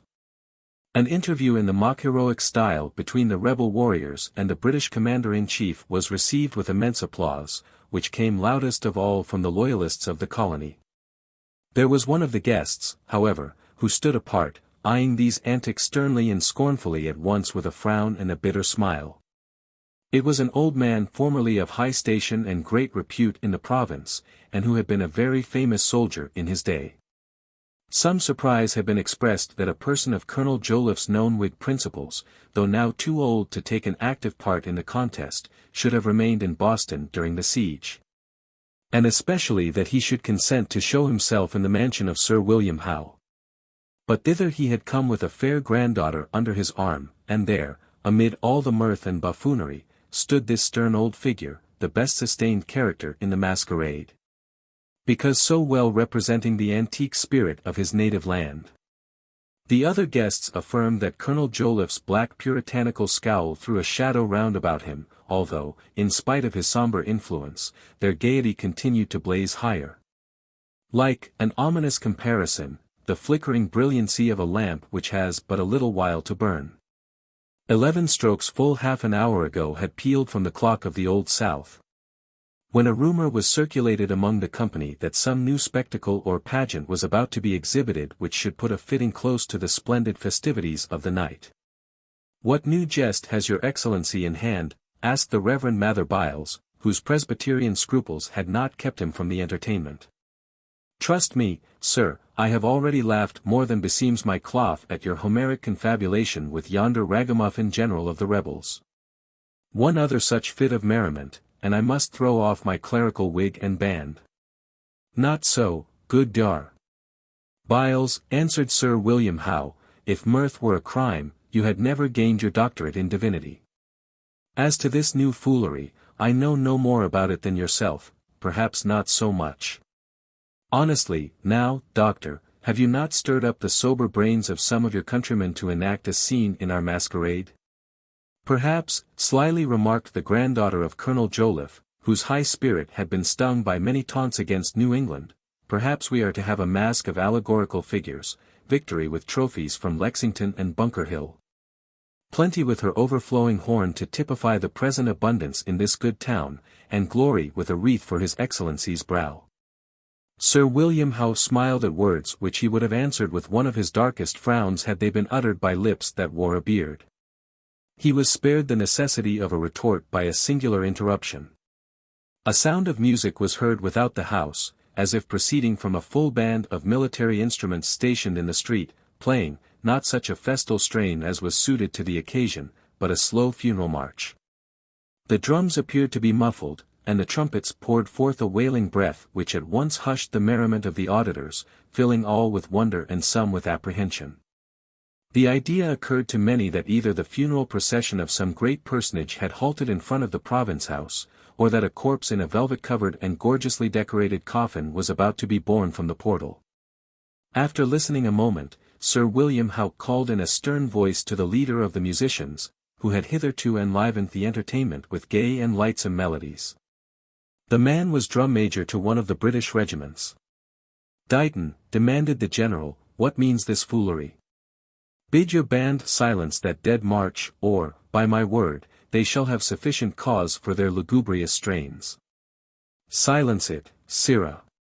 "Please, your honor," answered the drum major, whose rubicund visage had lost all its color, "the fault is none of mine. I and my band are all here together, and I question whether there be a man of us that could play that march without book. I never heard it but once before, and that was at the funeral of his late Majesty, King George II.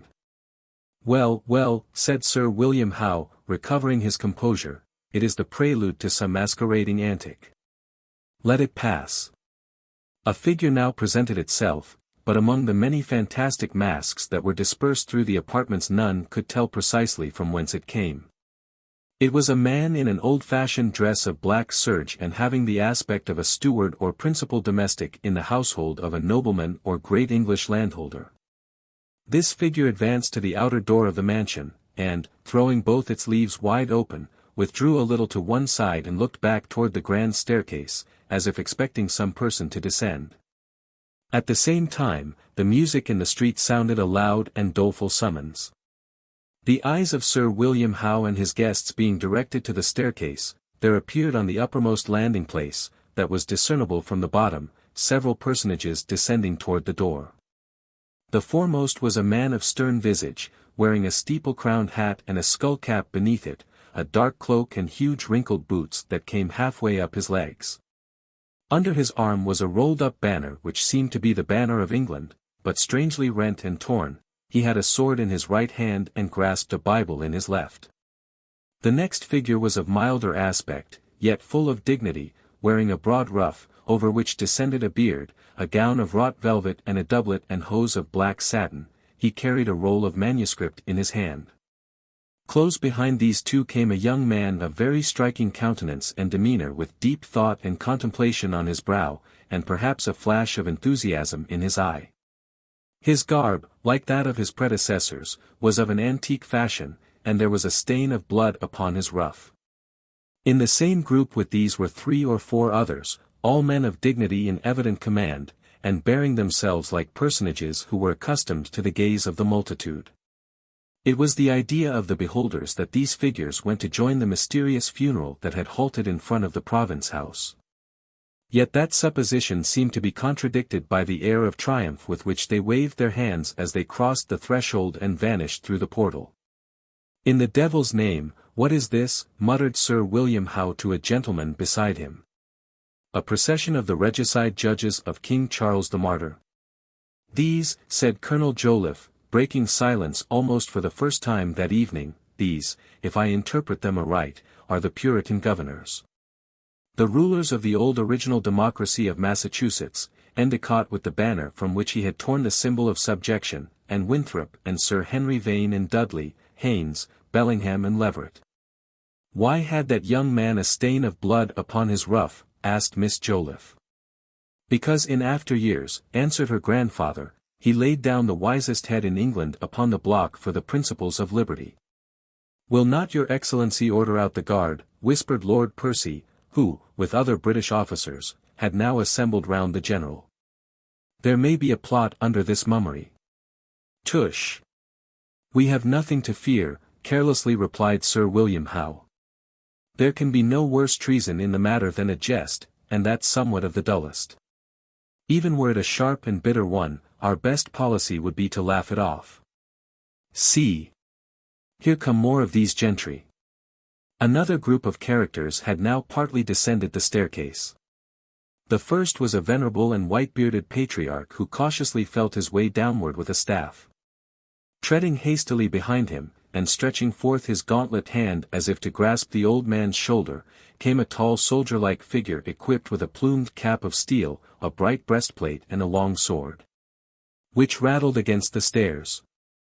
Next was seen a stout man dressed in rich and courtly attire, but not of courtly demeanor. His gait had the swinging motion of a seaman's walk, and, chancing to stumble on the staircase, he suddenly grew wrathful and was heard to mutter an oath. He was followed by a noble-looking personage in a curled wig such as are represented in the portraits of Queen Anne's time and earlier, and the breast of his coat was decorated with an embroidered star. While advancing to the door he bowed to the right hand and to the left in a very gracious and insinuating style, but as he crossed the threshold, unlike the early Puritan governors, he seemed to wring his hands with sorrow. "Prithee, play the part of a chorus, good Dr. Byles," said Sir William Howe.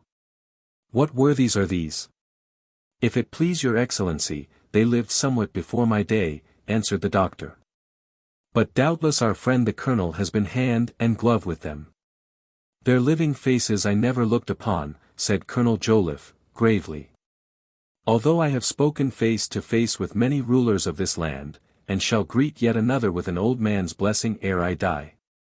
But we talk of these figures. I take the venerable patriarch to be Bradstreet, the last of the Puritans, who was governor at 90 or thereabouts. The next is Sir Edmund Andros, a tyrant, as any New England schoolboy will tell you, and therefore the people cast him down from his high seat into a dungeon. Then comes Sir William Phipps, shepherd, cooper, sea captain and governor. May many of his countrymen rise as high from as low an origin. Lastly, you saw the gracious Earl of Bellomont, who ruled us under King William. But what is the meaning of it all? Asked Lord Percy. Now, were I a rebel, said Miss Joliffe, half aloud, I might fancy that the ghosts of these ancient governors had been summoned to form the funeral procession of royal authority in New England. Several other figures were now seen at the turn of the staircase. The one in advance had a thoughtful, anxious and somewhat crafty expression of face, and in spite of his loftiness of manner, which was evidently the result both of an ambitious spirit and of long continuance in high stations, he seemed not incapable of cringing to a greater than himself. A few steps behind came an officer in a scarlet and embroidered uniform cut in a fashion old enough to have been worn by the Duke of Marlborough. His nose had a rubicund tinge, which, together with the twinkle of his eye, might have marked him as a lover of the wine-cup and good fellowship. Notwithstanding which tokens, he appeared ill at ease, and often glanced around him as if apprehensive of some secret mischief. Next came a portly gentleman wearing a coat of shaggy cloth lined with silken velvet. He had sense, shrewdness and humor in his face and a folio volume under his arm, but his aspect was that of a man vexed and tormented beyond all patience and harassed almost to death. He went hastily down, and was followed by a dignified person dressed in a purple velvet suit with very rich embroidery. His demeanor would have possessed much stateliness, only that a grievous fit of the gout compelled him to hobble from stair to stair with contortions of face and body. When Dr. Byles beheld this figure on the staircase, he shivered as with an ague, but continued to watch him steadfastly until the gouty gentleman had reached the threshold, made a gesture of anguish and despair and vanished into the outer gloom, whither the funeral music summoned him. Governor Belcher, my old patron, in his very shape and dress, gasped Dr. Byles. This is an awful mockery. A tedious foolery, rather, said Sir William Howe, with an air of indifference. But who were the three that preceded him? Governor Dudley, a cunning politician, yet his craft once brought him to a prison, replied Colonel Joliffe. Governor Shute, formerly a colonel under Marlborough, and whom the people frightened out of the province, and learned Governor Burnet, whom the legislature tormented into a mortal fever. Methinks they were miserable men, these royal governors of Massachusetts, observed Miss Joliffe. Heavens! How dim the light grows! It was certainly a fact that the large lamp which illuminated the staircase now burned dim and duskily. So that several figures which passed hastily down the stairs and went forth from the porch appeared rather like shadows than persons of fleshly substance. Sir William Howe and his guests stood at the doors of the contiguous apartments watching the progress of this singular pageant with various emotions of anger, contempt or half-acknowledged fear, but still with an anxious curiosity. The shapes which now seemed hastening to join the mysterious procession were recognized rather by striking peculiarities of dress or broad characteristics of manner than by any perceptible resemblance of features to their prototypes. Their faces, indeed, were invariably kept in deep shadow, but Dr. Byles and other gentlemen who had long been familiar with the successive rulers of the province were heard to whisper the names of Shirley, of Pownall, of Sir Francis Bernard and of the well-remembered Hutchinson, thereby confessing that the actors, whoever they might be, in this spectral march of governors had succeeded in putting on some distant portraiture of the real personages. As they vanished from the door, still did these shadows toss their arms into the gloom of night with a dread expression of woe. Following the mimic representative of Hutchinson came a military figure holding before his face the cocked hat which he had taken from his powdered head, but his epaulets and other insignia of rank were those of a general officer. And something in his mien reminded the beholders of one who had recently been master of the province house and chief of all the land. "The shape of Gage, as true as in a looking-glass," exclaimed Lord Percy, turning pale. "No, surely," cried Miss Joliffe, laughing hysterically, "it could not be Gage, or Sir William would have greeted his old comrade in arms. Perhaps he will not suffer the next to pass unchallenged." "Of that be assured, young lady," answered Sir William Howe, fixing his eyes with a very marked expression upon the immovable visage of her grandfather. "I have long enough delayed to pay the ceremonies of a host to these departing guests, the next that takes his leave shall receive due courtesy."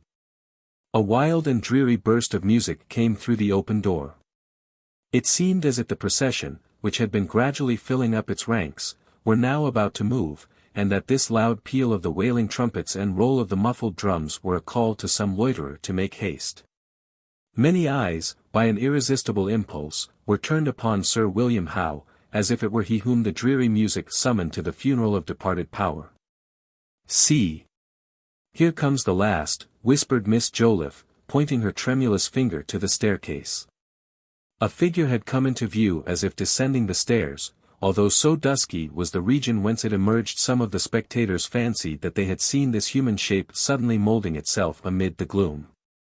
Downward the figure came with a stately and martial tread, and, reaching the lowest stair, was observed to be a tall man booted and wrapped in a military cloak, which was drawn up around the face so as to meet the napped brim of a laced hat.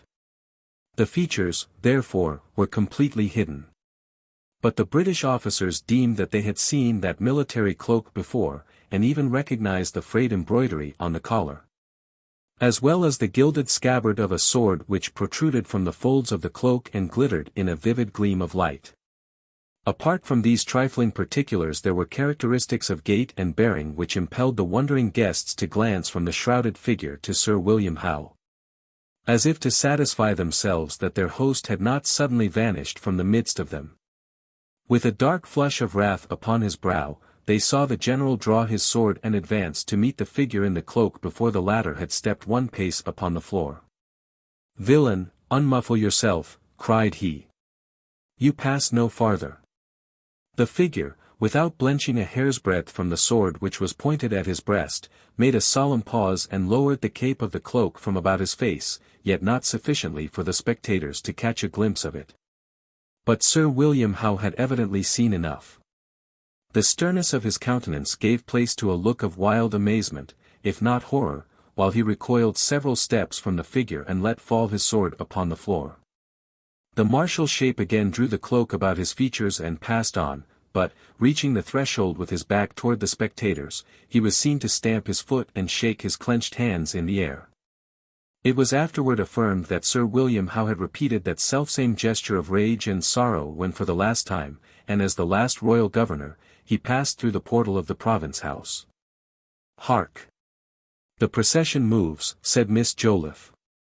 The music was dying away along the street, and its dismal strains were mingled with the knell of midnight from the steeple of the Old South and with the roar of artillery which announced that the beleaguered army of Washington had entrenched itself upon a nearer height than before. As the deep boom of the cannon smote upon his ear, Colonel Joliffe raised himself to the full height of his aged form and smiled sternly on the British general. "Would your Excellency inquire further into the mystery of the pageant?" said he. "Take care of your grey head," cried Sir William Howe, fiercely, though with a quivering lip. "It has stood too long on a traitor's shoulders. You must make haste to chop it off." "Then," calmly replied the colonel, "for a few hours longer, and not all the power of Sir William Howe, nor of his master, shall cause one of these grey hairs to fall. The empire of Britain in this ancient province is at its last gasp tonight. Almost while I speak it is a dead corpse, and methinks the shadows of the old governors are fit mourners at its funeral." With these words Colonel Joliffe threw on his cloak, and, drawing his granddaughter's arm within his own, retired from the last festival that a British ruler ever held in the old province of Massachusetts Bay. It was supposed that the colonel and the young lady possessed some secret intelligence in regard to the mysterious pageant of that night. However this might be, such knowledge has never become general.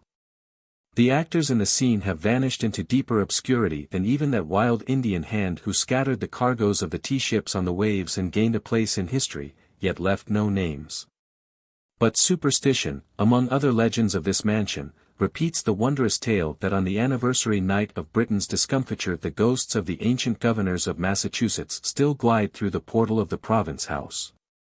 And last of all comes a figure shrouded in a military cloak, tossing his clenched hands into the air and stamping his iron-shod boots upon the broad freestone steps with a semblance of feverish despair, but without the sound of a foot-tramp. When the truth-telling accents of the elderly gentleman were hushed, I drew a long breath and looked round the room, striving with the best energy of my imagination to throw a tinge of romance and historic grandeur over the realities of the scene. But my nostrils snuffed up a scent of cigar smoke, clouds of which the narrator had emitted by way of visible emblem, I suppose, of the nebulous obscurity of his tale. Moreover, my gorgeous fantasies were woefully disturbed by the rattling of the spoon in a tumbler of whiskey punch which Mr. Thomas Waite was mingling for a customer. Nor did it add to the picturesque appearance of the panelled walls that the slate of the Brookline stage was suspended against them, instead of the armorial escutcheon of some far-descended governor. A stage driver sat at one of the windows reading a penny paper of the day, the Boston Times, and presenting a figure which could nowise be brought into any picture of times in Boston 70 or 100 years ago. On the window seat lay a bundle neatly done up in brown paper, the direction of which I had the idle curiosity to read, Miss Susan Huggins, at the Province House. A pretty chambermaid, no doubt. In truth, it is desperately hard work when we attempt to throw the spell of hoar antiquity over localities with which the living world and the day that is passing over us have aught to do. Yet, as I glanced at the stately staircase down which the procession of the old governors had descended, and as I emerged through the venerable portal whence their figures had preceded me, it gladdened me to be conscious of a thrill of awe. Then, diving through the narrow archway, a few strides transported me into the densest throng of Washington Street. 2. Edward Randolph's portrait. The old legendary guest of the Province House abode in my remembrance from midsummer till January. One idle evening last winter, confident that he would be found in the snuggest corner of the barroom, I resolved to pay him another visit, hoping to deserve well of my country by snatching from oblivion some else unheard of fact of history. The night was chill and raw, and rendered boisterous by almost a gale of wind which whistled along Washington Street, causing the gaslights to flare and flicker within the lamps. As I hurried onward my fancy was busy with a comparison between the present aspect of the street and that which it probably wore when the British governors inhabited the mansion whither I was now going.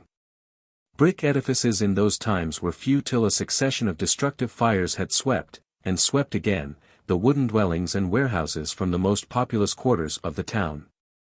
The buildings stood insulated and independent, not, as now, merging their separate existences into connected ranges with a front of tiresome identity, but each possessing features of its own, as if the owner's individual taste had shaped it. And the whole presenting a picturesque irregularity, the absence of which is hardly compensated by any beauties of our modern architecture. Such a scene, dimly vanishing from the eye by the ray of here and there a tallow candle glimmering through the small panes of scattered windows, would form a somber contrast to the street as I beheld it, with the gaslights blazing from corner to corner, flaming within the shops and throwing a noonday brightness through the huge plates of glass. But the black, lowering sky, as I turned my eyes upward, wore, doubtless, the same visage as when it frowned upon the anti-revolutionary New Englanders. The wintry blast had the same shriek that was familiar to their ears. The old South Church, too, still pointed its antique spire into the darkness and was lost between earth and heaven, and, as I passed, its clock, which had warned so many generations how transitory was their lifetime, spoke heavily and slow the same unregarded moral to myself. Only 7 o'clock, thought I, my old friend's legends will scarcely kill the hours, twixt this and bedtime. Passing through the narrow arch, I crossed the courtyard, the confined precincts of which were made visible by a lantern over the portal of the province house. On entering the bar-room, I found, as I expected, the old tradition-monger seated by a special good fire of anthracite, compelling clouds of smoke from a corpulent cigar. He recognized me with evident pleasure, for my rare properties as a patient listener invariably make me a favorite with elderly gentlemen and ladies of narrative propensites. Drawing a chair to the fire, I desired mine host to favor us with a glass apiece of whiskey punch, which was speedily prepared, steaming hot, with a slice of lemon at the bottom, a dark red stratum of port wine upon the surface and a sprinkling of nutmeg strewn over all. As we touched our glasses together, my legendary friend made himself known to me as Mr. Bella Tiffany, and I rejoiced at the oddity of the name, because it gave his image and character a sort of individuality in my conception. The old gentleman's draught acted as a solvent upon his memory, so that it overflowed with tales, traditions, anecdotes of famous dead people and traits of ancient manners, some of which were childish as a nurse's lullaby, while others might have been worth the notice of the grave historian. Nothing impressed me more than a story of a black mysterious picture which used to hang in one of the chambers of the province house, directly above the room where we were now sitting. The following is as correct a version of the fact as the reader would be likely to obtain from any other source, although, assuredly, it has a tinge of romance approaching to the marvelous. In one of the apartments of the province house there was long preserved an ancient picture, the frame of which was as black as ebony, and the canvas itself so dark with age, damp and smoke that not a touch of the painter's art could be discerned. Time had thrown an impenetrable veil over it and left to tradition and fable and conjecture to say what had once been there portrayed.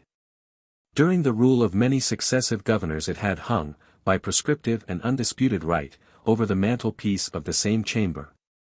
And it still kept its place when Lieutenant Governor Hutchinson assumed the administration of the province on the departure of Sir Francis Bernard. The lieutenant governor sat one afternoon resting his head against the carved back of his stately armchair and gazing up thoughtfully at the void blackness of the picture.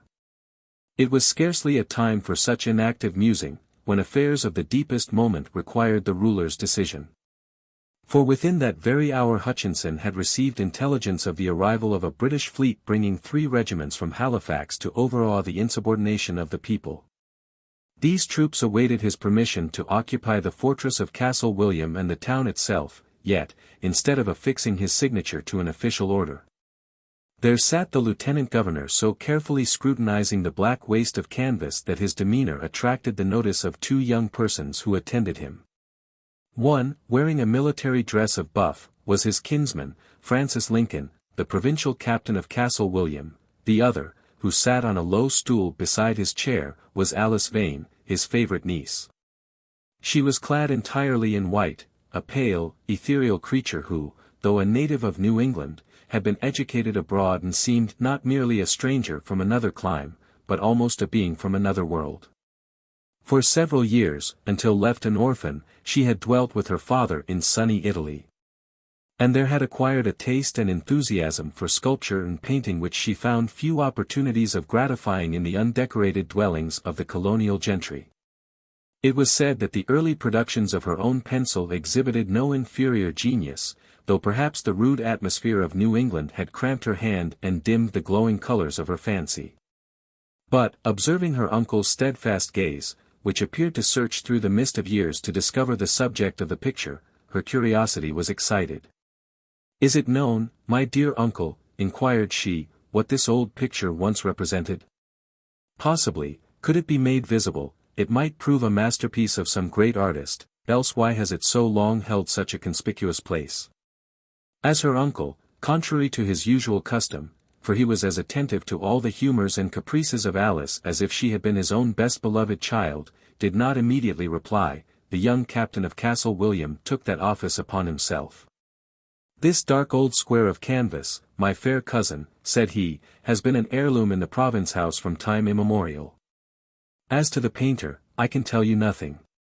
But if half the stories told of it be true, not one of the great Italian masters has ever produced so marvelous a piece of work as that before you." Captain Lincoln proceeded to relate some of the strange fables and fantasies which, as it was impossible to refute them by ocular demonstration, had grown to be articles of popular belief in reference to this old picture. One of the wildest, and at the same time the best accredited, accounts stated it to be an original and authentic portrait of the Evil One, taken at a witch meeting near Salem. And that its strong and terrible resemblance had been confirmed by several of the confessing wizards and witches at their trial in open court. It was likewise affirmed that a familiar spirit or demon abode behind the blackness of the picture, and had shown himself at seasons of public calamity to more than one of the royal governors. Shirley, for instance, had beheld this ominous apparition on the eve of General Abercrombie's shameful and bloody defeat under the walls of Ticonderoga. Many of the servants of the province house had caught glimpses of a visage frowning down upon them at morning or evening twilight, or in the depths of night while raking up the fire that glimmered on the hearth beneath, although, if any were bold enough to hold a torch before the picture, it would appear as black and undistinguishable as ever. The oldest inhabitant of Boston recollected that his father, in whose days the portrait had not wholly faded out of sight, had once looked upon it, but would never suffer himself to be questioned as to the face which was there represented. In connection with such stories, it was remarkable that over the top of the frame there were some ragged remnants of black silk, indicating that a veil had formerly hung down before the picture until the duskiness of time had so effectually concealed it. But, after all, it was the most singular part of the affair that so many of the pompous governors of Massachusetts had allowed the obliterated picture to remain in the state chamber of the province house. "Some of these fables are really awful," observed Alice Vane, who had occasionally shuddered as well as smiled while her cousin spoke. "It would be almost worth while to wipe away the black surface of the canvas, since the original picture can hardly be so formidable as those which fancy paints instead of it." "But would it be possible," inquired her cousin, "to restore this dark picture to its pristine hues?" "Such arts are known in Italy," said Alice. The lieutenant governor had roused himself from his abstracted mood, and listened with a smile to the conversation of his young relatives. Yet his voice had something peculiar in its tones when he undertook the explanation of the mystery. "I am sorry, Alice, to destroy your faith in the legends of which you are so fond," remarked he, "but my antiquarian researches have long since made me acquainted with the subject of this picture, if picture it can be called, which is no more visible, nor ever will be, than the face of the long-buried man whom it once represented. It was the portrait of Edward Randolph, the founder of this house, a person famous in the history of New England." "Of that Edward Randolph," exclaimed Captain Lincoln, "who obtained the repeal of the first provincial charter, under which our forefathers had enjoyed almost democratic privileges, he that was styled the arch-enemy of New England, and whose memory is still held in detestation as the destroyer of our liberties." "It was the same Randolph," answered Hutchinson, moving uneasily in his chair. "It was his lot to taste the bitterness of popular odium. Our annals tell us," continued the captain of Castle William, that the curse of the people followed this Randolph where he went and wrought evil in all the subsequent events of his life, and that its effect was seen, likewise, in the manner of his death. They say, too, that the inward misery of that curse worked itself outward and was visible on the wretched man's countenance, making it too horrible to be looked upon. If so, and if this picture truly represented his aspect, it was in mercy that the cloud of blackness has gathered over it. These traditions are folly to one who has proved, as I have, how little of historic truth lies at the bottom, said the lieutenant governor. As regards the life and character of Edward Randolph, too implicit credence has been given to Dr. Cotton Mather, who, I must say it, though some of his blood runs in my veins, has filled our early history with old women's tales as fanciful and extravagant as those of Greece or Rome. And yet, whispered Alice Vane, may not such fables have a moral? And methinks, if the visage of this portrait be so dreadful, it is not without a cause that it has hung so long in a chamber of the province house. When the rulers feel themselves irresponsible, it were well that they should be reminded of the awful weight of a people's curse. The lieutenant governor started and gazed for a moment at his niece, as if her girlish fantasies had struck upon some feeling in his own breast which all his policy or principles could not entirely subdue. He knew, indeed, that Alice, in spite of her foreign education, retained the native sympathies of a New England girl. "Peace, silly child," cried he, at last, more harshly than he had ever before addressed the gentle Alice. "The rebuke of a king is more to be dreaded than the clamor of a wild, misguided multitude. Captain Lincoln, it is decided, the fortress of Castle William must be occupied by the royal troops. The 2 remaining regiments shall be billeted in the town or encamped upon the common. It is time, after years of tumult, and almost rebellion, that His Majesty's government should have a wall of strength about it." "Trust, sir, trust yet a while to the loyalty of the people," said Captain Lincoln, "nor teach them that they can ever be on other terms with British soldiers than those of brotherhood, as when they fought side by side through the French war. Do not convert the streets of your native town into a camp. Think twice before you give up old Castle William, the key of the province, into other keeping than that of true-born New Englanders." "Young man, it is decided," repeated Hutchinson, rising from his chair. "A British officer will be in attendance this evening to receive the necessary instructions for the disposal of the troops. Your presence also will be required. Till then, farewell." With these words the lieutenant governor hastily left the room, while Alice and her cousin more slowly followed, whispering together, and once pausing to glance back at the mysterious picture. The captain of Castle William fancied that the girl's air and mien were such as might have belonged to one of those spirits of fable, fairies or creatures of a more antique mythology, who sometimes mingled their agency with mortal affairs. Half in caprice, yet with a sensibility to human weal or woe. As he held the door for her to pass, Alice beckoned to the picture and smiled. "Come forth, dark and evil shape," cried she. "It is thine hour." In the evening Lieutenant Governor Hutchinson sat in the same chamber where the foregoing scene had occurred, surrounded by several persons whose various interests had summoned them together. There were the selectmen of Boston, plain patriarchal fathers of the people, excellent representatives of the old puritanical founders whose somber strength had stamped so deep an impress upon the New England character. Contrasting with these were 1 or 2 members of council, richly dressed in the white wigs, the embroidered waistcoats and other magnificence of the time, and making a somewhat ostentatious display of courtier-like ceremonial. In attendance, likewise, was a major of the British Army, awaiting the lieutenant governor's orders for the landing of the troops, which still remained on board the transports. The captain of Castle William stood beside Hutchinson's chair, with folded arms, glancing rather haughtily at the British officer by whom he was soon to be superseded in his command. On a table in the center of the chamber stood a branched silver candlestick, throwing down the glow of half a dozen waxlights upon a paper apparently ready for the lieutenant governor's signature. Partly shrouded in the voluminous folds of one of the window curtains, which fell from the ceiling to the floor, was seen the white drapery of a lady's robe. It may appear strange that Alice Vane should have been there at such a time, but there was something so childlike, so wayward, in her singular character, so apart from ordinary rules, that her presence did not surprise the few who noticed it. Meantime, the chairman of the selectmen was addressing to the lieutenant governor a long and solemn protest against the reception of the British troops into the town.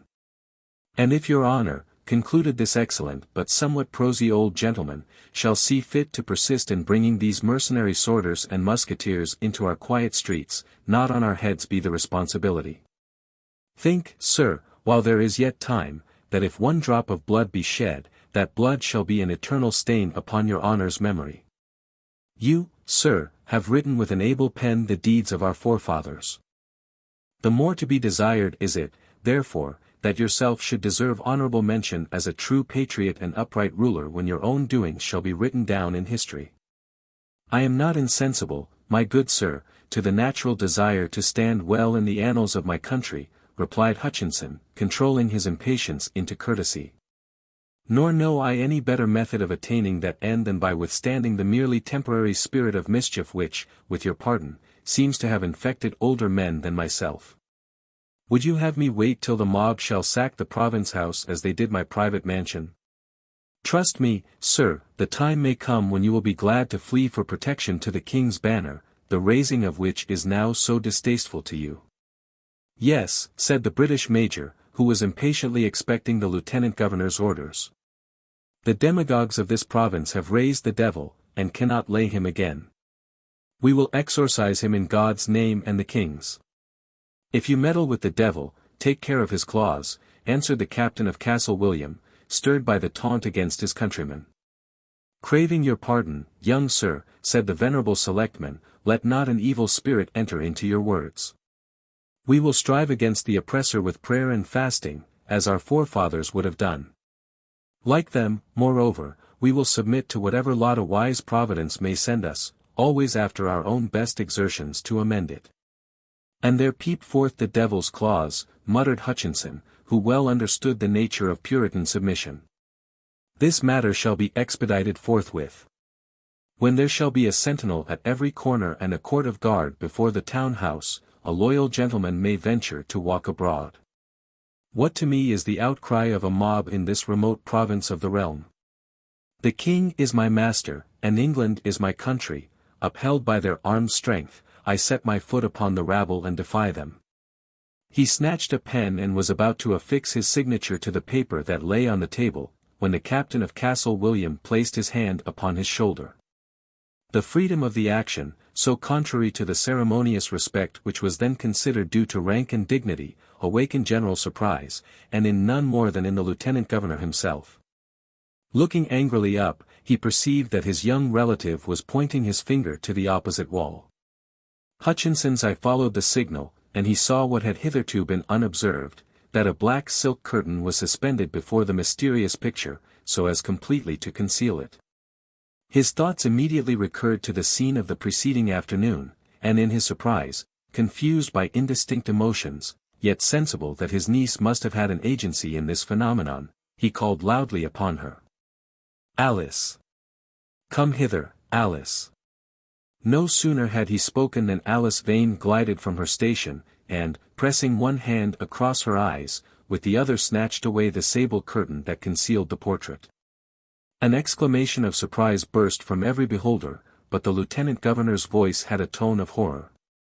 By heaven, said he, in a low inward murmur, speaking rather to himself than to those around him. If the spirit of Edward Randolph were to appear among us from the place of torment, he could not wear more of the terrors of hell upon his face. For some wise end, said the aged selectman, solemnly, hath Providence scattered away the mist of years that had so long hid this dreadful effigy. Until this hour no living man hath seen what we behold. Within the antique frame which so recently had enclosed a sable waste of canvas now appeared a visible picture still dark, indeed, in its hues and shadings, but thrown forward in strong relief. It was a half-length figure of a gentleman in a rich but very old-fashioned dress of embroidered velvet, with a broad ruff and a beard, and wearing a hat the brim of which overshadowed his forehead. Beneath this cloud the eyes had a peculiar glare which was almost lifelike. The whole portrait started so distinctly out of the background that it had the effect of a person looking down from the wall at the astonished and awe-stricken spectators. The expression of the face, if any words can convey an idea of it, was that of a wretch detected in some hideous guilt and exposed to the bitter hatred and laughter and withering scorn of a vast surrounding multitude. There was the struggle of defiance, beaten down and overwhelmed by the crushing weight of ignominy. The torture of the soul had come forth upon the countenance. It seemed as if the picture, while hidden behind the cloud of immemorial years, had been all the time acquiring an intenser depth and darkness of expression, till now it gloomed forth again and threw its evil omen over the present hour. Such, if the wild legend may be credited, was the portrait of Edward Randolph as he appeared when a people's curse had wrought its influence upon his nature. "'Twould drive me mad, that awful face," said Hutchinson, who seemed fascinated by the contemplation of it. "Be warned, then," whispered Alice. "He trampled on a people's rights. Behold his punishment, and avoid a crime like his." The lieutenant governor actually trembled for an instant, but, exerting his energy, which was not, however, his most characteristic feature, he strove to shake off the spell of Randolph's countenance. "Girl," cried he, laughing bitterly, as he turned to Alice, "have you brought hither your painter's art, your Italian spirit of intrigue, your tricks of stage effect? And think to influence the councils of rulers and the affairs of nations by such shallow contrivances? See here." "Stay yet a while," said the selectman as Hutchinson again snatched the pen, "for if ever mortal man received a warning from a tormented soul, your honor is that man." "Away," answered Hutchinson, fiercely. "Though yonder senseless picture cried, 'Forbear, per quo,' it should not move me." Casting a scowl of defiance at the pictured face, which seemed at that moment to intensify the horror of its miserable and wicked look, he scrawled on the paper, in characters that betokened it a deed of desperation, the name of Thomas Hutchinson.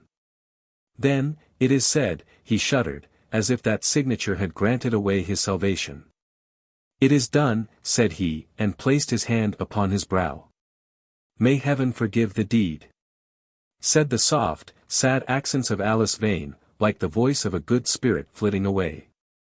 When morning came, there was a stifled whisper through the household, and spreading thence about the town, that the dark mysterious picture had started from the wall and spoken face to face with Lieutenant Governor Hutchinson. If such a miracle had been wrought, however, no traces of it remained behind, for within the antique frame nothing could be discerned save the impenetrable cloud which had covered the canvas since the memory of man. If the figure had, indeed, stepped forth, it had fled back, spirit-like, at the day dawn, and hidden itself behind a century's obscurity. The truth probably was that Alice Vane's secret for restoring the hues of the picture had merely effected a temporary renovation. But those who in that brief interval had beheld the awful visage of Edward Randolph desired no second glance, and ever afterward trembled at the recollection of the scene, as if an evil spirit had appeared visibly among them. And, as for Hutchinson, when, far over the ocean, his dying hour drew on, he gasped for breath and complained that he was choking with the blood of the Boston Massacre, and Francis Lincoln, the former captain of Castle William, who was standing at his bedside, perceived a likeness in his frenzied look to that of Edward Randolph. Did his broken spirit feel at that dread hour the tremendous burden of a people's curse? At the conclusion of this miraculous legend I inquired of mine host whether the picture still remained in the chamber over our heads, but Mr. Tiffany informed me that it had long since been removed, and was supposed to be hidden in some out-of-the-way corner of the New England Museum. Perchance some curious antiquary may light upon it there, and, with the assistance of Mr. Howarth, the picture cleaner, may supply a not unnecessary proof of the authenticity of the facts here set down. During the progress of the story a storm had been gathering abroad and raging and rattling so loudly in the upper regions of the province house that it seemed as if all the old governors and great men were running riot above stairs while Mr. Bella Tiffany babbled of them below. In the course of generations, when many people have lived and died in an ancient house, the whistling of the wind through its crannies and the creaking of its beams and rafters become strangely like the tones of the human voice, or thundering laughter, or heavy footsteps treading the deserted chambers. It is as if the echoes of half a century were revived. Such were the ghostly sounds that roared and murmured in our ears when I took leave of the circle round the fireside of the province house and, plunging down the doorsteps, fought my way homeward against a drifting snowstorm. 3. Lady Eleanor's Mantle. Mine excellent friend the landlord of the province house was pleased the other evening to invite Mr. Tiffany and myself to an oyster supper. This slight mark of respect and gratitude, as he handsomely observed, was far less than the ingenious tale-teller, and I, the humble note-taker of his narratives, had fairly earned by the public notice which our joint lucubrations had attracted to his establishment. Many a cigar had been smoked within his premises, many a glass of wine or more potent aqua vitae had been quaffed, many a dinner had been eaten, by curious strangers who, save for the fortunate conjunction of Mr. Tiffany and me, would never have ventured through that darksome avenue which gives access to the historic precincts of the province house. In short, if any credit be due to the courteous assurances of Mr.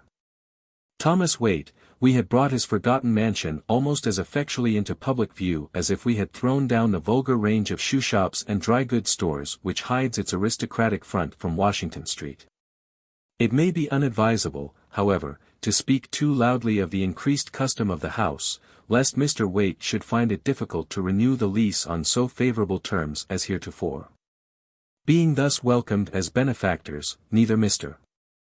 Tiffany nor myself felt any scruple in doing full justice to the good things that were set before us. If the feast were less magnificent than those same panelled walls had witnessed in a bygone century, if mine host presided with somewhat less of state than might have befitted a successor of the royal governors, if the guests made a less imposing show than the bewigged and powdered and embroidered dignitaries who erst banqueted at the gubernatorial table and now sleep within their armorial tombs on Copp's Hill or round King's Chapel, yet never, I may boldly say, did a more comfortable little party assemble in the province house from Queen Anne's days to the Revolution. The occasion was rendered more interesting by the presence of a venerable personage whose own actual reminiscences went back to the epoch of Gage and Howe, and even supplied him with a doubtful anecdote or two of Hutchinson. He was one of that small, and now all but extinguished, class whose attachment to royalty, and to the colonial institutions and customs that were connected with it, had never yielded to the democratic heresies of aftertimes. The young Queen of Britain has not a more loyal subject in her realm, perhaps not one who would kneel before her throne with such reverential love, as this old grandsire whose head has whitened beneath the mild sway of the Republic which still in his mellower moments he terms a usurpation. Yet prejudices so obstinate have not made him an ungentle or impracticable companion.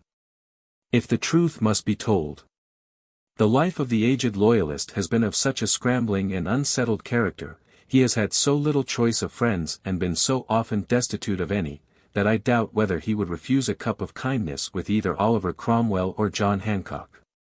To say nothing of any Democrat now upon the stage. In another paper of this series I may perhaps give the reader a closer glimpse of his portrait. Our host in due season uncorked a bottle of Madeira of such exquisite perfume and admirable flavor that he surely must have discovered it in an ancient bin down deep beneath the deepest cellar where some jolly old butler stored away the governor's choicest wine and forgot to reveal the secret on his deathbed. Peace to his red-nosed ghost and a libation to his memory. This precious liquor was imbibed by Mr. Tiffany with peculiar zest, and after sipping the third glass it was his pleasure to give us one of the oddest legends which he had yet raked from the storehouse where he keeps such matters. With some suitable adornments from my own fancy, it ran pretty much as follows.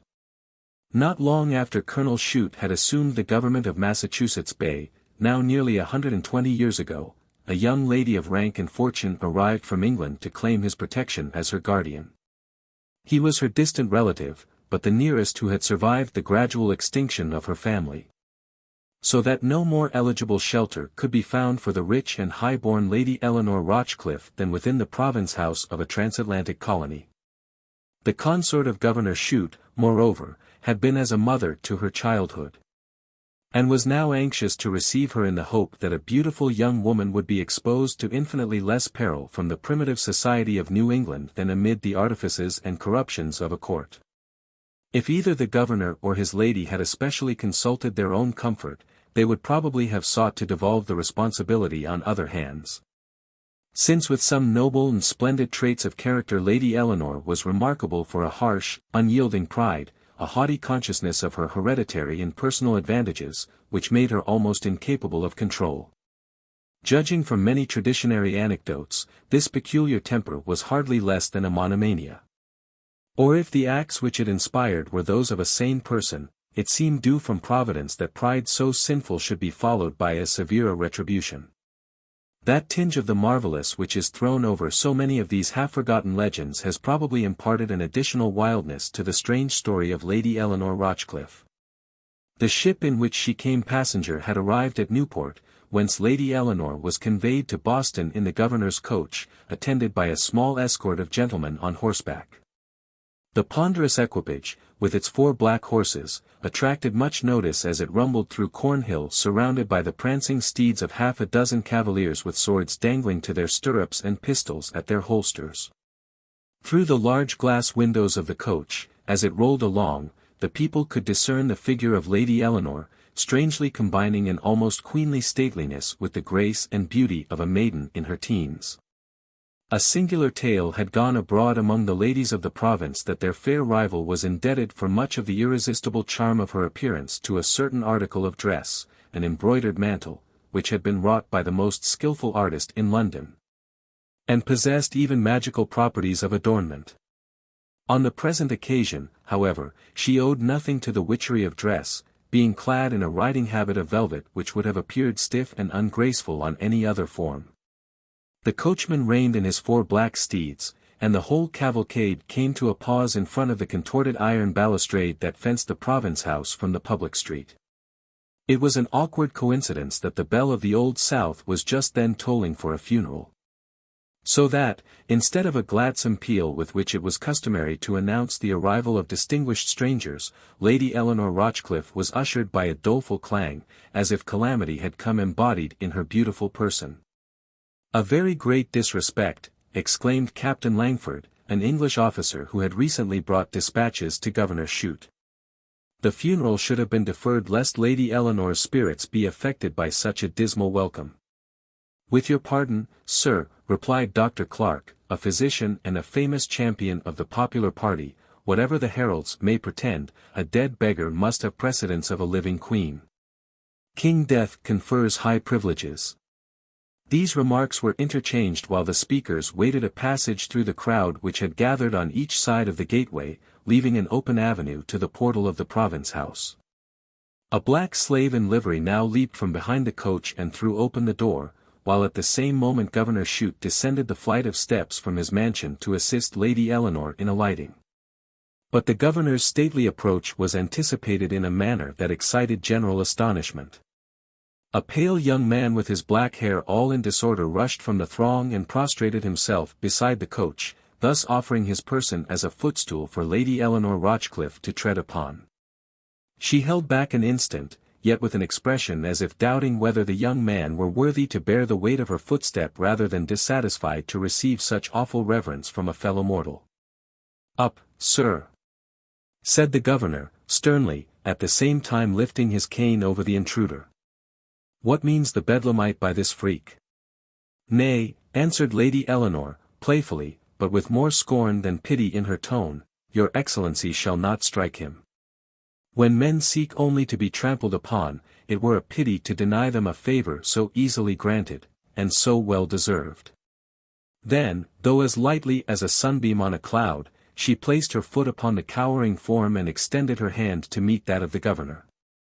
There was a brief interval during which Lady Eleanor retained this attitude, and never, surely, was there an apter emblem of aristocracy and hereditary pride trampling on human sympathies and the kindred of nature than these 2 figures presented at that moment.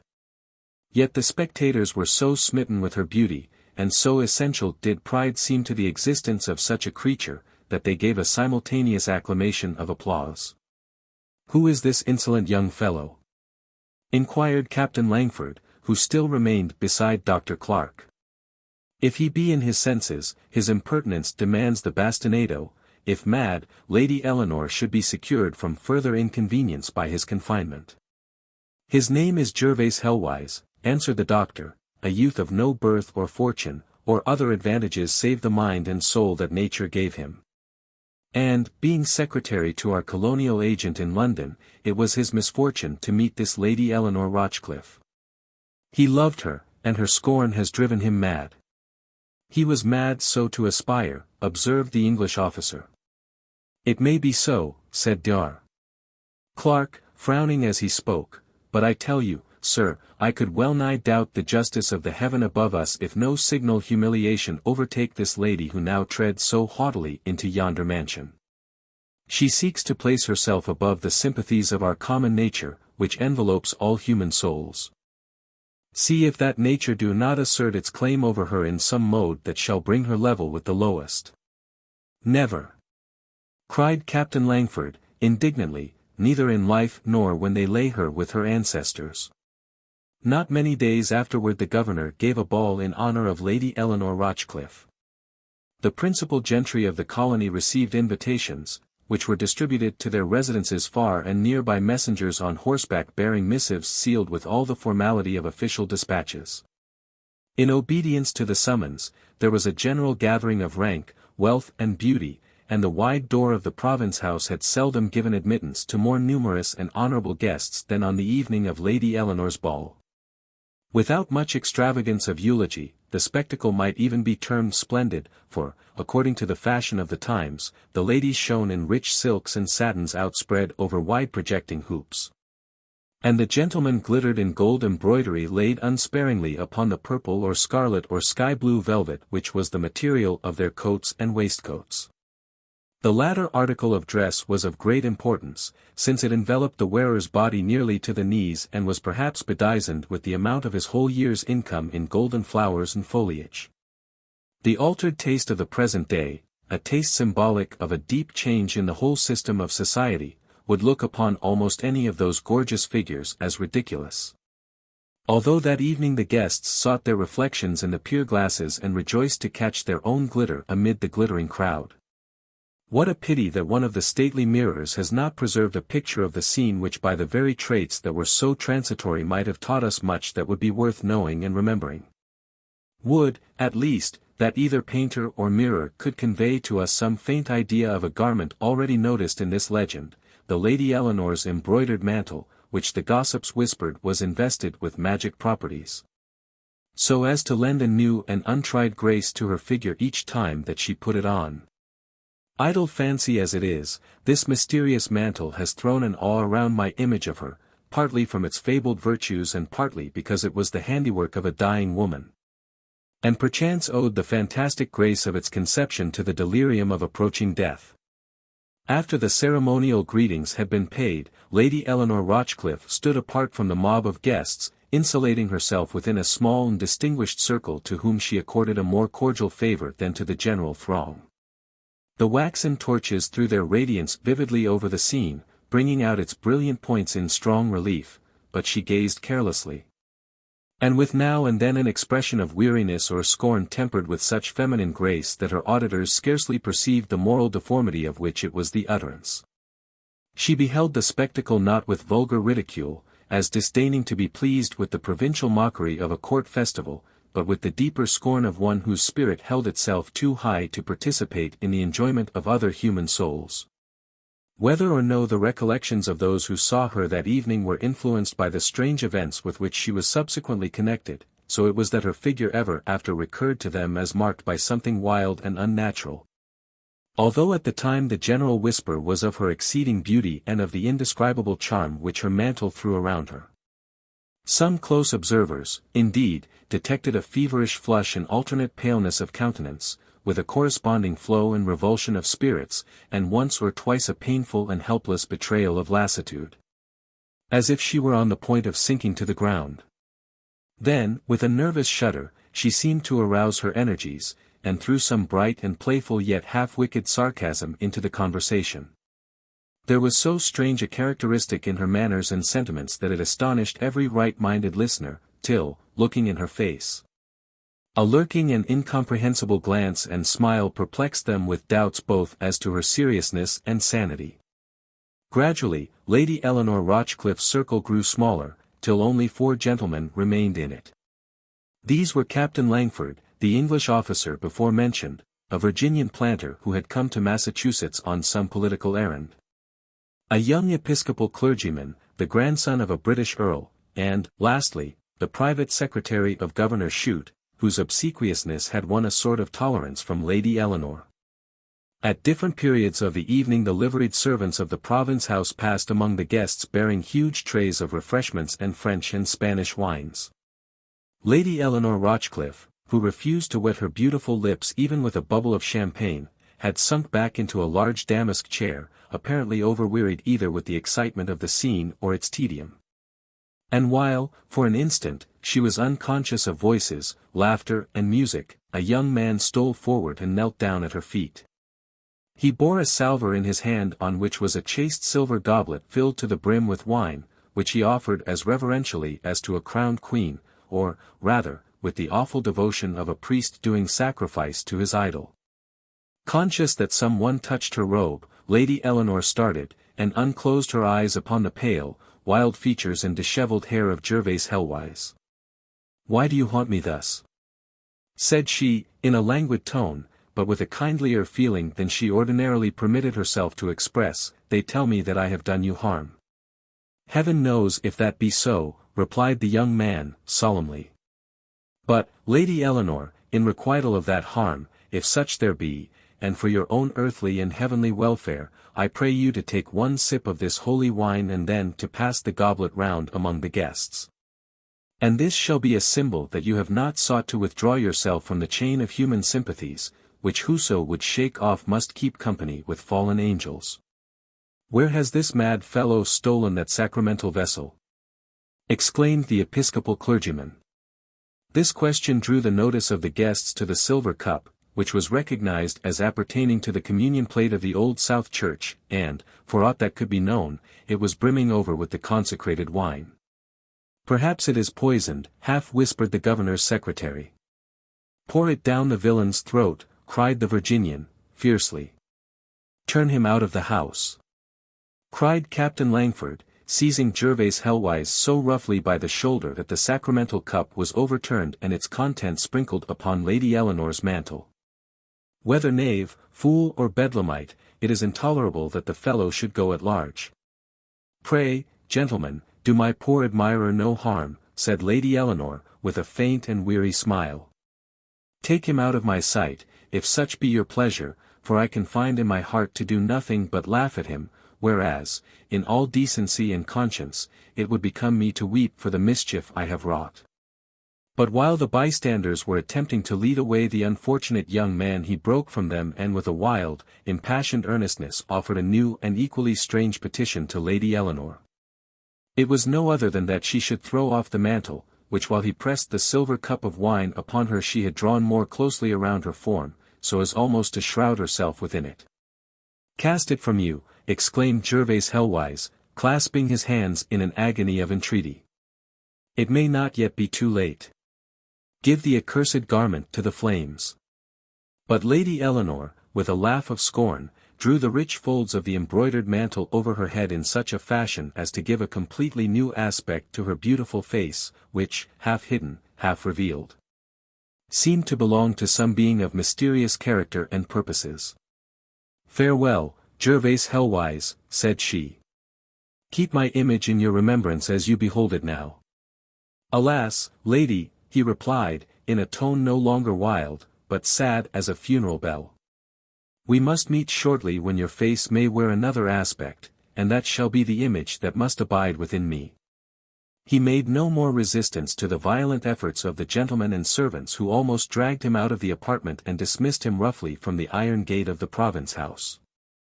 Captain Langford, who had been very active in this affair, was returning to the presence of Lady Eleanor Rochcliffe, when he encountered the physician, Dr. Clark, with whom he had held some casual talk on the day of her arrival.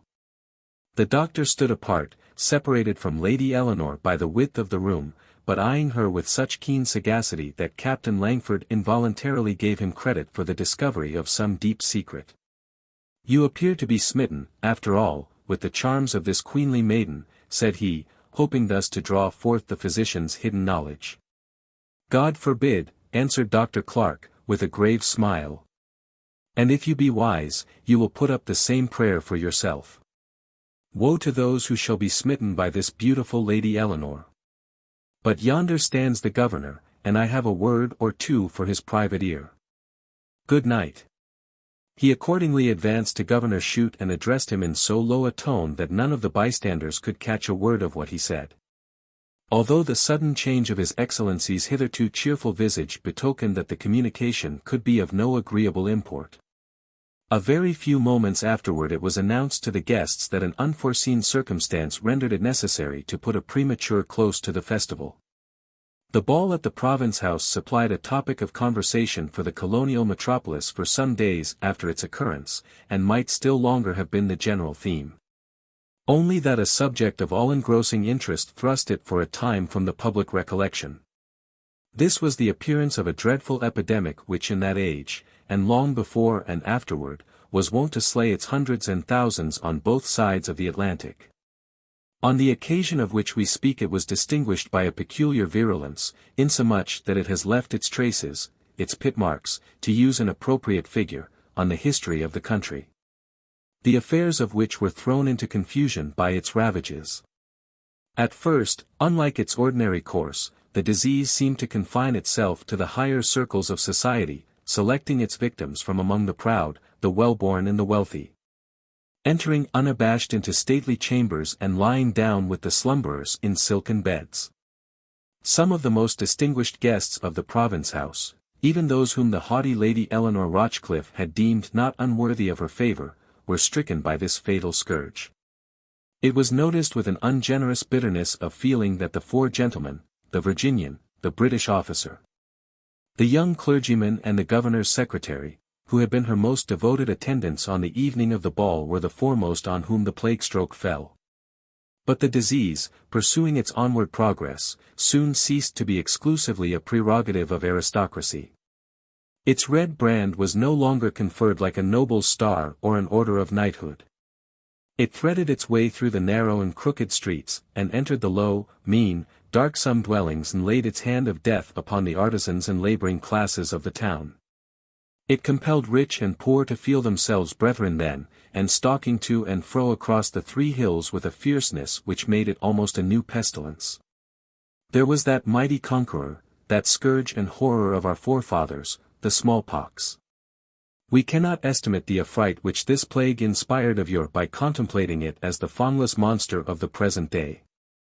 We must remember, rather, with what awe we watched the gigantic footsteps of the Asiatic cholera striding from shore to shore of the Atlantic and marching like destiny upon cities far remote which flight had already half depopulated.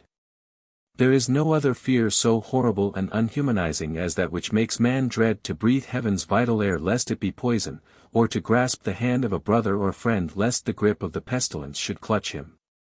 Such was the dismay that now followed in the track of the disease or ran before it throughout the town. Graves were hastily dug and the pestilential relics as hastily covered, because the dead were enemies of the living and strove to draw them headlong, as it were, into their own dismal pit. The public councils were suspended, as if mortal wisdom might relinquish its devices now that an unearthly usurper had found his way into the ruler's mansion. Had an enemy's fleet been hovering on the coast or his armies trampling on our soil, the people would probably have committed their defense to that same direful conqueror who had wrought their own calamity and would permit no interference with his sway. This conqueror had a symbol of his triumphs. It was a blood-red flag that fluttered in the tainted air over the door of every dwelling into which the smallpox had entered.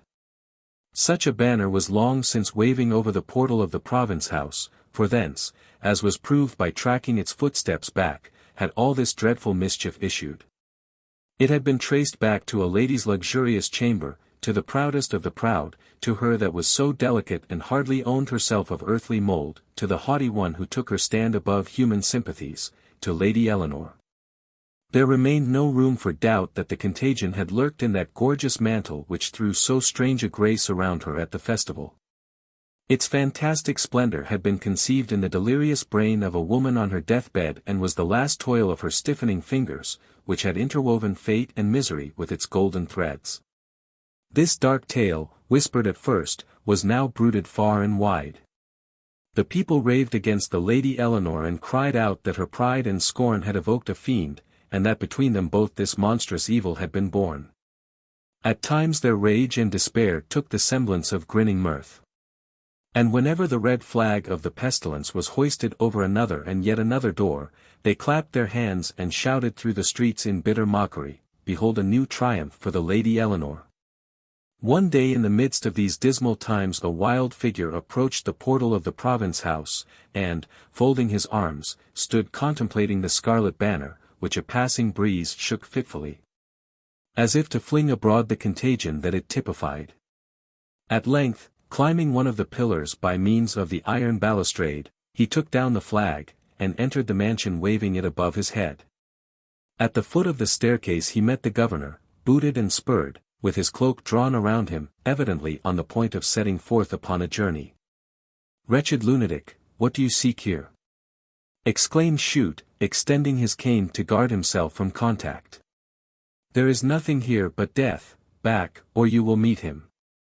"Death will not touch me, the banner-bearer of the pestilence," cried Gervase Hellwise, shaking the red flag aloft. "Death and the pestilence, who wears the aspect of the Lady Eleanor, will walk through the streets tonight, and I must march before them with this banner." "Why do I waste words on the fellow?" muttered the governor, drawing his cloak across his mouth. "What matters his miserable life, when none of us are sure of 12 hours' breath? On, fool, to your own destruction." He made way for Gervase Hellwise, who immediately ascended the staircase, but on the first landing place was arrested by the firm grasp of a hand upon his shoulder. Looking fiercely up with a madman's impulse to struggle with and rend asunder his opponent, he found himself powerless beneath a calm, stern eye which possessed the mysterious property of quelling frenzy at its height. The person whom he had now encountered was the physician, Dr. Clark, the duties of whose sad profession had led him to the province house, where he was an infrequent guest in more prosperous times. "Young man, what is your purpose?" demanded he. "I seek the Lady Eleanor," answered Gervase Hellwise, submissively. "All have fled from her," said the physician. "Why do you seek her now?" "I tell you, youth, her nurse fell death-stricken on the threshold of that fatal chamber. Know ye not that never came such a curse to our shores as this lovely Lady Eleanor, that her breath has filled the air with poison, that she has shaken pestilence and death upon the land from the folds of her accursed mantle?" "Let me look upon her," rejoined the mad youth, more wildly. "Let me behold her in her awful beauty, clad in the regal garments of the pestilence. She and death sit on a throne together, let me kneel down before them." "Poor youth," said Dr.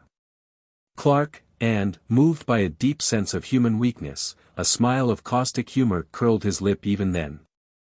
"Wilt thou still worship the destroyer and surround her image with fantasies the more magnificent the more evil she has wrought? Thus man doth ever to his tyrants. Approach, then. Madness, as I have noted, has that good efficacy that it will guard you from contagion, and perhaps its own cure may be found in yonder chamber." Ascending another flight of stairs, he threw open a door and signed to Gervase Hellwise that he should enter. The poor lunatic, it seems probable, had cherished a delusion that his haughty mistress sat in state, unharmed herself by the pestilential influence which as by enchantment she scattered round about her. He dreamed, no doubt, that her beauty was not dimmed, but brightened into superhuman splendor. With such anticipations he stole reverentially to the door at which the physician stood, but paused upon the threshold, gazing fearfully into the gloom of the darkened chamber. "Where is the Lady Eleanor?" whispered he. "Call her," replied the physician. "Lady Eleanor. Princess. Queen of Death," cried Gervase Hellwise, advancing 3 steps into the chamber. "She is not here. There, on yonder table, I behold the sparkle of a diamond which once she wore upon her bosom. There," and he shuddered, "there hangs her mantle, on which a dead woman embroidered a spell of dreadful potency. But where is the Lady Eleanor?" Something stirred within the silken curtains of a canopied bed and a low moan was uttered, which, listening intently, Gervase Hellwise began to distinguish as a woman's voice complaining dolefully of thirst. He fancied, even, that he recognized its tones. My throat. My throat is scorched, murmured the voice. A drop of water. What thing art thou, said the brain-stricken youth, drawing near the bed and tearing asunder its curtains. Whose voice hast thou stolen for thy murmurs and miserable petitions, as if Lady Eleanor could be conscious of mortal infirmity? Fie! Heap of diseased mortality, why lurkest thou in my lady's chamber? Oh, Gervase Hellwise, said the voice, and as it spoke the figure contorted itself, struggling to hide its blasted face, look not now on the woman you once loved. The curse of heaven hath stricken me because I would not call man my brother nor woman sister. I wrapped myself in pride as in a mantle and scorned the sympathies of nature, and therefore has nature made this wretched body the medium of a dreadful sympathy.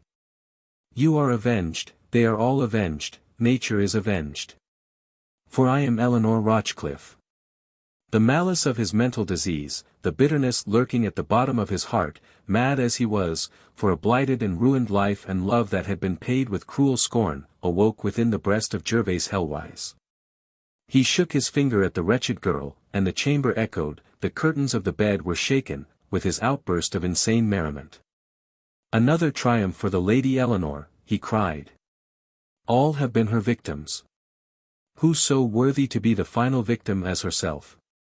Impelled by some new fantasy of his crazed intellect, he snatched the fatal mantle and rushed from the chamber and the house. That night a procession passed by torchlight through the streets, bearing in the midst the figure of a woman enveloped with a richly embroidered mantle, while in advance stalked Gervase Hellwise waving the red flag of the pestilence. Arriving opposite the province house, the mob burned the effigy, and a strong wind came and swept away the ashes. It was said that from that very hour the pestilence abated, as if its sway had some mysterious connection, from the first plague stroke to the last, with Lady Eleanor's mantle. A remarkable uncertainty broods over that unhappy lady's fate. There is a belief, however, that in a certain chamber of this mansion a female form may sometimes be duskily discerned shrinking into the darkest corner and muffling her face within an embroidered mantle. Supposing the legend true, can this be other than the once proud Lady Eleanor? Mine host and the old loyalist and I bestowed no little warmth of applause upon this narrative, in which we had all been deeply interested. For the reader can scarcely conceive how unspeakably the effect of such a tale is heightened when, as in the present case, we may repose perfect confidence in the veracity of him who tells it. For my own part, knowing how scrupulous is Mr. Tiffany to settle the foundation of his facts, I could not have believed him one whit the more faithfully had he professed himself an eyewitness of the doings and sufferings of poor Lady Eleanor. Some skeptics, it is true, might demand documentary evidence, or even require him to produce the embroidered mantle, forgetting that, heaven be praised, it was consumed to ashes. But now the old loyalist, whose blood was warmed by the good cheer, began to talk, in his turn, about the traditions of the province house, and hinted that he, if it were agreeable, might add a few reminiscences to our legendary stock. Mr. Tiffany, having no cause to dread a rival, immediately besought him to favor us with a specimen. My own entreaties, of course, were urged to the same effect. And our venerable guest, well pleased to find willing auditors, awaited only the return of Mr. Thomas Waite, who had been summoned forth to provide accommodations for several new arrivals. Perchance the public, but be this as its own caprice and ours shall settle the matter, may read the result in another tale of the province house. 4. Old Esther Dudley. Our host having resumed the chair, he as well as Mr. Tiffany and myself expressed much eagerness to be made acquainted with the story to which the loyalist had alluded. That venerable man first of all saw lit to moisten his throat with another glass of wine, and then, turning his face toward our coal fire, looked steadfastly for a few moments into the depths of its cheerful glow. Finally he poured forth a great fluency of speech. The generous liquid that he had imbibed, while it warmed his age-chilled blood, likewise took off the chill from his heart and mind, and gave him an energy to think and feel which we could hardly have expected to find beneath the snows of fourscore winters.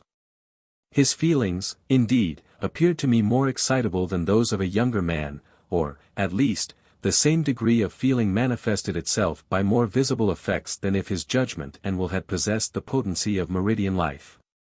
At the pathetic passages of his narrative he readily melted into tears. When a breath of indignation swept across his spirit, the blood flushed his withered visage even to the roots of his white hair, and he shook his clenched fist at the trio of peaceful auditors, seeming to fancy enemies in those who felt very kindly toward the desolate old soul. But ever and anon, sometimes in the midst of his most earnest talk, this ancient person's intellect would wander vaguely, losing its hold of the matter in hand and groping for it amid misty shadows. Then would he cackle forth a feeble laugh and express a doubt whether his wits, for by that phrase it pleased our ancient friend to signify his mental powers, were not getting a little the worse for wear. Under these disadvantages, the old loyalist story required more revision to render it fit for the public eye than those of the series which have preceded it. Nor should it be concealed that the sentiment and tone of the affair may have undergone some slight, or perchance more than slight, metamorphosis in its transmission to the reader through the medium of a thoroughgoing democrat. The tale itself is a mere sketch with no involution of plot nor any great interest of events, yet possessing, if I have rehearsed it aright, that pensive influence over the mind which the shadow of the old province house flings upon the loiterer in its courtyard. The hour had come, the hour of defeat and humiliation, when Sir William Howe was to pass over the threshold of the province house and embark, with no such triumphal ceremonies as he once promised himself, on board the British fleet. He bade his servants and military attendants go before him, and lingered a moment in the loneliness of the mansion to quell the fierce emotions that struggled in his bosom as with a death-throb. Preferable then would he have deemed his fate had a warrior's death left him a claim to the narrow territory of a grave within the soil which the king had given him to defend. With an ominous perception that as his departing footsteps echoed adown the staircase the sway of Britain was passing for ever from New England, he smote his clenched hand on his brow and cursed the destiny that had flung the shame of a dismembered empire upon him. Would to God, cried he, hardly repressing his tears of rage, that the rebels were even now at the doorstep. A blood stain upon the floor should then bear testimony that the last British ruler was faithful to his trust. The tremulous voice of a woman replied to his exclamation. Heaven's cause and the king's are one, it said. Go forth, Sir William Howe, and trust in heaven to bring back a royal governor in triumph. Subduing at once the passion to which he had yielded only in the faith that it was unwitnessed, Sir William Howe became conscious that an aged woman leaning on a gold-headed staff was standing betwixt him and the door. It was old Esther Dudley, who had dwelt almost immemorial years in this mansion, until her presence seemed as inseparable from it as the recollections of its history. She was the daughter of an ancient and once eminent family which had fallen into poverty and decay and left its last descendant no resource save the bounty of the king, nor any shelter except within the walls of the province house. An office in the household with merely nominal duties had been assigned to her as a pretext for the payment of a small pension, the greater part of which she expended in adorning herself with an antique magnificence of attire. The claims of Esther Dudley's gentle blood were acknowledged by all the successive governors, and they treated her with the punctilious courtesy which it was her foible to demand, not always with success, from a neglectful world. The only actual share which she assumed in the business of the mansion was to glide through its passages and public chambers late at night to see that the servants had dropped no fire from their flaring torches nor left embers crackling and blazing on the hearths. Perhaps it was this invariable custom of walking her rounds in the hush of midnight that caused the superstition of the times to invest the old woman with attributes of awe and mystery. Fabling that she had entered the portal of the province house, none knew whence, in the train of the first royal governor, and that it was her fate to dwell there till the last should have departed. But Sir William Howe, if he ever heard this legend, had forgotten it. Mistress Dudley, why are you loitering here? Asked he, with some severity of tone. It is my pleasure to be the last in this mansion of the king. Not so, if it please your excellency, answered the time-stricken woman. This roof has sheltered me long, I will not pass from it until they bear me to the tomb of my forefathers. What other shelter is there for old Esther Dudley save the province house or the grave? Now, heaven forgive me, said Sir William Howe to himself. I was about to leave this wretched old creature to starve or beg. Take this, good Mistress Dudley, he added, putting a purse into her hands. King George's head on these golden guineas is sterling yet, and will continue so, I warrant you, even should the rebels crown John Hancock their king. That purse will buy a better shelter than the province house can now afford. While the burden of life remains upon me I will have no other shelter than this roof, persisted Esther Dudley, striking her staff upon the floor with a gesture that expressed immovable resolve. And when your excellency returns in triumph, I will totter into the porch to welcome you. My poor old friend, answered the British general, and all his manly and martial pride could no longer restrain a gush of bitter tears. This is an evil hour for you and me. The province which the king entrusted to my charge is lost. I go hence in misfortune, perchance in disgrace, to return no more. And you, whose present being is incorporated with the past, who have seen governor after governor in stately pageantry ascend these steps, whose whole life has been an observance of majestic ceremonies and a worship of the king. How will you endure the change? Come with us, bid farewell to a land that has shaken off its allegiance, and live still under a royal government at Halifax. Never. Never, said the pertinacious old dame. Here will I abide, and King George shall still have one true subject in his disloyal province. Besure the old fool, muttered Sir William Howe, growing impatient of her obstinacy and ashamed of the emotion into which he had been betrayed. She is the very moral of old-fashioned prejudice, and could exist nowhere but in this musty edifice. Well, then, Mistress Dudley, since you will needs tarry, I give the province house in charge to you. Take this key, and keep it safe until myself or some other royal governor shall demand it of you. Smiling bitterly at himself and her, he took the heavy key of the province house, and, delivering it into the old lady's hands, drew his cloak around him for departure. As the general glanced back at Esther Dudley's antique figure he deemed her well fitted for such a charge, as being so perfect a representative of the decayed past, of an age gone by, with its manners, opinions, faith and feelings all fallen into oblivion or scorn, of what had once been a reality, but was now merely a vision of faded magnificence. Then Sir William Howe strode forth, smiting his clenched hands together in the fierce anguish of his spirit, and old Esther Dudley was left to keep watch in the lonely province house, dwelling there with memory. And if hope ever seemed to flit around her, still it was memory in disguise. The total change of affairs that ensued on the departure of the British troops did not drive the venerable lady from her stronghold. There was not for many years afterward a governor of Massachusetts, and the magistrates who had charge of such matters saw no objection to Esther Dudley's residence in the province house. Especially as they must otherwise have paid a hireling for taking care of the premises, which with her was a labor of love. And so they left her the undisturbed mistress of the old historic edifice. Many and strange were the fables which the gossips whispered about her in all the chimney corners of the town. Among the time-worn articles of furniture that had been left in the mansion, there was a tall antique mirror which was well worthy of a tale by itself, and perhaps may hereafter be the theme of one. The gold of its heavily wrought frame was tarnished, and its surface so blurred that the old woman's figure, whenever she paused before it, looked indistinct and ghost-like. But it was the general belief that Esther could cause the governors of the overthrown dynasty, with the beautiful ladies who had once adorned their festivals, the Indian chiefs who had come up to the province house to hold council or swear allegiance, the grim provincial warriors, the severe clergymen, in short, all the pageantry of gone days. All the figures that ever swept across the broad plate of glass in former times, she could cause the whole to reappear and people the inner world of the mirror with shadows of old life.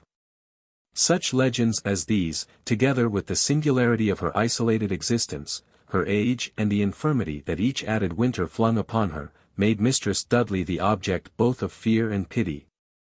And it was partly the result of either sentiment that, amid all the angry license of the times, neither wrong nor insult ever fell upon her unprotected head. Indeed, there was so much haughtiness in her demeanor toward intruders, among whom she reckoned all persons acting under the new authorities, that it was really an affair of no small nerve to look her in the face. And, to do the people justice, stern republicans as they had now become, they were well content that the old gentlewoman, in her hoop petticoat and faded embroidery, should still haunt the palace of ruined pride and overthrown power. The symbol of a departed system, embodying a history in her person. So Esther Dudley dwelt year after year in the province house, still reverencing all that others had flung aside, still faithful to her king, who, so long as the venerable dame yet held her post, might be said to retain one true subject in New England and one spot of the empire that had been wrested from him. And did she dwell there in utter loneliness? Rumor said, not so. Whenever her chill and withered heart desired warmth, she was wont to summon a black slave of Governor Shirley's from the blurred mirror and send him in search of guests who had long ago been familiar in those deserted chambers. Forth went the sable messenger, with the starlight or the moonshine gleaming through him, and did his errand in the burial grounds, knocking at the iron doors of tombs or upon the marble slabs that covered them, and whispering to those within. My mistress, old Esther Dudley, bids you to the province house at midnight. And punctually as the clock of the Old South tolled 12 came the shadows of the Olivers, the Hutchinsons, the Dudleys, all the grandees of a bygone generation, gliding beneath the portal into the well-known mansion, where Esther mingled with them as if she likewise were a shade. Without vouching for the truth of such traditions, it is certain that Mistress Dudley sometimes assembled a few of the stanch though crestfallen old Tories who had lingered in the rebel town during those days of wrath and tribulation. Out of a cobwebbed bottle containing liquor that a royal governor might have smacked his lips over, they quaffed healths to the king and babbled treason to the republic, feeling as if the protecting shadow of the throne were still flung around them. But, draining the last drops of their liquor, they stole timorously homeward, and answered not again if the rude mob reviled them in the street. Yet Esther Dudley's most frequent and favored guests were the children of the town. Toward them she was never stern. A kindly and loving nature hindered elsewhere from its free course by 1,000 rocky prejudices lavished itself upon these little ones. By bribes of gingerbread of her own making, stamped with a royal crown, she tempted their sunny sportiveness beneath the gloomy portal of the province house, and would often beguile them to spend a whole play-day there. Sitting in a circle round the verge of her hoop petticoat, greedily attentive to her stories of a dead world. And when these little boys and girls stole forth again from the dark, mysterious mansion, they went bewildered, full of old feelings that graver people had long ago forgotten, rubbing their eyes at the world around them as if they had gone astray into ancient times and become children of the past. At home, when their parents asked where they had loitered such a weary while and with whom they had been at play, the children would talk of all the departed worthies of the province as far back as Governor Belcher and the haughty dame of Sir William Phipps. It would seem as though they had been sitting on the knees of these famous personages, whom the grave had hidden for half a century, and had toyed with the embroidery of their rich waistcoats or roguishly pulled the long curls of their flowing wigs. But Governor Belcher has been dead this many a year, would the mother say to her little boy. And did you really see him at the province house? Oh yes, dear mother, yes, the half-dreaming child would answer. But when old Esther had done speaking about him, he faded away out of his chair. Thus, without affrighting her little guests, she led them by the hand into the chambers of her own desolate heart and made childhood's fancy discern the ghosts that haunted there. Living so continually in her own circle of ideas, and never regulating her mind by a proper reference to present things, Esther Dudley appears to have grown partially crazed. It was found that she had no right sense of the progress and true state of the Revolutionary War, but held a constant faith that the armies of Britain were victorious on every field and destined to be ultimately triumphant. Whenever the town rejoiced for a battle won by Washington or Gates or Morgan or Greene, the news, in passing through the door of the province house as through the ivory gate of dreams, became metamorphosed into a strange tale of the prowess of Howe, Clinton or Cornwallis. Sooner or later, it was her invincible belief, the colonies would be prostrate at the footstool of the king. Sometimes she seemed to take for granted that such was already the case. On one occasion she startled the townspeople by a brilliant illumination of the province house with candles at every pane of glass and a transparency of the king's initials and a crown of light in the great balcony window. The figure of the aged woman in the most gorgeous of her mildewed velvets and brocades was seen passing from casement to casement, until she paused before the balcony and flourished a huge key above her head. Her wrinkled visage actually gleamed with triumph, as if the soul within her were a festal lamp. "What means this blaze of light? What does old Esther's joy portend?" whispered a spectator. "It is frightful to see her gliding about the chambers and rejoicing there without a soul to bear her company." "It is as if she were making merry in a tomb," said another. "Pshaw! It is no such mystery," observed an old man, after some brief exercise of memory. "Mistress Dudley is keeping jubilee for the King of England's birthday." Then the people laughed aloud, and would have thrown mud against the blazing transparency of the king's crown and initials. Only that they pitied the poor old dame who was so dismally triumphant amid the wreck and ruin of the system to which she appertained. Oftentimes it was her custom to climb the weary staircase that wound upward to the cupola, and then strain her dimmed eyesight seaward and countryward, watching for a British fleet or for the march of a grand procession with the king's banner floating over it. The passengers in the street below would discern her anxious visage and send up a shout, "When the golden Indian on the province house shall shoot his arrow, and when the cock on the old south spire shall crow, then look for a royal governor again." For this had grown a byword through the town. And at last, after long, long years, old Esther Dudley knew, or perchance she only dreamed, that a royal governor was on the eve of returning to the province house to receive the heavy key which Sir William Howe had committed to her charge. Now, it was the fact that intelligence bearing some faint analogy to Esther's version of it was current among the townspeople. She set the mansion in the best order that her means allowed, and, arraying herself in silks and tarnished gold, stood long before the blurred mirror to admire her own magnificence. As she gazed, the grey and withered lady moved her ashen lips, murmuring half aloud, talking to shapes that she saw within the mirror, to shadows of her own fantasies, to the household friends of memory, and bidding them rejoice with her and come forth to meet the governor. And while absorbed in this communion, Mistress Dudley heard the tramp of many footsteps in the street, and, looking out at the window, beheld what she construed as the royal governor's arrival. "Oh, happy day! Oh, blessed, blessed hour!" she exclaimed. "Let me but bid him welcome within the portal, and my task in the province house and on earth is done." Then, with tottering feet which age and tremulous joy caused to tread amiss, she hurried down the grand staircase, her silks sweeping and rustling as she went, so that the sound was as if a train of special courtiers were thronging from the dim mirror. And Esther Dudley fancied that as soon as the wide door should be flung open all the pomp and splendor of bygone times would pace majestically into the province house, and the gilded tapestry of the past would be brightened by the sunshine of the present. She turned the key, withdrew it from the lock, unclosed the door and stepped across the threshold. Advancing up the courtyard appeared a person of most dignified mien, with tokens, as Esther interpreted them, of gentle blood, high rank and long accustomed authority even in his walk and every gesture. He was richly dressed, but wore a gouty shoe, which, however, did not lessen the stateliness of his gait. Around and behind him were people in plain civic dresses and 2 or 3 war-worn veterans, evidently officers of rank, arrayed in a uniform of blue and buff. But Esther Dudley, firm in the belief that had fastened its roots about her heart, beheld only the principal personage, and never doubted that this was the long-looked-for governor to whom she was to surrender up her charge. As he approached, she involuntarily sank down on her knees and tremblingly held forth the heavy key. "Receive my trust.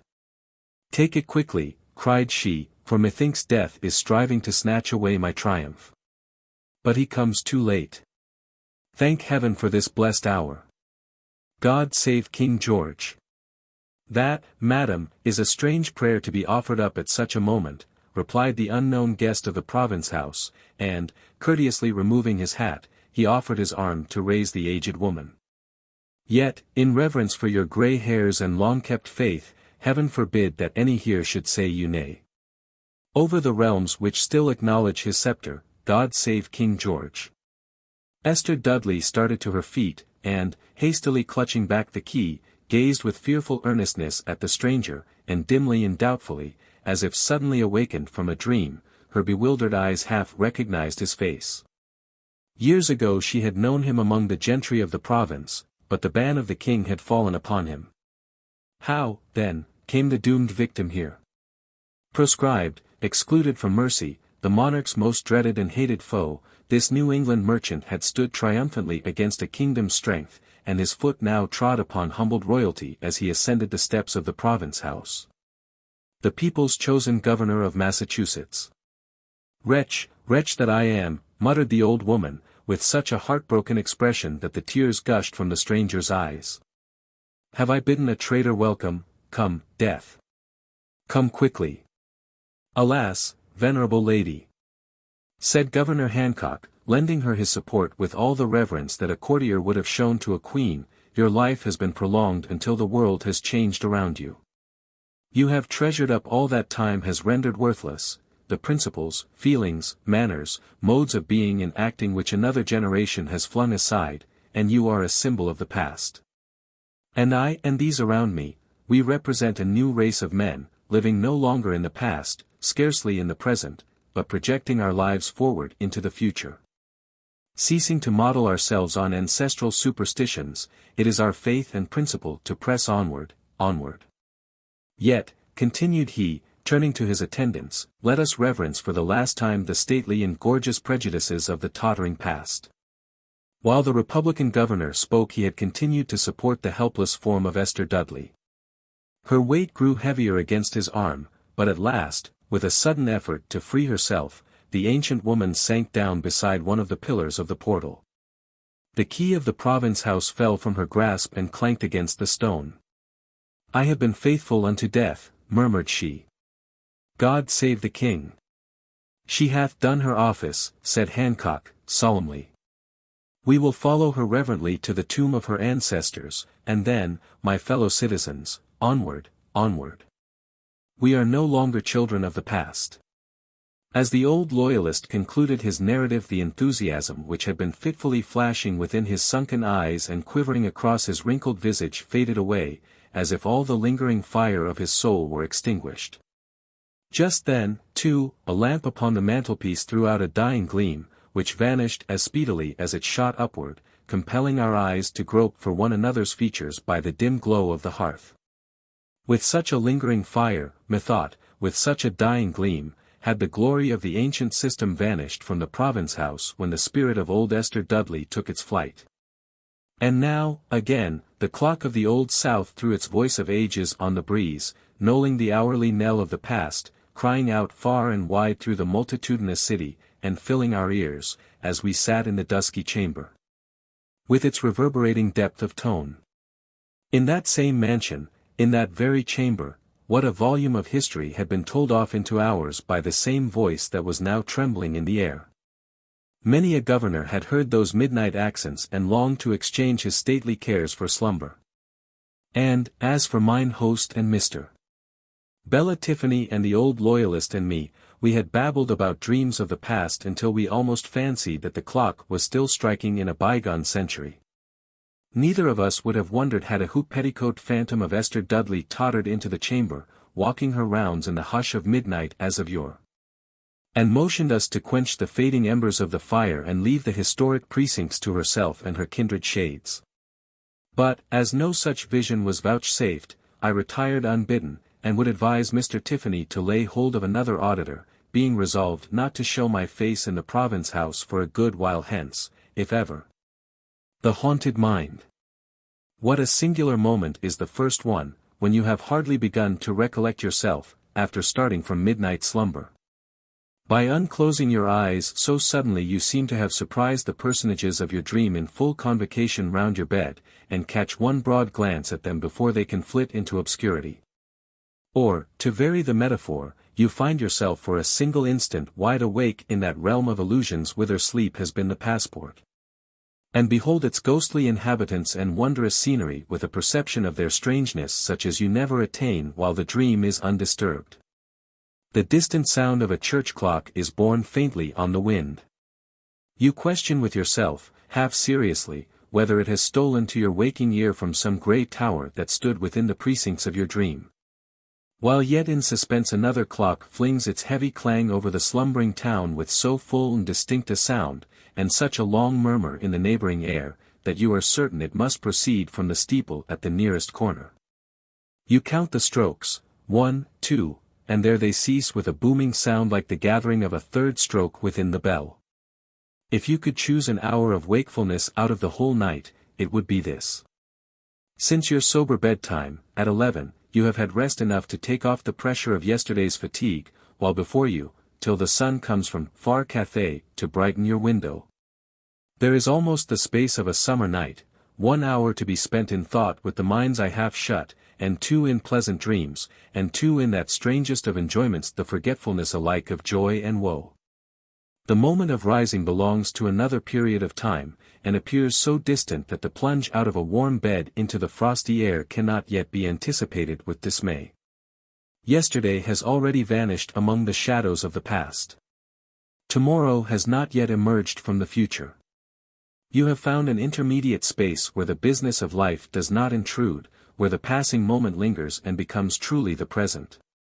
A spot where Father Time, when he thinks nobody is watching him, sits down by the wayside to take breath. Oh, that he would fall asleep and let mortals live on without growing older. Hitherto you have lain perfectly still, because the slightest motion would dissipate the fragments of your slumber. Now, being irrevocably awake, you peep through the half-drawn window curtain, and observe that the glass is ornamented with fanciful devices in frostwork, and that each pane presents something like a frozen dream. There will be time enough to trace out the analogy while waiting the summons to breakfast. Seen through the clear portion of the glass where the silvery mountain peaks of the frost scenery do not ascend, the most conspicuous object is the steeple, the white spire of which directs you to the wintry luster of the firmament. You may almost distinguish the figures on the clock that has just told the hour. Such a frosty sky and the snow-covered roofs and the long vista of the frozen street, all white, and the distant water hardened into rock, might make you shiver even under 4 blankets and a woolen comforter. Yet look at that one glorious star.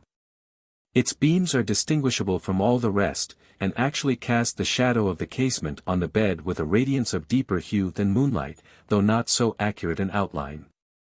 You sink down and muffle your head in the clothes, shivering all the while, but less from bodily chill than the bare idea of a polar atmosphere. It is too cold even for the thoughts to venture abroad. You speculate on the luxury of wearing out a whole existence in bed like an oyster in its shell, content with the sluggish ecstasy of inaction, and drowsily conscious of nothing but delicious warmth such as you now feel again. Ah! That idea has brought a hideous one in its train. You think how the dead are lying in their cold shrouds and narrow coffins through the drear winter of the grave. And cannot persuade your fancy that they neither shrink nor shiver when the snow is drifting over their little hillocks and the bitter blast howls against the door of the tomb. That gloomy thought will collect a gloomy multitude and throw its complexion over your wakeful hour. In the depths of every heart there is a tomb and a dungeon, though the lights, the music and revelry, above may cause us to forget their existence and the buried ones or prisoners whom they hide.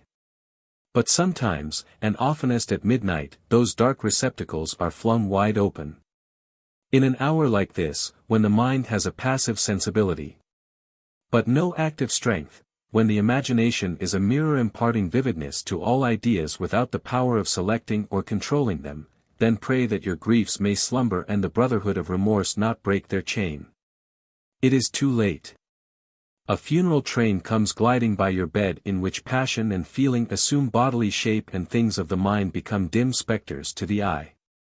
There is your earliest sorrow, a pale young mourner wearing a sister's likeness to first love, sadly beautiful, with a hallowed sweetness in her melancholy features and grace in the flow of her sable robe. Next appears a shade of ruined loveliness with dust among her golden hair and her bright garments all faded and defaced, stealing from your glance with drooping head, as fearful of reproach. She was your fondest hope, but a delusive one. So call her disappointment now. A sterner form succeeds, with a brow of wrinkles, a look and gesture of iron authority. There is no name for him unless it be fatality, an emblem of the evil influence that rules your fortunes, a demon to whom you subjected yourself by some error at the outset of life, and were bound his slave forever by once obeying him.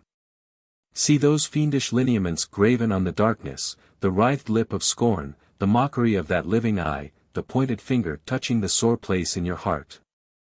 Do you remember any act of enormous folly at which you would blush even in the remotest cavern of the earth? Then recognize your shame. Pass, wretched band. Well for the wakeful one if, riotously miserable, a fiercer tribe do not surround him, the devils of a guilty heart that holds its hell within itself. What if remorse should assume the features of an injured friend? What if the fiend should come in woman's garments with a pale beauty amid sin and desolation, and lie down by your side? What if he should stand at your bed's foot in the likeness of a corpse with a bloody stain upon the shroud? Sufficient without such guilt is this nightmare of the soul, this heavy, heavy sinking of the spirits, this wintry gloom about the heart, this indistinct horror of the mind blending itself with the darkness of the chamber. By a desperate effort you start upright, breaking from a sort of conscious sleep and gazing wildly round the bed, as if the fiends were anywhere but in your haunted mind. At the same moment the slumbering embers on the hearth send forth a gleam which palely illuminates the whole outer room and flickers through the door of the bedchamber, but cannot quite dispel its obscurity. Your eye searches for whatever may remind you of the living world. With eager minuteness you take note of the table near the fireplace, the book with an ivory knife between its leaves, the unfolded letter, the hat and the fallen glove. Soon the flame vanishes, and with it the whole scene is gone, though its image remains an instant in your mind's eye when darkness has swallowed the reality. Throughout the chamber there is the same obscurity as before, but not the same gloom within your breast. As your head falls back upon the pillow you think, in a whisper be it spoken, how pleasant in these night solitudes would be the rise and fall of a softer breathing than your own, the slight pressure of a tenderer bosom. The quiet throb of a purer heart, imparting its peacefulness to your troubled one, as if the fond sleeper were involving you in her dream.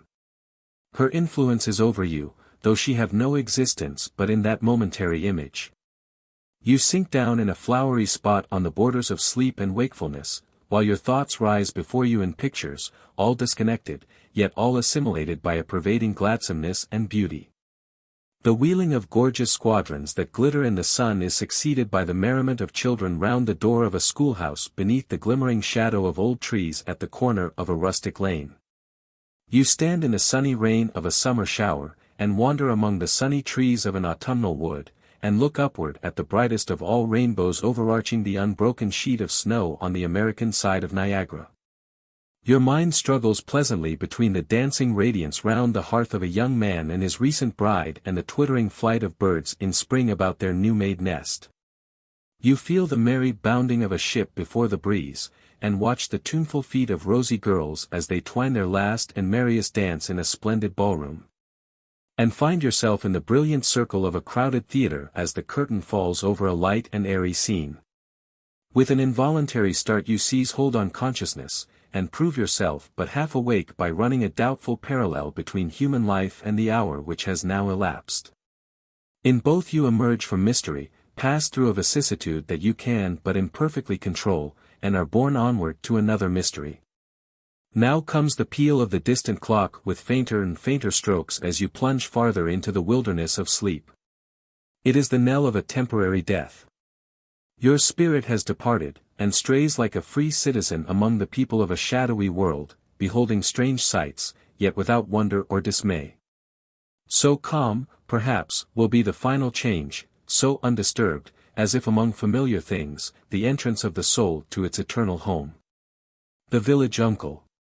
An imaginary retrospect. Come. Another log upon the hearth.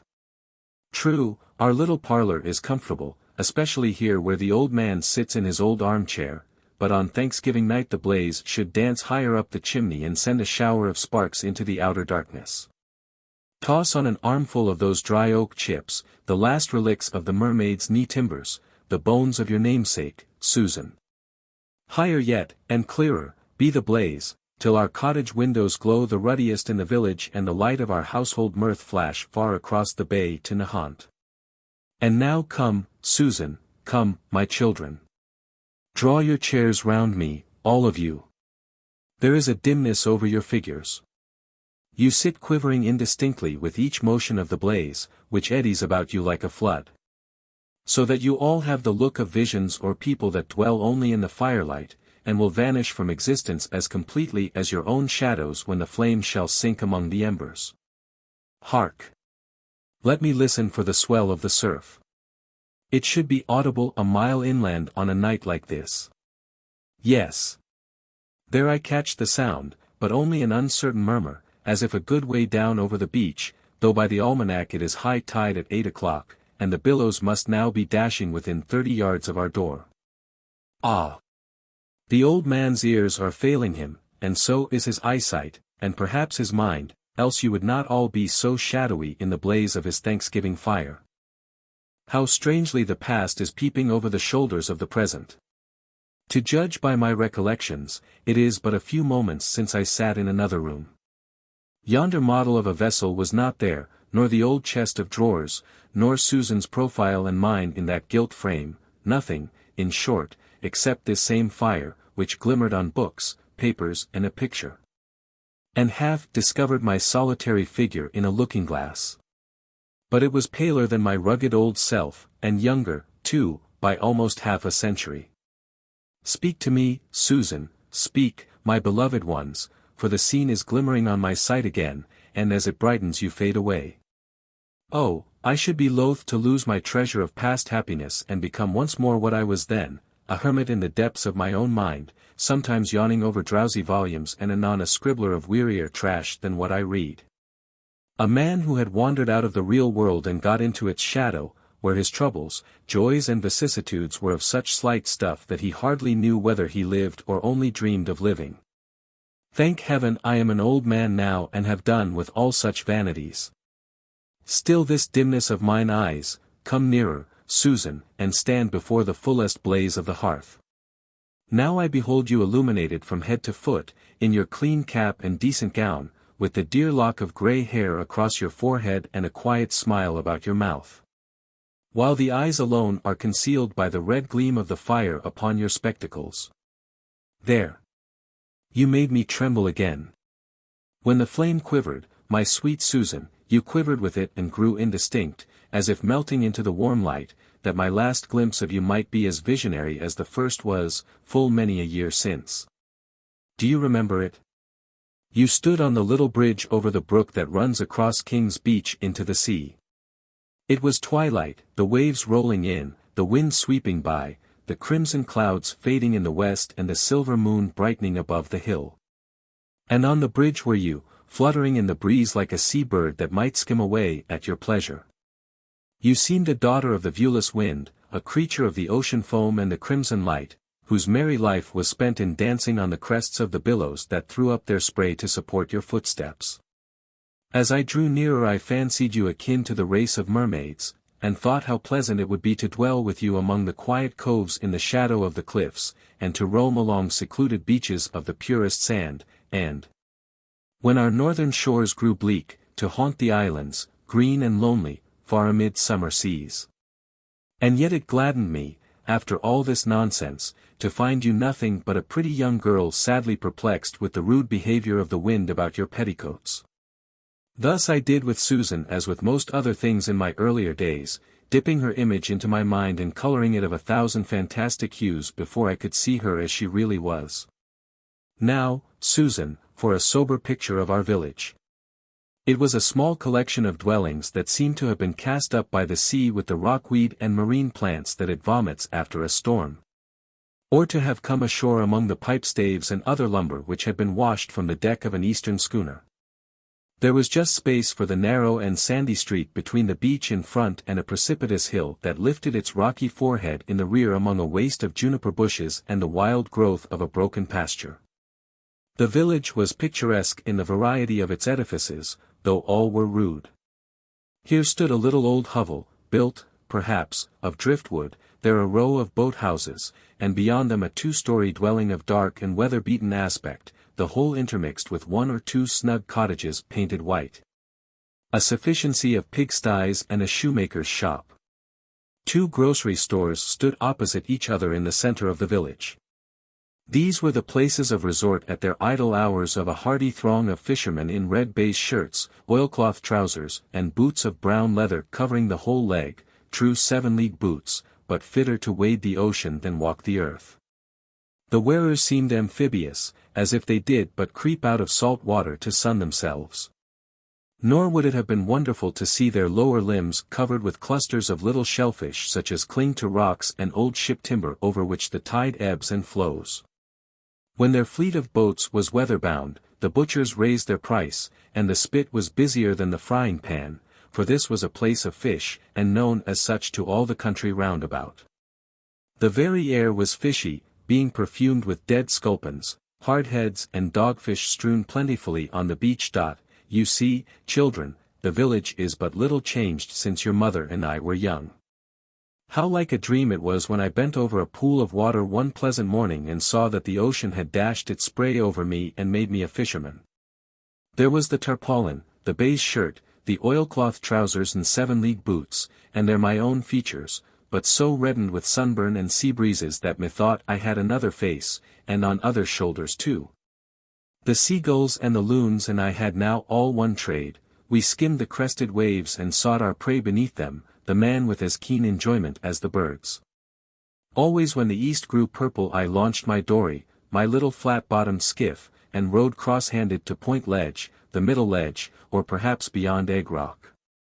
Often, too, did I anchor off Dread Ledge, a spot of peril to ships unpiloted, and sometimes spread an adventurous sail and tracked across the bay to South Shore, casting my lines in sight of Scituate. Ere nightfall I hauled my skiff high and dry on the beach, laden with red rock cod or the white-bellied ones of deep water, haddock bearing the black marks of St. Peter's fingers near the gills, the long-bearded hake whose liver holds oil enough for a midnight lamp, and now and then a mighty halibut with a back broad as my boat. In the autumn I told and caught those lovely fish the mackerel.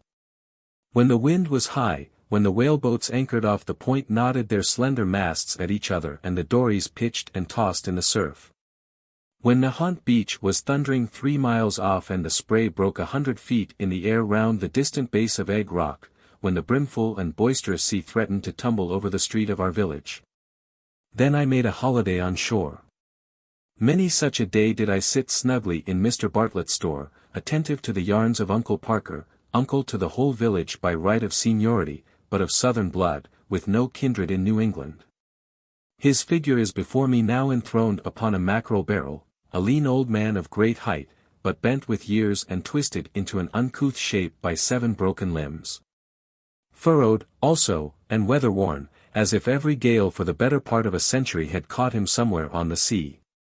He looked like a harbinger of tempest, a shipmate of the Flying Dutchman.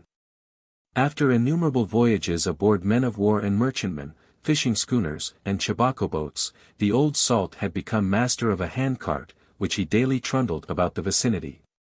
And sometimes blew his fish horn through the streets of Salem.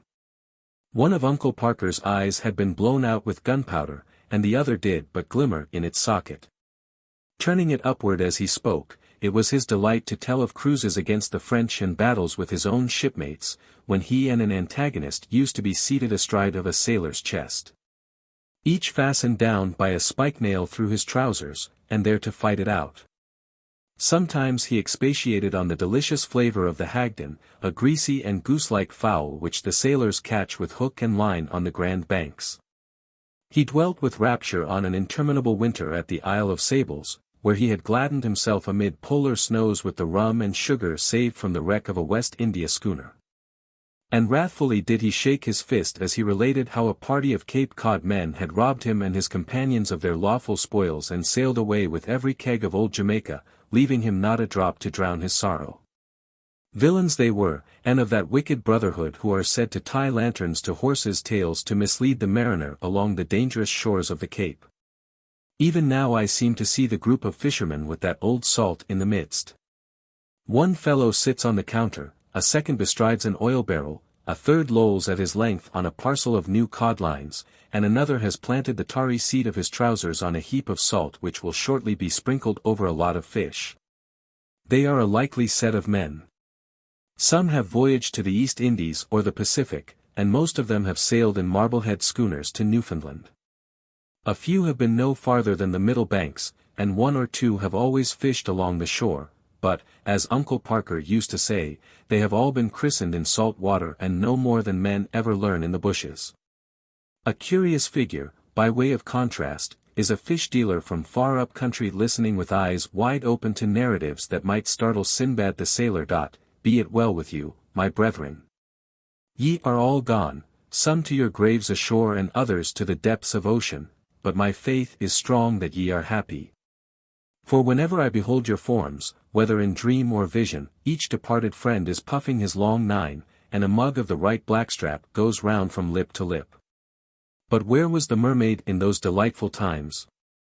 At a certain window near the center of the village appeared a pretty display of gingerbread men and horses, picture books and ballads, small fish hooks, pins, needles, sugar plums and brass thimbles, articles on which the young fishermen used to expend their money from pure gallantry. What a picture was Susan behind the counter! A slender maiden, though the child of rugged parents, she had the slimmest of all waists, brown hair curling on her neck, and a complexion rather pale except when the sea breeze flushed it. A few freckles became beauty spots beneath her eyelids. How was it, Susan, that you talked and acted so carelessly, yet always for the best, doing whatever was right in your own eyes, and never once doing wrong in mine, nor shocked a taste that had been morbidly sensitive till now? And whence had you that happiest gift of brightening every topic with an unsought gaiety, quiet but irresistible, so that even gloomy spirits felt your sunshine and did not shrink from it? Nature wrought the charm. She made you a frank, simple, kind-hearted, sensible and mirthful girl. Obeying nature, you did free things without indelicacy, displayed a maiden's thoughts to every eye, and proved yourself as innocent as naked Eve. It was beautiful to observe how her simple and happy nature mingled itself with mine. She kindled a domestic fire within my heart and took up her dwelling there, even in that chill and lonesome cavern hung round with glittering icicles of fancy. She gave me warmth of feeling, while the influence of my mind made her contemplative. I taught her to love the moonlight hour, when the expanse of the encircled bay was smooth as a great mirror and slept in a transparent shadow, while beyond Nahant the wind rippled the dim ocean into a dreamy brightness which grew faint afar off without becoming gloomier. I held her hand and pointed to the long surf wave as it rolled calmly on the beach in an unbroken line of silver. We were silent together till its deep and peaceful murmur had swept by us. When the Sabbath sun shone down into the recesses of the cliffs, I led the mermaid thither and told her that those huge grey, shattered rocks, and her native sea that raged for ever like a storm against them, and her own slender beauty in so stern a scene, were all combined into a strain of poetry. But on the Sabbath eve, when her mother had gone early to bed and her gentle sister had smiled and left us, as we sat alone by the quiet hearth with household things around, it was her turn to make me feel that here was a deeper poetry, and that this was the dearest hour of all. Thus went on our wooing, till I had shot wildfowl enough to feather our bridal bed, and the daughter of the sea was mine. I built a cottage for Susan and myself, and made a gateway in the form of a Gothic arch by setting up a whale's jawbones. We bought a heifer with her first calf, and had a little garden on the hillside to supply us with potatoes and green sauce for our fish. Our parlor, small and neat, was ornamented with our two profiles in one gilt frame, and with shells and pretty pebbles on the mantelpiece, selected from the sea's treasury of such things on Nahant Beach. On the desk, beneath the looking-glass, lay the Bible, which I had begun to read aloud at the book of Genesis, and the singing book that Susan used for her evening psalm. Except the almanac, we had no other literature. All that I heard of books was when an Indian history or tale of shipwreck was sold by a peddler or wandering subscription man to someone in the village, and read through its owner's nose to a slumbrous auditory. Like my brother fisherman, I grew into the belief that all human erudition was collected in our pedagogue, whose green spectacles and solemn phiz as he passed to his little schoolhouse amid a waste of sand might have gained him a diploma from any college in New England. In truth, I dreaded him.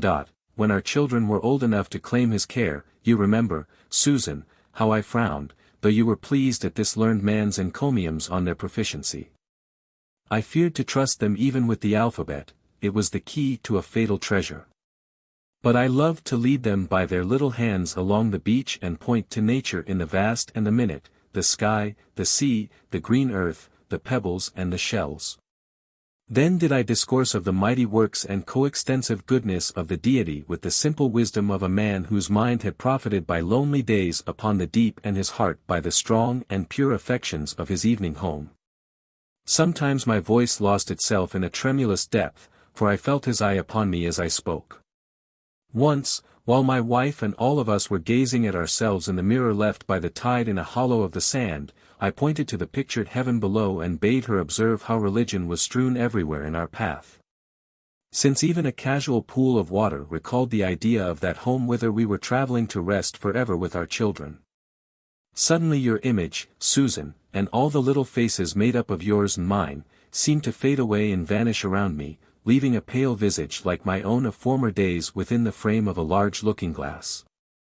Strange illusion. My life glided on, the past appearing to mingle with the present and absorb the future, till the whole lies before me at a glance. My manhood has long been waning with a stanch decay. My earlier contemporaries, after lives of unbroken health, are all at rest without having known the weariness of later age. And now with a wrinkled forehead and thin white hair as badges of my dignity I have become the patriarch, the uncle, of the village. I love that name, it widens the circle of my sympathies. It joins all the youthful to my household in the kindred of affection. Like Uncle Parker, whose rheumatic bones were dashed against Egg Rock full 40 years ago, I am a spinner of long yarns. Seated on the gunwale of a dory or on the sunny side of a boathouse, where the warmth is grateful to my limbs, or by my own hearth when a friend or two are there, I overflow with talk, and yet am never tedious. With a broken voice I give utterance to much wisdom. Such, heaven be praised, is the vigor of my faculties that many a forgotten usage, and traditions ancient in my youth, and early adventures of myself or others hitherto effaced by things more recent, acquire new distinctness in my memory. I remember the happy days when the haddock were more numerous on all the fishing grounds than sculpins in the surf, when the deep-water cod swam close inshore, and the dogfish, with his poisonous horn, had not learnt to take the hook. I can number every equinoctial storm in which the sea has overwhelmed the street, flooded the cellars of the village and hissed upon our kitchen hearth. I give the history of the great whale that was landed on Whale Beach, and whose jaws, being now my gateway, will last for ages after my coffin shall have passed beneath them. Thence it is an easy digression to the halibut, scarcely smaller than the whale, which ran out 6 codlins and hauled my dory to the mouth of Boston Harbor before I could touch him with the gaff. If melancholy accidents be the theme of conversation, I tell how a friend of mine was taken out of his boat by an enormous shark, and the sad, true tale of a young man on the eve of marriage who had been 9 days missing. When his drowned body floated into the very pathway on Marblehead Neck that had often led him to the dwelling of his bride, as if the dripping corpse would have come where the mourner was. With such awful fidelity did that lover return to fulfill his vows. Another favorite story is of a crazy maiden who conversed with angels and had the gift of prophecy, and whom all the village loved and pitied, though she went from door to door accusing us of sin, exhorting to repentance and foretelling our destruction by flood or earthquake. If the young men boast their knowledge of the ledges and sunken rocks, I speak of pilots who knew the wind by its scent and the wave by its taste, and could have steered blindfold to any port between Boston and Mount Desert guided only by the road of the shore, the peculiar sound of the surf on each island, beach and line of rocks along the coast. Thus do I talk, and all my auditors grow wise while they deem it pastime. I recollect no happier portion of my life than this my calm old age. It is like the sunny and sheltered slope of a valley where late in the autumn the grass is greener than in August, and intermixed with golden dandelions that had not been seen till now since the first warmth of the year. But with me the verdure and the flowers are not frost-bitten in the midst of winter. A playfulness has revisited my mind, a sympathy with the young and gay, an unpainful interest in the business of others, a light and wandering curiosity, arising, perhaps, From the sense that my toil on earth is ended and the brief hour till bedtime may be spent in play. Still, I have fancied that there is a depth of feeling and reflection under this superficial levity peculiar to one who has lived long and is soon to die.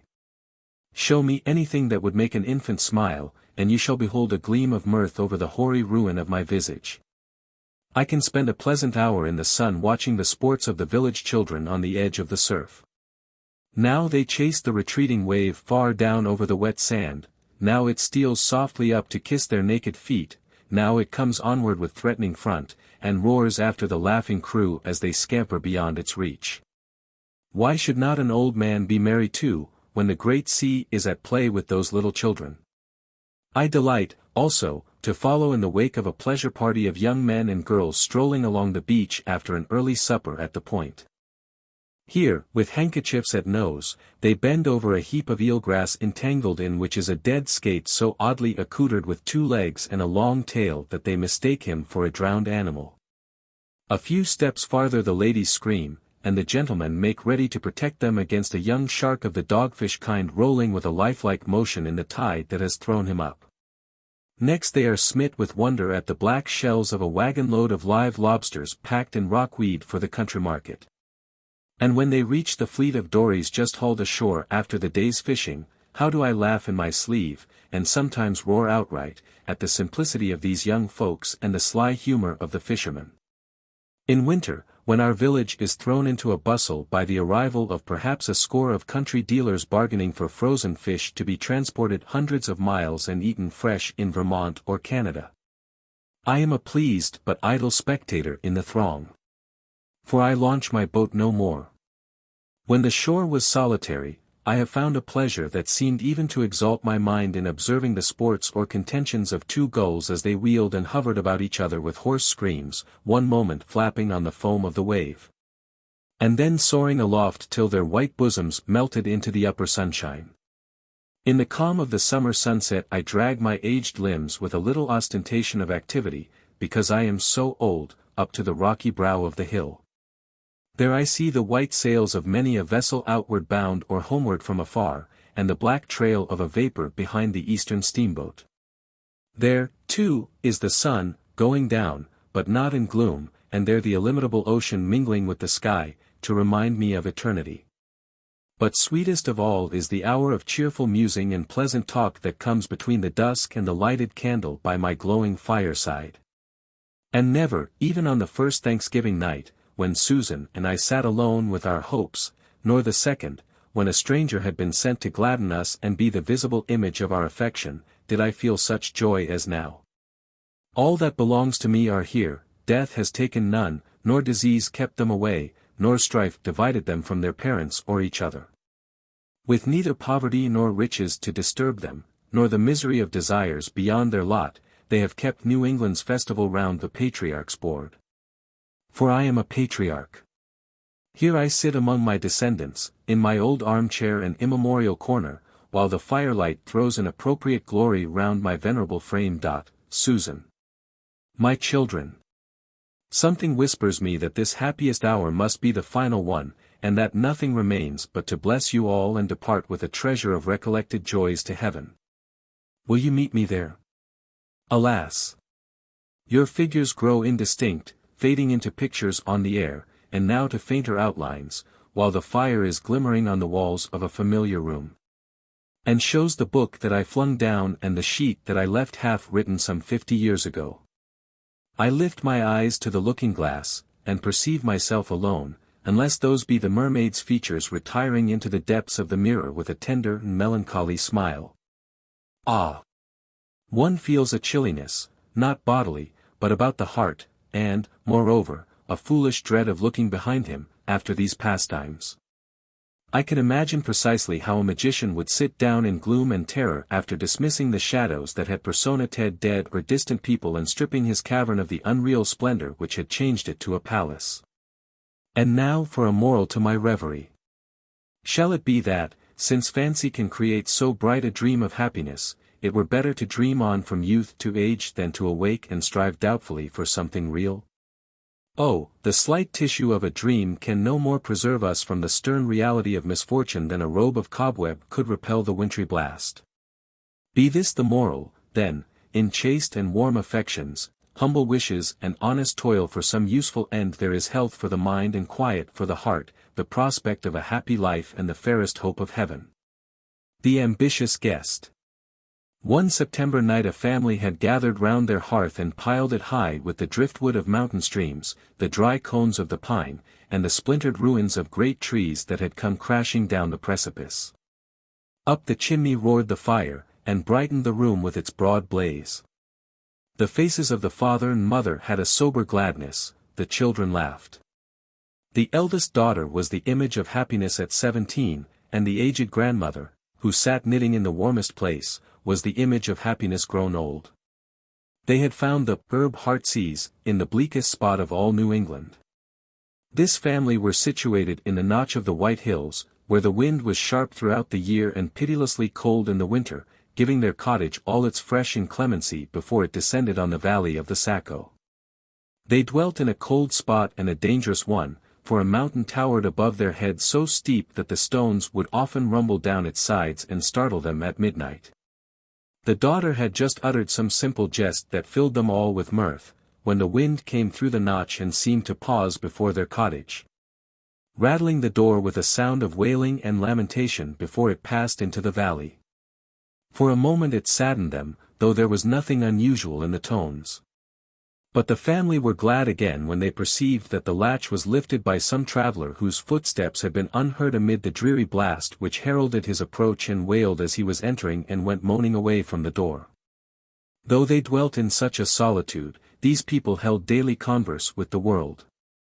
The romantic pass of the Notch is a great artery through which the lifeblood of internal commerce is continually throbbing between Maine on one side and the Green Mountains and the shores of the St. Lawrence on the other. The stagecoach always drew up before the door of the cottage. The wayfarer with no companion but his staff paused here to exchange a word, that the sense of loneliness might not utterly overcome him ere he could pass through the cleft of the mountain or reach the first house in the valley. And here the teamster on his way to Portland Market would put up for the night, and, if a bachelor, might sit an hour beyond the usual bedtime and steal a kiss from the mountain maid at parting. It was one of those primitive taverns where the traveler pays only for food and lodging, but meets with a homely kindness beyond all price. When the footsteps were heard, therefore, between the outer door and the inner one, the whole family rose up, grandmother, children and all, as if about to welcome someone who belonged to them, and whose fate was linked with theirs. The door was opened by a young man. His face at first wore the melancholy expression, almost despondency, of one who travels a wild and bleak road at nightfall and alone, but soon brightened up when he saw the kindly warmth of his reception. He felt his heart spring forward to meet them all, from the old woman who wiped a chair with her apron to the little child that held out its arms to him. One glance and smile placed the stranger on a footing of innocent familiarity with the eldest daughter. "Ah! This fire is the right thing," cried he, "especially when there is such a pleasant circle round it. I am quite benumbed, for the Notch is just like the pipe of a great pair of bellows, it has blown a terrible blast in my face all the way from Bartlett." "Then you are going toward Vermont?" said the master of the house as he helped to take a light knapsack off the young man's shoulders. "Yes, to Burlington, and far enough beyond," replied he. "I meant to have been at Ethan Crawford's tonight, but a pedestrian lingers along such a road as this. It is no matter. For when I saw this good fire and all your cheerful faces, I felt as if you had kindled it on purpose for me and were waiting my arrival. So I shall sit down among you and make myself at home." The frank-hearted stranger had just drawn his chair to the fire when something like a heavy footstep was heard without, rushing down the steep side of the mountain as with long and rapid strides, and taking such a leap in passing the cottage as to strike the opposite precipice. The family held their breath, because they knew the sound, and their guest held his by instinct. "The old mountain has thrown a stone at us for fear we should forget him," said the landlord, recovering himself. "He sometimes nods his head and threatens to come down, but we are old neighbors, and agree together pretty well, upon the whole." Besides, we have a sure place of refuge hard by if he should be coming in good earnest. Let us now suppose the stranger to have finished his supper of bear's meat, and by his natural felicity of manner to have placed himself on a footing of kindness with the whole family, so that they talked as freely together as if he belonged to their mountain brood. He was of a proud yet gentle spirit, haughty and reserved among the rich and great, but ever ready to stoop his head to the lowly cottage door and be like a brother or a son at the poor man's fireside. In the household of the Notch he found warmth and simplicity of feeling, the pervading intelligence of New England, and a poetry of native growth which they had gathered when they little thought of it from the mountain peaks and chasms. And at the very threshold of their romantic and dangerous abode, he had travelled far and alone. His whole life, indeed, had been a solitary path, for, with the lofty caution of his nature, he had kept himself apart from those who might otherwise have been his companions. The family, too, though so kind and hospitable, had that consciousness of unity among themselves and separation from the world at large which in every domestic circle should still keep a holy place where no stranger may intrude. But this evening a prophetic sympathy impelled the refined and educated youth to pour out his heart before the simple mountaineers, and constrained them to answer him with the same free confidence. And thus it should have been. Is not the kindred of a common fate a closer tie than that of birth? The secret of the young man's character was a high and abstracted ambition. He could have borne to live an undistinguished life, but not to be forgotten in the grave. Yearning desire had been transformed to hope, and hope, long cherished, had become like certainty that, obscurely as he journeyed now, a glory was to beam on all his pathway, though not, perhaps, while he was treading it. But when posterity should gaze back into the gloom of what was now the present, they would trace the brightness of his footsteps, brightening as meaner glories faded, and confess that a gifted one had passed from his cradle to his tomb with none to recognize him.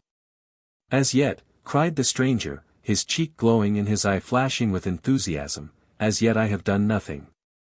Were I to vanish from the earth tomorrow, none would know so much of me as you.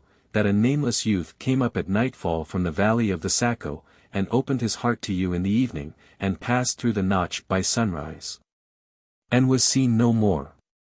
Not a soul would ask, who was he? Whither did the wanderer go? But I cannot die till I have achieved my destiny. Then let death come, I shall have built my monument. There was a continual flow of natural emotion gushing forth amid abstracted reverie which enabled the family to understand this young man's sentiments, though so foreign from their own. With quick sensibility of the ludicrous, he blushed at the ardor into which he had been betrayed. You laugh at me, said he, taking the eldest daughter's hand and laughing himself. You think my ambition as nonsensical as if I were to freeze myself to death on the top of Mount Washington only that people might spy at me from the country roundabout. And truly that would be a noble pedestal for a man's statue. It is better to sit here by this fire, answered the girl, blushing, and be comfortable and contented, though nobody thinks about us. I suppose, said her father, after a fit of musing, there is something natural in what the young man says. And if my mind had been turned that way, I might have felt just the same. It is strange, wife, how his talk has set my head running on things that are pretty certain never to come to pass. Perhaps they may, observed the wife. Is the man thinking what he will do when he is a widower? No, no, cried he, repelling the idea with reproachful kindness. When I think of your death, Esther, I think of mine too. But I was wishing we had a good farm in Bartlett or Bethlehem or Littleton, or some other township round the White Mountains, but not where they could tumble on our heads. I should want to stand well with my neighbors and be called squire and sent to General Court for a term or two, for a plain, honest man may do as much good there as a lawyer. And when I should be grown quite an old man, and you an old woman, so as not to be long apart, I might die happy enough in my bed, and leave you all crying around me. A slate gravestone would suit me as well as a marble one, with just my name and age, and a verse of a hymn, and something to let people know that I lived an honest man and died a Christian. There, now, exclaimed the stranger. It is our nature to desire a monument, be it slate or marble, or a pillar of granite, or a glorious memory in the universal heart of man. "We're in a strange way tonight," said the wife, with tears in her eyes. "They say it's a sign of something when folks' minds go a-wandering so. Hark to the children." They listened accordingly. The younger children had been put to bed in another room, but with an open door between, so that they could be heard talking busily among themselves. One and all seemed to have caught the infection from the fireside circle, and were outvying each other in wild wishes and childish projects of what they would do when they came to be men and women. At length the little boy, instead of addressing his brothers and sisters, called out to his mother. "I'll tell you what I wish, mother," cried he, "I want you and father and grandma and all of us, and the stranger too, to start right away and go and take a drink out of the basin of the flume." Nobody could help laughing at the child's notion of leaving a warm bed and dragging them from a cheerful fire to visit the basin of the flume, a brook which tumbles over the precipice deep within the notch. The boy had hardly spoken, when a wagon rattled along the road and stopped a moment before the door. It appeared to contain 2 or 3 men who were cheering their hearts with the rough chorus of a song which resounded in broken notes between the cliffs, while the singers hesitated whether to continue their journey or put up here for the night. "Father," said the girl, "they are calling you by name." But the good man doubted whether they had really called him, and was unwilling to show himself too solicitous of gain by inviting people to patronize his house. He therefore did not hurry to the door, and, the lash being soon applied, the travelers plunged into the notch, still singing and laughing, though their music and mirth came back drearily from the heart of the mountain. "There, mother!" cried the boy, again, "they'd have given us a ride to the flume." Again they laughed at the child's pertinacious fancy for a night ramble. But it happened that a light cloud passed over the daughter's spirit. She looked gravely into the fire and drew a breath that was almost a sigh. It forced its way, in spite of a little struggle to repress it. Then, starting and blushing, she looked quickly around the circle, as if they had caught a glimpse into her bosom. The stranger asked what she had been thinking of. "Nothing," answered she, with a downcast smile, "only I felt lonesome just then." "Oh, I have always had a gift of feeling what is in other people's hearts," said he, half seriously. "Shall I tell the secrets of yours? For I know what to think when a young girl shivers by a warm hearth and complains of lonesomeness at her mother's side. Shall I put these feelings into words? They would not be a girl's feelings any longer if they could be put into words," replied the mountain nymph, laughing, but avoiding his eye. All this was said apart. Perhaps a germ of love was springing in their hearts so pure that it might blossom in paradise, since it could not be matured on earth. For women worship such gentle dignity as his, and the proud, contemplative, yet kindly, soul is oftenest captivated by simplicity like hers.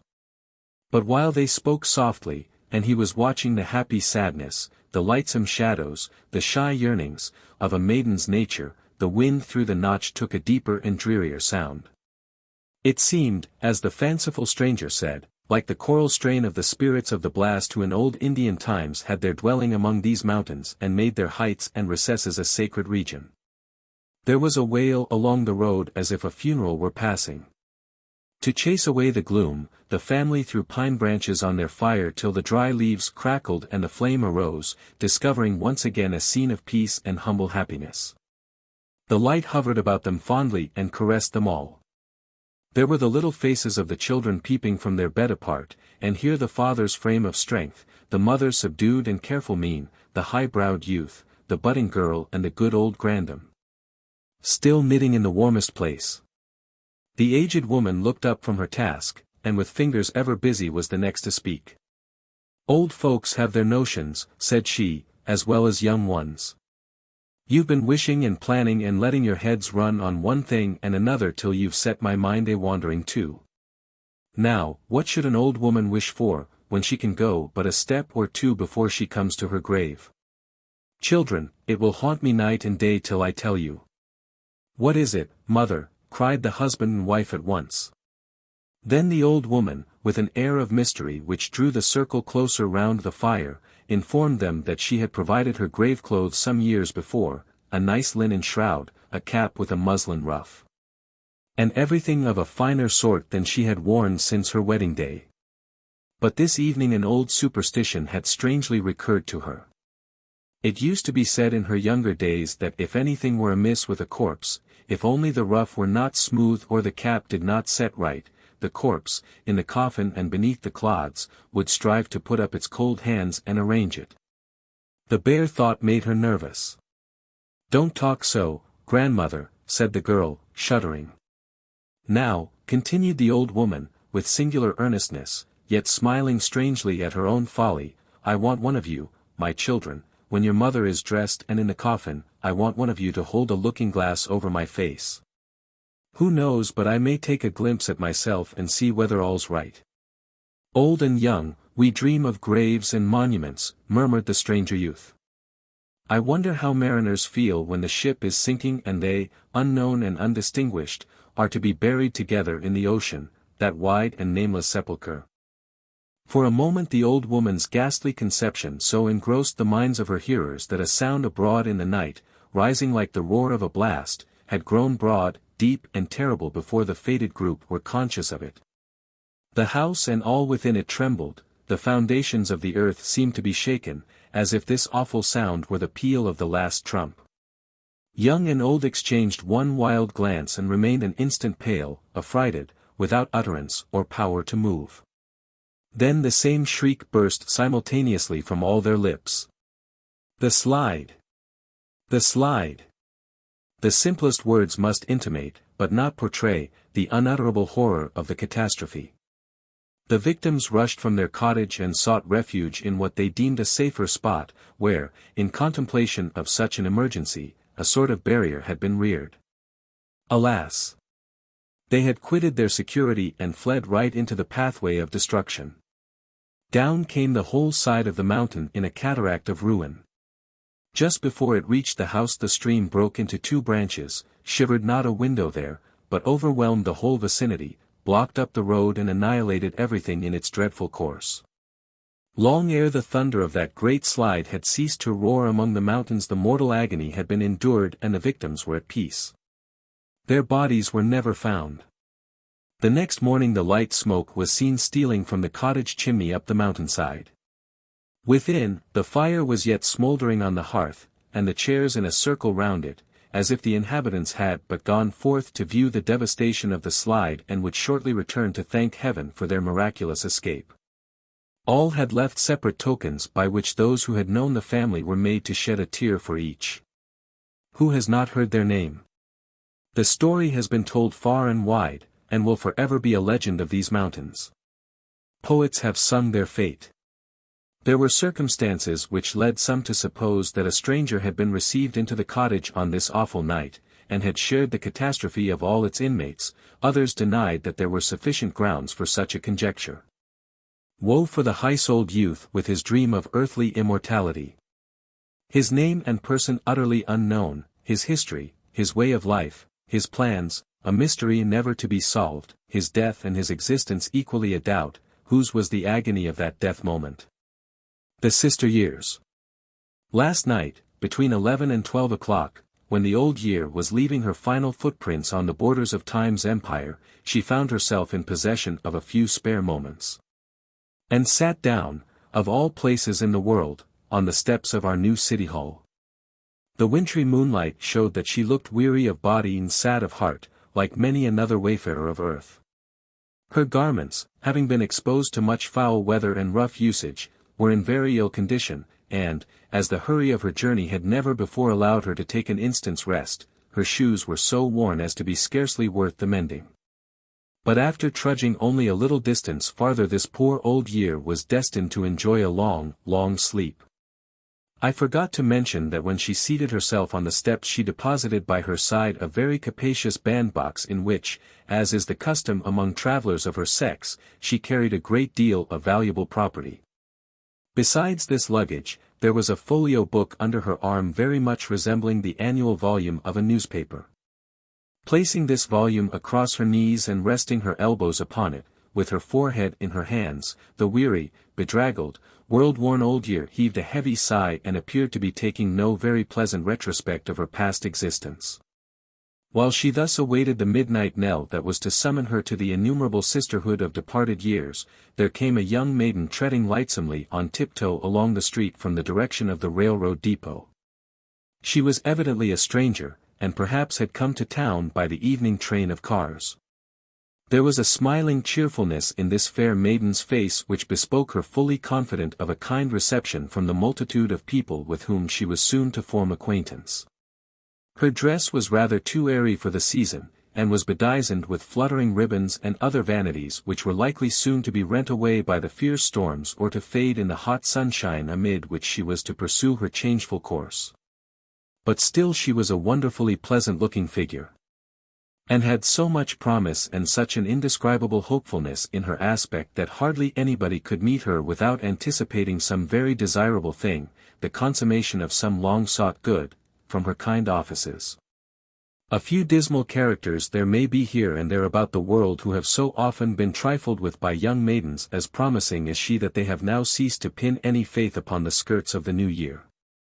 But, for my own part, I have great faith in her, and, should I live to see 50 more such, still from each of those successive sisters I shall reckon upon receiving something that will be worth living for. The new year, for this young maiden was no less a personage, carried all her goods and chattels in a basket of no great size or weight, which hung upon her arm. She greeted the disconsolate old year with great affection, and sat down beside her on the steps of the city hall, waiting for the signal to begin her rambles through the world. The two were own sisters, being both granddaughters of time, and, though one looked so much older than the other, it was rather owing to hardships and trouble than to age, since there was but a 12 months' difference between them. "Well, my dear sister," said the new year, after the first salutations, "you look almost tired to death. What have you been about during your sojourn in this part of infinite space?"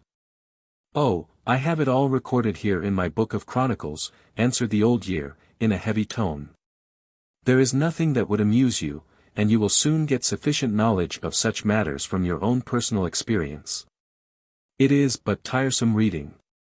Nevertheless, she turned over the leaves of the folio and glanced at them by the light of the moon, feeling an irresistible spell of interest in her own biography, although its incidents were remembered without pleasure.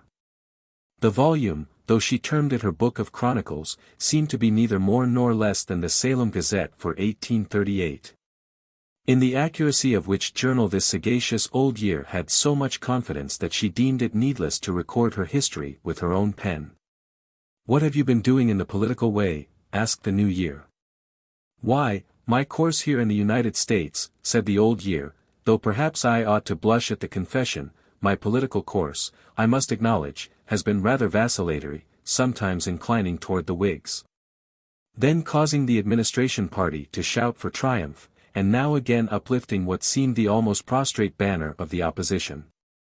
So that historians will hardly know what to make of me in this respect. But the Locofocos—" "I do not like these party nicknames," interrupted her sister, who seemed remarkably touchy about some points. "Perhaps we shall part in better humor if we avoid any political discussion." "With all my heart," replied the old year, who had already been tormented half to death with squabbles of this kind. "I care not if the name of Whig or Tory, with their interminable brawls about banks and the sub-treasury, abolition, Texas, the Florida War, and a million of other topics which you will learn soon enough for your own comfort, I care not, I say. If no whisper of these matters ever reaches my ears again. Yet they have occupied so large a share of my attention that I scarcely know what else to tell you. There has, indeed, been a curious sort of war on the Canada border, where blood has streamed in the names of liberty and patriotism. But it must remain for some future, perhaps far distant, year to tell whether or no those holy names have been rightfully invoked. Nothing so much depresses me in my view of mortal affairs as to see high energies wasted and human life and happiness thrown away for ends that appear oftentimes unwise, and still oftener remain unaccomplished.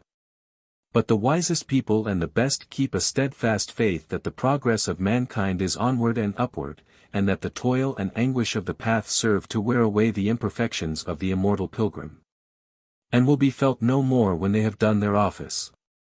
Perhaps, cried the hopeful new year, perhaps I shall see that happy day. I doubt whether it be so close at hand, answered the old year, gravely smiling. You will soon grow weary of looking for that blessed consummation, and will turn for amusement, as has frequently been my own practice, to the affairs of some sober little city like this of Salem. Here we sit on the steps of the new city hall which has been completed under my administration, and it would make you laugh to see how the game of politics of which the capital at Washington is the great chessboard is here played in miniature. Burning ambition finds its fuel here. Here patriotism speaks boldly in the people's behalf and virtuous economy demands retrenchment in the emoluments of a lamplighter. Here the aldermen range their senatorial dignity around the mayor's chair of state and the common council feel that they have liberty in charge. In short, human weakness and strength, passion and policy, man's tendencies, his aims and modes of pursuing them, his individual character and his character in the mass, may be studied almost as well here as on the theatre of nations. And with this great advantage, that, be the lesson ever so disastrous, its Lilliputian scope still makes the beholder smile. Have you done much for the improvement of the city? Asked the new year.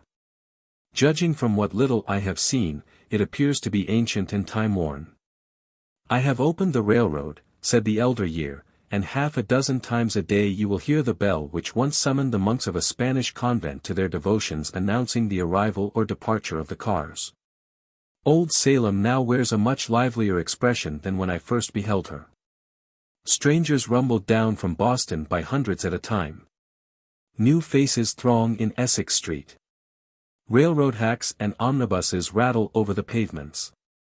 There is a perceptible increase of oyster shops and other establishments for the accommodation of a transitory diurnal multitude. But a more important change awaits the venerable town. An immense accumulation of musty prejudices will be carried off by the free circulation of society. A peculiarity of character of which the inhabitants themselves are hardly sensible will be rubbed down and worn away by the attrition of foreign substances. Much of the result will be good, there will likewise be a few things not so good. Whether for better or worse, there will be a probable diminution of the moral influence of wealth, and the sway of an aristocratic class which from an era far beyond my memory has held firmer dominion here than in any other New England town. The old year, having talked away nearly all of her little remaining breath, now closed her book of chronicles, and was about to take her departure. But her sister detained her a while longer by inquiring the contents of the huge bandbox which she was so painfully lugging along with her. These are merely a few trifles, replied the old year, which I have picked up in my rambles and am going to deposit in the receptacle of things past and forgotten. We sisterhood of years never carry anything really valuable out of the world with us. Here are patterns of most of the fashions which I brought into vogue, and which have already lived out their allotted term. You will supply their place with others equally ephemeral. Here, put up in little china pots, like rouge, is a considerable lot of beautiful women's bloom which the disconsolate fair ones owe me a bitter grudge for stealing. I have likewise a quantity of men's dark hair, instead of which I have left grey locks or none at all. The tears of widows and other afflicted mortals who have received comfort during the last 12 months are preserved in some dozens of essence bottles well corked and sealed. I have several bundles of love letters eloquently breathing an eternity of burning passion which grew cold and perished almost before the ink was dry. Moreover, here is an assortment of many thousand broken promises and other broken ware, all very light and packed into little space. The heaviest articles in my possession are a large parcel of disappointed hopes which a little while ago were buoyant enough to have inflated Mr. Laureate's balloon. I have a fine lot of hopes here in my basket, remarked the new year. They are a sweet-smelling flower, a species of rose. They soon lose their perfume, replied the sombre old year. What else have you brought to ensure a welcome from the discontented race of mortals? Why, to say the truth, little or nothing else, said her sister, with a smile, save a few new annuals and almanacs, and some New Year's gifts for the children. But I heartily wish well to poor mortals, and mean to do all I can for their improvement and happiness. It is a good resolution, rejoined the old year. And, by the way, I have a plentiful assortment of good resolutions which have now grown so stale and musty that I am ashamed to carry them any farther. Only for fear that the city authorities would send Constable Mansfield with a warrant after me, I should toss them into the street at once. Many other matters go to make up the contents of my bandbox, but the whole lot would not fetch a single bid even at an auction of worn-out furniture. And as they are worth nothing either to you or anybody else, I need not trouble you with a longer catalogue. And must I also pick up such worthless luggage in my travels? Asked the New Year. Most certainly, and well if you have no heavier load to bear, replied the other. And now, my dear sister, I must bid you farewell, earnestly advising and exhorting you to expect no gratitude or goodwill from this peevish, unreasonable, inconsiderate, ill-intending and worse-behaving world. However warmly its inhabitants may seem to welcome you, yet, do what you may and lavish on them what means of happiness you please, they will still be complaining, still craving what it is not in your power to give. Still looking forward to some other year for the accomplishment of projects which ought never to have been formed, and which, if successful, would only provide new occasions of discontent. If these ridiculous people ever see anything tolerable in you, it will be after you are gone forever. But I, cried the fresh-hearted New Year, I shall try to leave men wiser than I find them. I will offer them freely whatever good gifts Providence permits me to distribute, and will tell them to be thankful for what they have and humbly hopeful for more. And surely, if they are not absolute fools, they will condescend to be happy, and will allow me to be a happy year. For my happiness must depend on them. Alas for you, then, my poor sister, said the Old Year, sighing, as she uplifted her burden. We grandchildren of time are born to trouble. Happiness, they say, dwells in the mansions of eternity, but we can only lead mortals thither step by step with reluctant murmurings, and ourselves must perish on the threshold. But hark! My task is done. The clock in the tall steeple of Dr. Emerson's church struck 12, there was a response from Dr. Flint's, in the opposite quarter of the city. And while the strokes were yet dropping into the air the Old Year either flitted or faded away, and not the wisdom and might of angels, to say nothing of the remorseful yearnings of the millions who had used her ill, could have prevailed with that departed year to return one step. But she, in the company of time and all her kindred, must hereafter hold a reckoning with mankind. So shall it be, likewise, with the maidenly New Year, who, as the clock ceased to strike, arose from the steps of the city hall and set out rather timorously on her earthly course. A happy New Year! Cried a watchman, eyeing her figure very questionably, but without the least suspicion that he was addressing the New Year in person. Thank you kindly, said the New Year, and she gave the watchman one of the roses of hope from her basket. May this flower keep a sweet smell long after I have bidden you good-bye. Then she stepped on more briskly through the silent streets, and such as were awake at the moment heard her footfall and said, The New Year is come.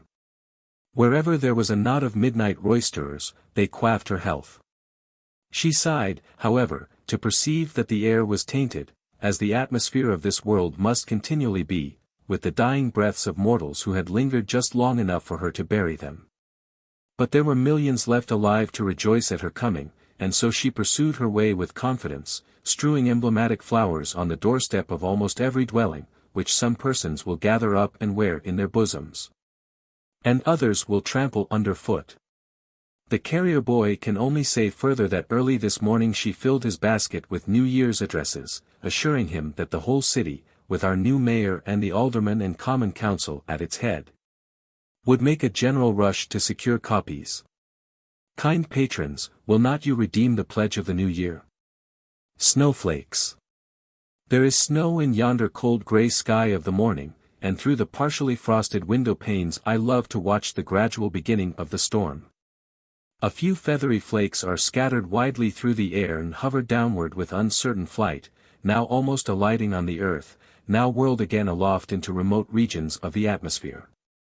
These are not the big flakes heavy with moisture which melt as they touch the ground and are portentous of a soaking rain.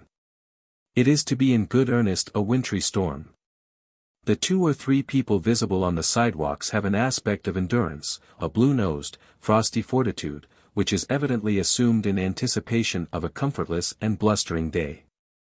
By nightfall, or, at least, before the sun sheds another glimmering smile upon us, the street and our little garden will be heaped with mountain snowdrifts.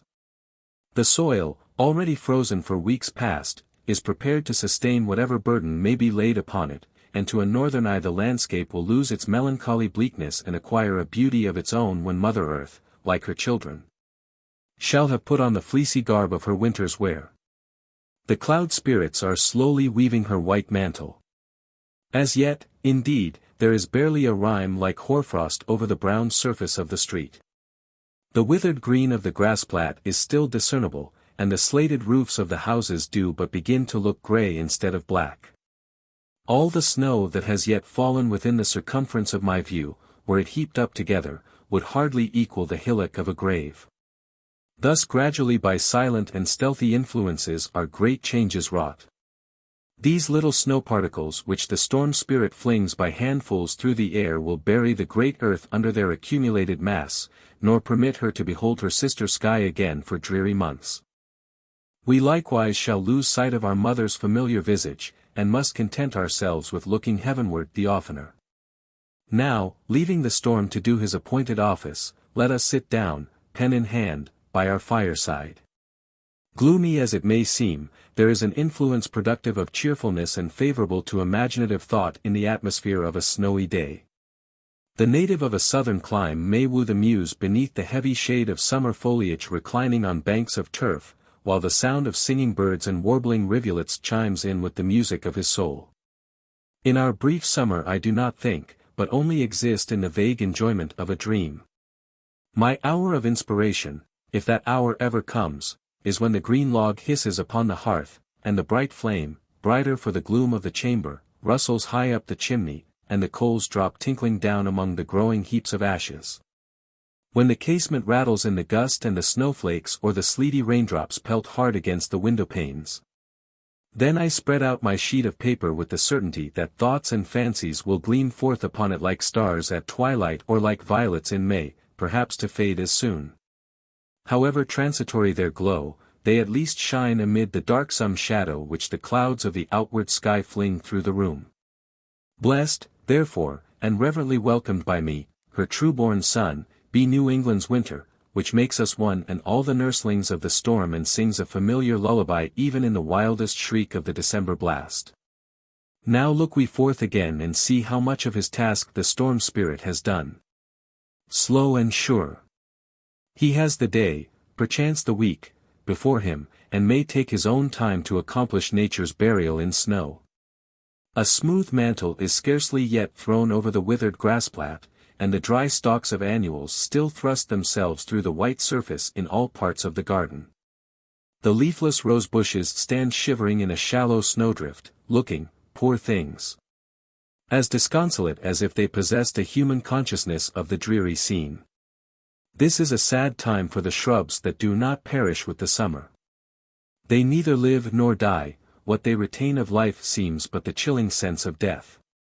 Very sad are the flower shrubs in midwinter. The roofs of the houses are now all white, save where the eddying wind has kept them bare at the bleak corners. To discern the real intensity of the storm, we must fix upon some distant object, as yonder spire, and observe how the riotous gust fights with the descending snow throughout the intervening space. Sometimes the entire prospect is obscured. Then, again, we have a distinct but transient glimpse of the tall steeple, like a giant's ghost, and now the dense wreaths sweep between, as if demons were flinging snowdrifts at each other in mid-air. Look next into the street, where we have an amusing parallel to the combat of those fancied demons in the upper regions. It is a snow battle of schoolboys. What a pretty satire on war and military glory might be written in the form of a child's story by describing the snowball fights of two rival schools, the alternate defeats and victories of each, and the final triumph of one party. Or perhaps of neither. What pitched battles worthy to be chanted in Homeric strains! What storming of fortresses built all of massive snow blocks! What feats of individual prowess and embodied onsets of martial enthusiasm! And when some well-contested and decisive victory had put a period to the war, both armies should unite to build a lofty monument of snow upon the battlefield and crown it with the victor's statue hewn of the same frozen marble. In a few days or weeks thereafter the passerby would observe a shapeless mound upon the level common, and, unmindful of the famous victory, would ask, how came it there? Who reared it? And what means it? The shattered pedestal of many a battle monument has provoked these questions when none could answer. Turn we again to the fireside and sit musing there, lending our ears to the wind till perhaps it shall seem like an articulate voice and dictate wild and airy matter for the pen. Would it might inspire me to sketch out the personification of a New England winter. And that idea, if I can seize the snow-wreathed figures that flit before my fancy, shall be the theme of the next page. How does winter herald his approach? By the shrieking blast of latter autumn, which is nature's cry of lamentation as the destroyer rushes among the shivering groves where she has lingered and scatters the sere leaves upon the tempest. When that cry is heard, the people wrap themselves in cloaks and shake their heads disconsolately, saying, winter is at hand. Then the axe of the woodcutter echoes sharp and diligently in the forest. Then the coal merchants rejoice because each shriek of nature in her agony adds something to the price of coal per ton. Then the peat smoke spreads its aromatic fragrance through the atmosphere. A few days more, and at eventide the children look out of the window and dimly perceive the flaunting of a snowy mantle in the air. It is stern winter's vesture. They crowd around the hearth and cling to their mother's gown or press between their father's knees, affrighted by the hollow roaring voice that bellows adown the wide flue of the chimney. It is the voice of winter. And when parents and children hear it, they shudder and exclaim, winter is come. Cold winter has begun his reign already. Now throughout New England each hearth becomes an altar sending up the smoke of a continued sacrifice to the immitigable deity who tyrannizes over forest, countryside and town. Wrapped in his white mantle, his staff a huge icicle, his beard and hair a wind-tossed snowdrift, he travels over the land in the midst of the northern blast, and woe to the homeless wanderer whom he finds upon his path. There he lies stark and stiff, a human shape of ice, on the spot where winter overtook him. On strides the tyrant over the rushing rivers and broad lakes, which turn to rock beneath his footsteps. His dreary empire is established. All around stretches the desolation of the pole. Yet not ungrateful be his New England children, for winter is our sire, though a stern and rough one, not ungrateful even for the severities which have nourished our unyielding strength of character. And let us thank him, too, for the sleigh rides cheered by the music of merry bells. For the crackling and rustling hearth when the ruddy firelight gleams on hardy manhood and the blooming cheek of woman, for all the home enjoyments and the kindred virtues which flourish in a frozen soil. Not that we grieve when, after some 7 months of storm and bitter frost, spring, in the guise of a flower-crowned virgin, is seen driving away the hoary despot, pelting him with violets by the handful and strewing green grass on the path behind him. Often ere he will give up his empire old winter rushes fiercely buck and hurls a snowdrift at the shrinking form of spring, yet step by step he is compelled to retreat northward, and spends the summer month within the Arctic Circle. Such fantasies, intermixed among graver toils of mind, have made the winter's day pass pleasantly. Meanwhile, the storm has raged without abatement, and now, as the brief afternoon declines, is tossing denser volumes to and fro about the atmosphere. On the windowsill there is a layer of snow reaching halfway up the lowest pane of glass. The garden is one unbroken bed. Along the street are 2 or 3 spots of uncovered earth where the gust has whirled away the snow, heaping it elsewhere to the fence tops or piling huge banks against the doors of houses. A solitary passenger is seen, now striding mid-leg deep across a drift, now scudding over the bare ground, while his cloak is swollen with the wind. And now the jingling of bells, a sluggish sound responsive to the horse's toilsome progress through the unbroken drifts, announces the passage of a sleigh with a boy clinging behind and ducking his head to escape detection by the driver. Next comes a sledge laden with wood for some unthrifty housekeeper whom winter has surprised at a cold hearth. But what dismal equipage now struggles along the uneven street? A sable hearse bestrewn with snow is bearing a dead man through the storm to his frozen bed. Oh, how dreary is a burial in winter, when the bosom of Mother Earth has no warmth for her poor child. Evening, the early eve of December, begins to spread its deepening veil over the comfortless scene. The firelight gradually brightens and throws my flickering shadow upon the walls and ceiling of the chamber, but still the storm rages and rattles against the windows. Alas! I shiver and think it time to be disconsolate, but, taking a farewell glance at dead nature in her shroud, I perceive a flock of snowbirds skimming lightsomely through the tempest and flitting from drift to drift as sportively as swallows in the delightful prime of summer. Whence come they? Where do they build their nests and seek their food? Why, having airy wings, do they not follow summer around the earth, instead of making themselves the playmates of the storm and fluttering on the dreary verge of the winter's eve? I know not whence they come, nor why. Yet my spirit has been cheered by that wandering flock of snowbirds. The 7 Vagabonds.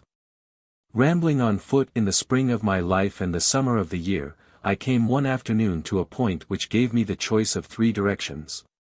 Straight before me the main road extended its dusty length to Boston. On the left a branch went toward the sea, and would have lengthened my journey a trifle of 20 or 30 miles, while by the right-hand path I might have gone over hills and lakes to Canada, visiting in my way the celebrated town of Stamford. On a level spot of grass at the foot of the guidepost appeared an object which, though locomotive on a different principle, reminded me of Gulliver's portable mansion among the Brobdingnags. It was a huge covered wagon, or, more properly, a small house on wheels, with a door on one side and a window shaded by green blinds on the other. 2 horses munching provender out of the baskets which muzzled them were fastened near the vehicle. A delectable sound of music proceeded from the interior, and I immediately conjectured that this was some itinerant show halting at the confluence of the roads to intercept such idle travelers as myself. A shower had long been climbing up the western sky, and now hung so blackly over my onward path that it was a point of wisdom to seek shelter here. Halloo! Who stands guard here? Is the doorkeeper asleep? Cried I, approaching a ladder of 2 or 3 steps which was let down from the wagon. The music ceased at my summons, and there appeared at the door, not the sort of figure that I had mentally assigned to the wandering showman, but a most respectable old personage whom I was sorry to have addressed in so free a style. He wore a snuff-colored coat and small clothes, with white top boots, and exhibited the mild dignity of aspect and manner which may often be noticed in aged schoolmasters, and sometimes in deacons, selectmen or other potentates of that kind. A small piece of silver was my passport within his premises, where I found only one other person, hereafter to be described. "This is a dull day for business," said the old gentleman as he ushered me in. "But I merely tarry here to refresh the cattle, being bound for the camp meeting at Stamford." Perhaps the movable scene of this narrative is still peregrinating New England, and may enable the reader to test the accuracy of my description. The spectacle, for I will not use the unworthy term of puppet show, consisted of a multitude of little people assembled on a miniature stage. Among them were artisans of every kind in the attitudes of their toil, and a group of fair ladies and gay gentlemen standing ready for the dance. A company of foot soldiers formed a line across the stage, looking stern, grim and terrible enough to make it a pleasant consideration that they were but 3 inches high. And conspicuous above the whole was seen a merry Andrew in the pointed cap and motley coat of his profession. All the inhabitants of this mimic world were motionless, like the figures in a picture, or like that people who one moment were alive in the midst of their business and delights and the next were transformed to statues, preserving an eternal semblance of labor that was ended and pleasure that could be felt no more. Anon, however, the old gentleman turned the handle of a barrel organ, the first note of which produced a most enlivening effect upon the figures and awoke them all to their proper occupations and amusements. By the selfsame impulse the tailor plied his needle, the blacksmith's hammer descended upon the anvil and the dancers whirled away on feathery tiptoes. The company of soldiers broke into platoons, retreated from the stage, and were succeeded by a troop of horse, who came prancing onward with such a sound of trumpets and trampling of hoofs as might have startled Don Quixote himself. While an old toper of inveterate ill habits uplifted his black bottle and took off a hearty swig. Meantime, the merry Andrew began to caper and turn somersets, shaking his sides. nodding his head and winking his eyes in as lifelike a manner as if he were ridiculing the nonsense of all human affairs and making fun of the whole multitude beneath him. At length the old magician, for I compared the showman to Prospero entertaining his guests with a mask of shadows, paused that I might give utterance to my wonder. "What an admirable piece of work is this!" exclaimed I, lifting up my hands in astonishment. Indeed, I liked the spectacle and was tickled with the old man's gravity as he presided at it, for I had none of that foolish wisdom which reproves every occupation that is not useful in this world of vanities. If there be a faculty which I possess more perfectly than most men, it is that of throwing myself mentally into situations foreign to my own and detecting with a cheerful eye the desirable circumstances of each. I could have envied the life of this grey-headed showman. Spent as it had been in a course of safe and pleasurable adventure in driving his huge vehicle sometimes through the sands of Cape Cod and sometimes over the rough forest roads of the north and east. And halting now on the green before a village meeting-house and now in a paved square of the metropolis. How often must his heart have been gladdened by the delight of children as they viewed these animated figures, or his pride indulged by haranguing learnedly to grown men on the mechanical powers which produced such wonderful effects. Or his gallantry brought into play, for this is an attribute which such grave men do not lack, by the visits of pretty maidens. And then with how fresh a feeling must he return at intervals to his own peculiar home. I would I were assured of as happy a life as his, thought I. Though the showman's wagon might have accommodated 15 or 20 spectators, it now contained only himself and me and a third person, at whom I threw a glance on entering. He was a neat and trim young man of 2 or 3 and 20. His drab hat and green frock coat with velvet collar were smart, though no longer new, while a pair of green spectacles that seemed needless to his brisk little eyes gave him something of a scholar-like and literary air. After allowing me a sufficient time to inspect the puppets, he advanced with a bow and drew my attention to some books in a corner of the wagon. These he forthwith began to extol with an amazing volubility of well-sounding words and an ingenuity of praise that won him my heart as being myself one of the most merciful of critics. Indeed, his stock required some considerable powers of commendation in the salesman. There were several ancient friends of mine, the novels of those happy days when my affections wavered between the Scottish chiefs and Thomas Thumb, besides a few of later date whose merits had not been acknowledged by the public. I was glad to find that dear little venerable volume the New England Primer, looking as antique as ever, though in its 1000th new edition. A bundle of superannuated gilt picture books made such a child of me that, partly for the glittering covers and partly for the fairy tales within, I bought the whole. And an assortment of ballads and popular theatrical songs drew largely on my purse. To balance these expenditures, I meddled neither with sermons nor science nor morality, though volumes of each were there, nor with a life of Franklin in the coarsest of paper. But so showily bound that it was emblematical of the doctor himself in the court dress which he refused to wear at Paris, nor with Webster's spelling book, nor some of Byron's minor poems. Nor half a dozen little testaments at 25 cents each. Thus far the collection might have been swept from some great bookstore or picked up at an evening auction room. But there was one small blue-covered pamphlet which the peddler handed me with so peculiar an air that I purchased it immediately at his own price. And then for the first time the thought struck me that I had spoken face to face with the veritable author of a printed book. The literary man now evinced a great kindness for me, and I ventured to inquire which way he was traveling. "Oh," said he, "I keep company with this old gentleman here, and we are moving now toward the camp meeting at Stamford." He then explained to me that for the present season he had rented a corner of the wagon as a bookstore, which, as he wittily observed, was a true circulating library, since there were few parts of the country where it had not gone its rounds.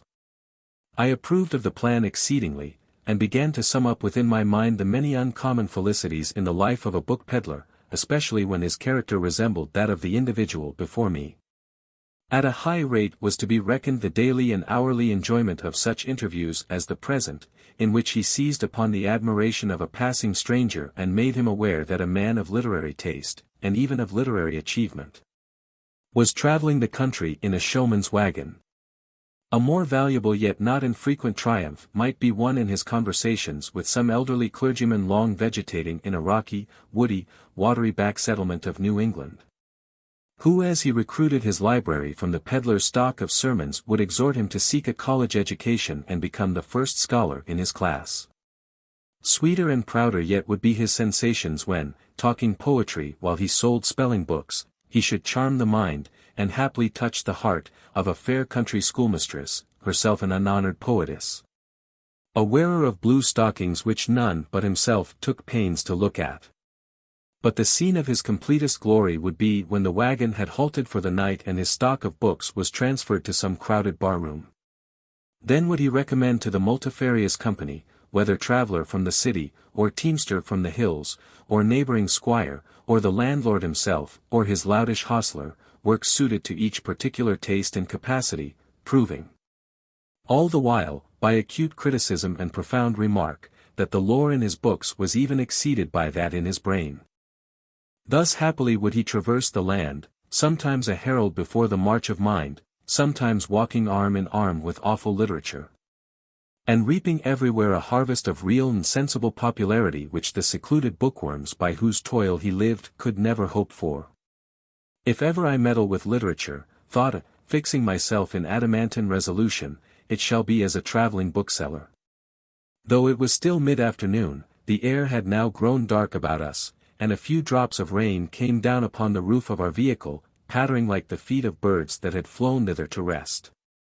A sound of pleasant voices made us listen, and there soon appeared halfway up the ladder the pretty person of a young damsel whose rosy face was so cheerful that even amid the gloomy light it seemed as if the sunbeams were peeping under her bonnet.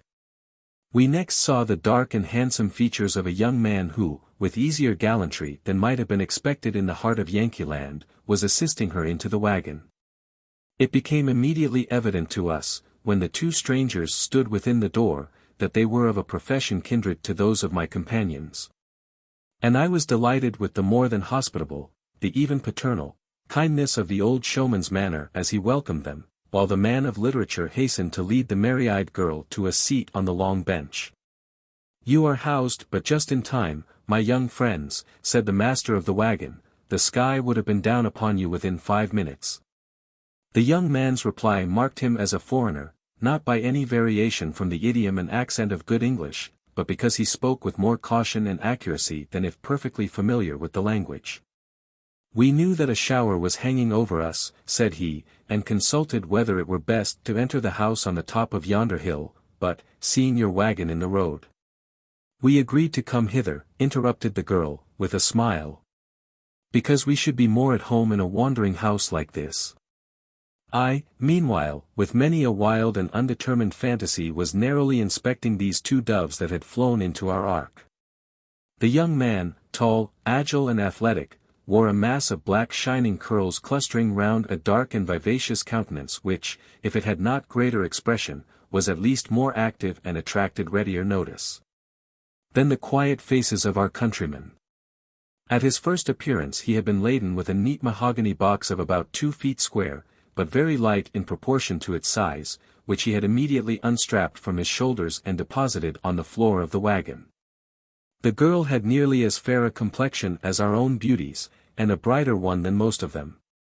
The lightness of her figure, which seemed calculated to traverse the whole world without weariness, suited well with the glowing cheerfulness of her face, and her gay attire, combining the rainbow hues of crimson, green and a deep orange, was as proper to her lightsome aspect as if she had been born in it. This gay stranger was appropriately burdened with that mirth-inspiring instrument the fiddle, which her companion took from her hands, and shortly began the process of tuning. Neither of us the previous company of the wagon needed to inquire their trade, for this could be no mystery to frequenters of brigade musters, ordinations, cattle shows, commencements, and other festal meetings in our sober land. And there is a dear friend of mine who will smile when this page recalls to his memory a chivalrous deed performed by us in rescuing the showbox of such a couple from a mob of great double-fisted countrymen. "Come," said I to the damsel of gay attire, "shall we visit all the wonders of the world together?" She understood the metaphor at once, though, indeed, it would not much have troubled me if she had assented to the literal meaning of my words. The mahogany box was placed in a proper position, and I peeped in through its small round magnifying window while the girl sat by my side and gave short descriptive sketches as one after another the pictures were unfolded to my view. We visited together, at least, our imaginations did, full many a famous city in the streets of which I had long yearned to tread. Once, I remember, we were in the harbour of Barcelona, gazing townward. Next, she bore me through the air to Sicily and bade me look up at blazing Etna. Then we took wing to Venice and sat in a gondola beneath the arch of the Rialto, and anon she set me down among the thronged spectators at the coronation of Napoleon. But there was one scene, its locality she could not tell, which charmed my attention longer than all those gorgeous palaces and churches, because the fancy haunted me that I myself the preceding summer had beheld just such a humble meeting-house. In just such a pine-surrounded nook, among our own green mountains. All these pictures were tolerably executed, though far inferior to the girl's touches of description. Nor was it easy to comprehend how in so few sentences, and these, as I supposed, in a language foreign to her, she contrived to present an airy copy of each varied scene. When we had travelled through the vast extent of the mahogany box, I looked into my guide's face. "Where are you going, my pretty maid?" inquired I, in the words of an old song. "Ah," said the gay damsel. "You might as well ask where the summer wind is going. We are wanderers here and there and everywhere. Wherever there is mirth our merry hearts are drawn to it. Today, indeed, the people have told us of a great frolic and festival in these parts. So perhaps we may be needed at what you call the camp meeting at Stamford." Then, in my happy youth, and while her pleasant voice yet sounded in my ears, I sighed. For none but myself, I thought, should have been her companion in a life which seemed to realize my own wild fancies cherished all through visionary boyhood to that hour. To these two strangers the world was in its golden age, not that, indeed, it was less dark and sad than ever, but because its weariness and sorrow had no community with their ethereal nature. Wherever they might appear in their pilgrimage of bliss, youth would echo back their gladness, care-stricken maturity would rest a moment from its toil, and age, tottering among the graves, would smile in withered joy for their sakes. The lonely cot, the narrow and gloomy street, the sombre shade, would catch a passing gleam like that now shining on ourselves as these bright spirits wandered by. Blessed pair, whose happy home was throughout all the earth. I looked at my shoulders, and thought them broad enough to sustain those pictured towns and mountains. Mine, too, was an elastic foot as tireless as the wing of the bird of paradise. Mine was then an untroubled heart that would have gone singing on its delightful way. "Oh, maiden," said I aloud, "why did you not come hither alone?" While the merry girl and myself were busy with the showbox the unceasing rain had driven another wayfarer into the wagon. He seemed pretty nearly of the old showman's age, but much smaller, leaner and more withered than he, and less respectably clad in a patched suit of grey. Withal, he had a thin, shrewd countenance and a pair of diminutive grey eyes, which peeped rather too keenly out of their puckered sockets. This old fellow had been joking with the showman in a manner which intimated previous acquaintance, but, perceiving that the damsel and I had terminated our affairs, he drew forth a folded document and presented it to me. As I had anticipated, it proved to be a circular, written in a very fair and legible hand and signed by several distinguished gentlemen whom I had never heard of, stating that the bearer had encountered every variety of misfortune and recommending him to the notice of all charitable people. Previous disbursements had left me no more than a $5 bill, out of which, however, I offered to make the beggar a donation provided he would give me change for it. The object of my beneficence looked keenly in my face, and discerned that I had none of that abominable spirit, characteristic though it be, of a full-blooded Yankee, which takes pleasure in detecting every little harmless piece of knavery. "Why, perhaps," said the ragged old mendicant, "if the bank is in good standing, I can't say but I may have enough about me to change your bill."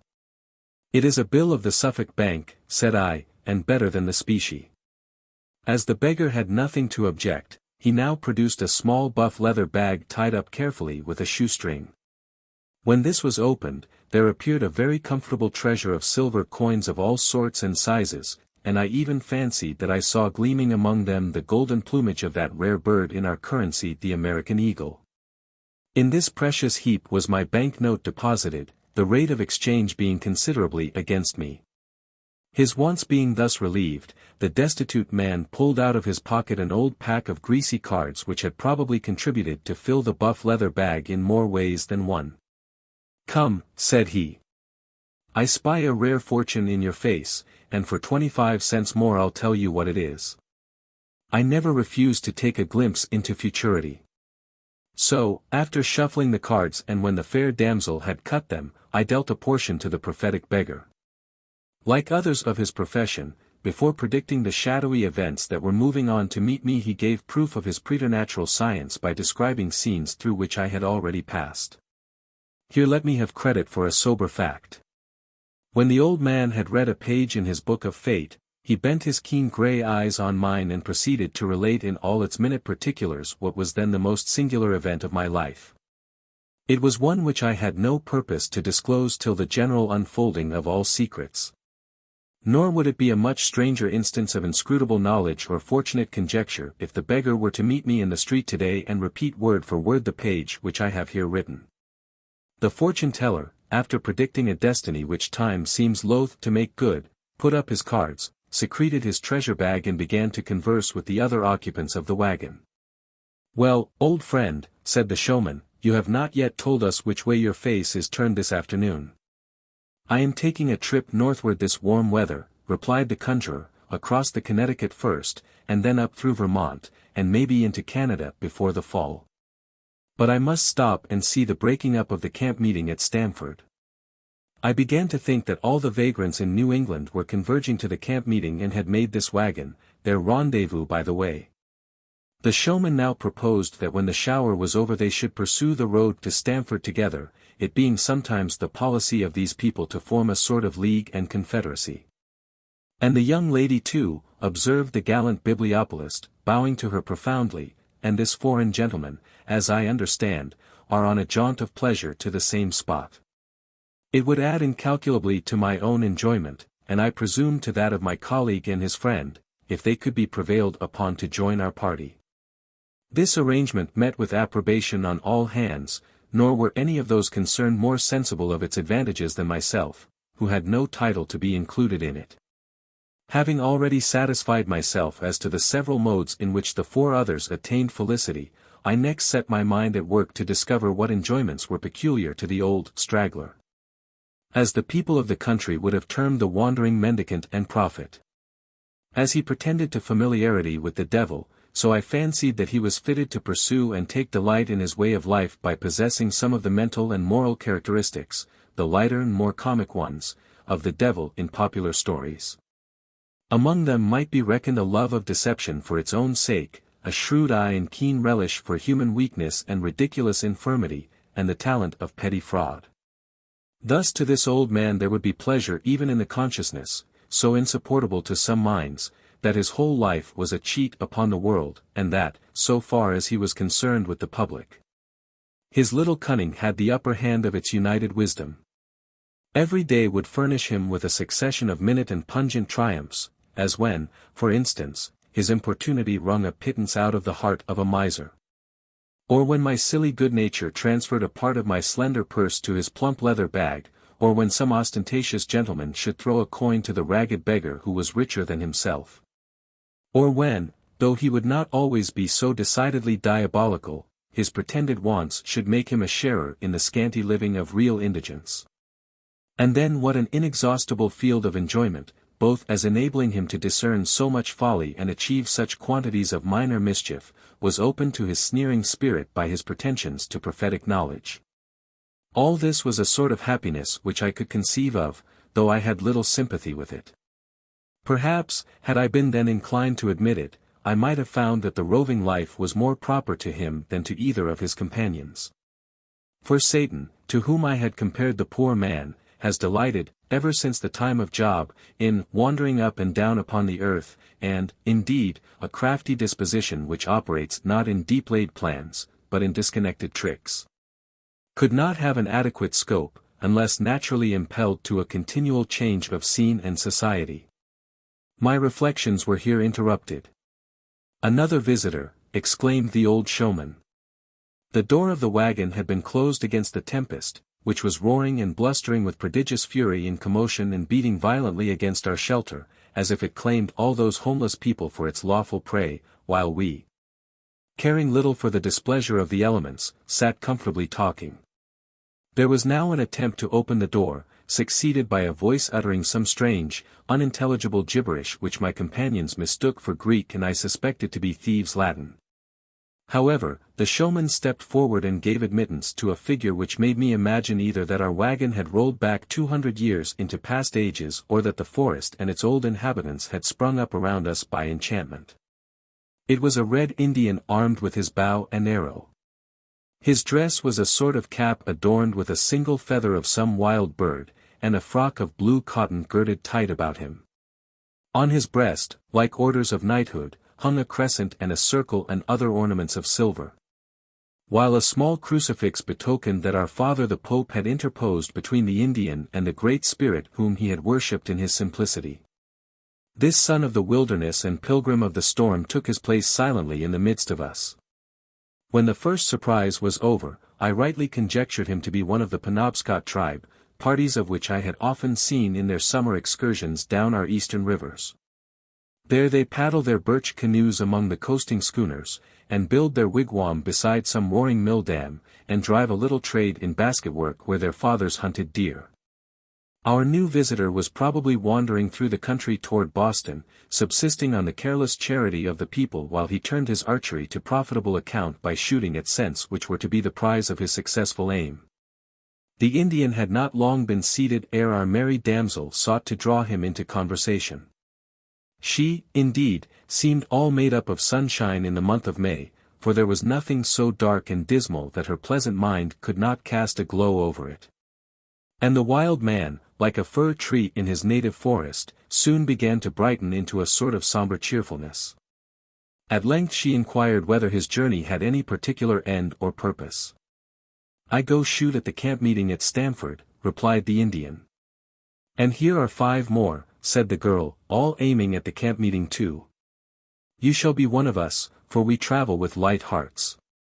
And, as for me, I sing merry songs and tell merry tales and am full of merry thoughts, and I dance merrily along the road, so that there is never any sadness among them that keep me company. But oh, you would find it very dull indeed to go all the way to Stamford alone." My ideas of the aboriginal character led me to fear that the Indian would prefer his own solitary musings to the gay society thus offered him. On the contrary, the girl's proposal met with immediate acceptance and seemed to animate him with a misty expectation of enjoyment. I now gave myself up to a course of thought which, whether it flowed naturally from this combination of events or was drawn forth by a wayward fancy, caused my mind to thrill as if I were listening to deep music. I saw mankind in this weary old age of the world either enduring a sluggish existence amid the smoke and dust of cities, or, if they breathed a purer air, still lying down at night with no hope but to wear out tomorrow. And all the tomorrows which make up life, among the same dull scenes and in the same wretched toil that had darkened the sunshine of today. But there were some full of the primeval instinct who preserved the freshness of youth to their latest years by the continual excitement of new objects, new pursuits and new associates, and cared little, though their birthplace might have been here in New England, if the grave should close over them in Central Asia.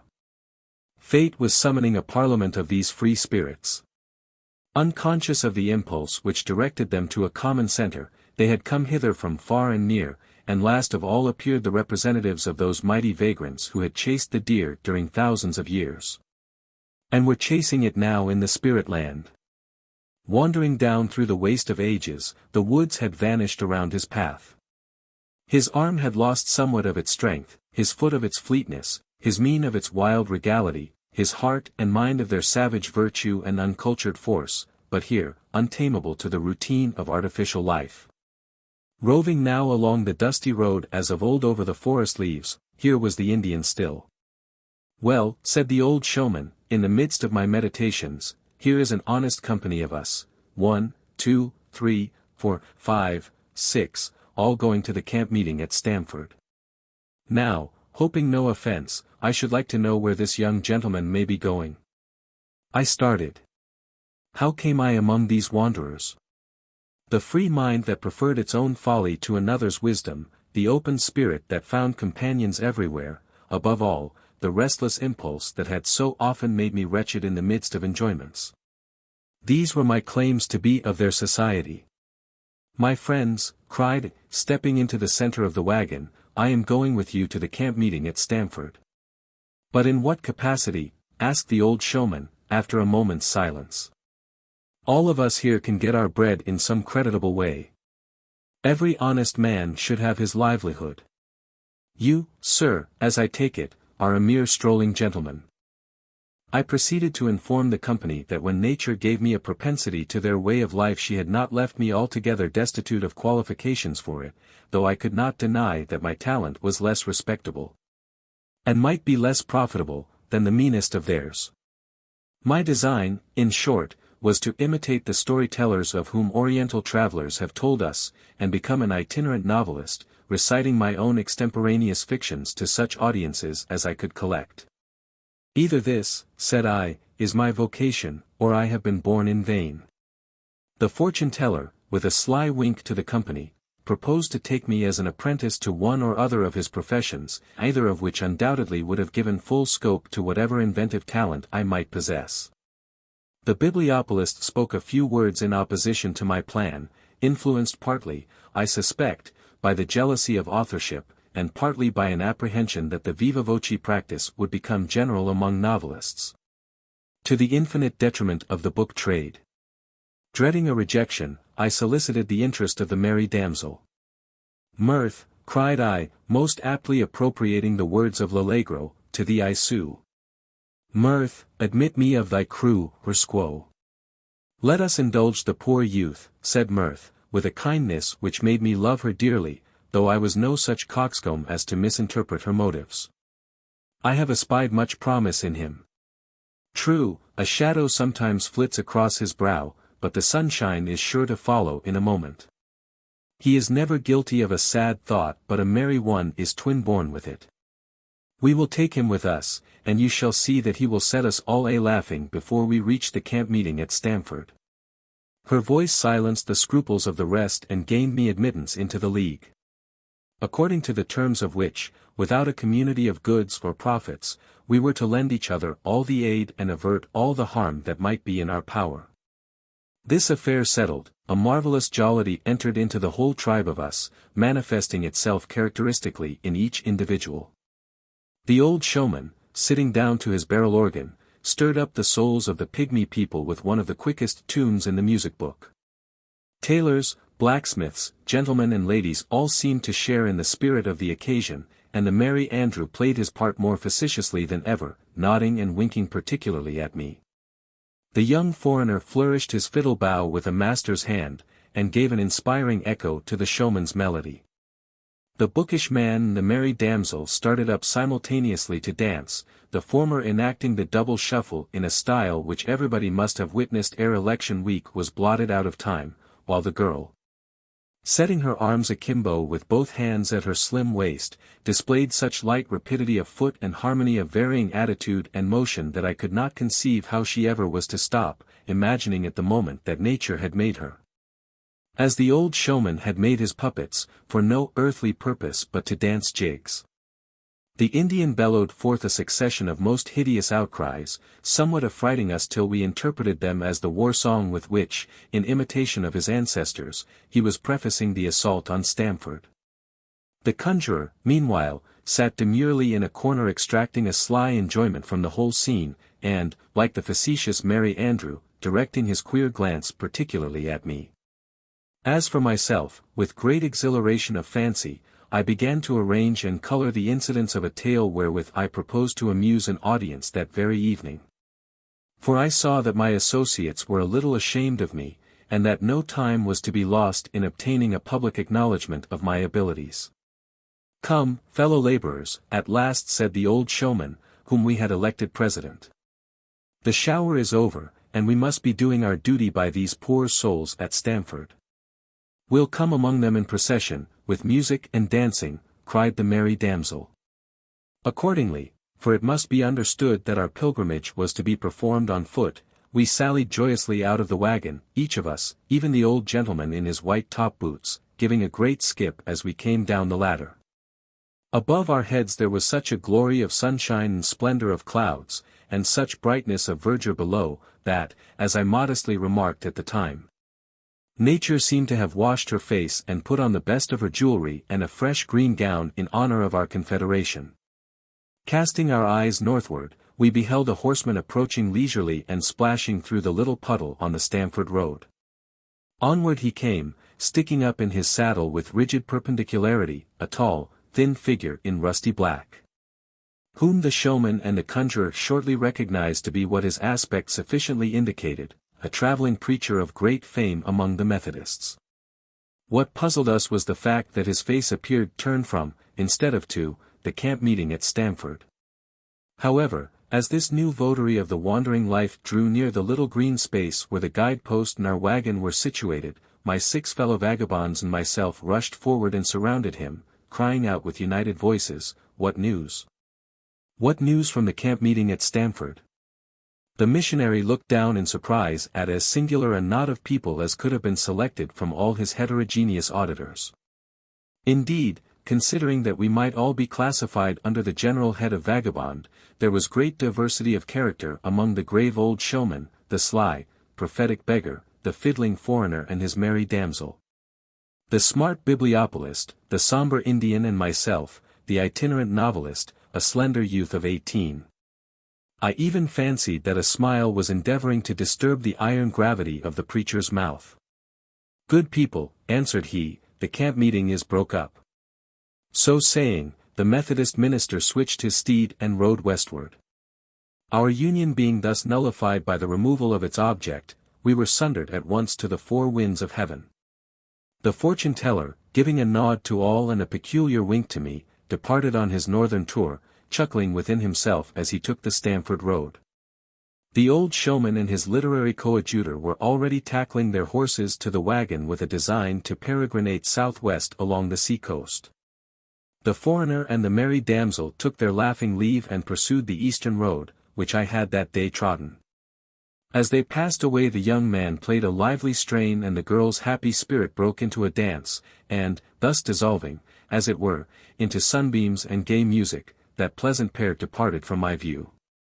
Finally, with a pensive shadow thrown across my mind, yet emulous of the light philosophy of my late companions, I joined myself to the Penobscot Indian and set forth toward the distant city. The White Old Maid. The moonbeams came through 2 deep and narrow windows and showed a spacious chamber richly furnished in an antique fashion. From one lattice the shadow of the diamond panes was thrown upon the floor. The ghostly light through the other slept upon a bed, falling between the heavy silken curtains and illuminating the face of a young man. But how quietly the slumberer lay! How pale his features! And how like a shroud the sheet was wound about his frame! Yes, it was a corpse in its burial clothes. Suddenly the fixed features seemed to move with dark emotion.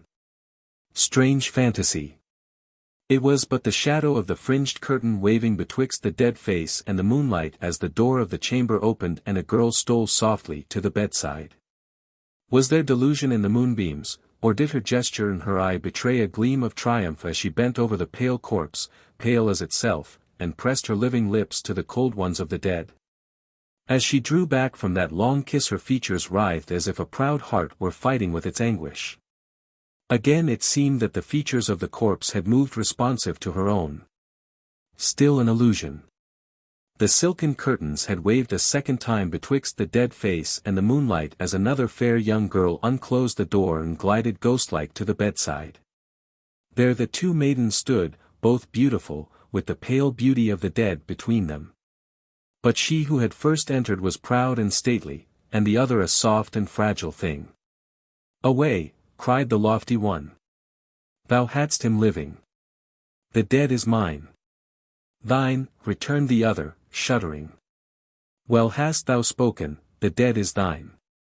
The proud girl started and stared into her face with a ghastly look, but a wild and mournful expression passed across the features of the gentle one, and, weak and helpless, she sank down on the bed. Her head pillowed beside that of the corpse and her hair mingling with his dark locks. A creature of hope and joy, the first draught of sorrow had bewildered her. "Edith," cried her rival. Edith groaned as with a sudden compression of the heart, and, removing her cheek from the dead youth's pillow, she stood upright, fearfully encountering the eyes of the lofty girl. "Wilt thou betray me?" said the latter, calmly. "Till the dead bid me speak I will be silent," answered Edith. "Leave us alone together. Go and live many years, and then return and tell me of thy life. He too will be here. Then, if thou tellest of sufferings more than death, we will both forgive thee." "And what shall be the token?" asked the proud girl, as if her heart acknowledged a meaning in these wild words. "This lock of hair," said Edith, lifting one of the dark clustering curls that lay heavily on the dead man's brow. The two maidens joined their hands over the bosom of the corpse and appointed a day and hour far, far in time to come for their next meeting in that chamber. The statelier girl gave one deep look at the motionless countenance and departed, yet turned again and trembled ere she closed the door, almost believing that her dead lover frowned upon her. And Edith, too. Was not her white form fading into the moonlight? Scorning her own weakness, she went forth and perceived that a negro slave was waiting in the passage with a waxlight, which he held between her face and his own, and regarded her, as she thought, with an ugly expression of merriment. Lifting his torch on high, the slave lighted her down the staircase and undid the portal of the mansion. The young clergyman of the town had just ascended the steps, and, bowing to the lady, passed in without a word. Years, many years, rolled on. The world seemed new again, so much older was it grown since the night when those pale girls had clasped their hands across the bosom of the corpse. In the interval a lonely woman had passed from youth to extreme age, and was known by all the town as the old maid in the winding sheet. A taint of insanity had affected her whole life, but so quiet, sad and gentle, so utterly free from violence, that she was suffered to pursue her harmless fantasies unmolested by the world with whose business or pleasures she had naught to do. She dwelt alone, and never came into the daylight except to follow funerals. Whenever a corpse was borne along the street, in sunshine, rain or snow, whether a pompous train of the rich and proud thronged after it or few and humble were the mourners. Behind them came the lonely woman in a long white garment which the people called her shroud. She took no place among the kindred or the friends, but stood at the door to hear the funeral prayer. And walked in the rear of the procession as one whose earthly charge it was to haunt the house of mourning and be the shadow of affliction and see that the dead were duly buried. So long had this been her custom that the inhabitants of the town deemed her a part of every funeral, as much as the coffin pall or the very corpse itself. And augured ill of the sinner's destiny unless the old maid in the winding sheet came gliding like a ghost behind. Once, it is said, she affrighted a bridal party with her pale presence, appearing suddenly in the illuminated hall just as the priest was uniting a false maid to a wealthy man before her lover had been dead a year. Evil was the omen to that marriage. Sometimes she stole forth by moonlight and visited the graves of venerable integrity and wedded love and virgin innocence, and every spot where the ashes of a kind and faithful heart were mouldering. Over the hillocks of those favored dead would she stretch out her arms with a gesture as if she were scattering seeds, and many believed that she brought them from the garden of paradise. For the graves which she had visited were green beneath the snow and covered with sweet flowers from April to November. Her blessing was better than a holy verse upon the tombstone. Thus wore away her long, sad, peaceful and fantastic life till few were so old as she, and the people of later generations wondered how the dead had ever been buried or mourners had endured their grief without the old maid in the winding sheet. Still years went on, and still she followed funerals and was not yet summoned to her own festival of death. One afternoon the great street of the town was all alive with business and bustle, though the sun now gilded only the upper half of the church spire, having left the housetops and loftiest trees in shadow. The scene was cheerful and animated in spite of the somber shade between the high brick buildings. Here were pompous merchants in white wigs and laced velvet, the bronzed faces of sea captains, the foreign garb and air of Spanish Creoles, and the disdainful port of natives of Old England. All contrasted with the rough aspect of one or two back settlers negotiating sales of timber from forests where axe had never sounded. Sometimes a lady passed, swelling roundly forth in an embroidered petticoat, balancing her steps in high-heeled shoes and courtesying with lofty grace to the punctilious obeisances of the gentleman. The life of the town seemed to have its very center not far from an old mansion that stood somewhat back from the pavement, surrounded by neglected grass, with a strange air of loneliness rather deepened than dispelled by the throng so near it. Its site would have been suitably occupied by a magnificent exchange or a brick block lettered all over with various signs. Or the large house itself might have made a noble tavern with the King's Arms swinging before it and guests in every chamber, instead of the present solitude. But, owing to some dispute about the right of inheritance, the mansion had been long without a tenant, decaying from year to year and throwing the stately gloom of its shadow over the busiest part of the town.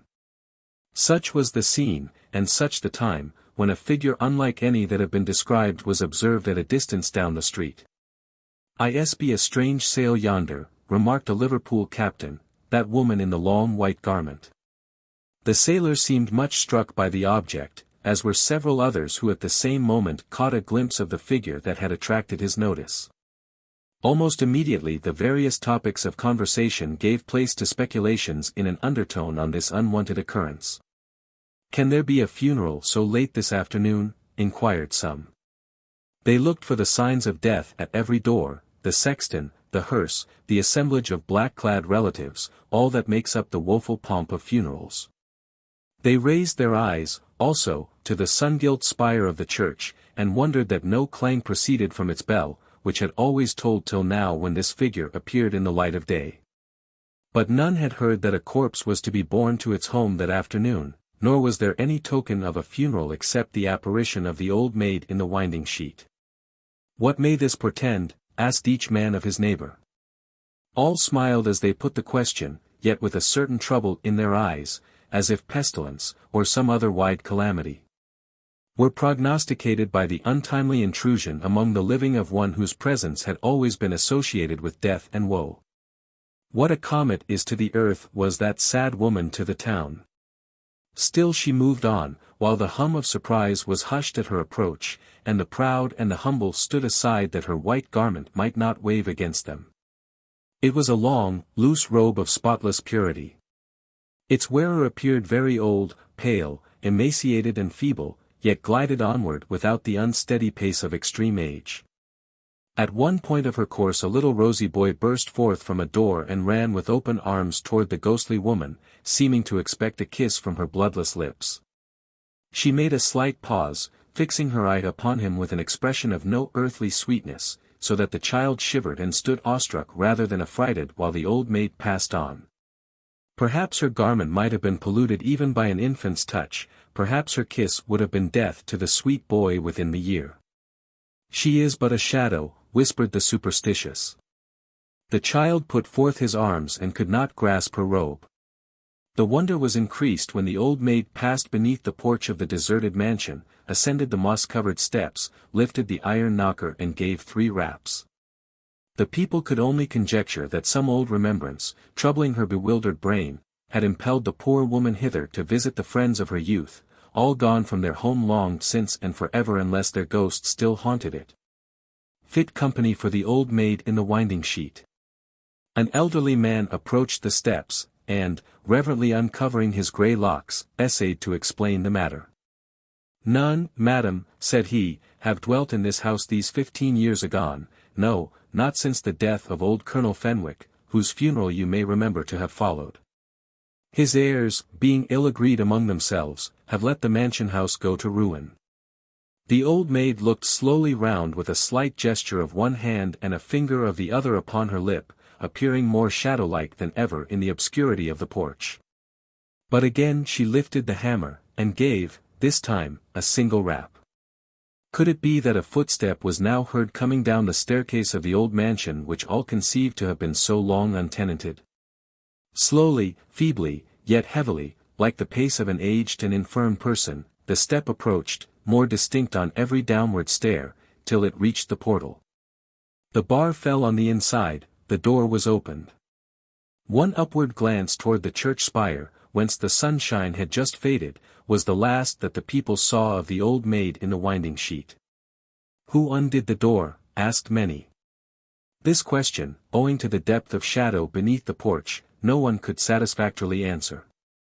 2 or 3 aged men, while protesting against an inference which might be drawn, affirmed that the person within was a Negro and bore a singular resemblance to old Caesar, formerly a slave in the house, but freed by death some 30 years before. "Her summons has waked up a servant of the old family," said one, half seriously. "Let us wait here," replied another, "more guests will knock at the door anon." But the gate of the graveyard should be thrown open. Twilight had overspread the town before the crowd began to separate or the comments on this incident were exhausted.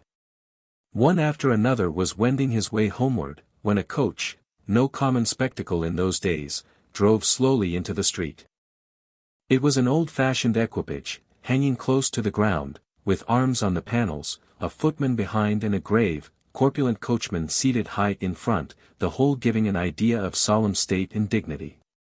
There was something awful in the heavy rumbling of the wheels. The coach rolled down the street, till, coming to the gateway of the deserted mansion, it drew up, and the footman sprang to the ground. "Whose grand coach is this?" asked a very inquisitive body. The footman made no reply, but ascended the steps of the old house, gave 3 taps with the iron hammer, and returned to open the coach door. An old man possessed of the heraldic lore so common in that day examined the shield of arms on the panel. "Azure, a lion's head erased, between 3 flowers de luce," said he, then whispered the name of the family to whom these bearings belonged. The last inheritor of its honors was recently dead, after a long residence amid the splendor of the British court, where his birth and wealth had given him no mean station. "He left no child," continued the herald, "and these arms, being in a lozenge, betoken that the coach appertains to his widow." Further disclosures, perhaps, might have been made had not the speaker been suddenly struck dumb by the stern eye of an ancient lady who thrust forth her head from the coach, preparing to descend. As she emerged, the people saw that her dress was magnificent, and her figure dignified in spite of age and infirmity, a stately ruin, but with a look at once of pride and wretchedness. Her strong and rigid features had an awe about them unlike that of the white old maid, but as of something evil. She passed up the steps, leaning on a gold-headed cane. The door swung open as she ascended, and the light of a torch glittered on the embroidery of her dress and gleamed on the pillars of the porch. After a momentary pause, a glance backward and then a desperate effort, she went in.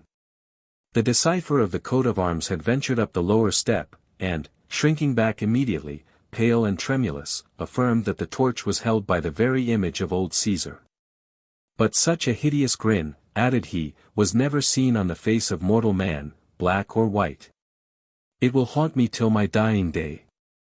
Meantime, the coach had wheeled round with a prodigious clatter on the pavement and rumbled up the street, disappearing in the twilight, while the ear still tracked its course. Scarcely was it gone when the people began to question whether the coach and attendants, the ancient lady, the spectre of old Caesar and the old maid herself were not all a strangely combined delusion with some dark purport in its mystery. The whole town was astir, so that, instead of dispersing, the crowd continually increased, and stood gazing up at the windows of the mansion, now silvered by the brightening moon.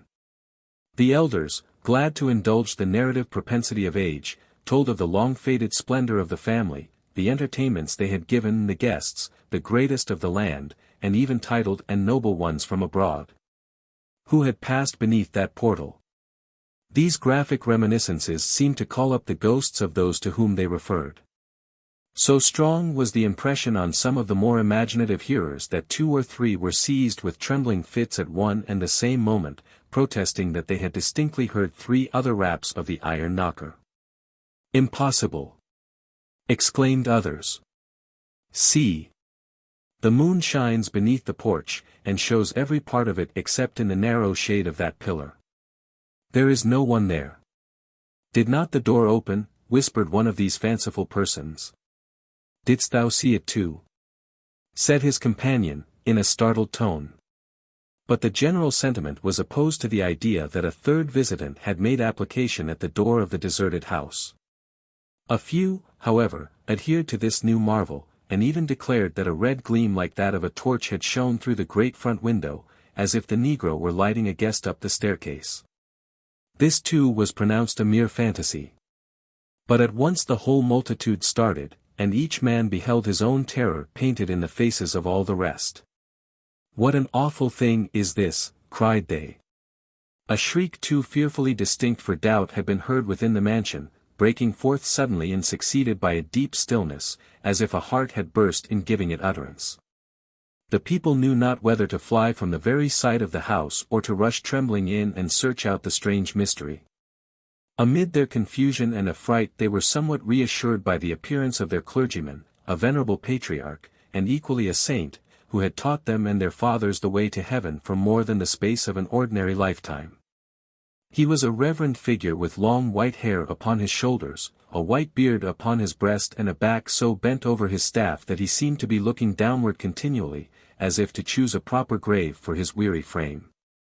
It was some time before the good old man, being deaf and of impaired intellect, could be made to comprehend such portions of the affair as were comprehensible at all. But when possessed of the facts, his energies assumed unexpected vigor. "Verily," said the old gentleman, "it will be fitting that I enter the mansion house of the worthy Colonel Fenwick, lest any harm should have befallen that true Christian woman whom ye call the old maid in the winding sheet." Behold, then, the venerable clergyman ascending the steps of the mansion with a torch-bearer behind him. It was the elderly man who had spoken to the old maid, and the same who had afterward explained the shield of arms and recognized the features of the Negro. Like their predecessors, they gave 3 raps with the iron hammer. "Old Caesar cometh not," observed the priest. "Well, I wot he no longer doth service in this mansion." "Assuredly, then, it was something worse in old Caesar's likeness," said the other adventurer. "Be it as God wills," answered the clergyman. "See.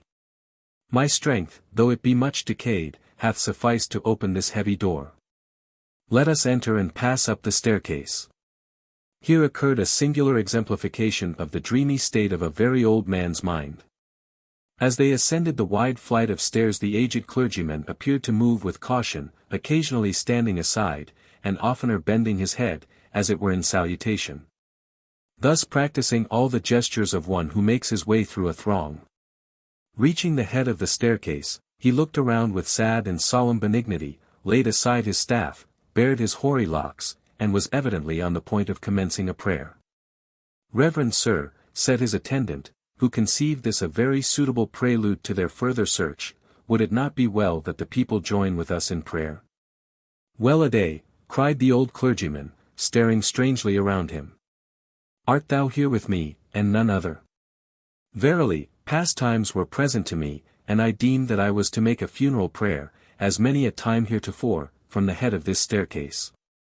Of a truth, I saw the shades of many that are gone. Yea, I have prayed at their burials, one after another, and the old maid in the winding sheet hath seen them to their graves." Being now more thoroughly awake to their present purpose, he took his staff and struck forcibly on the floor, till there came an echo from each deserted chamber, but no menial to answer their summons. They therefore walked along the passage, and again paused, opposite to the great front window, through which was seen the crowd in the shadow and partial moonlight of the street beneath. On their right hand was the open door of a chamber, and a closed one on their left. The clergyman pointed his cane to the carved oak panel of the latter. "Within that chamber," observed he, "a whole lifetime since, did I sit by the deathbed of a goodly young man who, being now at the last gasp, apparently, there was some powerful excitement in the ideas which had now flashed across his mind. He snatched the torch from his companion's hand, and threw open the door with such sudden violence that the flame was extinguished, leaving them no other light than the moonbeams which fell through 2 windows into the spacious chamber. It was sufficient to discover all that could be known. In a high-backed oaken armchair, upright, with her hands clasped across her breast and her head thrown back, sat the old maid in the winding sheet. The stately dame had fallen on her knees with her forehead on the holy knees of the old maid, one hand upon the floor and the other pressed convulsively against her heart. It clutched a lock of hair, once sable, now discolored with a greenish mold. As the priest and layman advanced into the chamber, the old maid's features assumed such a semblance of shifting expression that they trusted to hear the whole mystery explained by a single word. But it was only the shadow of a tattered curtain waving betwixt the dead face and the moonlight. "Both dead," said the venerable man. "Then who shall divulge the secret? Methinks it glimmers to and fro in my mind like the light and shadow across the old maid's face. And now 'tis gone. Peter Goldthwaite's treasure." "And so, Peter, you won't even consider of the business," said Mr. John Brown, buttoning his surtout over the snug rotundity of his person and drawing on his gloves. "You positively refuse to let me have this crazy old house, and the land under and adjoining, at the price named?" "Neither at that, nor treble the sum," responded the gaunt, grizzled and threadbare Peter Goldthwaite. "The fact is, Mr. Brown, you must find another site for your brick block and be content to leave my estate with the present owner. Next summer I intend to put a splendid new mansion over the cellar of the old house." "Pho, Peter," cried Mr. Brown as he opened the kitchen door. "Content yourself with building castles in the air, where house lots are cheaper than on earth, to say nothing of the cost of bricks and mortar. Such foundations are solid enough for your edifices, while this underneath us is just the thing for mine, and so we may both be suited. What say you, again?" "Precisely what I said before, Mr. Brown," answered Peter Goldthwaite. "And, as for castles in the air, mine may not be as magnificent as that sort of architecture, but perhaps as substantial, Mr. Brown, as the very respectable brick block with dry goods stores, tailors' shops and banking rooms on the lower floor, and lawyers' offices in the second story, which you are so anxious to substitute." "And the cost, Peter?" Said Mr. Brown as he withdrew in something of a pet. "That, I suppose, will be provided for offhand by drawing a check on Bubble Bank." John Brown and Peter Goldthwaite had been jointly known to the commercial world between 20 and 30 years before under the firm of Goldthwaite and Brown. Which copartnership, however, was speedily dissolved by the natural incongruity of its constituent parts. Since that event, John Brown, with exactly the qualities of 1,000 other John Browns, and by just such plodding methods as they used, had prospered wonderfully and become one of the wealthiest John Browns on earth. Peter Goldthwaite, on the contrary, after innumerable schemes which ought to have collected all the coin and paper currency of the country into his coffers, was as needy a gentleman as ever wore a patch upon his elbow. The contrast between him and his former partner may be briefly marked, for Brown never reckoned upon luck, yet always had it, while Peter made luck the main condition of his projects, and always missed it. While the means held out his speculations had been magnificent, but were chiefly confined of late years to such small business as adventures in the lottery. Once he had gone on a gold-gathering expedition somewhere to the south, and ingeniously contrived to empty his pockets more thoroughly than ever, while others, doubtless, were filling theirs with native bullion by the handful. More recently he had expended a legacy of $1,000 or $2 in purchasing Mexican scrip, and thereby became the proprietor of a province. Which, however, so far as Peter could find out, was situated where he might have had an empire for the same money, in the clouds. From a search after this valuable real estate Peter returned so gaunt and threadbare that on reaching New England the scarecrows in the cornfields beckoned to him as he passed by. "They did but flutter in the wind," quoth Peter Goldthwaite. "No, Peter, they beckoned, for the scarecrows knew their brother. At the period of our story his whole visible income would not have paid the tax of the old mansion in which we find him. It was one of those rusty, moss-grown, many-peaked wooden houses which are scattered about the streets of our elder towns, with a beetle-browed second story projecting over the foundation, as if it frowned at the novelty around it. This old paternal edifice, needy as he was, and though, being centrally situated on the principal street of the town, it would have brought him a handsome sum, the sagacious Peter had his own reasons for never parting with. Either by auction or private sale. There seemed, indeed, to be a fatality that connected him with his birthplace. For, often as he had stood on the verge of ruin, and standing there even now, he had not yet taken the step beyond it which would have compelled him to surrender the house to his creditors. So here he dwelt with bad luck till good should come. Here, then, in his kitchen, the only room where a spark of fire took off the chill of a November evening, poor Peter Goldthwaite had just been visited by his rich old partner. At the close of their interview, Peter, with rather a mortified look, glanced downward at his dress, parts of which appeared as ancient as the days of Goldthwaite and Brown. His upper garment was a mixed surtout, woefully faded, and patched with newer stuff on each elbow. Beneath this he wore a threadbare black coat, some of the silk buttons of which had been replaced with others of a different pattern.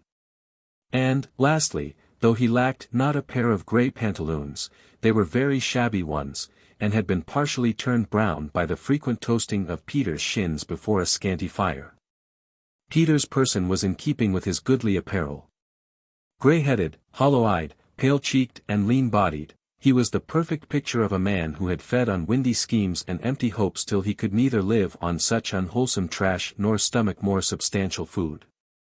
But, withal, this Peter Goldthwaite, crack-brained simpleton as, perhaps, he was, might have cut a very brilliant figure in the world had he employed his imagination in the airy business of poetry instead of making it a demon of mischief in mercantile pursuits. After all, he was no bad fellow, but as harmless as a child, and as honest and honorable, and as much of the gentleman which nature meant him for, as an irregular life and depressed circumstances will permit any man to be. As Peter stood on the uneven bricks of his hearth looking round at the disconsolate old kitchen, his eyes began to kindle with the illumination of an enthusiasm that never long deserted him. He raised his hand, clenched it and smote it energetically against the smoky panel over the fireplace. "The time is come," said he, "with such a treasure at command, it were folly to be a poor man any longer. Tomorrow morning I will begin with the garret, nor desist till I have torn the house down." Deep in the chimney corner, like a witch in a dark cavern, sat a little old woman mending one of the 2 pairs of stockings wherewith Peter Goldthwaite kept his toes from being frostbitten. As the feet were ragged past all darning, she had cut pieces out of a cast-off flannel petticoat to make new soles.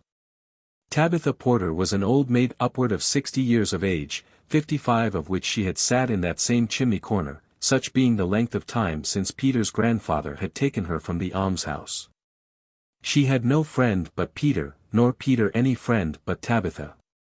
So long as Peter might have a shelter for his own head, Tabitha would know where to shelter hers, or, being homeless elsewhere, she would take her master by the hand and bring him to her native home, the almshouse. Should it ever be necessary, she loved him well enough to feed him with her last morsel and clothe him with her under petticoat.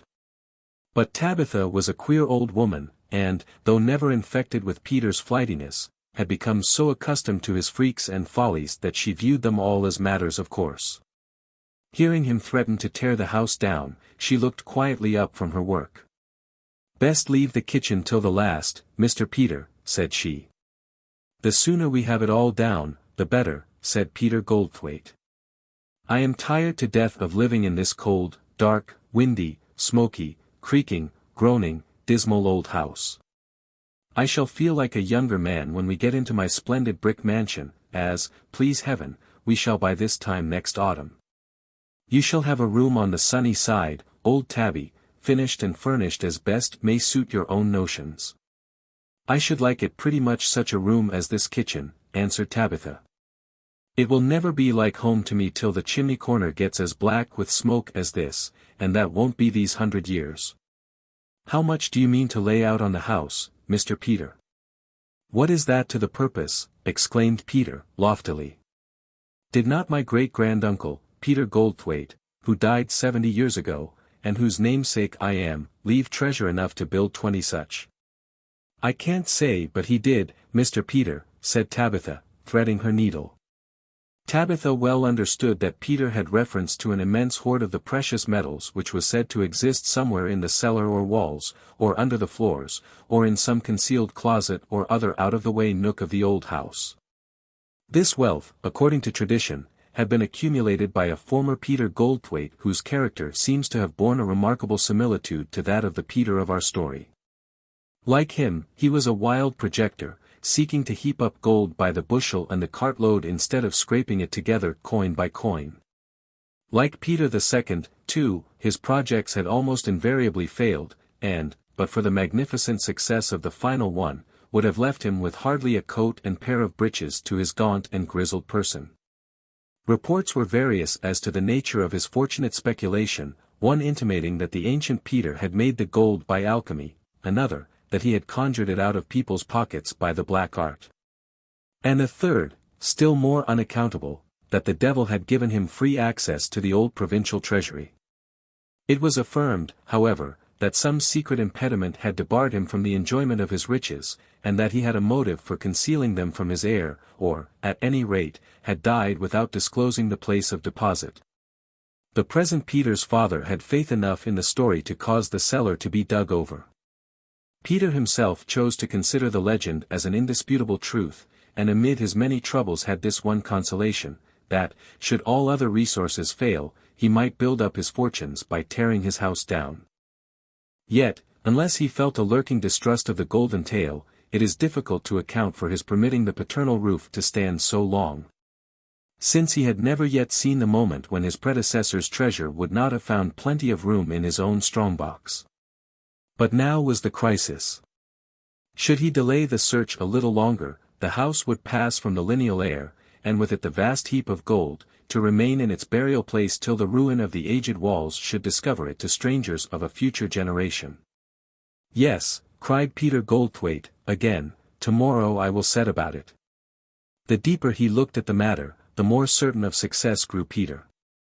His spirits were naturally so elastic that even now, in the blasted autumn of his age, he could often compete with the springtime gaiety of other people.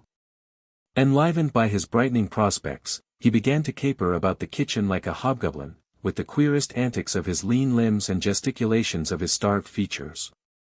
Nay, in the exuberance of his feelings, he seized both of Tabitha's hands and danced the old lady across the floor till the oddity of her rheumatic motions set him into a roar of laughter, which was echoed back from the rooms and chambers. As if Peter Goldthwaite were laughing in every one. Finally, he bounded upward, almost out of sight, into the smoke that clouded the roof of the kitchen, and, alighting safely on the floor again, endeavored to resume his customary gravity. "Tomorrow, at sunrise," he repeated, taking his lamp to retire to bed, "I'll see whether this treasure be hid in the wall of the garret. And, as we're out of wood, Mr. Peter," said Tabitha, puffing and panting with her late gymnastics, "as fast as you tear the house down I'll make a fire with the pieces." Gorgeous that night were the dreams of Peter Goldthwaite. At one time he was turning a ponderous key in an iron door not unlike the door of a sepulchre, but which, being opened, disclosed a vault heaped up with gold coin as plentifully as golden corn in a granary. There were chased goblets, also, and tureens, salvers, dinner dishes and dish covers of gold or silver gilt, besides chains and other jewels, incalculably rich, though tarnished with the damps of the vault. For, of all the wealth that was irrevocably lost to man, whether buried in the earth or sunken in the sea, Peter Goldthwaite had found it in this one treasure place. Anon he had returned to the old house as poor as ever, and was received at the door by the gaunt and grizzled figure of a man whom he might have mistaken for himself, only that his garments were of a much elder fashion. But the house, without losing its former aspect, had been changed into a palace of the precious metals. The floors, walls and ceilings were of burnished silver. The doors, the window frames, the cornices, the balustrades and the steps of the staircase, of pure gold. And silver, with gold bottoms, were the chairs, and gold, standing on silver legs, the high chests of drawers, and silver the bedsteads, with blankets of woven gold and sheets of silver tissue. The house had evidently been transmuted by a single touch, for it retained all the marks that Peter remembered, but in gold or silver instead of wood. And the initials of his name, which when a boy he had cut in the wooden doorpost, remained as deep in the pillar of gold. A happy man would have been Peter Goldthwaite except for a certain ocular deception which, whenever he glanced backward, caused the house to darken from its glittering magnificence into the sordid gloom of yesterday. Up betimes rose Peter, seized an axe, hammer and saw which he had placed by his bedside, and hied him to the garret. It was but scantily lighted up as yet by the frosty fragments of a sunbeam which began to glimmer through the almost opaque bull-eyes of the window. A moralizer might find abundant themes for his speculative and impracticable wisdom in a garret. There is the limbo of departed fashions, aged trifles of a day and whatever was valuable only to one generation of men, and which passed to the garret when that generation passed to the grave, not for safe keeping, but to be out of the way. Peter saw piles of yellow and musty account books in parchment covers, wherein creditors long dead and buried had written the names of dead and buried debtors in ink now so faded that their moss-grown tombstones were more legible. He found old moth-eaten garments, all in rags and tatters, or Peter would have put them on. Here was a naked and rusty sword, not a sword of service, but a gentleman's small French rapier, which had never left its scabbard till it lost it. Here were canes of 20 different sorts, but no gold-headed ones, and shoe-buckles of various pattern and material, but not silver nor set with precious stones. Here was a large box full of shoes with high heels and peaked toes. Here, on a shelf, were a multitude of phials half filled with old apothecary's stuff which, when the other half had done its business on Peter's ancestors, had been brought hither from the death-chamber. Here, not to give a longer inventory of articles that will never be put up at auction, was the fragment of a full-length looking-glass which by the dust and dimness of its surface made the picture of these old things look older than the reality. When Peter, not knowing that there was a mirror there, caught the faint traces of his own figure, he partly imagined that the former Peter Goldthwaite had come back either to assist or impede his search for the hidden wealth. And at that moment a strange notion glimmered through his brain that he was the identical Peter who had concealed the gold, and ought to know whereabout it lay. This, however, he had unaccountably forgotten. "Well, Mr. Peter," cried Tabitha, on the garret stairs. "Have you torn the house down enough to heat the tea-kettle?" "Not yet, old Tabby," answered Peter, "but that's soon done, as you shall see." With the word in his mouth, he uplifted the axe, and laid about him so vigorously that the dust flew, the boards crashed, and in a twinkling the old woman had an apron full of broken rubbish. "We shall get our winter's wood cheap," quoth Tabitha. The good work being thus commenced, Peter beat down all before him, smiting and hewing at the joints and timbers, unclenching spike nails, ripping and tearing away boards, with a tremendous racket from morning till night. He took care, however, to leave the outside shell of the house untouched, so that the neighbors might not suspect what was going on. Never, in any of his vagaries, though each had made him happy while it lasted, had Peter been happier than now.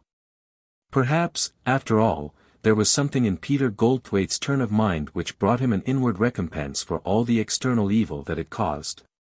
If he were poor, ill-clad, even hungry and exposed, as it were, to be utterly annihilated by a precipice of impending ruin, yet only his body remained in these miserable circumstances, while his aspiring soul enjoyed the sunshine of a bright futurity. It was his nature to be always young, and the tendency of his mode of life to keep him so.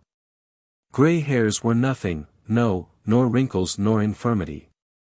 He might look old, indeed, and be somewhat disagreeably connected with a gaunt old figure much the worse for wear, but the essential Peter was a young man of high hopes just entering on the world. At the kindling of each new fire his burnt-out youth rose afresh from the old embers and ashes. It rose exulting now. Having lived thus long, not too long, but just to the right age, a susceptible bachelor with warm and tender dreams, he resolved, so soon as the hidden gold should flash to light, to go a-wooing and win the love of the fairest maid in town. What heart could resist him? Happy Peter Goldthwaite! Every evening, as Peter had long absented himself from his former lounging places at insurance offices, newsrooms, and bookstores, and as the honor of his company was seldom requested in private circles, he and Tabitha used to sit down sociably by the kitchen hearth. This was always heaped plentifully with the rubbish of his day's labor. As the foundation of the fire there would be a goodly-sized backlog of red oak, which after being sheltered from rain or damp above a century still hissed with the heat and distilled streams of water from each end, as if the tree had been cut down within a week or two. Next there were large sticks, sound, black and heavy, which had lost the principle of decay and were indestructible except by fire, wherein they glowed like red-hot bars of iron. On this solid basis Tabitha would rear a lighter structure, composed of the splinters of door panels, ornamented moldings, and such quick combustibles, which caught like straw and threw a brilliant blaze high up the spacious flue, making its sooty sides visible almost to the chimney-top. Meantime, the gloom of the old kitchen would be chased out of the cobwebbed corners and away from the dusky cross-beams overhead, and driven nobody could tell whither. While Peter smiled like a gladsome man and Tabitha seemed a picture of comfortable age. All this, of course, was but an emblem of the bright fortune which the destruction of the house would shed upon its occupants. While the dry pine was flaming and crackling like an irregular discharge of fairy musketry, Peter sat looking and listening in a pleasant state of excitement. But when the brief blaze and uproar were succeeded by the dark red glow, the substantial heat and the deep singing sound which were to last throughout the evening, his humor became talkative. One night, the 100th time, he teased Tabitha to tell him something new about his great-granduncle. "You have been sitting in that chimney corner 55 years, old Tabby, and must have heard many a tradition about him," said Peter. "Did not you tell me that when you first came to the house there was an old woman sitting where you sit now who had been housekeeper to the famous Peter Goldthwaite?" "So there was, Mr. Peter," answered Tabitha, "and she was near about 100 years old. She used to say that she and old Peter Goldthwaite had often spent a sociable evening by the kitchen fire, pretty much as you and I are doing now, Mr. Peter." "The old fellow must have resembled me in more points than one," said Peter, complacently, "or he never would have grown so rich. But methinks he might have invested the money better than he did. No interest. Nothing but good security. And the house to be torn down to come at it. What made him hide it so snug, Tabby?" "Because he could not spend it," said Tabitha, "for as often as he went to unlock the chest the old Scratch came behind and caught his arm. The money, they say, was paid Peter out of his purse, and he wanted Peter to give him a deed of this house and land, which Peter swore he would not do." "Just as I swore to John Brown, my old partner," remarked Peter. "But this is all nonsense, Tabby, I don't believe the story." "Well, it may not be just the truth," said Tabitha, "for some folks say that Peter did make over the house to the old Scratch, and that's the reason it has always been so unlucky to them that lived in it. And as soon as Peter had given him the deed the chest flew open, and Peter caught up a handful of the gold. But, lo and behold! There was nothing in his fist but a parcel of old rags." "Hold your tongue, you silly old Tabby!" cried Peter, in great wrath. "They were as good golden guineas as ever bore the effigies of the King of England. It seems as if I could recollect the whole circumstance, and how I, or old Peter, or whoever it was, thrust in my hand, or his hand, and drew it out all of a blaze with gold. Old rags indeed! But it was not an old woman's legend that would discourage Peter Goldthwaite. All night long he slept among pleasant dreams, and awoke at daylight with a joyous throb of the heart which few are fortunate enough to feel beyond their boyhood. Day after day he labored hard without wasting a moment except at mealtimes, when Tabitha summoned him to the pork and cabbage, or such other sustenance as she had picked up or Providence had sent them. Being a truly pious man, Peter never failed to ask a blessing, if the food were none of the best, then so much the more earnestly, as it was more needed, nor to return thanks, if the dinner had been scanty.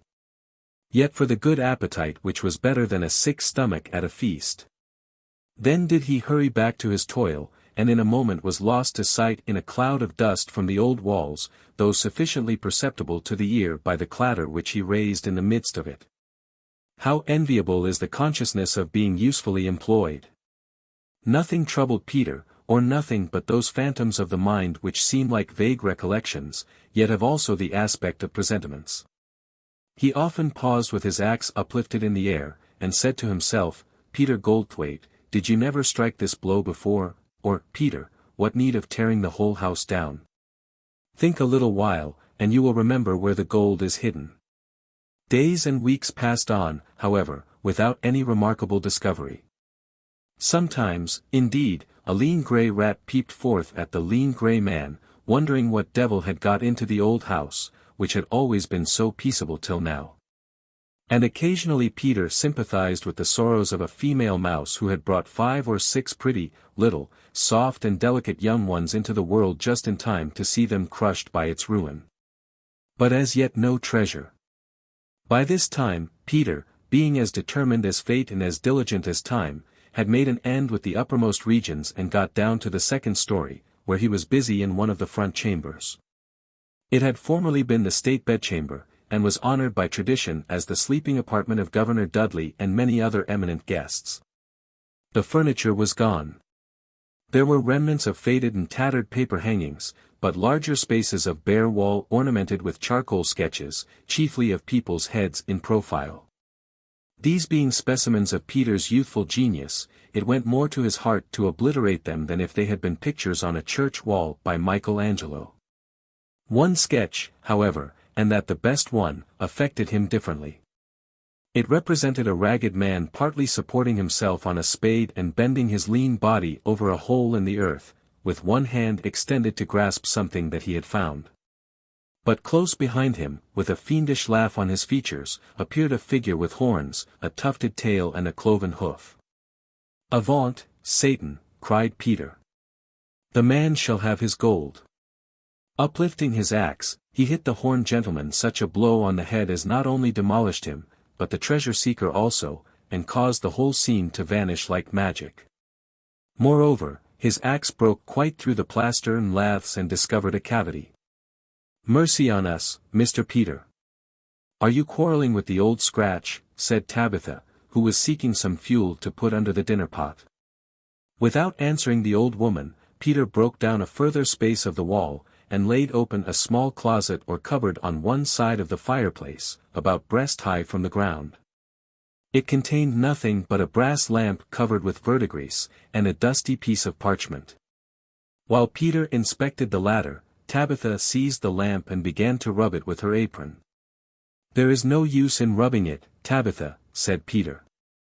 "It is not Aladdin's lamp, though I take it to be a token of as much luck. Look here, Tabby." Tabitha took the parchment and held it close to her nose, which was saddled with a pair of iron-bound spectacles.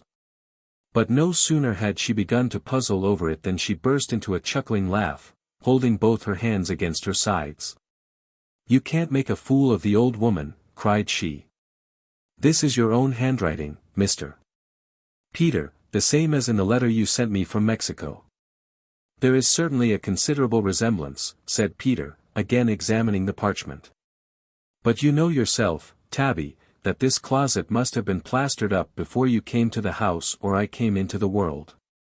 No, this is old Peter Goldthwaite's writing. These columns of pounds, shillings and pence are his figures, denoting the amount of the treasure, and this, at the bottom, is doubtless a reference to the place of concealment. But the ink has either faded or peeled off, so that it is absolutely illegible. What a pity! Well, this lamp is as good as new." "That's some comfort," said Tabitha. "A lamp," thought Peter. "That indicates light on my researches." For the present Peter felt more inclined to ponder on this discovery than to resume his labors.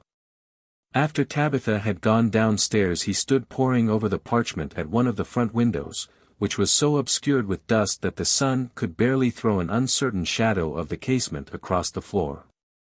Peter forced it open and looked out upon the great street of the town, while the sun looked in at his old house. The air, though mild, and even warm, thrilled Peter as with a dash of water. It was the first day of the January thaw.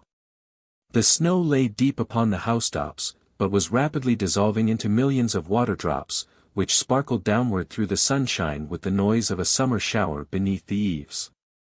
Along the street the trodden snow was as hard and solid as a pavement of white marble, and had not yet grown moist in the spring-like temperature. But when Peter thrust forth his head, he saw that the inhabitants, if not the town, were already thawed out by this warm day, after 2 or 3 weeks of winter weather. It gladdened him, a gladness with a sigh breathing through it, to see the stream of ladies gliding along the slippery sidewalks with their red cheeks set off by quilted hoods, boas and sable capes like roses amidst a new kind of foliage. The sleigh bells jingled to and fro continually, sometimes announcing the arrival of a sleigh from Vermont laden with the frozen bodies of porkers or sheep and perhaps a deer or two.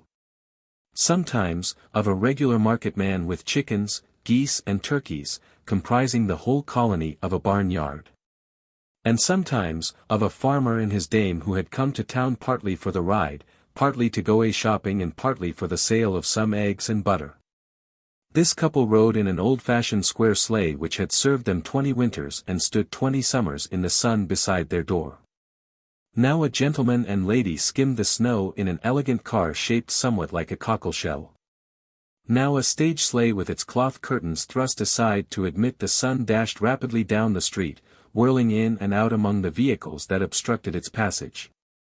Now came round a corner the similitude of Noah's Ark on runners, being an immense open sleigh with seats for 50 people and drawn by a dozen horses.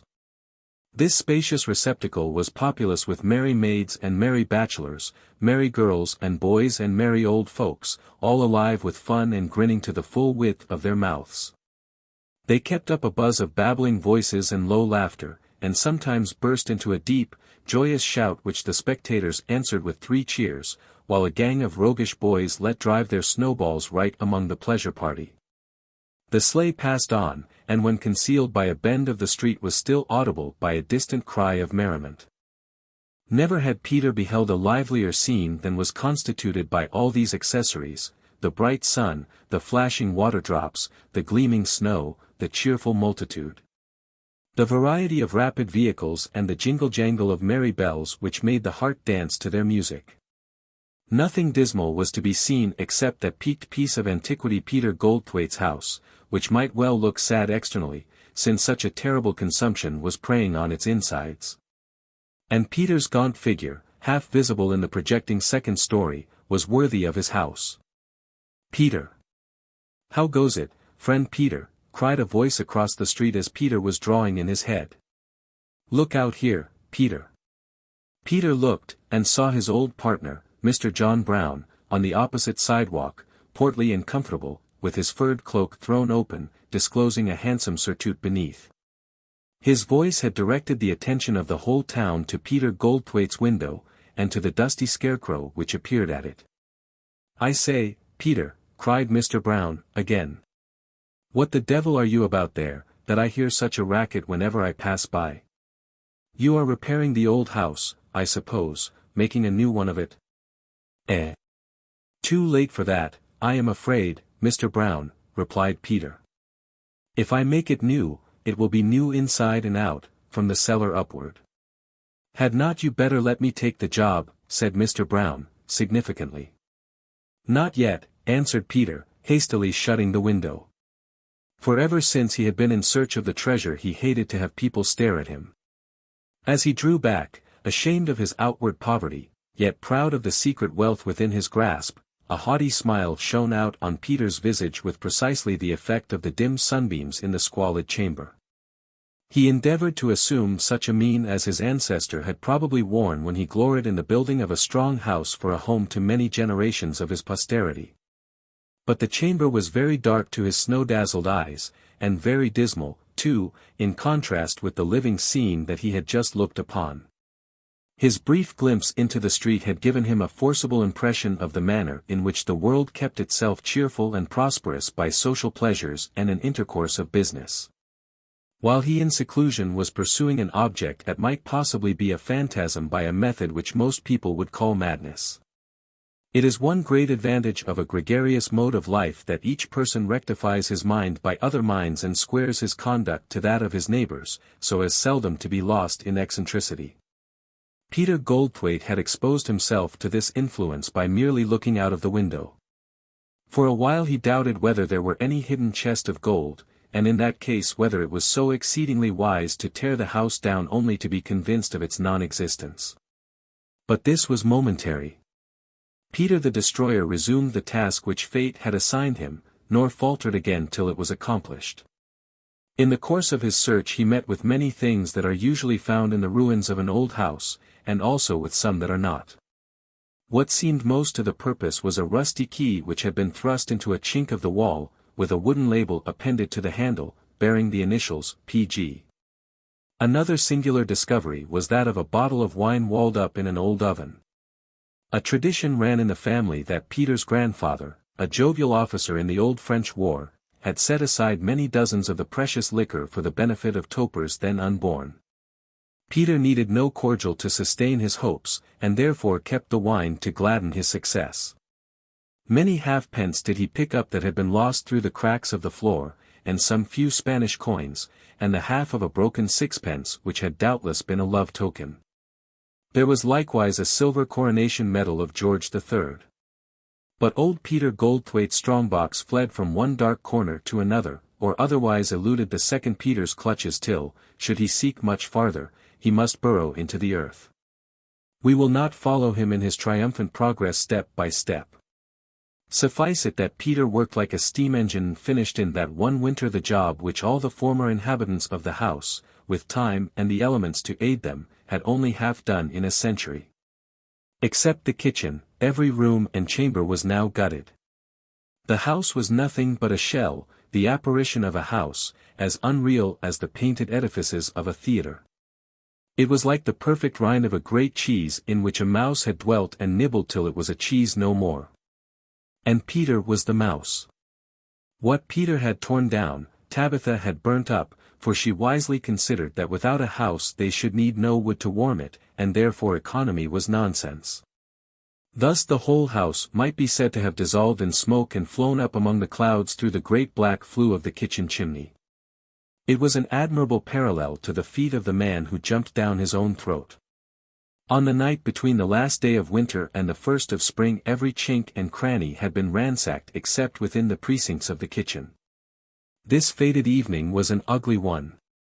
A snowstorm had set in some hours before, and was still driven and tossed about the atmosphere by a real hurricane which fought against the house as if the prince of the air in person were putting the final stroke to Peter's labors.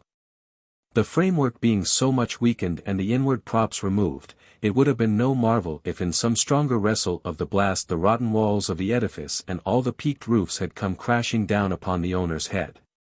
He, however, was careless of the peril, but as wild and restless as the night itself, or as the flame that quivered up the chimney at each roar of the tempestuous wind. "The wine, Tabitha," he cried, "my grandfather's rich old wine. We will drink it now." Tabitha arose from her smoke-blackened bench in the chimney corner and placed the bottle before Peter, close beside the old brass lamp which had likewise been the prize of his researches. Peter held it before his eyes, and, looking through the liquid medium, beheld the kitchen illuminated with a golden glory which also enveloped Tabitha and gilded her silver hair and converted her mean garments into robes of queenly splendor. It reminded him of his golden dream. "Mr. Peter," remarked Tabitha, "must the wine be drunk before the money is found?" "The money is found," exclaimed Peter, with a sort of fierceness. "The chest is within my reach. I will not sleep till I have turned this key in the rusty lock. But first of all let us drink." There being no corkscrew in the house, he smote the neck of the bottle with old Peter Goldthwaite's rusty key, and decapitated the sealed cork at a single blow. He then filled 2 little china teacups which Tabitha had brought from the cupboard. So clear and brilliant was this aged wine that it shone within the cups and rendered the sprig of scarlet flowers at the bottom of each more distinctly visible than when there had been no wine there. Its rich and delicate perfume wasted itself round the kitchen. "Drink, Tabitha," cried Peter. "Blessings on the honest old fellow who set aside this good liquor for you and me. And here's to Peter Goldthwaite's memory.